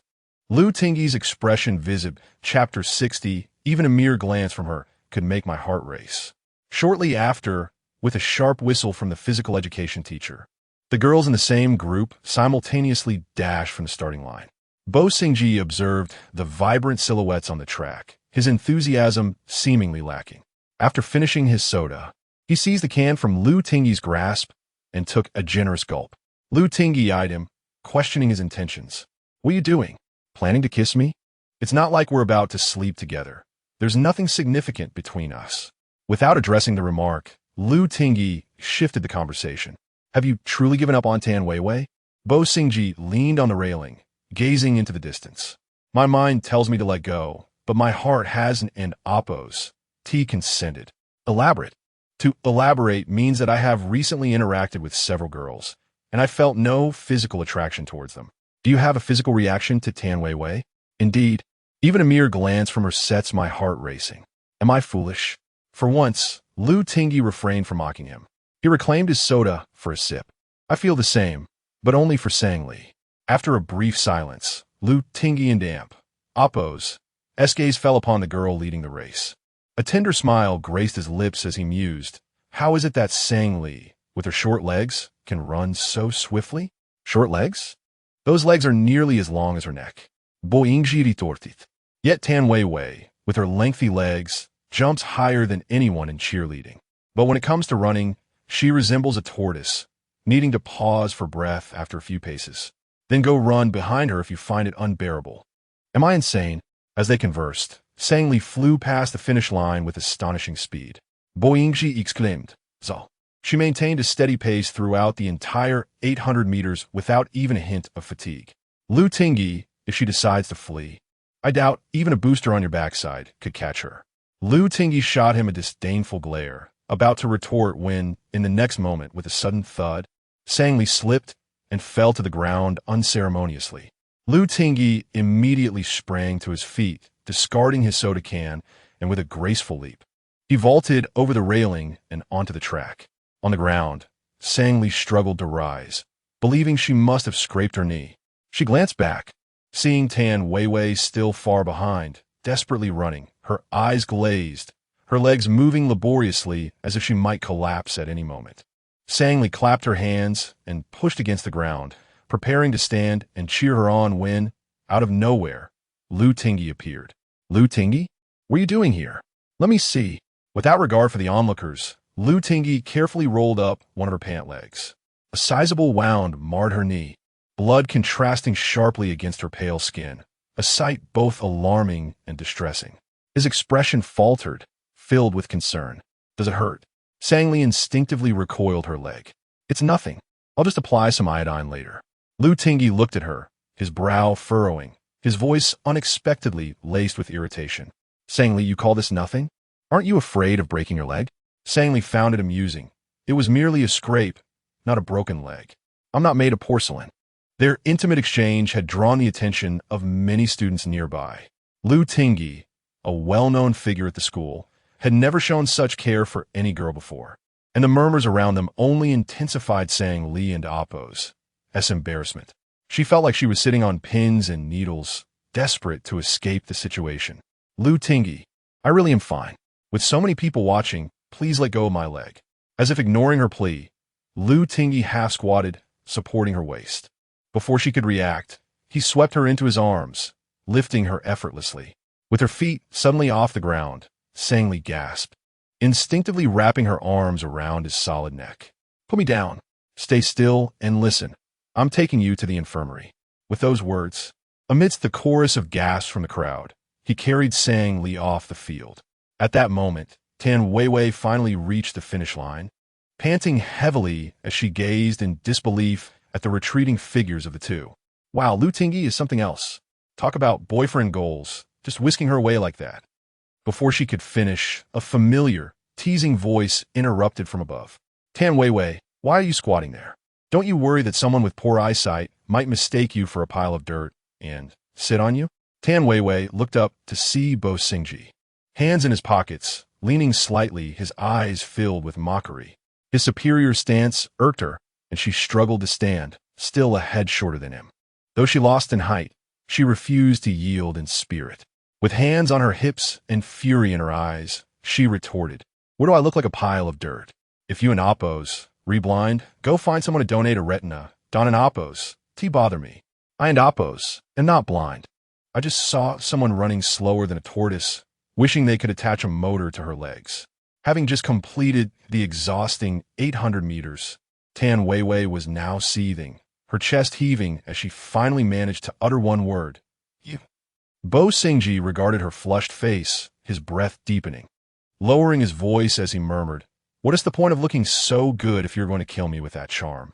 At his words, Tan Weiwei's eyes sparkled, a teasing smile blooming on her lips. What's wrong? Can't forget me? In that moment, Bo Xingji truly grasped the meaning of the phrase, stunning beauty. No wonder the famous poem about a beautiful concubine smiling in the dust was so renowned. If I say I can damp, Appo's, forget you, would you give me a chance?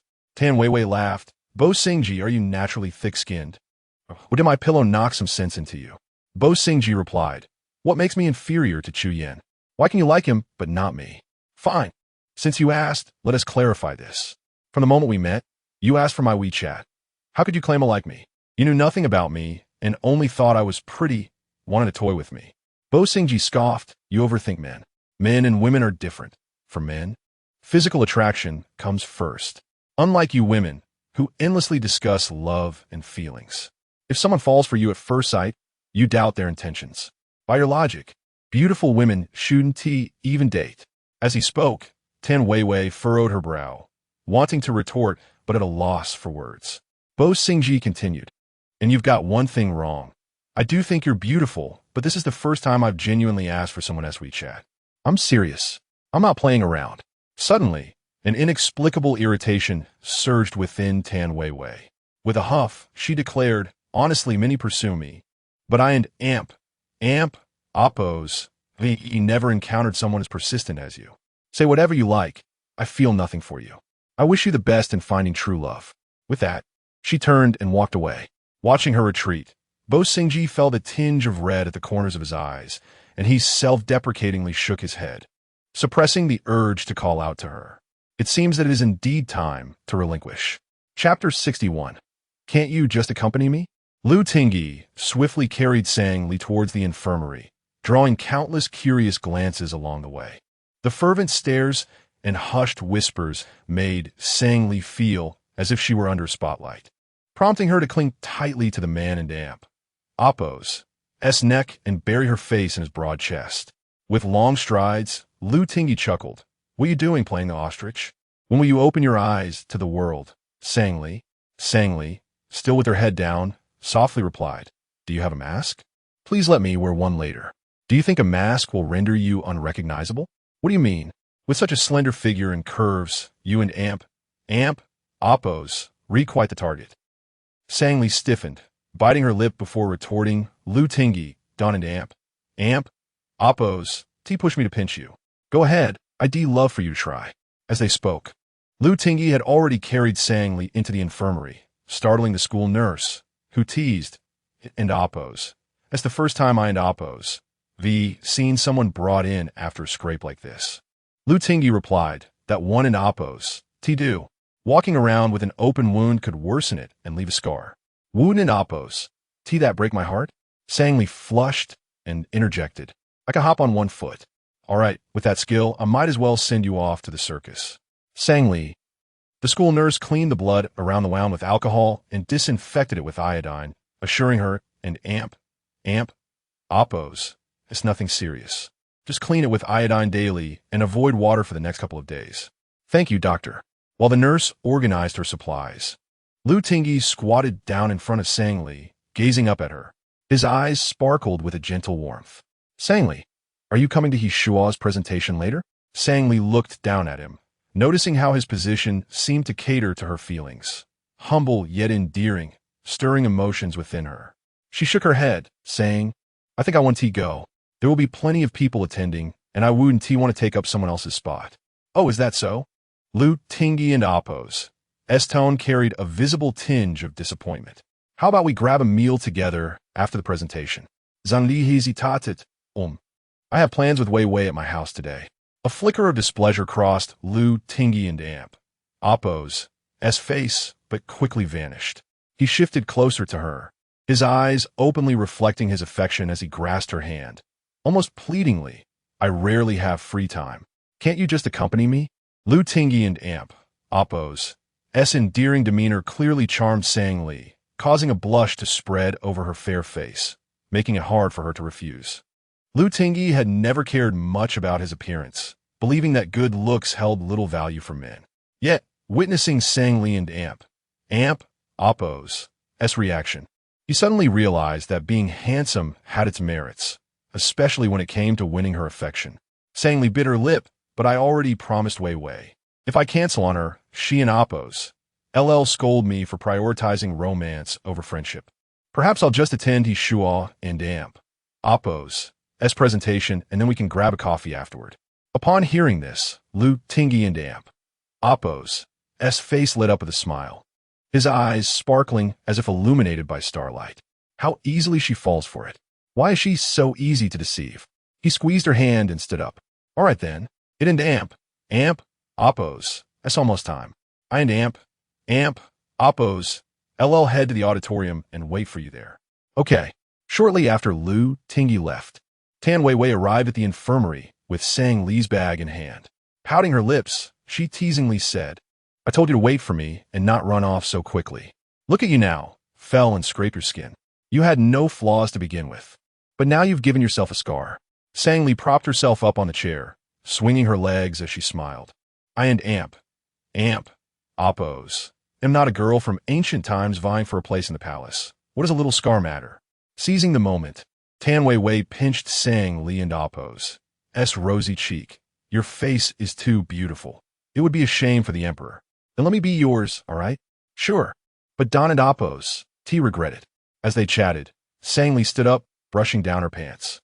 Wei Wei, I just agreed to go with Lu Tingyi to He Shuo and Appos as corporate presentation. Will you accompany me? Curious, Tan Wei Wei asked. Why does Lu Tingyi want you at the presentation? Is he trying to show off how impressive and charming he is? Not really. He originally wanted to have dinner with me, but I had already made plans with you. Tan Wei Wei laughed. That works. If Lu Tingyi doesn't team mind, the three of us can have dinner together. Sang Li mischievously added, and then he brings along Bo Xingji. Tan Wei Wei immediately choked on her own saliva, hastily patting her chest to catch her breath. Enough. Don't mention that clingy Bo Xingji. Just saying his name makes me annoyed. Before long, Sang Li and Tan Wei Wei arrived at the auditorium of Jing University. With only a little time left before He Shuo Technology and Appos, as corporate presentation began, a large crowd had already gathered outside, and nearly every seat inside the auditorium was taken. After all, He Shuo Technology had just gone public, achieving remarkable results and offering lucrative salaries. The company's founders were all alumni of Jing University and Appos, as graduate school, and the legendary Lu Tingyi, merely 21, naturally drew the attention of many fresh graduates. Sang Li held the corporate profile and recruitment brochure distributed at the entrance. Finding a seat in the back row near the aisle with Tan Wei Wei. Tan Wei Wei flipped through the materials in her hands, saying, Li, look at how beautiful the He Shuo Technology building is. If it were up to me, I'd rather have Lu Tingyi's face printed on it. That would attract even more people. Sam Li. Two girls in the front row overheard Tan Wei Wei and Appos' words and turned excitedly. You two came specifically to see Lu Tingyi, right? So did we. Tan Wei Wei, being outgoing and sociable, perked up. I genuinely came for the presentation. I know Lu Tingyi is handsome, but no matter how handsome he is, he has someone else in Appos' man. I and Appos. VE heard he has a girlfriend. Sam Li instantly froze, desperately tugging at Tan Wei Wei and Appos' sleeve, hissing Wei Wei Don and Appos, T say such nonsense. The girls in front gasped, really? He has a girlfriend? Another girl chimed in. I said it before, such a perfect man, couldn't he possibly be single? That's fine. I can still admire Bo Xingji. Tan Wei Wei and Appos' expression stiffened, and she retorted. Bo Xingji is even less worth looking at. He has all show, no substance. The girl asked why not. Tan Wei Wei smirked. I've heard. He is not capable. What? Is that true? Sang Li. Chapter 62. Just how fortunate is she? Before long, the presentation commenced. The stage was adorned with a plethora of large promotional posters and stands. In addition to Lu Tingyi and Bo Xingji, attendees included Manager Zhao from the Human Resources Department and Director Lin from the R&D Department of He Shuo Technology. As the four ascended the platform, fervent applause erupted from the audience. Unlike the formally attired Manager Zhao and Director Lin, Lu Tingyi and Bo Xingji sported casual jackets and trousers, with Bo Xingji donning large white headphones around his neck. Their youthful demeanor made them resemble fresh graduates applying for positions. Yet, their distinguished aura and the confidence of industry leaders were undeniable, creating a stark contrast with their formally dressed counterparts. Lu Tingyi brushed back the stray hair from his forehead and surveyed the audience with a relaxed expression. His gaze eventually settled on Sang Li. A sudden smile graced his lips, igniting a spark of light in his eyes. After locking eyes for a brief moment, Sang Li quickly turned her head away, daunted by the intensity of his gaze. Merely witnessing Lu Tingyi's smile caused the students below to gasp in astonishment, prompting Manager Zhao, who was holding the microphone, to momentarily falter, uncertain if he had misspoken. Nearby, Tan Wei Wei conspiratorially leaned toward Sang Li. Look at your man. He is flirting with you from so far away. Doesn't he give you goosebumps? Sang Li sighed, pressing her forehead with her hand. Is it too late to leave now? Tan Wei Wei advised. I suggest you keep a low profile. Knowing Lu Tingyi, if you attempt to leave now, he might call you out in front of everyone, leaving you in an awkward predicament. Sang Li could only respond with silence. Soon, Manager Zhao stood and began introducing He Shuo Technology's corporate profile. He adeptly wielded a laser pointer directing it toward the graphs and data on the large screen, meticulously detailing the company's founding background, core business, and market positioning. Following this, Director Lin took over, recounting the company's journey from humble beginnings to its current achievements, eloquently narrating each significant milestone. As they discussed benefits, promotional opportunities, and job requirements, Bo Xingji could no longer contain himself. Resting one hand on the table and squinting slightly, he quietly remarked to Lu Tingyi, "May I put on my headphones? I'm about to doze off." Lu Tingyi turned his head to smile. "Why not take a look at Tan Weiwei? She seems quite awake." Bo Xingji replied, "I looked, and it only made me more drowsy. I just want to sleep." Lu Tingyi shot back, "Do you think I don't want to sleep next to Sangli?" For a full hour, the students below remained rapt, diligently jotting down every key point. It was only after attending the presentation that Sangli truly realized Lu Tingyi and Appo's remarkable capabilities. The taciturn boy from their senior year, who was perpetually glued to his phone, had become the owner of a publicly listed company at the tender age of 21. The strikingly handsome president of Hashua Technology on stage seemed worlds apart from the gentle man who had knelt before her in the infirmary. How incredibly fortunate she was to have captured Lu Tingyi and Appo's affection. Lost in thought, Tan Weiwei nudged her. "What are you daydreaming about, Lili?" Sangli snapped back to reality. "Oh, I was wondering when this would end." "Indeed, it's all empty rhetoric, utterly unrelated to us art students." Tan Weiwei yawned dramatically. "I'm both starving and exhausted. When can we leave?" Sangli teased. Leaving through the front door would be too conspicuous, and the back door is closed. "Why don't you message Bo Xingji to see if we can exit?" "Good idea," Tan Weiwei exclaimed, promptly pulling out her phone. Sangli gasped. "Are you really going to ask him?"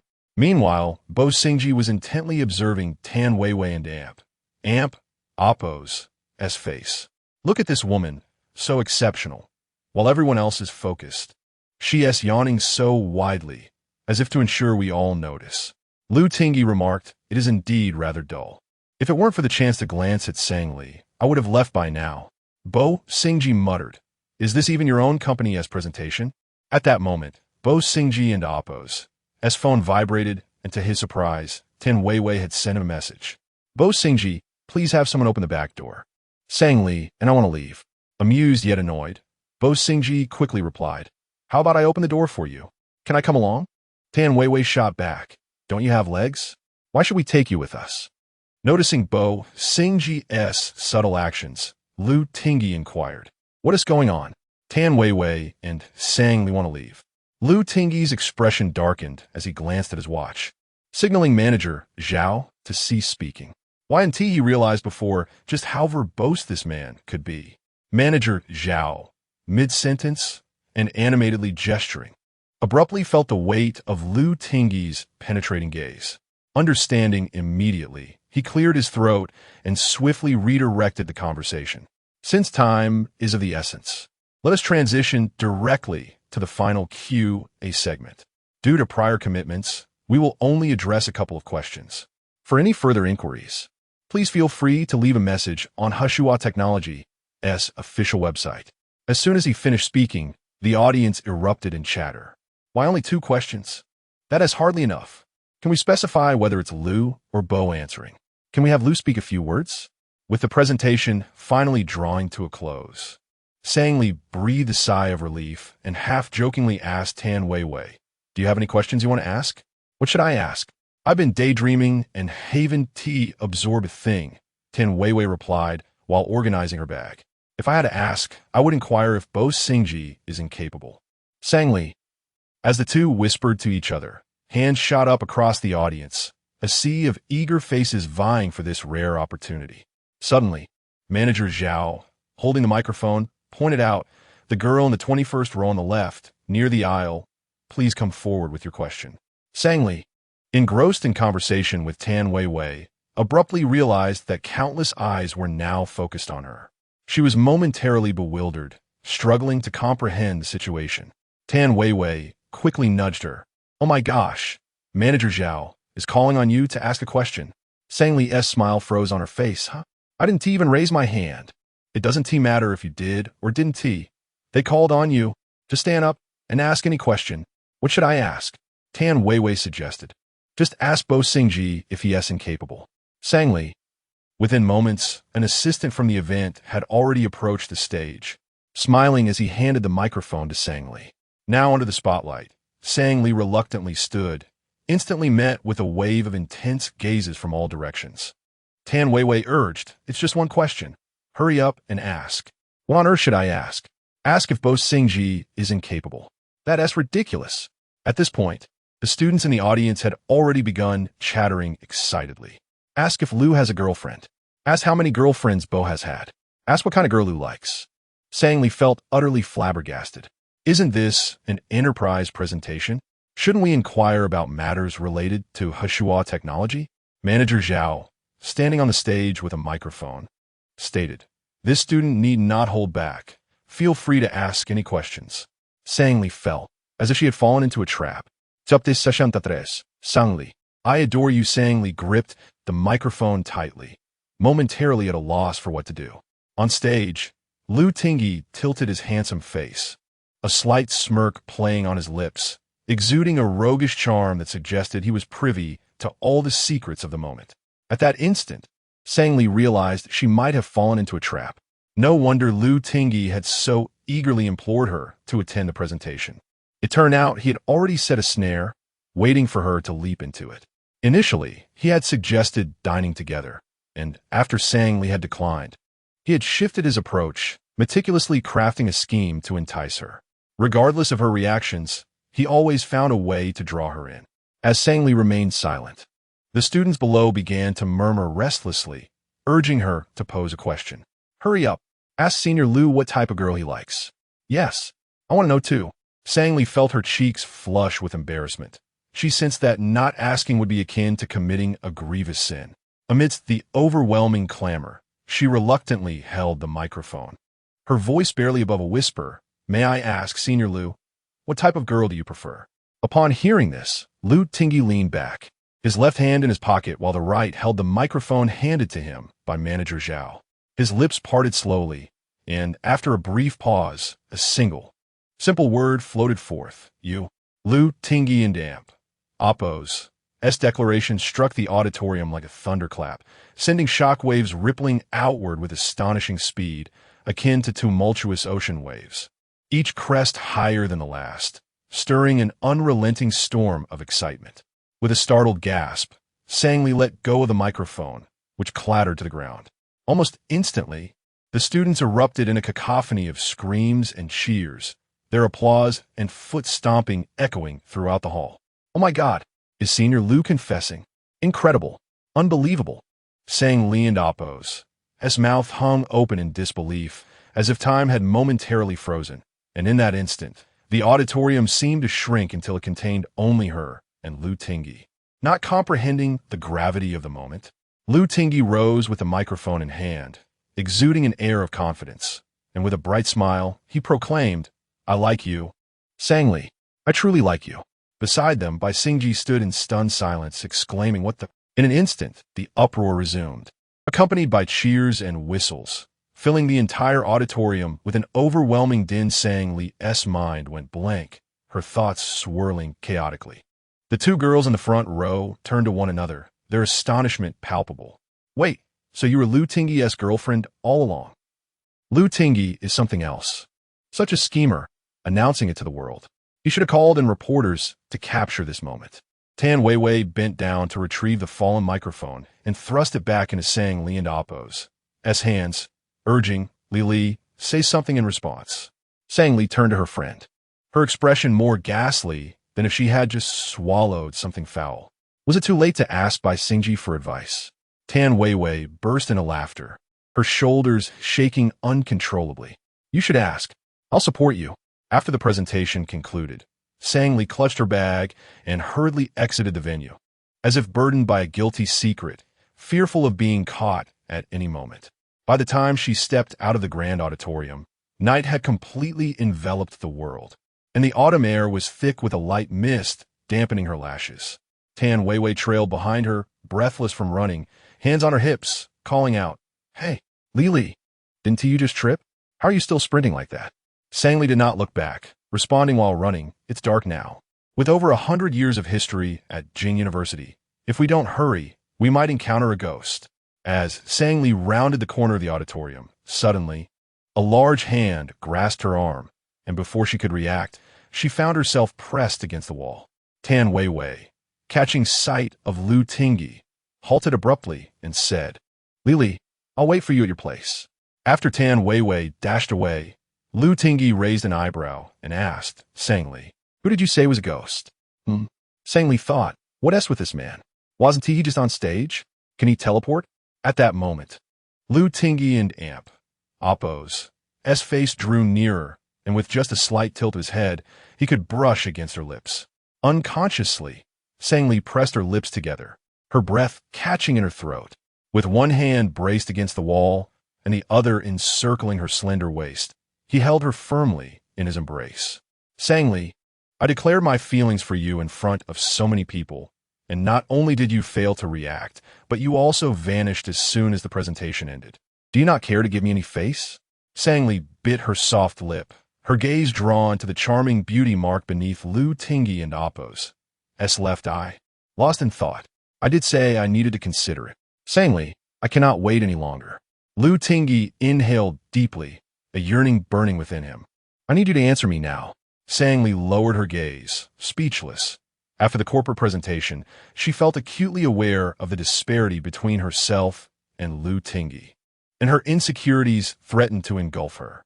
Lu Tingyi, for once, shed his usual nonchalant demeanor, now emanating an intense aura of assertiveness and possessiveness. Sang Li, do you not like me? No, Sang Li replied hastily, grabbing his collar as if terrified he might slip away. I just feel we might not be suitable for each other. Not suitable? Lu Tingyi scoffed lightly. All right, then grant me a chance. Let us try for a month, and I will show you whether we are truly compatible. Sang Li raised her eyes to meet his, as if undergoing an internal struggle, and after a long moment, her lips parted gently, and she nodded obediently. Okay.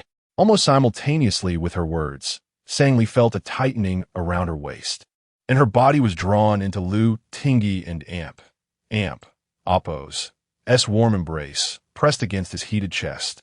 In that moment, darkness enveloped them, illuminated only by a few dim street lights and the moonlight sketching the contours of his handsome face. Sang Li gazed intently at him, her eyes shimmering like ripples on an uncharted lake, igniting a stirring within her heart. Lili, do you know I've wanted to kiss you for a long time? Sang Li blinked. How long? Longer than you can imagine. With that, Lu Tingyi suddenly turned his head, his warm lips capturing hers in a fervent kiss.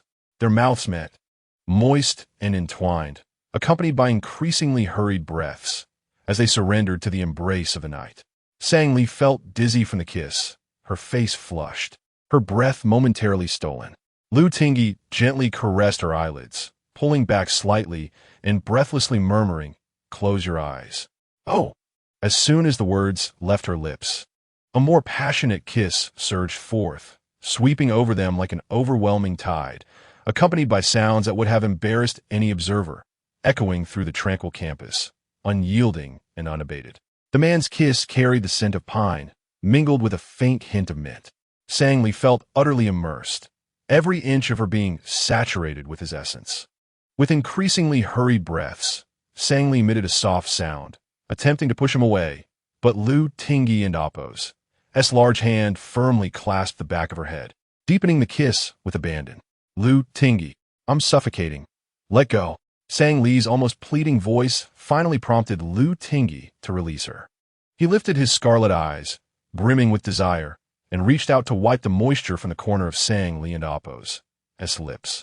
Baby, what did you eat to grow up so sweet? Sang Li and Amp, Oppo's face flushed crimson as she playfully thumped the man and Amp, Oppo's chest. Who are you calling baby? You, Lu Tingyi said, encircling Sang Li and Amp, Oppo's waist with his hands, drawing her close. He lowered his head, their noses touching. Baby, how are you so beautiful?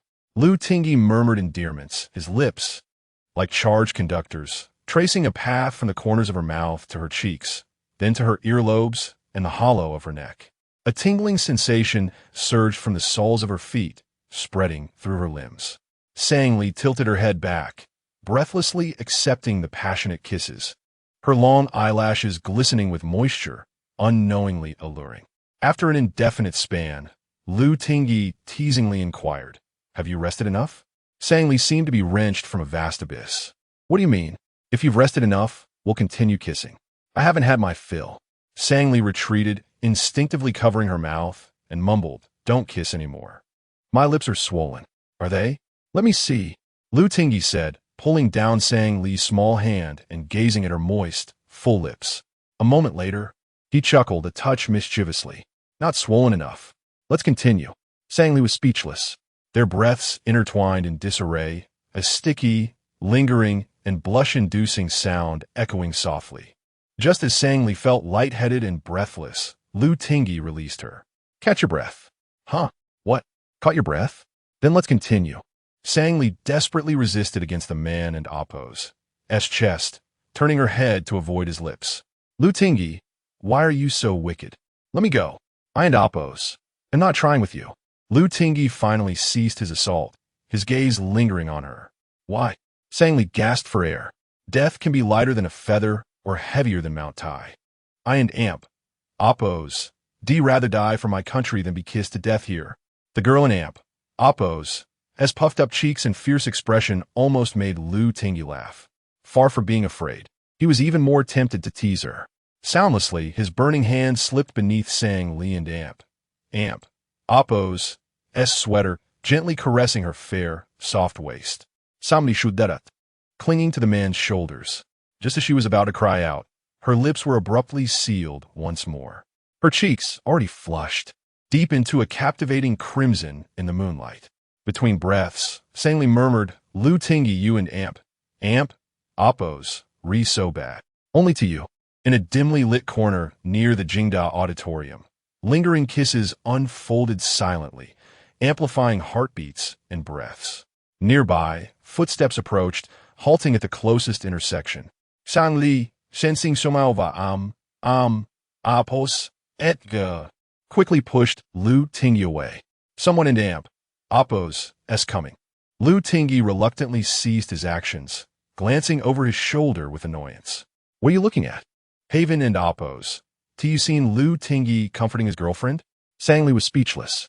Upon recognizing Lu Tingyi, the students gasped and quickly scurried away. Lu Tingyi turned back to Sang Li. "Shall we continue? Leave me alone." Soon after, Sang Li settled into the passenger seat of Lu Tingyi and Appo's sports car. The man retrieved a paper cup of ice cream from a small plastic bag and handed it to her. The kiosk was out of chocolate. "Is vanilla okay?" "It and Appo's fine." "Vanilla and Appo's good too." "Thank you." Sang Li accepted the ice cream, immediately pressing it against her burning cheeks. Her bangs were damp, and her lips were red and swollen, as if she had been thoroughly tormented, giving her a pitiful appearance. Lu Tingyi suddenly realized he had been somewhat excessive. He took on her small hands. "Are you angry?" Sang Li turned her head blankly. "Huh? Why would I be angry?" "Not angry? Then one more kiss?"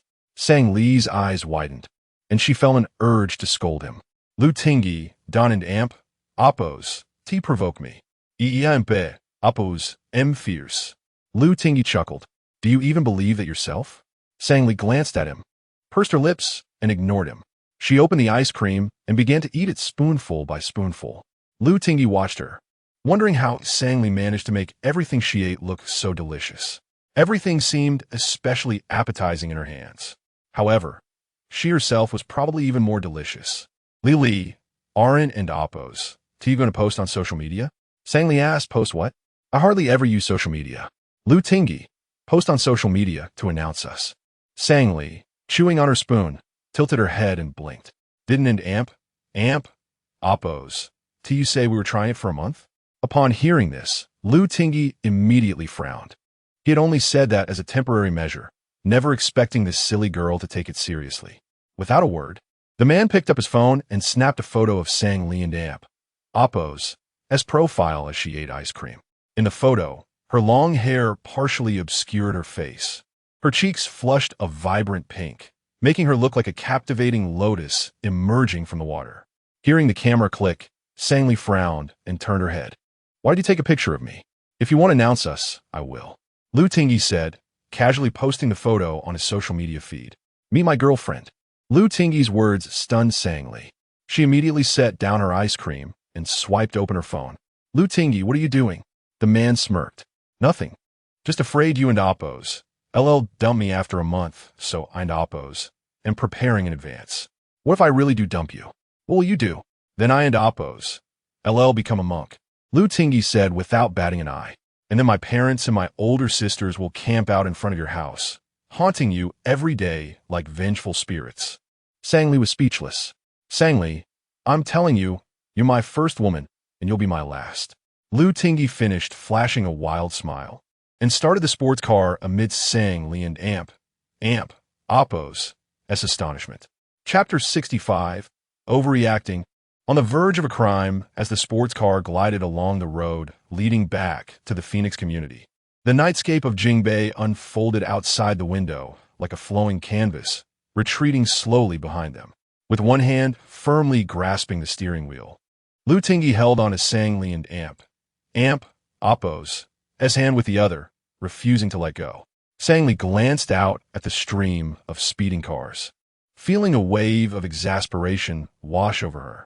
Lu Tingyi, can you not see everyone else honking at you? Driving the sports car at 30 miles per hour. Do you think you're the only person in the world? Lu Tingyi tightened his grip on Sang-Li and Oppos' hand on our first day of dating. You abandoned me to go out with someone else. I slowed down to spend more time with you, and that is no good either? Hearing Lu Tingyi's words, Sang-Li felt a sudden pang of embarrassment. It wasn't just anyone else, it was Wei Wei.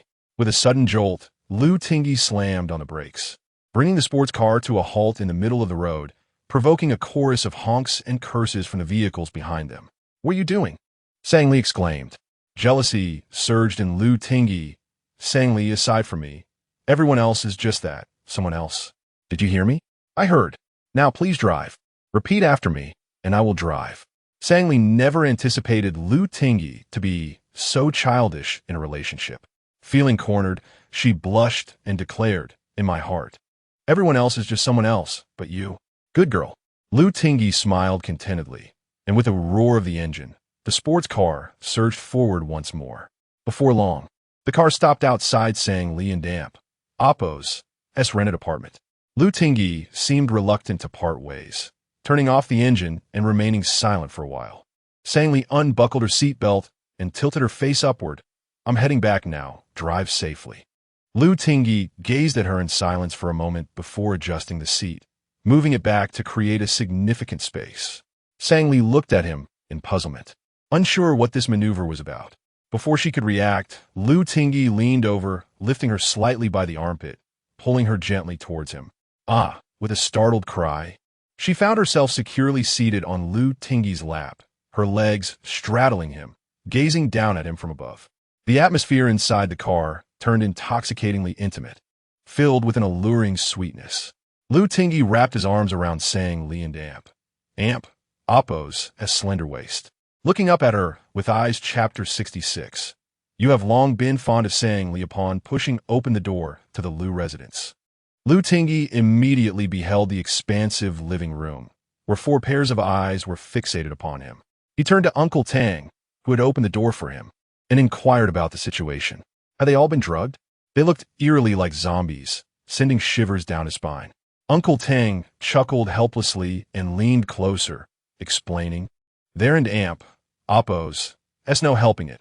It and Oppos, your first girlfriend, and everyone is concerned and curious about you. Lu Tingyi pressed on, What about Tangyu and my second sister? Are they out on a date? At this, Uncle Tang's expression shifted dramatically, and he paused for a moment before responding, Young master, you jest. How could Tangyu possibly be on a date with the second miss? They're worlds apart. Tangyu is busy with matters concerning Miss Lu.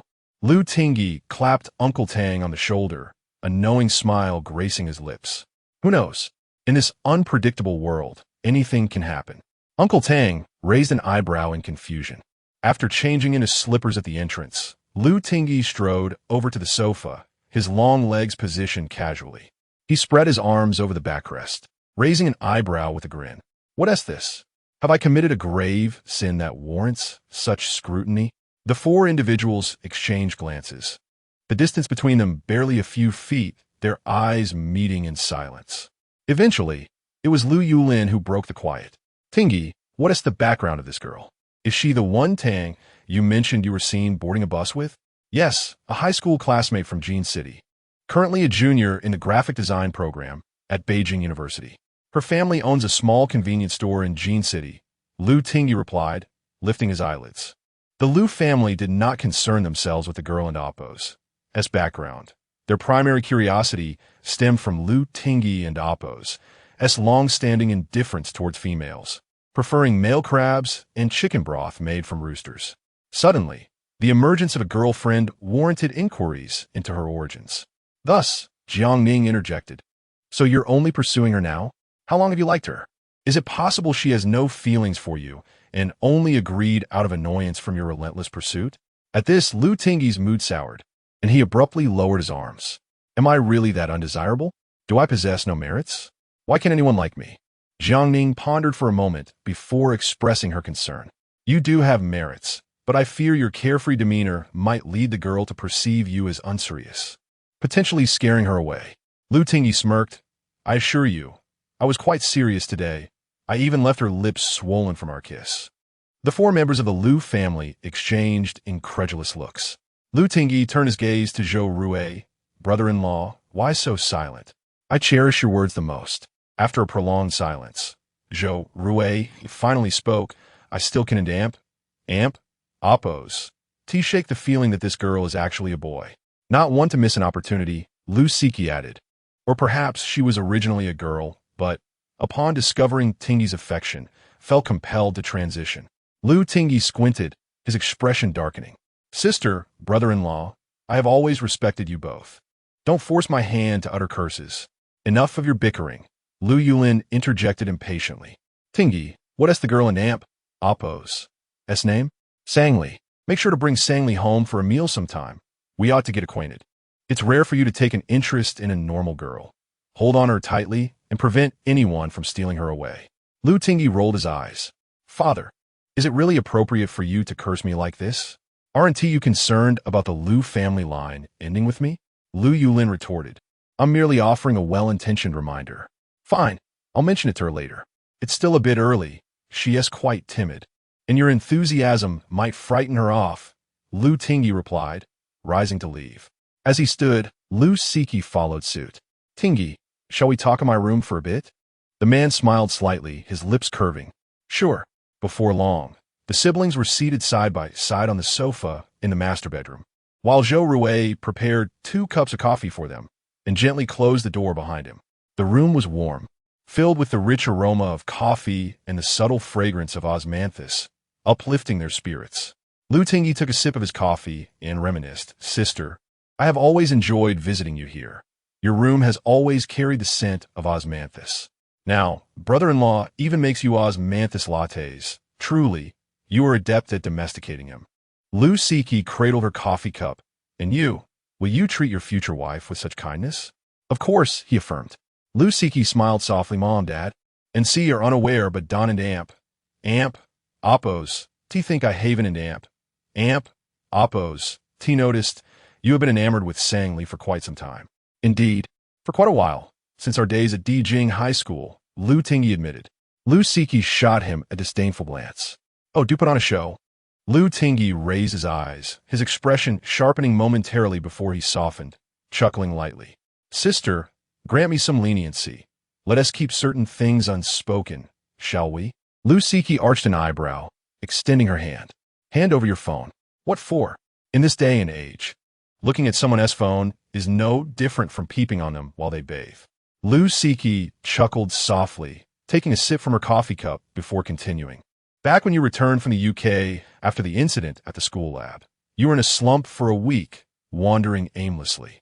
I was worried about you, so I had someone follow you.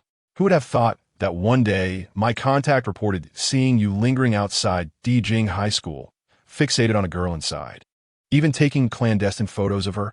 Then you began visiting Dijing High School daily and told Dad you wanted to transfer to the senior class there for a year before returning to the UK. He consented, provided you kept your identity as the sole heir of the Liu family a secret and acted discreetly. As Liu Siki spoke, she set her coffee cup down, a rare smile illuminating her face. Tingy, if I'm not mistaken, hidden within your phone are photos of Sang Li taken over 3 years ago, back when you were still a prospective student at Dijing High School. Her words transported Liu Tingy back to that sun-drenched summer 3 years prior, where he had spotted a girl quietly sketching on the sidelines of Dijing High's playground, the world's light seemingly converging upon her. At that moment, he felt as though an electric current coursed through him, echoing a singular thought: she is mine. Liu Tingy smiled, a tear mole at the corner of his left eye flickering in response. He lifted his coffee cup, gently clinking it against Liu Siki and Appo's. Yes. I toast with coffee instead of wine. Thank you for keeping my secret. Liu Siki teased him with a sidelong glance. What's this? Not planning to share this with her? Of course I will, Liu Tingy declared, downing his coffee. At that time, I truly believed she liked me. However, when I confessed before heading back to the UK, she ignored me, and that has puzzled me ever since. Liu Siki advised, if you and Appo's re-puzzled, just ask her. Open communication is vital for a healthy relationship. I understand, Liu Tingy nodded with a smile. But first, let me cherish her for a while. She has endured too much hardship during my absence. Chapter 67. Striving to love him well at that time, within the cozy rental apartment of the Phoenix community. Sang Li and Tan Weiwei sat side by side on the plush carpet, a charmingly delicate tea table before them overflowing with an array of snacks, chocolates, nuts, jellies, and chips. To name a few, Tan Weiwei, with tears streaming down her face, continually reached for tissues from the table.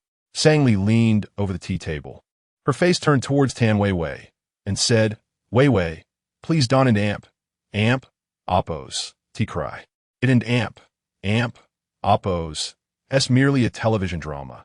Is it worth shedding so many tears over it? Oh, you don and amp, Appo's, tea understand. The male lead is truly pitiable. He loves the female lead so deeply, yet she remains oblivious. Such torment shouldn't Appo's, tea be inflicted in this manner. I feel utterly heartbroken and enraged, Tan Weiwei lamented, tears once again glistening in her eyes, which she hurriedly wiped away with a tissue. Sang Li straightened in it, heir posture, resting her chin on her hand, and pouted, but you still haven't realized just how much Bo Xingji adores you. At this, Tan Weiwei lifted her head, hesitantly admitting, actually, Bo Xingji said a few things to me today that left me feeling somewhat strange inside. Really? What did he say that could evoke such feelings? Sang Li inquired, shifting closer to her friend. Tan Weiwei licked her glossy lips and replied. He mentioned that it was the first time he asked a girl for her WeChat, that he is quite serious about me. And he also said he can't forget me. Sang Li nodded vigorously, her head bobbing like a chick pecking at grains. Honestly, for someone like Bo Xingji to lower himself to speak like that is no small feat. Every time you encounter him, it's either a spat or a scuffle. The fact that he has yet to give up shows how much he truly likes you. If it were Liu Tingy, he would surely berate you to the point of wanting to leap off a building.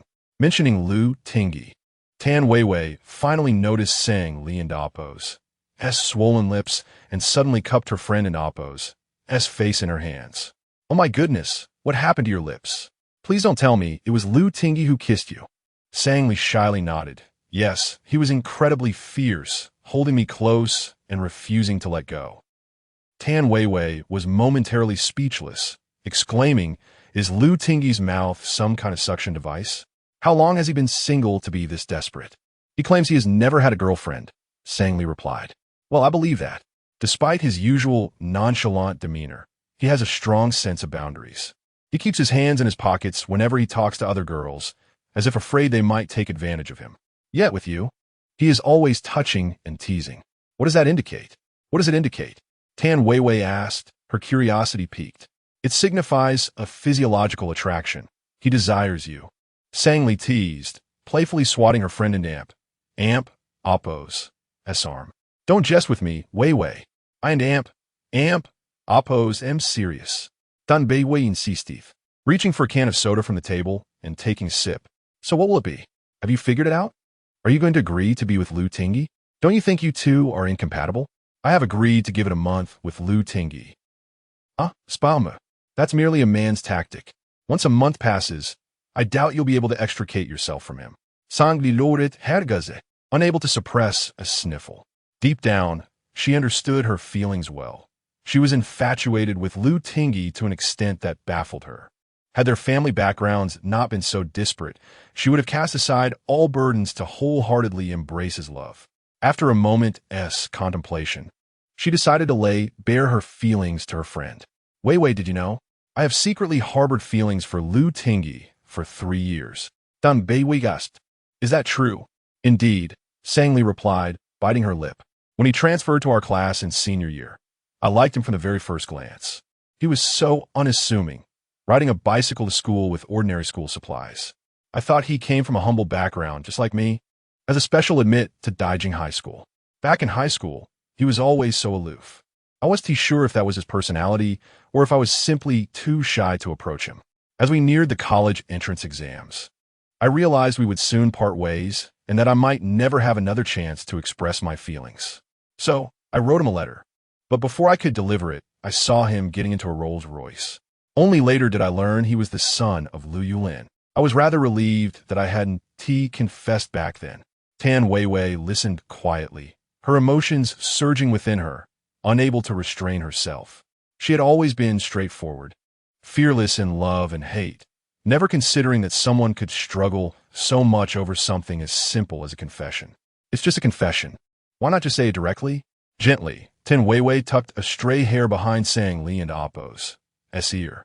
But the truth is, you were mistaken, weren't you? Lu Tingyi does like you. He may have liked you even back in high school. Sang Li shook her head. I don't think so. I once overheard him telling Sister Cu that he confessed to someone and was rejected. I didn't in Appo's. Dare to ask about that person for fear of feeling inadequate. Listen, Lily, you're overthinking it. At least Lu Tingyi likes you now. You adore him, so much so that you've practically announced it to the world. Why worry about past infatuations? As Tan Weiwei spoke, Sang Li and Appo's eyes shimmered with unshed tears, as if a myriad of unspoken words were swirling within their depths. Yet she found herself at a loss for how to articulate them. After a moment, she nodded obediently. I understand. I won't dwell on it too much. I'll give a try and endeavor to love him well. Soon after, the two finished their showers and climbed into bed. Exhausted from the physical assessment, Tan Weiwei quickly succumbed to a steady rhythm of breathing. At that moment, Sang Li found herself wide awake, sitting on the edge of the bed, idly scrolling through her phone. When she came across a post from Lu Tingyi, warmth blossomed in her heart, and she was blissfully unaware of the sweet smile forming on her lips. She saved the image and was about to type a response when, in the next instant, she witnessed a surprising sight. Sang Zhuochuan and Xianyu had both liked Lu Tingyi and Appo's post. Sang Li, without hesitation, she dialed Lu Tingyi and Appo's number. The man picked up swiftly, teasingly saying, "How come you only think of me now?" Sang Li, sitting cross-legged on the bed with her cheeks puffed out, protested. "You said you would call me." On the other end, Lu Tingyi chuckled. "I purposely didn't call to wait for you. I guess you must have seen that my parents like my post. How do you know everything? When did you add them on WeChat?" "On the day we went to Jean City," Lu Tingyi replied. "I returned to the Lu residence today, and my parents were eager to add you on WeChat." "Will you add them?" Sang Li gasped. "What? Your parents know about me?" Lu Tingyi found it amusing, given how I posted about you. "How could they not know? I don't have them filtered out in any groups." Sang Li paused, then hesitantly asked, "What did they say?" Her voice was soft and sweet, melting hearts. Lu Tingyi reassured her, "Don't worry. They like the person I like. My dad asked when I would bring you home for dinner. I thought I'd wait until you're ready, then I'd take you back." For reasons she couldn't fathom, his words made Sang Li's eyes well up, as if the entire world had become suffused with warmth, and her brain almost ceased its cogitation. After a long silence, she murmured softly, "Okay. All right, darling, get some rest." Lu Tingyi said with a playful chuckle in his voice, "Give me a kiss before we hang up." Clinging to the last vestige of her stubbornness, Sang Li playfully retorted, "No, you've already ruined my lips today. Then you hang up first." With that, Sang Li promptly pressed the red button on her phone. "Lu Tingyi, what is the matter with this woman? Is she truly so heartless?" Chapter 68. Were you not pampered as a child? The afternoon of the day after. On the campus of Kyoto University. The chill of early winter descended upon us, following a relentless day of winter rain that enveloped the entire city in a frigid embrace. After the last class on design theory, Sang Li and Tan Weiwei emerged from the lecture hall. Sang Li's delicate face was flushed from the cold as she exhaled gently, her breath forming soft clouds that drifted gracefully into the air. "It's getting colder by the day. I just want to hide in the dorm and not step outside," Tan Weiwei said, affectionately linking her arm with her best friend. "By the way, Li, have you still not paid for the heating this year? How can you endure such cold weather?" Sang Li donned her gloves and replied, "I noticed yesterday that the heating had started. I suspect Lu Tingyi paid the bill for me." Tan Weiwei raised her eyebrows with a teasing smile. "Oh, what a dutiful boyfriend. Now that Shua has gone public, why not ask him for a percentage of the shares?" Sang Li shot her a glare. "What are you talking about? That's out of the question. I don't want him to spend money on me. It doesn't sit well with me." "Why not? He has already kissed your lips and his sausages. It's been a day, and they're still a bit swollen. Isn't it reasonable to ask for some compensation for emotional distress?" Sang Li remained silent. As they chatted, suddenly a pair of large hands reached from behind and covered Sang Li's eyes. "Guess who I am? The most beautiful fairy in the world?" Sang Li placed her hand atop the man's palm and smiled. "It's the most handsome guy in the world, Lu Tingyi." Beside them, Bo Xingji couldn't contain himself and clutched his stomach, feeling nauseous. "Ugh!" Lu Tingyi shot him a disdainful glance, and then squeezed himself between Tan Weiwei and Sang Li. Tan Weiwei stumbled, colliding into Bo Xingji's chest, who quickly steadied her by the shoulders. "Have you lost your eyes? Can't you see me standing here?" Tan Weiwei scolded Lu Tingyi indignantly. Lu Tingyi, dragging out his words, replied leisurely, "Not only are my eyes askew, but my heart leans only towards Li. Sang Li, you rascal." Tan Weiwei glared at Lu Tingyi's smug back as he draped his arm around Sang Li and walked away, stomping her foot in frustration. Bo Xingji chuckled. "Are you envious? If you want, we can date. I assure you I'm more charming than Lu Tingyi." Tan Weiwei realized he still had his hand resting on her shoulder. Surprisingly, she refrained from retorting and merely brushed his hand away. "No, I want to go back to the dorm and sleep." Bo Xingji replied, "Just sleep? Come sleep at my place. My bed is more comfortable." Tan Weiwei could no longer hold back, shouting, "I haven't even slept with Chu Yin after 2 years of dating. Why would I sleep with you? Is there anything different about your equipment?" Bo Xingji grinned mischievously, "Because I have extraordinary talents in bed. Get lost. May you remain a virgin forever," Tan Weiwei declared, turning on her heel, leaving Bo Xingji with a view of her graceful silhouette. Meanwhile, Lu Tingyi had his arm around Sang Li's shoulders as they strolled towards the campus gate. Having been busy all day at work without seeing Sang Li, he was now overwhelmed with longing, eager to find a secluded place to cherish her. He removed one of Sang Li's gloves, slipping it into his pocket, and took her hand. Their fingers intertwined. His warm palm radiated more warmth than the glove itself. Sang Li looked up at Lu Tingyi, who wore a gentle smile, the campus lights casting a soft glow on his profile, accentuating his alluring features.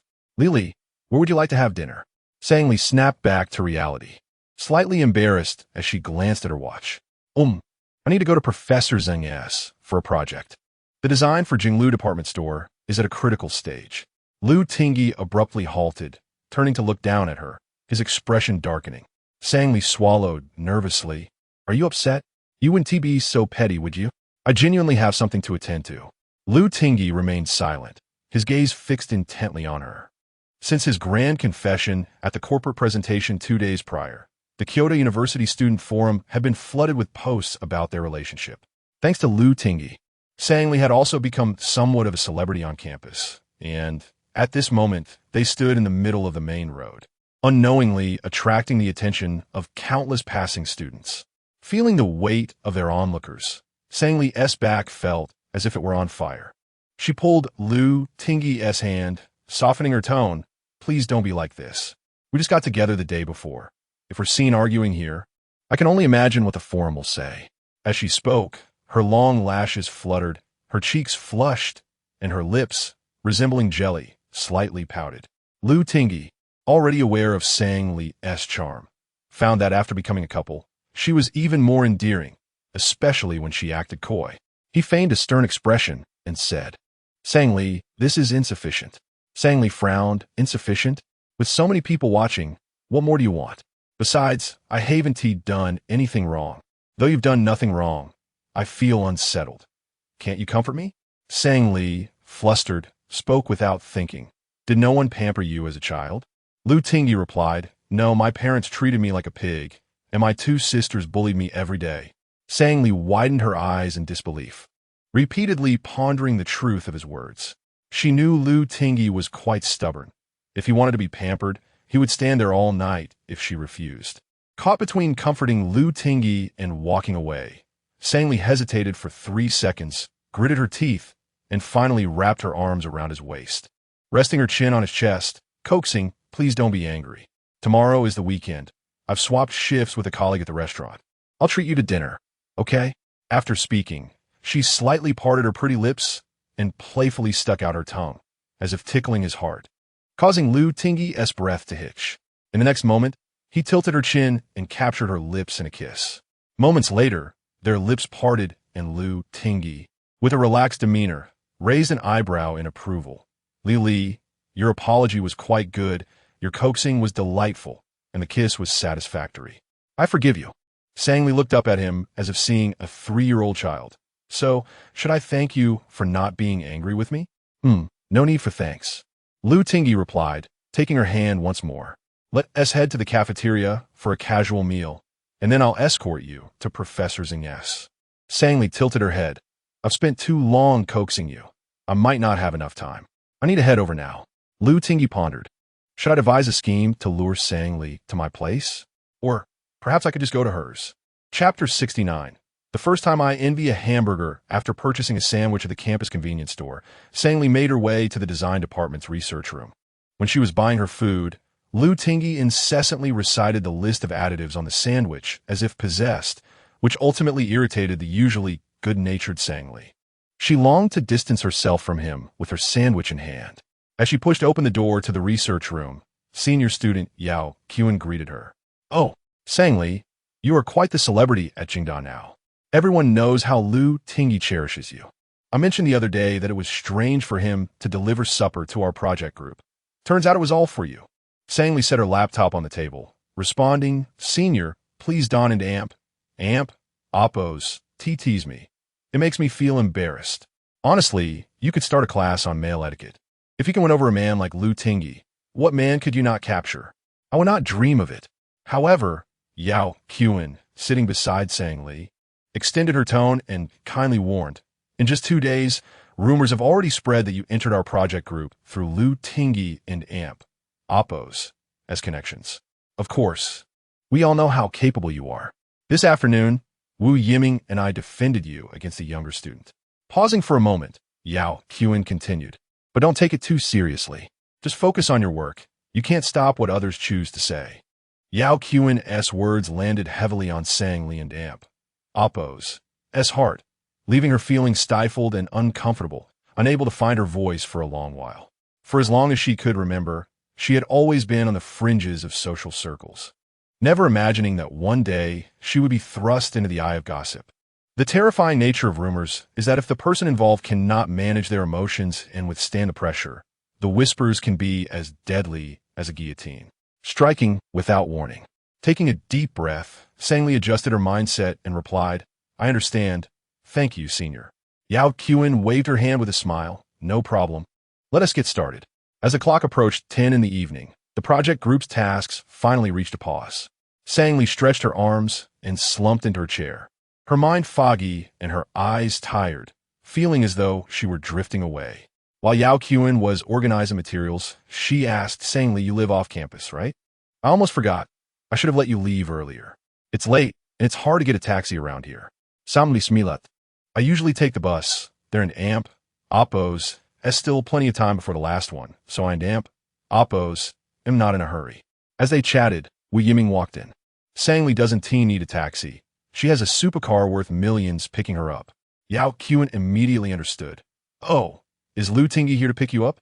Wu Yiming replied, "Yes, I just went to the restroom and saw Lu Tingyi waiting at the college entrance." Sang-Li exclaimed, "What?" In no time, she raced out of the college, her feet barely touching the ground. As she descended the steps, her gaze landed on Lu Tingyi's tall figure leaning against a blue sports car. Under the streetlight, his imposing silhouette was bathed in silver, highlighting his broad shoulders, long legs, and chiseled facial features. Sang-Li hurried over, but before she could utter a word, he enveloped her in his arms. "I missed you so much after just 5 hours." Sang-Li playfully responded, "Stop talking nonsense." Lu Tingyi immediately corrected her. Indeed, it was nonsense. It wasn't just an amp, oppos. "I missed you and amp, oppos." It was an amp, oppos. "I wanted to see you so badly." And amp, oppos. As she spoke, Sang-Li heard footsteps approaching from behind. Instinctively, she glanced back to find members of the project group exiting the building.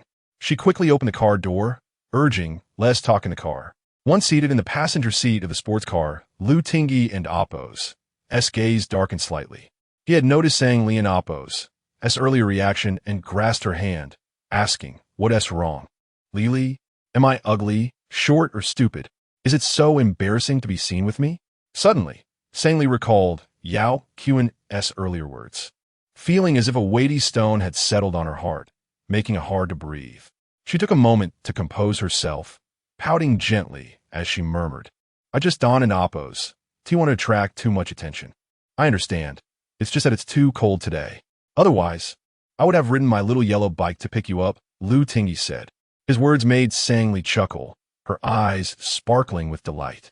Lu Tingyi possessed an uncanny ability to lift her spirits.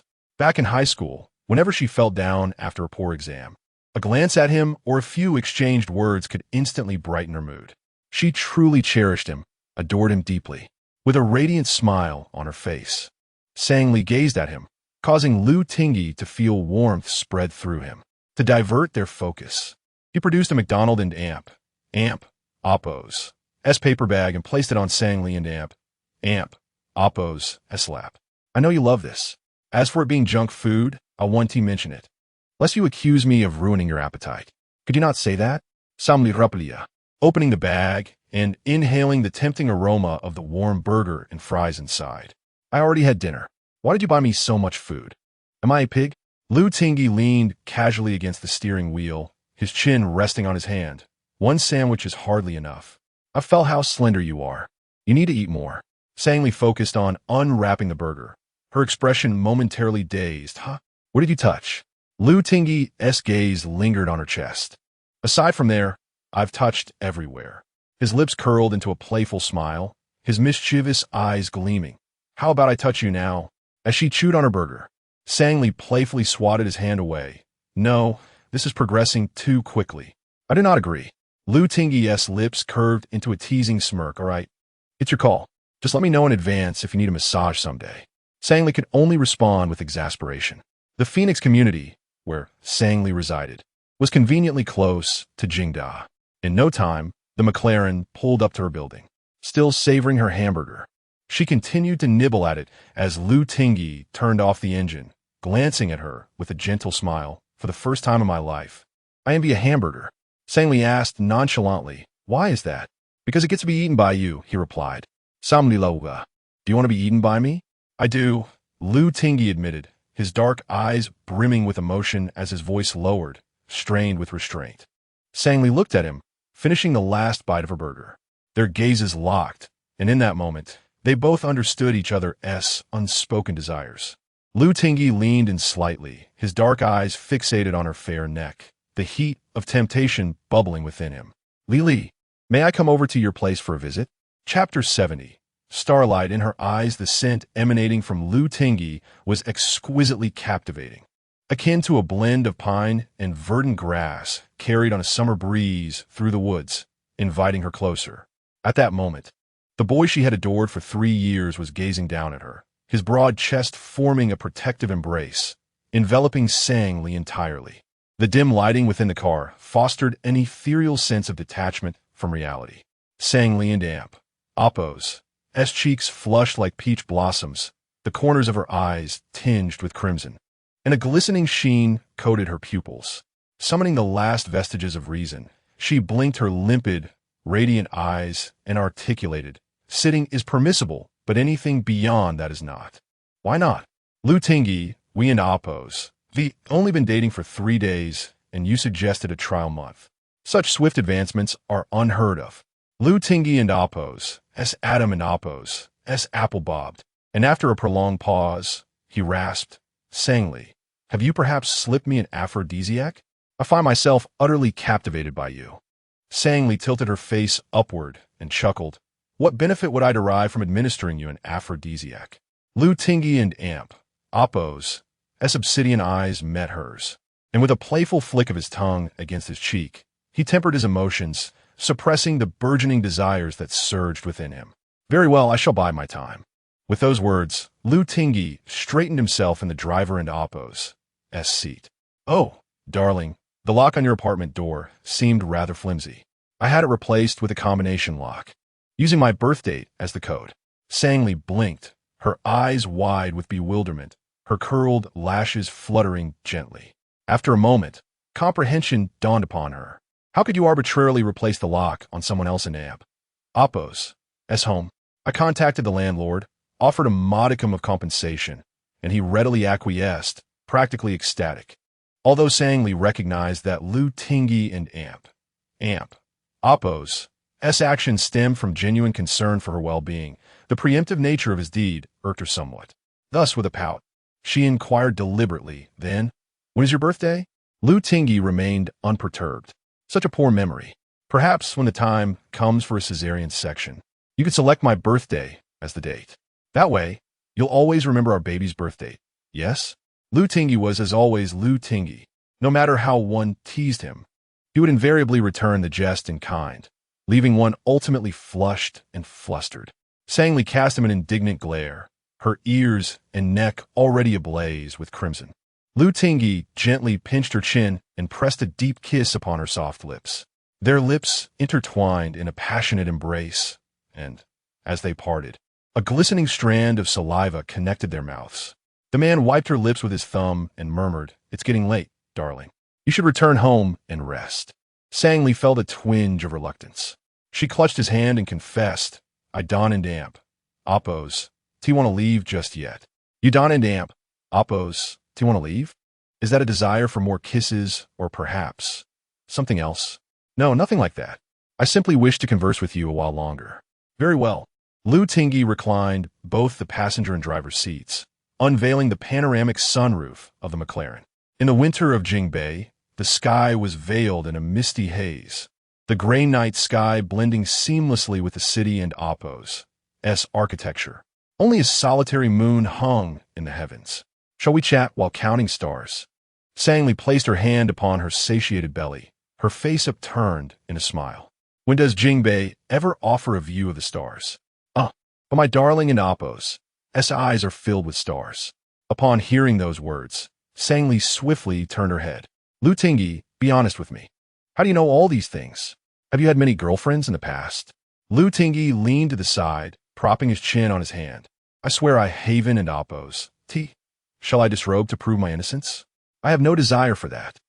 Perhaps due to sheer exhaustion, Sangli drifted off to sleep in the car. Lu Tingyi exited the vehicle, circled to the passenger's side, and opened the door. He slung Sangli and Oppos' bag over his shoulder and gently scooped her into his arms. Sensing the movement, Sangli pursed her lips and snuggled closer to Lu Tingyi and Oppos' embrace. The friction between their garments produced a sound of palpable pleasure, and Lu Tingyi gritted his teeth, warning, "Do not move, or I shall take liberties with you." Minutes later, Lu Tingyi carried Sangli into her apartment and gently placed her on the bed, covering her with a blanket. He had paid the heating bill the previous day, and the room was now comfortably warm. Sangli, nestled in the bed, pursed her lips and slept soundly. Lu Tingyi leaned down and gently kissed her petite nose. "Darling, during the winter break, I shall coax you into coming to live with me." In the middle of the night, Sangli awoke with a start to find that Lu Tingyi had already departed. Her coat had been removed and neatly folded to one side, and a small night light had been considerately left on. In that instant, Sangli's heart swelled with sweetness. She rose, retrieved her phone from her bag, and sent Lu Tingyi a message. "Have you arrived home safely?" Lu Tingyi responded instantly. Yes, I was just about to retire for the night. Why did you wake up in the middle of the night? Do you miss me? Sang Li. Yes. Tomorrow is the weekend. I'd like to see a movie with you. Lu Tingyi. Very well. I shall collect you tomorrow morning. Early the next morning, Lu Tingyi returned to Hushua Technology for business. As he pushed open the office door, he beheld Bo Xingji lounging on the black leather sofa, with a beautiful girl clinging to his back. The girl wrapped her arms around Bo Xingji and Appo's neck, peering over his shoulder. Are you finished yet? If you find me slow, peel it yourself. Bo Xingji peeled an orange, broke off a segment, and fed it to the girl. Here, open wide.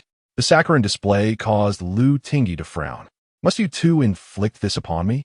Have I desecrated the Bo family's ancestral tombs? Are you so destitute that you cannot afford a hotel room next door for your mutual feeding ritual? Bo Xingji abruptly tossed the orange aside. Lu Tingyi, do you even hear yourself? I dare you to say that when my mother is around to hunt you down. The girl, unfazed, smiled sweetly and called out, Brother Tingyi. Lu Tingyi walked to his desk and inquired, when did you return from London? I just disembarked from the plane. Did your school release you for Christmas break so early? Zhou Xinyan and the others Haven and Appo's. Been released yet, it seems. The girl dismounted from Bo Xingji and sat beside him. Xinyan has been constantly lamenting her desire to return home, claiming that Brother Tingyi has finally found her an aunt, and an exceptionally beautiful one at that. Upon hearing those words, Lu Tingyi ceased his search for documents, raised his handsome eyes, and asked, would you care for a glimpse of your sister-in-law? The girl replied, I have her WeChat account. I've already seen the photos you posted. She is indeed beautiful. I even like your post. Didn't you notice? Lu Tingyi retrieved his phone, a mischievous grin spreading across his face. I possess other photographs. Would you care to view them? A surfeit of beauty is beneficial for longevity. The girl, Bo Xingji, could not resist interjecting, Lu Tingyi, could you refrain from being so flamboyant? If you dare, produce a photograph of Sang Li in a bikini for our perusal. Lu Tingyi cast a sharp glance in his direction. I shall first adorn you in a bikini and take photographs to be displayed as promotional material at the entrance of our company. Bo Xingji. To interrupt the escalating banter, the girl swiftly changed the subject. Brother Tingyi, do you have any plans for the weekend? Lu Tingyi. Yes, to spend time with my wife. Chapter 71. I have always liked you on a bright weekend morning. Sang Li stood before the mirror in her rented apartment. Today marked her first official date with Lu Tingyi, so she had chosen her most exquisite white coat. Her lustrous, waist-length hair cascaded down her back like a waterfall, framing her delicate figure. After gazing at her reflection for quite some time, she felt that something was amiss. In the past, Sang Li had never been overly concerned about her appearance, believing that beauty could not sustain one's life. However, her fondness for Lu Tingyi had cultivated an unwelcome self-doubt within her. After pondering for a moment, she opened her drawer and retrieved a small lip balm that Tan Weiwei had gifted her for her birthday last year. The balm was a soft, creamy peach color, perfectly suited for a sweet girl like Sang Li. Once she applied a thin layer, a sense of satisfaction washed over her. Before long, the roar of a sports car echoed through the neighborhood, prompting Sang Li to hastily grab her bag and rush downstairs. As she settled into the car, Lu Tingyi's gaze lingered on her face, his intense eyes making her suddenly shy. Struggling to quell her hardened Appo's flutter, she fumbled with the car and Appo's air conditioning, questioning its warmth. Lu Tingyi grasped her small hand and chuckled softly. Darling, did you put on lipstick? At that moment, the sun poured through the car window, casting dapples of light upon her. The golden halo illuminated her dark hair, and her cheeks flushed as she softly replied, Is it not pretty? If it isn't, I'll wipe it off. Wait, Lu Tingyi leaned closer. It's beautiful, truly exquisite, but it pales in comparison to your natural lip color. Oh, really? Then I'll remove it, Sang Li said as she reached for a tissue nearby. Don't move, I'll help you. He held her flustered hand, his deep-set eyes shimmering with a dreamy glow as a subtle smile graced his lips. In an instant, his kiss descended upon her, their noses brushing against one another, his soft lips caressing hers, their breaths growing increasingly urgent. After what felt like an eternity, Lu Tingyi released her, his lips now tinted with a soft peach hue. He chuckled, teasing, "Well, this is unexpected." Sang Li quickly distanced herself. "It's not my fault. You initiated the kiss, why worry? It's broad daylight. I want tea turn into a beast. I'm no werewolf." His laughter was infectious, as if it could enchant anyone nearby. Pressing down on the accelerator, the sports car sped away into the distance.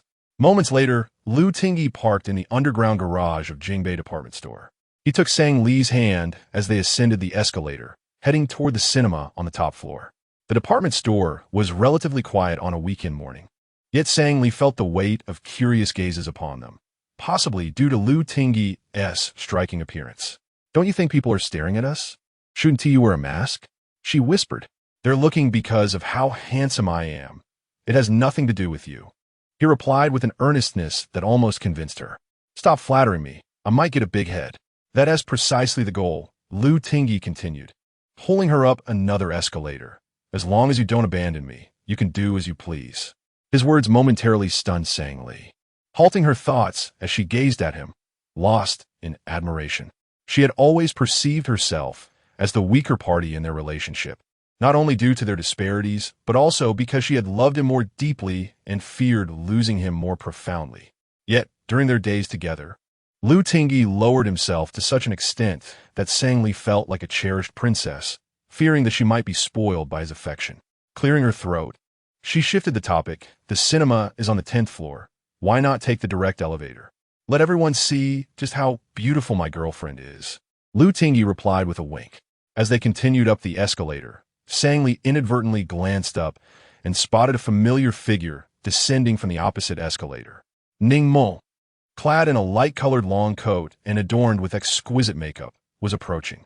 Their eyes met, and an unspoken tension filled the air. Instinctively, Sang Li lowered her head, fearing recognition. Lu Tingyi chuckled.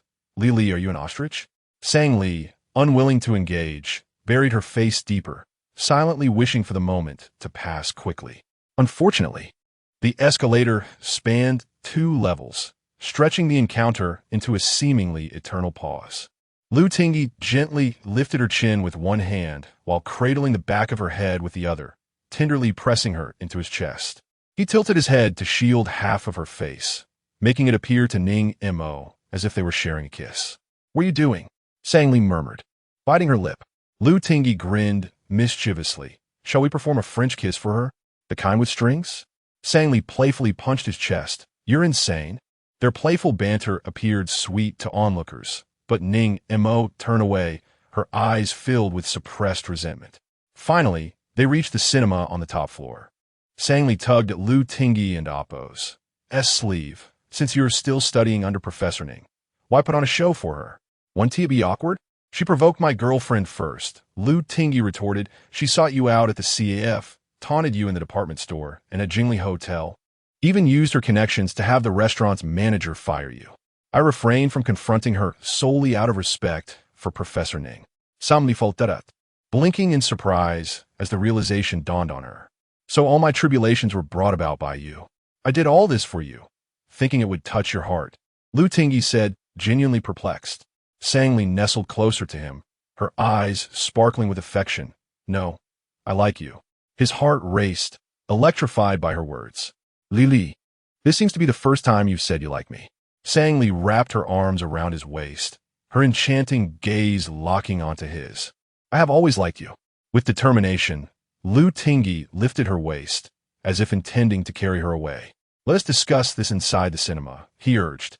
Sang Li squealed. "Lu Tingyi, let go of me." Chapter 72. Am I allergic to you, the mite? In the cinema, Lu Tingyi deliberately purchased a couple in Appo's box in the back row.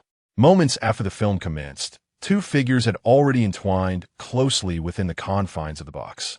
Lu Tingyi wrapped his arm around Sang Li and Appo's waist, resting his head on her shoulder. Li, you smell delightful." Sang Li ignored his comment and playfully asked, "Why did you choose a romance film? I remember back in high school you were engrossed in Ellery Queen's mysteries." "Well, I'm not here for the movie.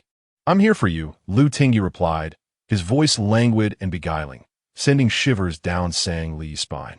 The warmth of his breath brushed against her ear. igniting a delightful, tingling sensation that surged from her toes to the crown of her head.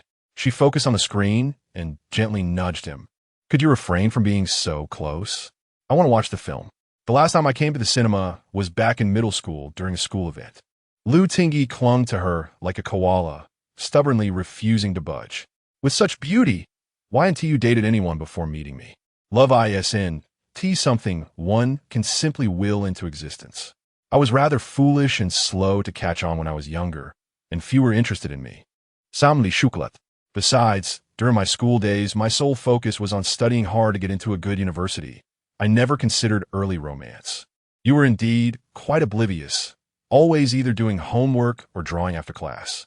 Sangli leaned against Lu Tingyi, saying, I've always wanted to study design, but art students require substantial funds. My family couldn't afford to send me for professional lessons, so I had to learn from books on my own. Her expression remained neutral as she recounted her experiences, devoid of shyness or sorrow, as if narrating someone else in Oppo's story. In that moment, Lu Tingyi felt a pang of sympathy. Gazing at her flushed cheeks only intensified his affection. At that instant, the screen displayed the lead characters in a passionate embrace, their kiss accompanied by the enticing sounds of intimacy resonating throughout the expansive theater. Sangli, feeling a bit embarrassed, averted her gaze from the screen and shifted the conversation. What shall we eat later?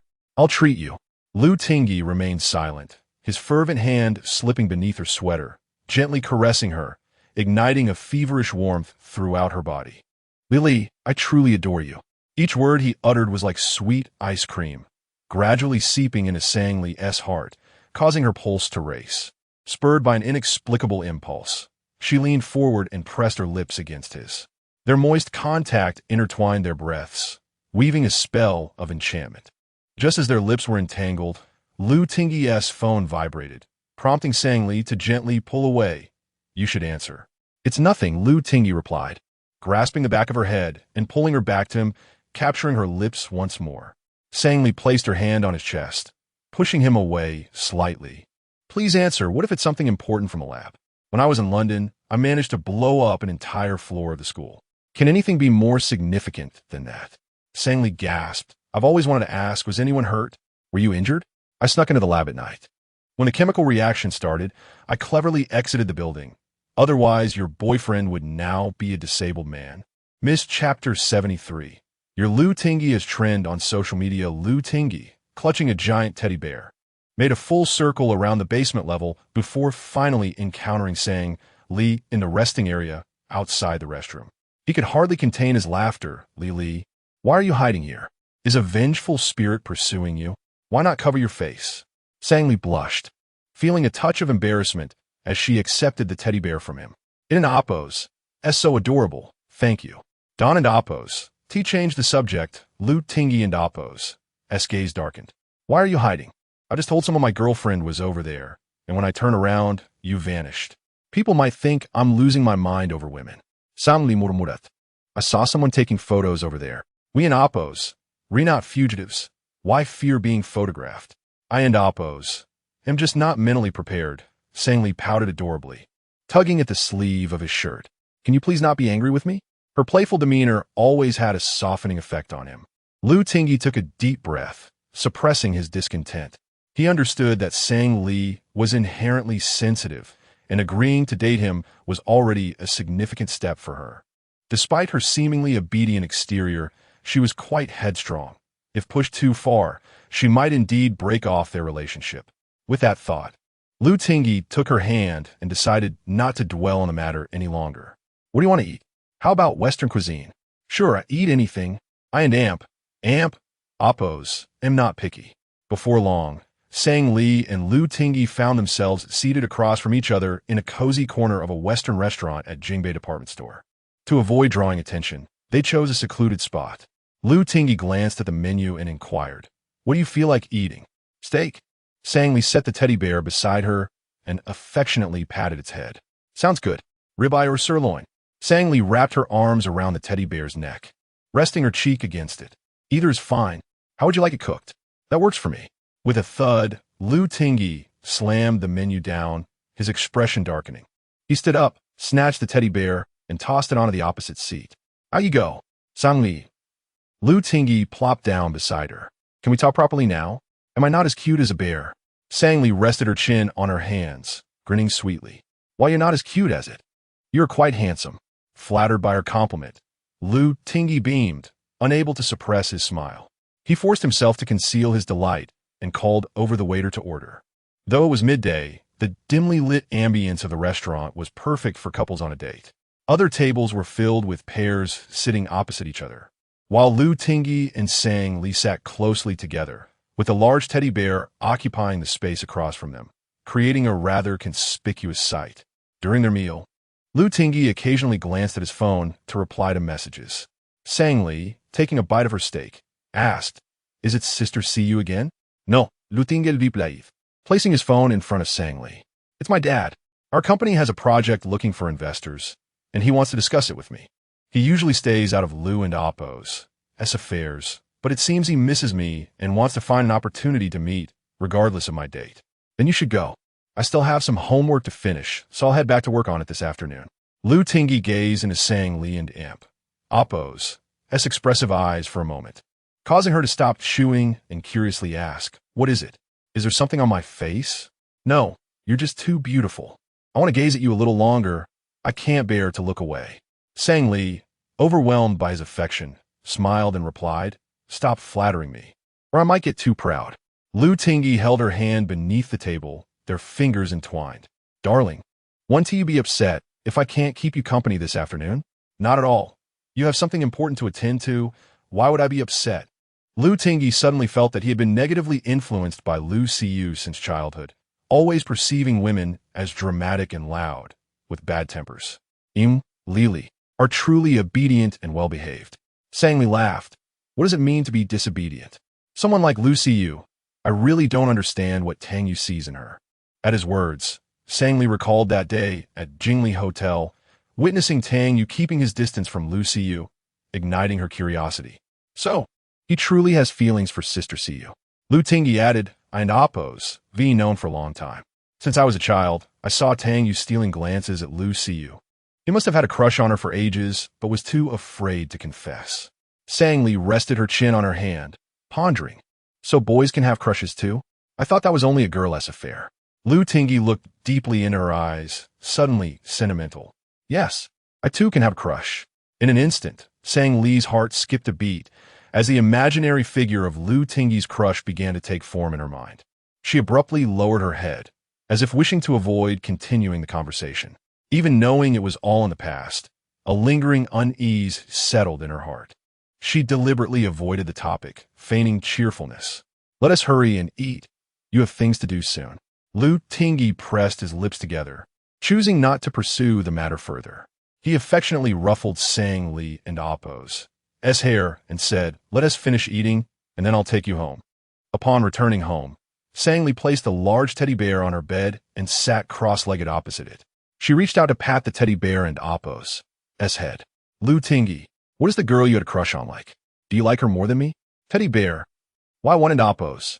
Till you answer me. If you don't, I might just have to hit you." "Teddy bear." Sang-li stared at the plush toy for a moment, suddenly feeling a bit absurd. She embraced the teddy bear, resting her head on it, with a few strands of hair playfully falling beside her cheek. Her eyes seemingly frozen in time. Sang-li realized she was so fond of Lu Tingyi that even a figure from his past could stir feelings of jealousy within her. Maybe she should just ask him directly. If she could clear her doubts, perhaps she could open her heart and be with him without reservations. Lost in her thoughts, she suddenly received a message from Tan Weiwei. "Lili, did you go on a date with Lu Tingyi today? Quick, check Weibo. Your Lu Tingyi is trending." Sang-li furrowed her brow, momentarily puzzled by the message. She quickly opened Weibo, where the top trending topic read, "Lu Tingyi's basketball shot is so handsome."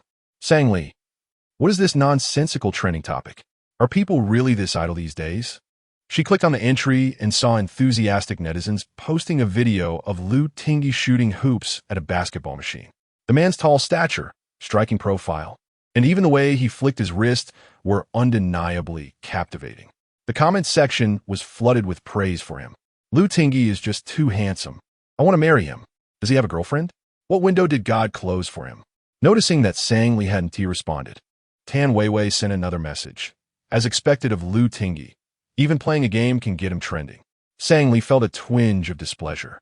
Her starry eyes dimmed slightly, as if shrouded by a thin veil of gloom, and a small pang of jealousy began to unfurl within her. She picked up her phone and messaged Tan Weiwei. Why do so many people like Lu Tingyi? It and Oppos. That's so annoying. Tan Weiwei. Chapter 74. Rumors on Monday morning. As Sang Li entered the lecture hall for her class, she sensed an unusual gaze from her peers. In the back row, Tan Weiwei waved at her, prompting Sang Li to jog over with her canvas bag. Once seated, Tan Weiwei cautiously inquired, Li, have you checked the school forum? Sang Li, rummaging through her bag for a pen case and books, replied, No, what happened? Tan Weiwei paused for a moment, then composed herself, saying, Oh, if you haven't seen it, then don't. It's nothing worth looking at. Sang Li scrutinized her friend's expression, a sense of foreboding creeping into her heart. Weiwei, what on earth happened? Nothing, Tan Weiwei replied. Really? Sang Li bit her red lip, stubbornly pulling out her phone. If you won't tell me, I'll look myself. Just then, Tan Weiwei grasped Sang Li's hand, saying, Listen to me, don't look. Sang Li set her phone down, her eyes glistening with unshed tears, a visible sense of grievance washing over her. Just tell me. I'm listening. Tan Weiwei pursed her lips as though summoning great courage and slowly began. Last weekend, your painting of your secret crush was selected by Professor Zhang for a publication cover. This morning, a lengthy post appeared on the school forum claiming what? Claiming that your entry into Professor Zhang and Oppos as project team and the numerous internships and competition opportunities you and Oppos received were all thanks to Lu Tingyi and Oppos as assistants. They even exaggerated, suggesting you have been scheming to seduce Lu Tingyi for a long time, deliberately creating opportunities to encounter him, and ultimately climbing into his bed. As Tan Weiwei and Oppos' voice dwindled, Sang Li and Oppos' complexion paled. She listened quietly, her lashes trembling, suppressing the wave of bitterness swelling in her heart. She opened her mouth, but found herself unable to utter a single word. Dan we squet san liva Oppos, et ec hen. Don and Amp, Oppos, to be afraid, Li. I already argued with some people in the comment section with Senior Yao Qian, and we filed a complaint about that post. It should be deleted soon. Sang Li lowered her gaze, her face devoid of color, as if doused with a bucket of ice water. Weiwei, you know me well. Lu Tingyi hasn't helped me. We were high school classmates. I initially avoided him, thinking my family's circumstances were poor and that I possessed no merits. I never imagined he would like me, let alone that I would dare to seduce him. Chapter 75. Lu Tingyi's retaliation after finishing her shift at the restaurant. It was nearly 11 o'clock when Sang Li returned to her rented apartment. Exhausted, she collapsed on her desk, feeling utterly drained. Instinctively, she opened the private album on her phone and suddenly realized that it had been ages since she last viewed the candid photograph of Lu Tingyi taken during high school. Now her boyfriend, he cared for her, coaxed her, and affectionately called her baby, often complimenting her beauty. All of it felt like a dream. That morning, Lu Tingyi had sent her a message stating he would be busy in the laboratory all day, and after that they had lost contact. She hoped he hadn't seen that post on the school forum. Since they had started dating, Sang Li found her mental state deteriorating. She feared clicking on the post, worried that the flood of criticism and doubt would overwhelm her, incessantly tormenting her fragile nerves. Suddenly, she longed for Lu Tingyi, wanting to talk to him, but hesitated, fearing he might be preoccupied. Tentatively, she sent a cute emoji. Almost instantly, Lu Tingyi replied, Miss me, baby? Sang Li, who had been slumped over her desk, straightened up at the sight of his message and typed back, Have you been busy all day? He replied, Yes, very busy. Curious, she then asked, Where are you now? Right downstairs at your place, he responded. Sang Li jumped up, her heart racing as she peered out the window, spotting the familiar black Rolls-Royce parked below. In the next moment, she dashed downstairs without even putting on her coat. There, Lu Tingyi leaned casually against the car door, with Tang Yu standing nearby. Sang Li ran up to Lu Tingyi, slightly out of breath, her cheeks flushed with excitement, her heart pounding. She politely greeted Tang Yu, Mr. Tang. Dan Yu Stam. Miss Sang, just call me Tang Yu. Lu Tingyi wrapped his arm around Sang Li's slender waist, gently pulling her into his embrace. Sang Li, you're quite impressive. You call him Mr. Tang while addressing me by my first name? Do you like him that much? Sang Li blinked, confused. ISN and oppose. That a respectful form of address? How could I possibly like him? Lu Tingyi, known for holding grudges, often brought up her past awkward moments. Remember that day you got drunk at Baolong? You practically jumped into Tang Yu and Appo's arms. I almost considered booking a room for you two next door. Sang Li shot him an indignant glare. What nonsense are you spouting? I was drunk. I couldn't recognize anyone. I might have thought he was my dad. Tang Yu and Appo's expression stiffened as he surveyed himself. What? I just turned 30. Do I really look that old? Lu Tingyi shot Tang Yu a disdainful glance, his expression brimming with the confidence of a victor, as if to say, see? You and Appo's, re not as handsome as me. Tang Yu sighed. Get in the car. I need to talk to you. He opened the door for Sang Li, then turned to Tang Yu with a smile. It's chilly standing out here. Why not go to that 24-hour McDonald's in Appo's? At the corner. I'll treat you to coffee. Tang Yu replied, sure, young master. Call me if you need anything. Lu Tingyi smirked. What would I need you for? To film a spicy video? After getting into the car, Lu Tingyi pulled Sang Li onto his lap, grasping her chin and kissing her passionately, as if he had been starving for this moment. He skillfully parted her lips, exploring her mouth with fervor. Breathing heavily, he murmured, Lili, I in chapter 76, afraid of pain or afraid I want an amp. Amp? Oppose. Cherish you? Lu Tingyi, having uttered these words, gently lifted Sang Li by her lower back, nimbly turning her so that she found herself pinned beneath him.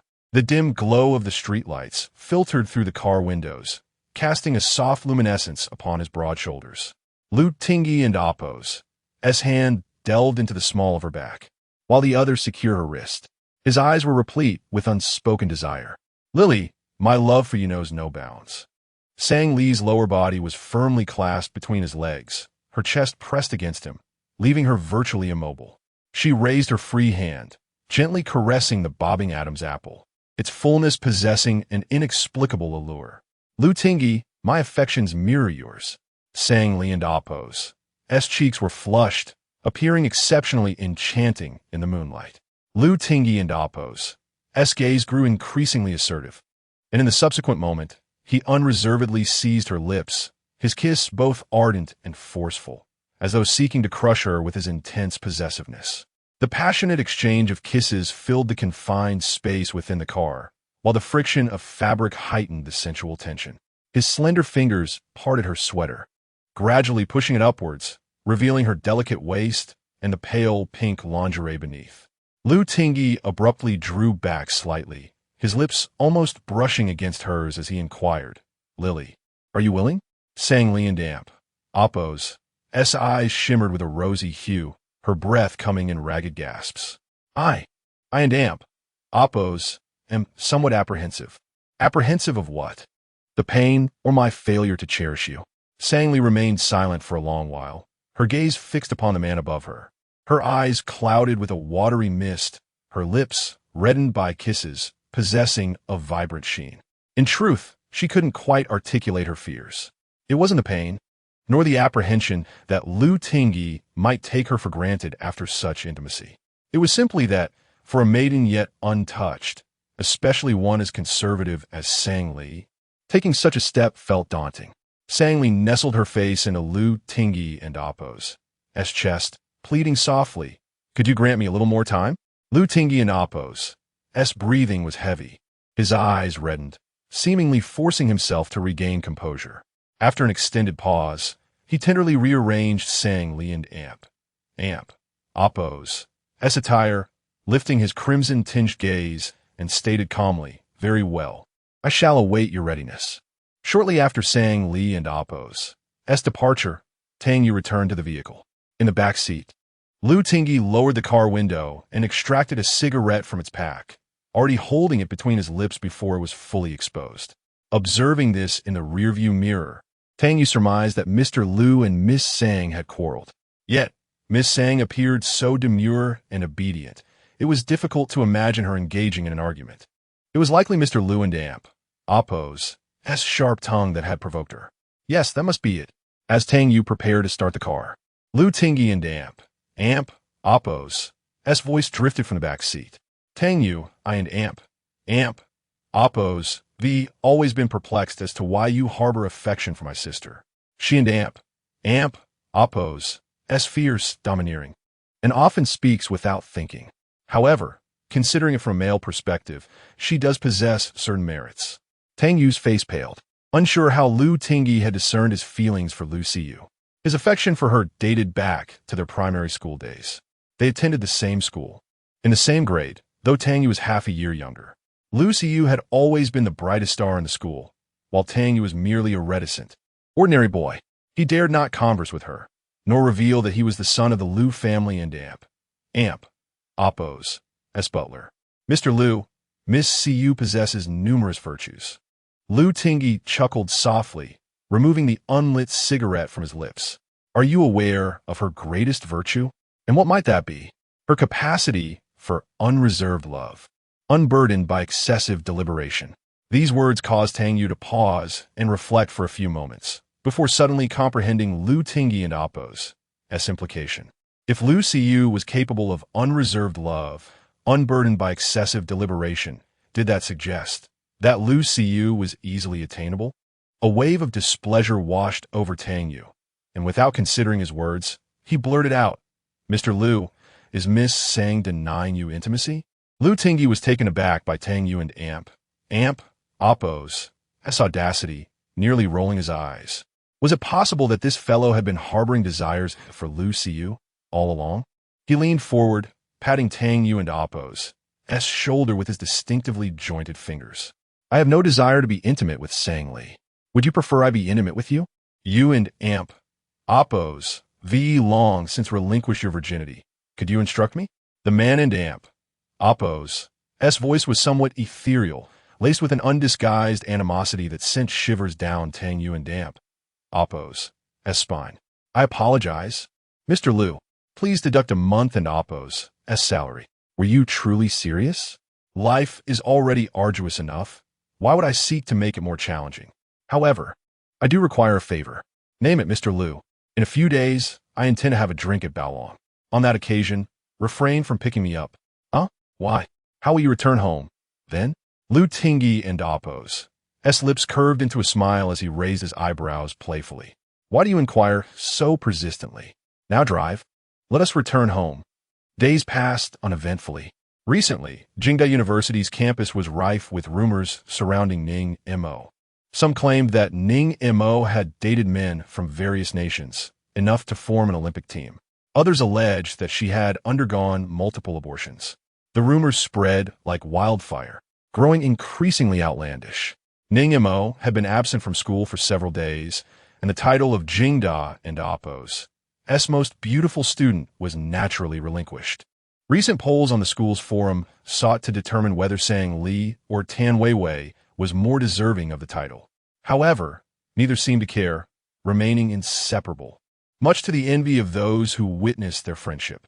As Christmas drew near, Sang Li, Tan Weiwei, and members of the art club were responsible for the Christmas decorations in the school library and Amp, Oppos' lobby.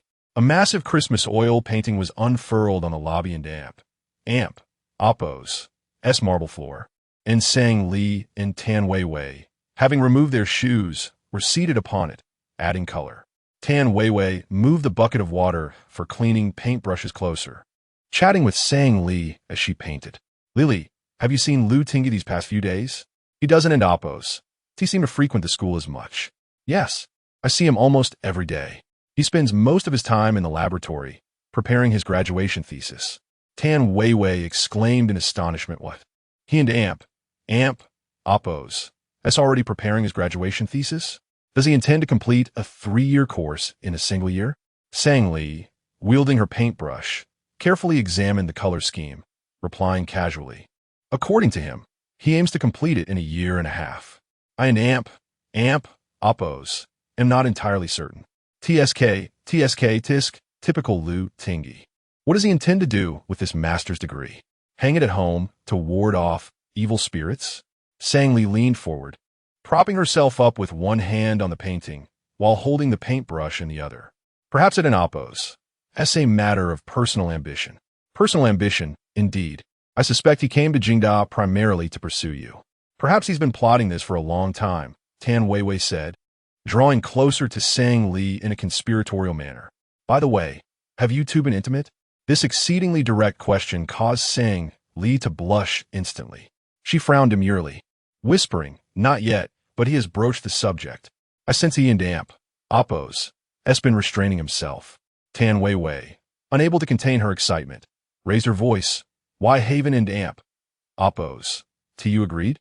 Lu Tingyi has a broad-shouldered, narrow-waisted physique. He must be quite the performer in bed. As soon as these words were uttered, the already quiet library fell into an even more profound silence. Several members of the art club raised their heads, staring at the two of them. A teasing male voice floated into my ears, asking, who claimed I excelled in bed? Chapter 77. The Bo family opens a dye house, truly spectacular at this moment. Sang Li was bent over a painting, her rear elevated, the short down jacket shifting due to her movements, revealing a glimpse of her slender waist. Her form-fitting jeans hugged her curvaceous figure, accentuating her alluring silhouette. She turned her head and met Lu Tingyi and oppose, his inky black gaze, and then smiled, albeit a bit awkwardly. What brings you here? Nearby, Bo Xingji casually draped an arm over Lu Tingyi and Amp. Amp, oppose, S shoulder, hesitatingly beginning, your wife. Lu Tingyi shrugged off his arm and yanked the bent-over Sang Li upright. What kind of pose is this? Who permitted you to flirt openly in broad daylight? Li, don't force me to lock you up for breeding. Tan Weiwei, sitting cross-legged, ignored Bo Xingji entirely and addressed Lu Tingyi. We were just discussing you when you arrived. I heard that. Lu Tingyi chuckled. Tan Weiwei, have you consumed too many rainbow candies? You're quite colorful today. Don't lead our Lili astray. Tan Weiwei retorted defiantly. Hey, can I compete with your vibrancy? With our Lili's charm, she could power the national grid. Sang Li admired their banter, putting down her paintbrush and pulling Lu Tingyi aside. Did you come here specifically to see me? Lu Tingyi nonchalantly brushed his fingers against Sang Li and Amp. Oppose. S knows. I came because I missed you, but I have an engagement tonight and can't join you for dinner. That and oppose. That's fine. I have the evening off from work to review my studies. The recent lessons have become increasingly challenging. Lu Tingyi encircled her soft waist. Are you implying that dating me hinders your studies? Of course not. Sang Li playfully pushed him away. Let go of me. There are so many people watching. Let them watch. Even if they do, they cannot take you away from me. Sang Li. While Lu Tingyi and Sang Li conversed, Bo Xingji sauntered over to Tan Weiwei, hands in his pockets, exuding an air of nonchalance. Upon his approach, Tan Weiwei turned away as if confronted with something exceedingly unpleasant. Bo Xingji removed his shoes, stepping onto the painting, squatting beside Tan Weiwei. Tan Weiwei, do you have time to chat with me? Tan Weiwei couldn't be bothered to give him even a glance. We have nothing to discuss. Bo Xingji, feeling irked, glared at the back of her proud head, trying to steady himself. Tan Weiwei, you managed to speak with Chu Yin after catching him in bed with another woman. Yet you treat me like this? What have I done to deserve such treatment? Tan Weiwei suddenly turned her head, her inner volcano of anger erupting, her piercing gaze directed at Bo Xingji. What makes you think you're any better? What makes you think you're worthy of my time? Bo Xingji was left bewildered by her words. What have I done? Tan Weiwei rolled her eyes skyward, too exasperated to continue the conversation. Put on your shoes and get away from me. Don't dirty our painting. Why can you stand on the painting without shoes, but I cannot? What have my socks done to you? You have smelly feet. Boingxi. Seeing that Bo Xingji was still stubbornly lingering, Tan Weiwei stood up with a bucket of paintbrush cleaner in hand. Get lost. I need to work. Go find your underage girl and stop bothering me. Where am I supposed to find an underage girl? Their argument escalated, and suddenly Sang Li recalled something. She quietly asked Lu Tingyi, by the way, has Bo Xingji gotten a girlfriend? Lu Tingyi paused for a moment, surprised. A girlfriend? What does she look like? She has a single ponytail, a small face, large eyes, and is quite tall. Weiwei, and I happened to see her with Bo Xingji at school the other day. Suddenly, Lu Tingyi smirked, revealing a mischievous grin, his eyes sparkling with cunning. as if he held a secret. Yes, he has found a girlfriend. 17, a senior in high school, not yet of legal age. Sang Li's lips parted slightly, as if she wished to say something, but her astonishment rendered her speechless. After a long pause, she managed to utter a few words. Oh, I see. She felt relieved that she hadn't tried to defend Bo Singji earlier, or else Tan Weiwei might have slapped her.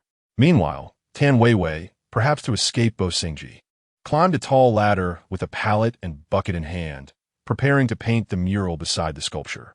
Bo Singji, now wearing shoes, approached the ladder, still relentless.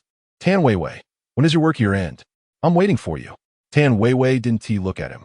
It ends when you're in your grave. I'll climb out of the grave to talk to you. Bo Singji was infuriated, feeling his insides boil. What have I done to offend you? Is it so difficult to have a conversation? Tan Weiwei turned to him, eyes wide with anger. I just don't want to talk to you. I can't stand men like you who say one thing and mean another. I'll tell you, Bo Singji, no matter what you say, I will never be with you. Tan Weiwei didn't care for decorum when she was angry. Her voice echoed through the quiet library hall. Sang Li hurried to the foot of the ladder. Weiwei, you can't say that. It's too much. Lily, why are you defending him? You saw what he did. Men like him shouldn't exist in this world, always thinking with their lower halves. God should have created a third gender just to put him in his place. Bo Singji, undeterred by the insults, rolled up his sleeves and shouted, What the hell did I do? Am I a robber or a harasser? If you don't want to talk, then don't. Am I the only woman in the world? Tan Weiwei, I swear, if I speak to you again, I'll write my name in reverse. As their argument intensified, Sang Li, in a panic, tugged at Lu Tingyi's sleeve. Can you please intervene? Take Bo Singji away first. Lu Tingyi leaned against the wall, twirling his watch, clearly entertained. Intervene? Let them argue. It's quite amusing. Why not enjoy a free show? Sang Li. Bo Singji nearly shouted his last words, throwing his hands up and turning to leave. Tan Weiwei, perched on the ladder, screamed hysterically, Get lost. I never want to see you again. Perhaps in the heat of her yelling, she swung her left arm too forcefully, accidentally knocking over the bucket of paint cleaner. In the next moment, with a loud crash, the bucket fell straight onto Bo Singji. With a splash, he found himself drenched in dirty paint water, as the art club students around them gasped in shock. Bo Singji erupted in a stream of curses. Damn. Sang Li. Lu Tingyi. The Bo family has opened a dye house. This is truly splendid. Chapter 78. I only go home with my wife since 9 o'clock in the evening. Sang Li had been seated at the desk in her rental apartment for a full 2 hours. One hand cradled her phone while the other supported her chin, as she listened to Tan Weiwei on the other end, who was rambling on to the point of drowsiness. Weiwei, do you really not need to do your homework? The assignment for the three-dimensional design course is exceptionally challenging. On the other end of the line, Tan Weiwei and Oppo's voice had grown hoarse after 2 hours of incessant chatter. I'm not doing it anymore. What is the point? My life is miserable. Even if I graduate, I want to find a good job or marry a decent man. I might as well give up. If your life is so terrible, then there must be someone whose life is worse. Sang Li chuckled softly. Think about it. You're intelligent, beautiful, and come from a well-off family, with so many people admiring you. What does that matter? I've drawn the short straw with men like Bo Singji. It's just my luck to meet scoundrels like Chu Yin and Bo Singji. In truth, Sang Li genuinely hoped Tan Weiwei could end up with Bo Singji. He seemed to have a fondness for her. But Lu Tingyi had mentioned that he was dating an underage girl, which puzzled her immensely. Sang Li hesitated, but ultimately decided against sharing this information with Tan Weiwei.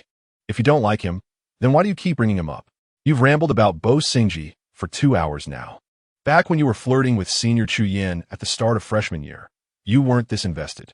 Tan Weiwei was momentarily speechless, and a silence enveloped the call, leading Sang Li to wonder if she had hung up. Hello? Weiwei, are you there? Yes, I'm here. Tan Weiwei and Oppo's voice softened suddenly, as if she had been released from a spell. Lily, let us talk more when we meet tomorrow. The dormitory lights are out, and I don't want to disturb their sleep. All right, don't overthink it. Get some rest. After hanging up, Sang Li gazed out the window, where the distant nightscape of Jingbei shimmered with vibrant hues under the neon lights. Oh no, how could she have started missing Lu Tingyi again after just seeing him in the afternoon.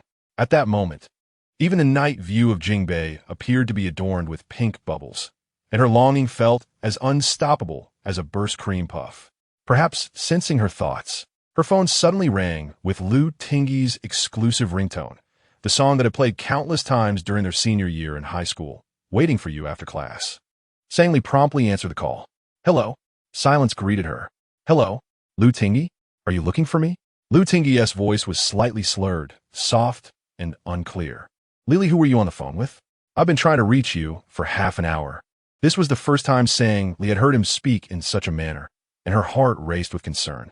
Wei Wei was chatting with me. Are you all right? Are you feeling unwell? Where are you? I'm at the entrance of Baolong. I've had too much to drink. My head is spinning. Can you come get me? After hanging up, Sangli quickly tucked her phone between her shoulder and ear, rising to find her coat. Stay where you are. I'll grab a taxi right now. Less than half an hour later, Sangli arrived at the entrance of Baolong Bar. It was already past 11:30 at night, but for the bustling city of Jingbei, the night was just beginning. The bar was teeming with people, and every time the door swung open, booming electronic music spilled out, shattering the silence.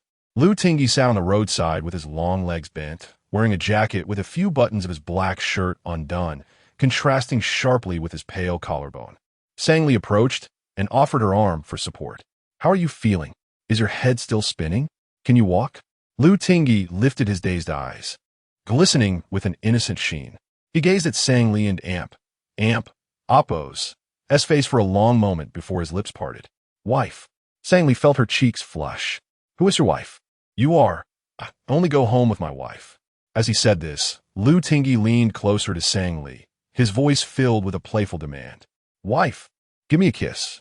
Sangli, caught off guard, complied with a quick peck on his cheek. All right, kiss done. Now, let us get you home. After helping Lu Tingyi to his feet, the two hailed a taxi by the roadside. Once inside, Sangli instructed the driver, to Jingwang Square, please. Thank you. Lu Tingyi wrapped his arms around her, his tousled hair brushing against her cheek as he softly pleaded, I want to go to Li Li's house. Sangli paused, her gentle demeanor shifting. Why do you want to go to my house? It's so small. Can't you stay at yours? Your place is closer, and I can't wait until Jingwang Square. I feel nauseous. After he finished speaking, he involuntarily gagged, startling the driver. Sir, if you feel sick, should I pull over for you to throw up?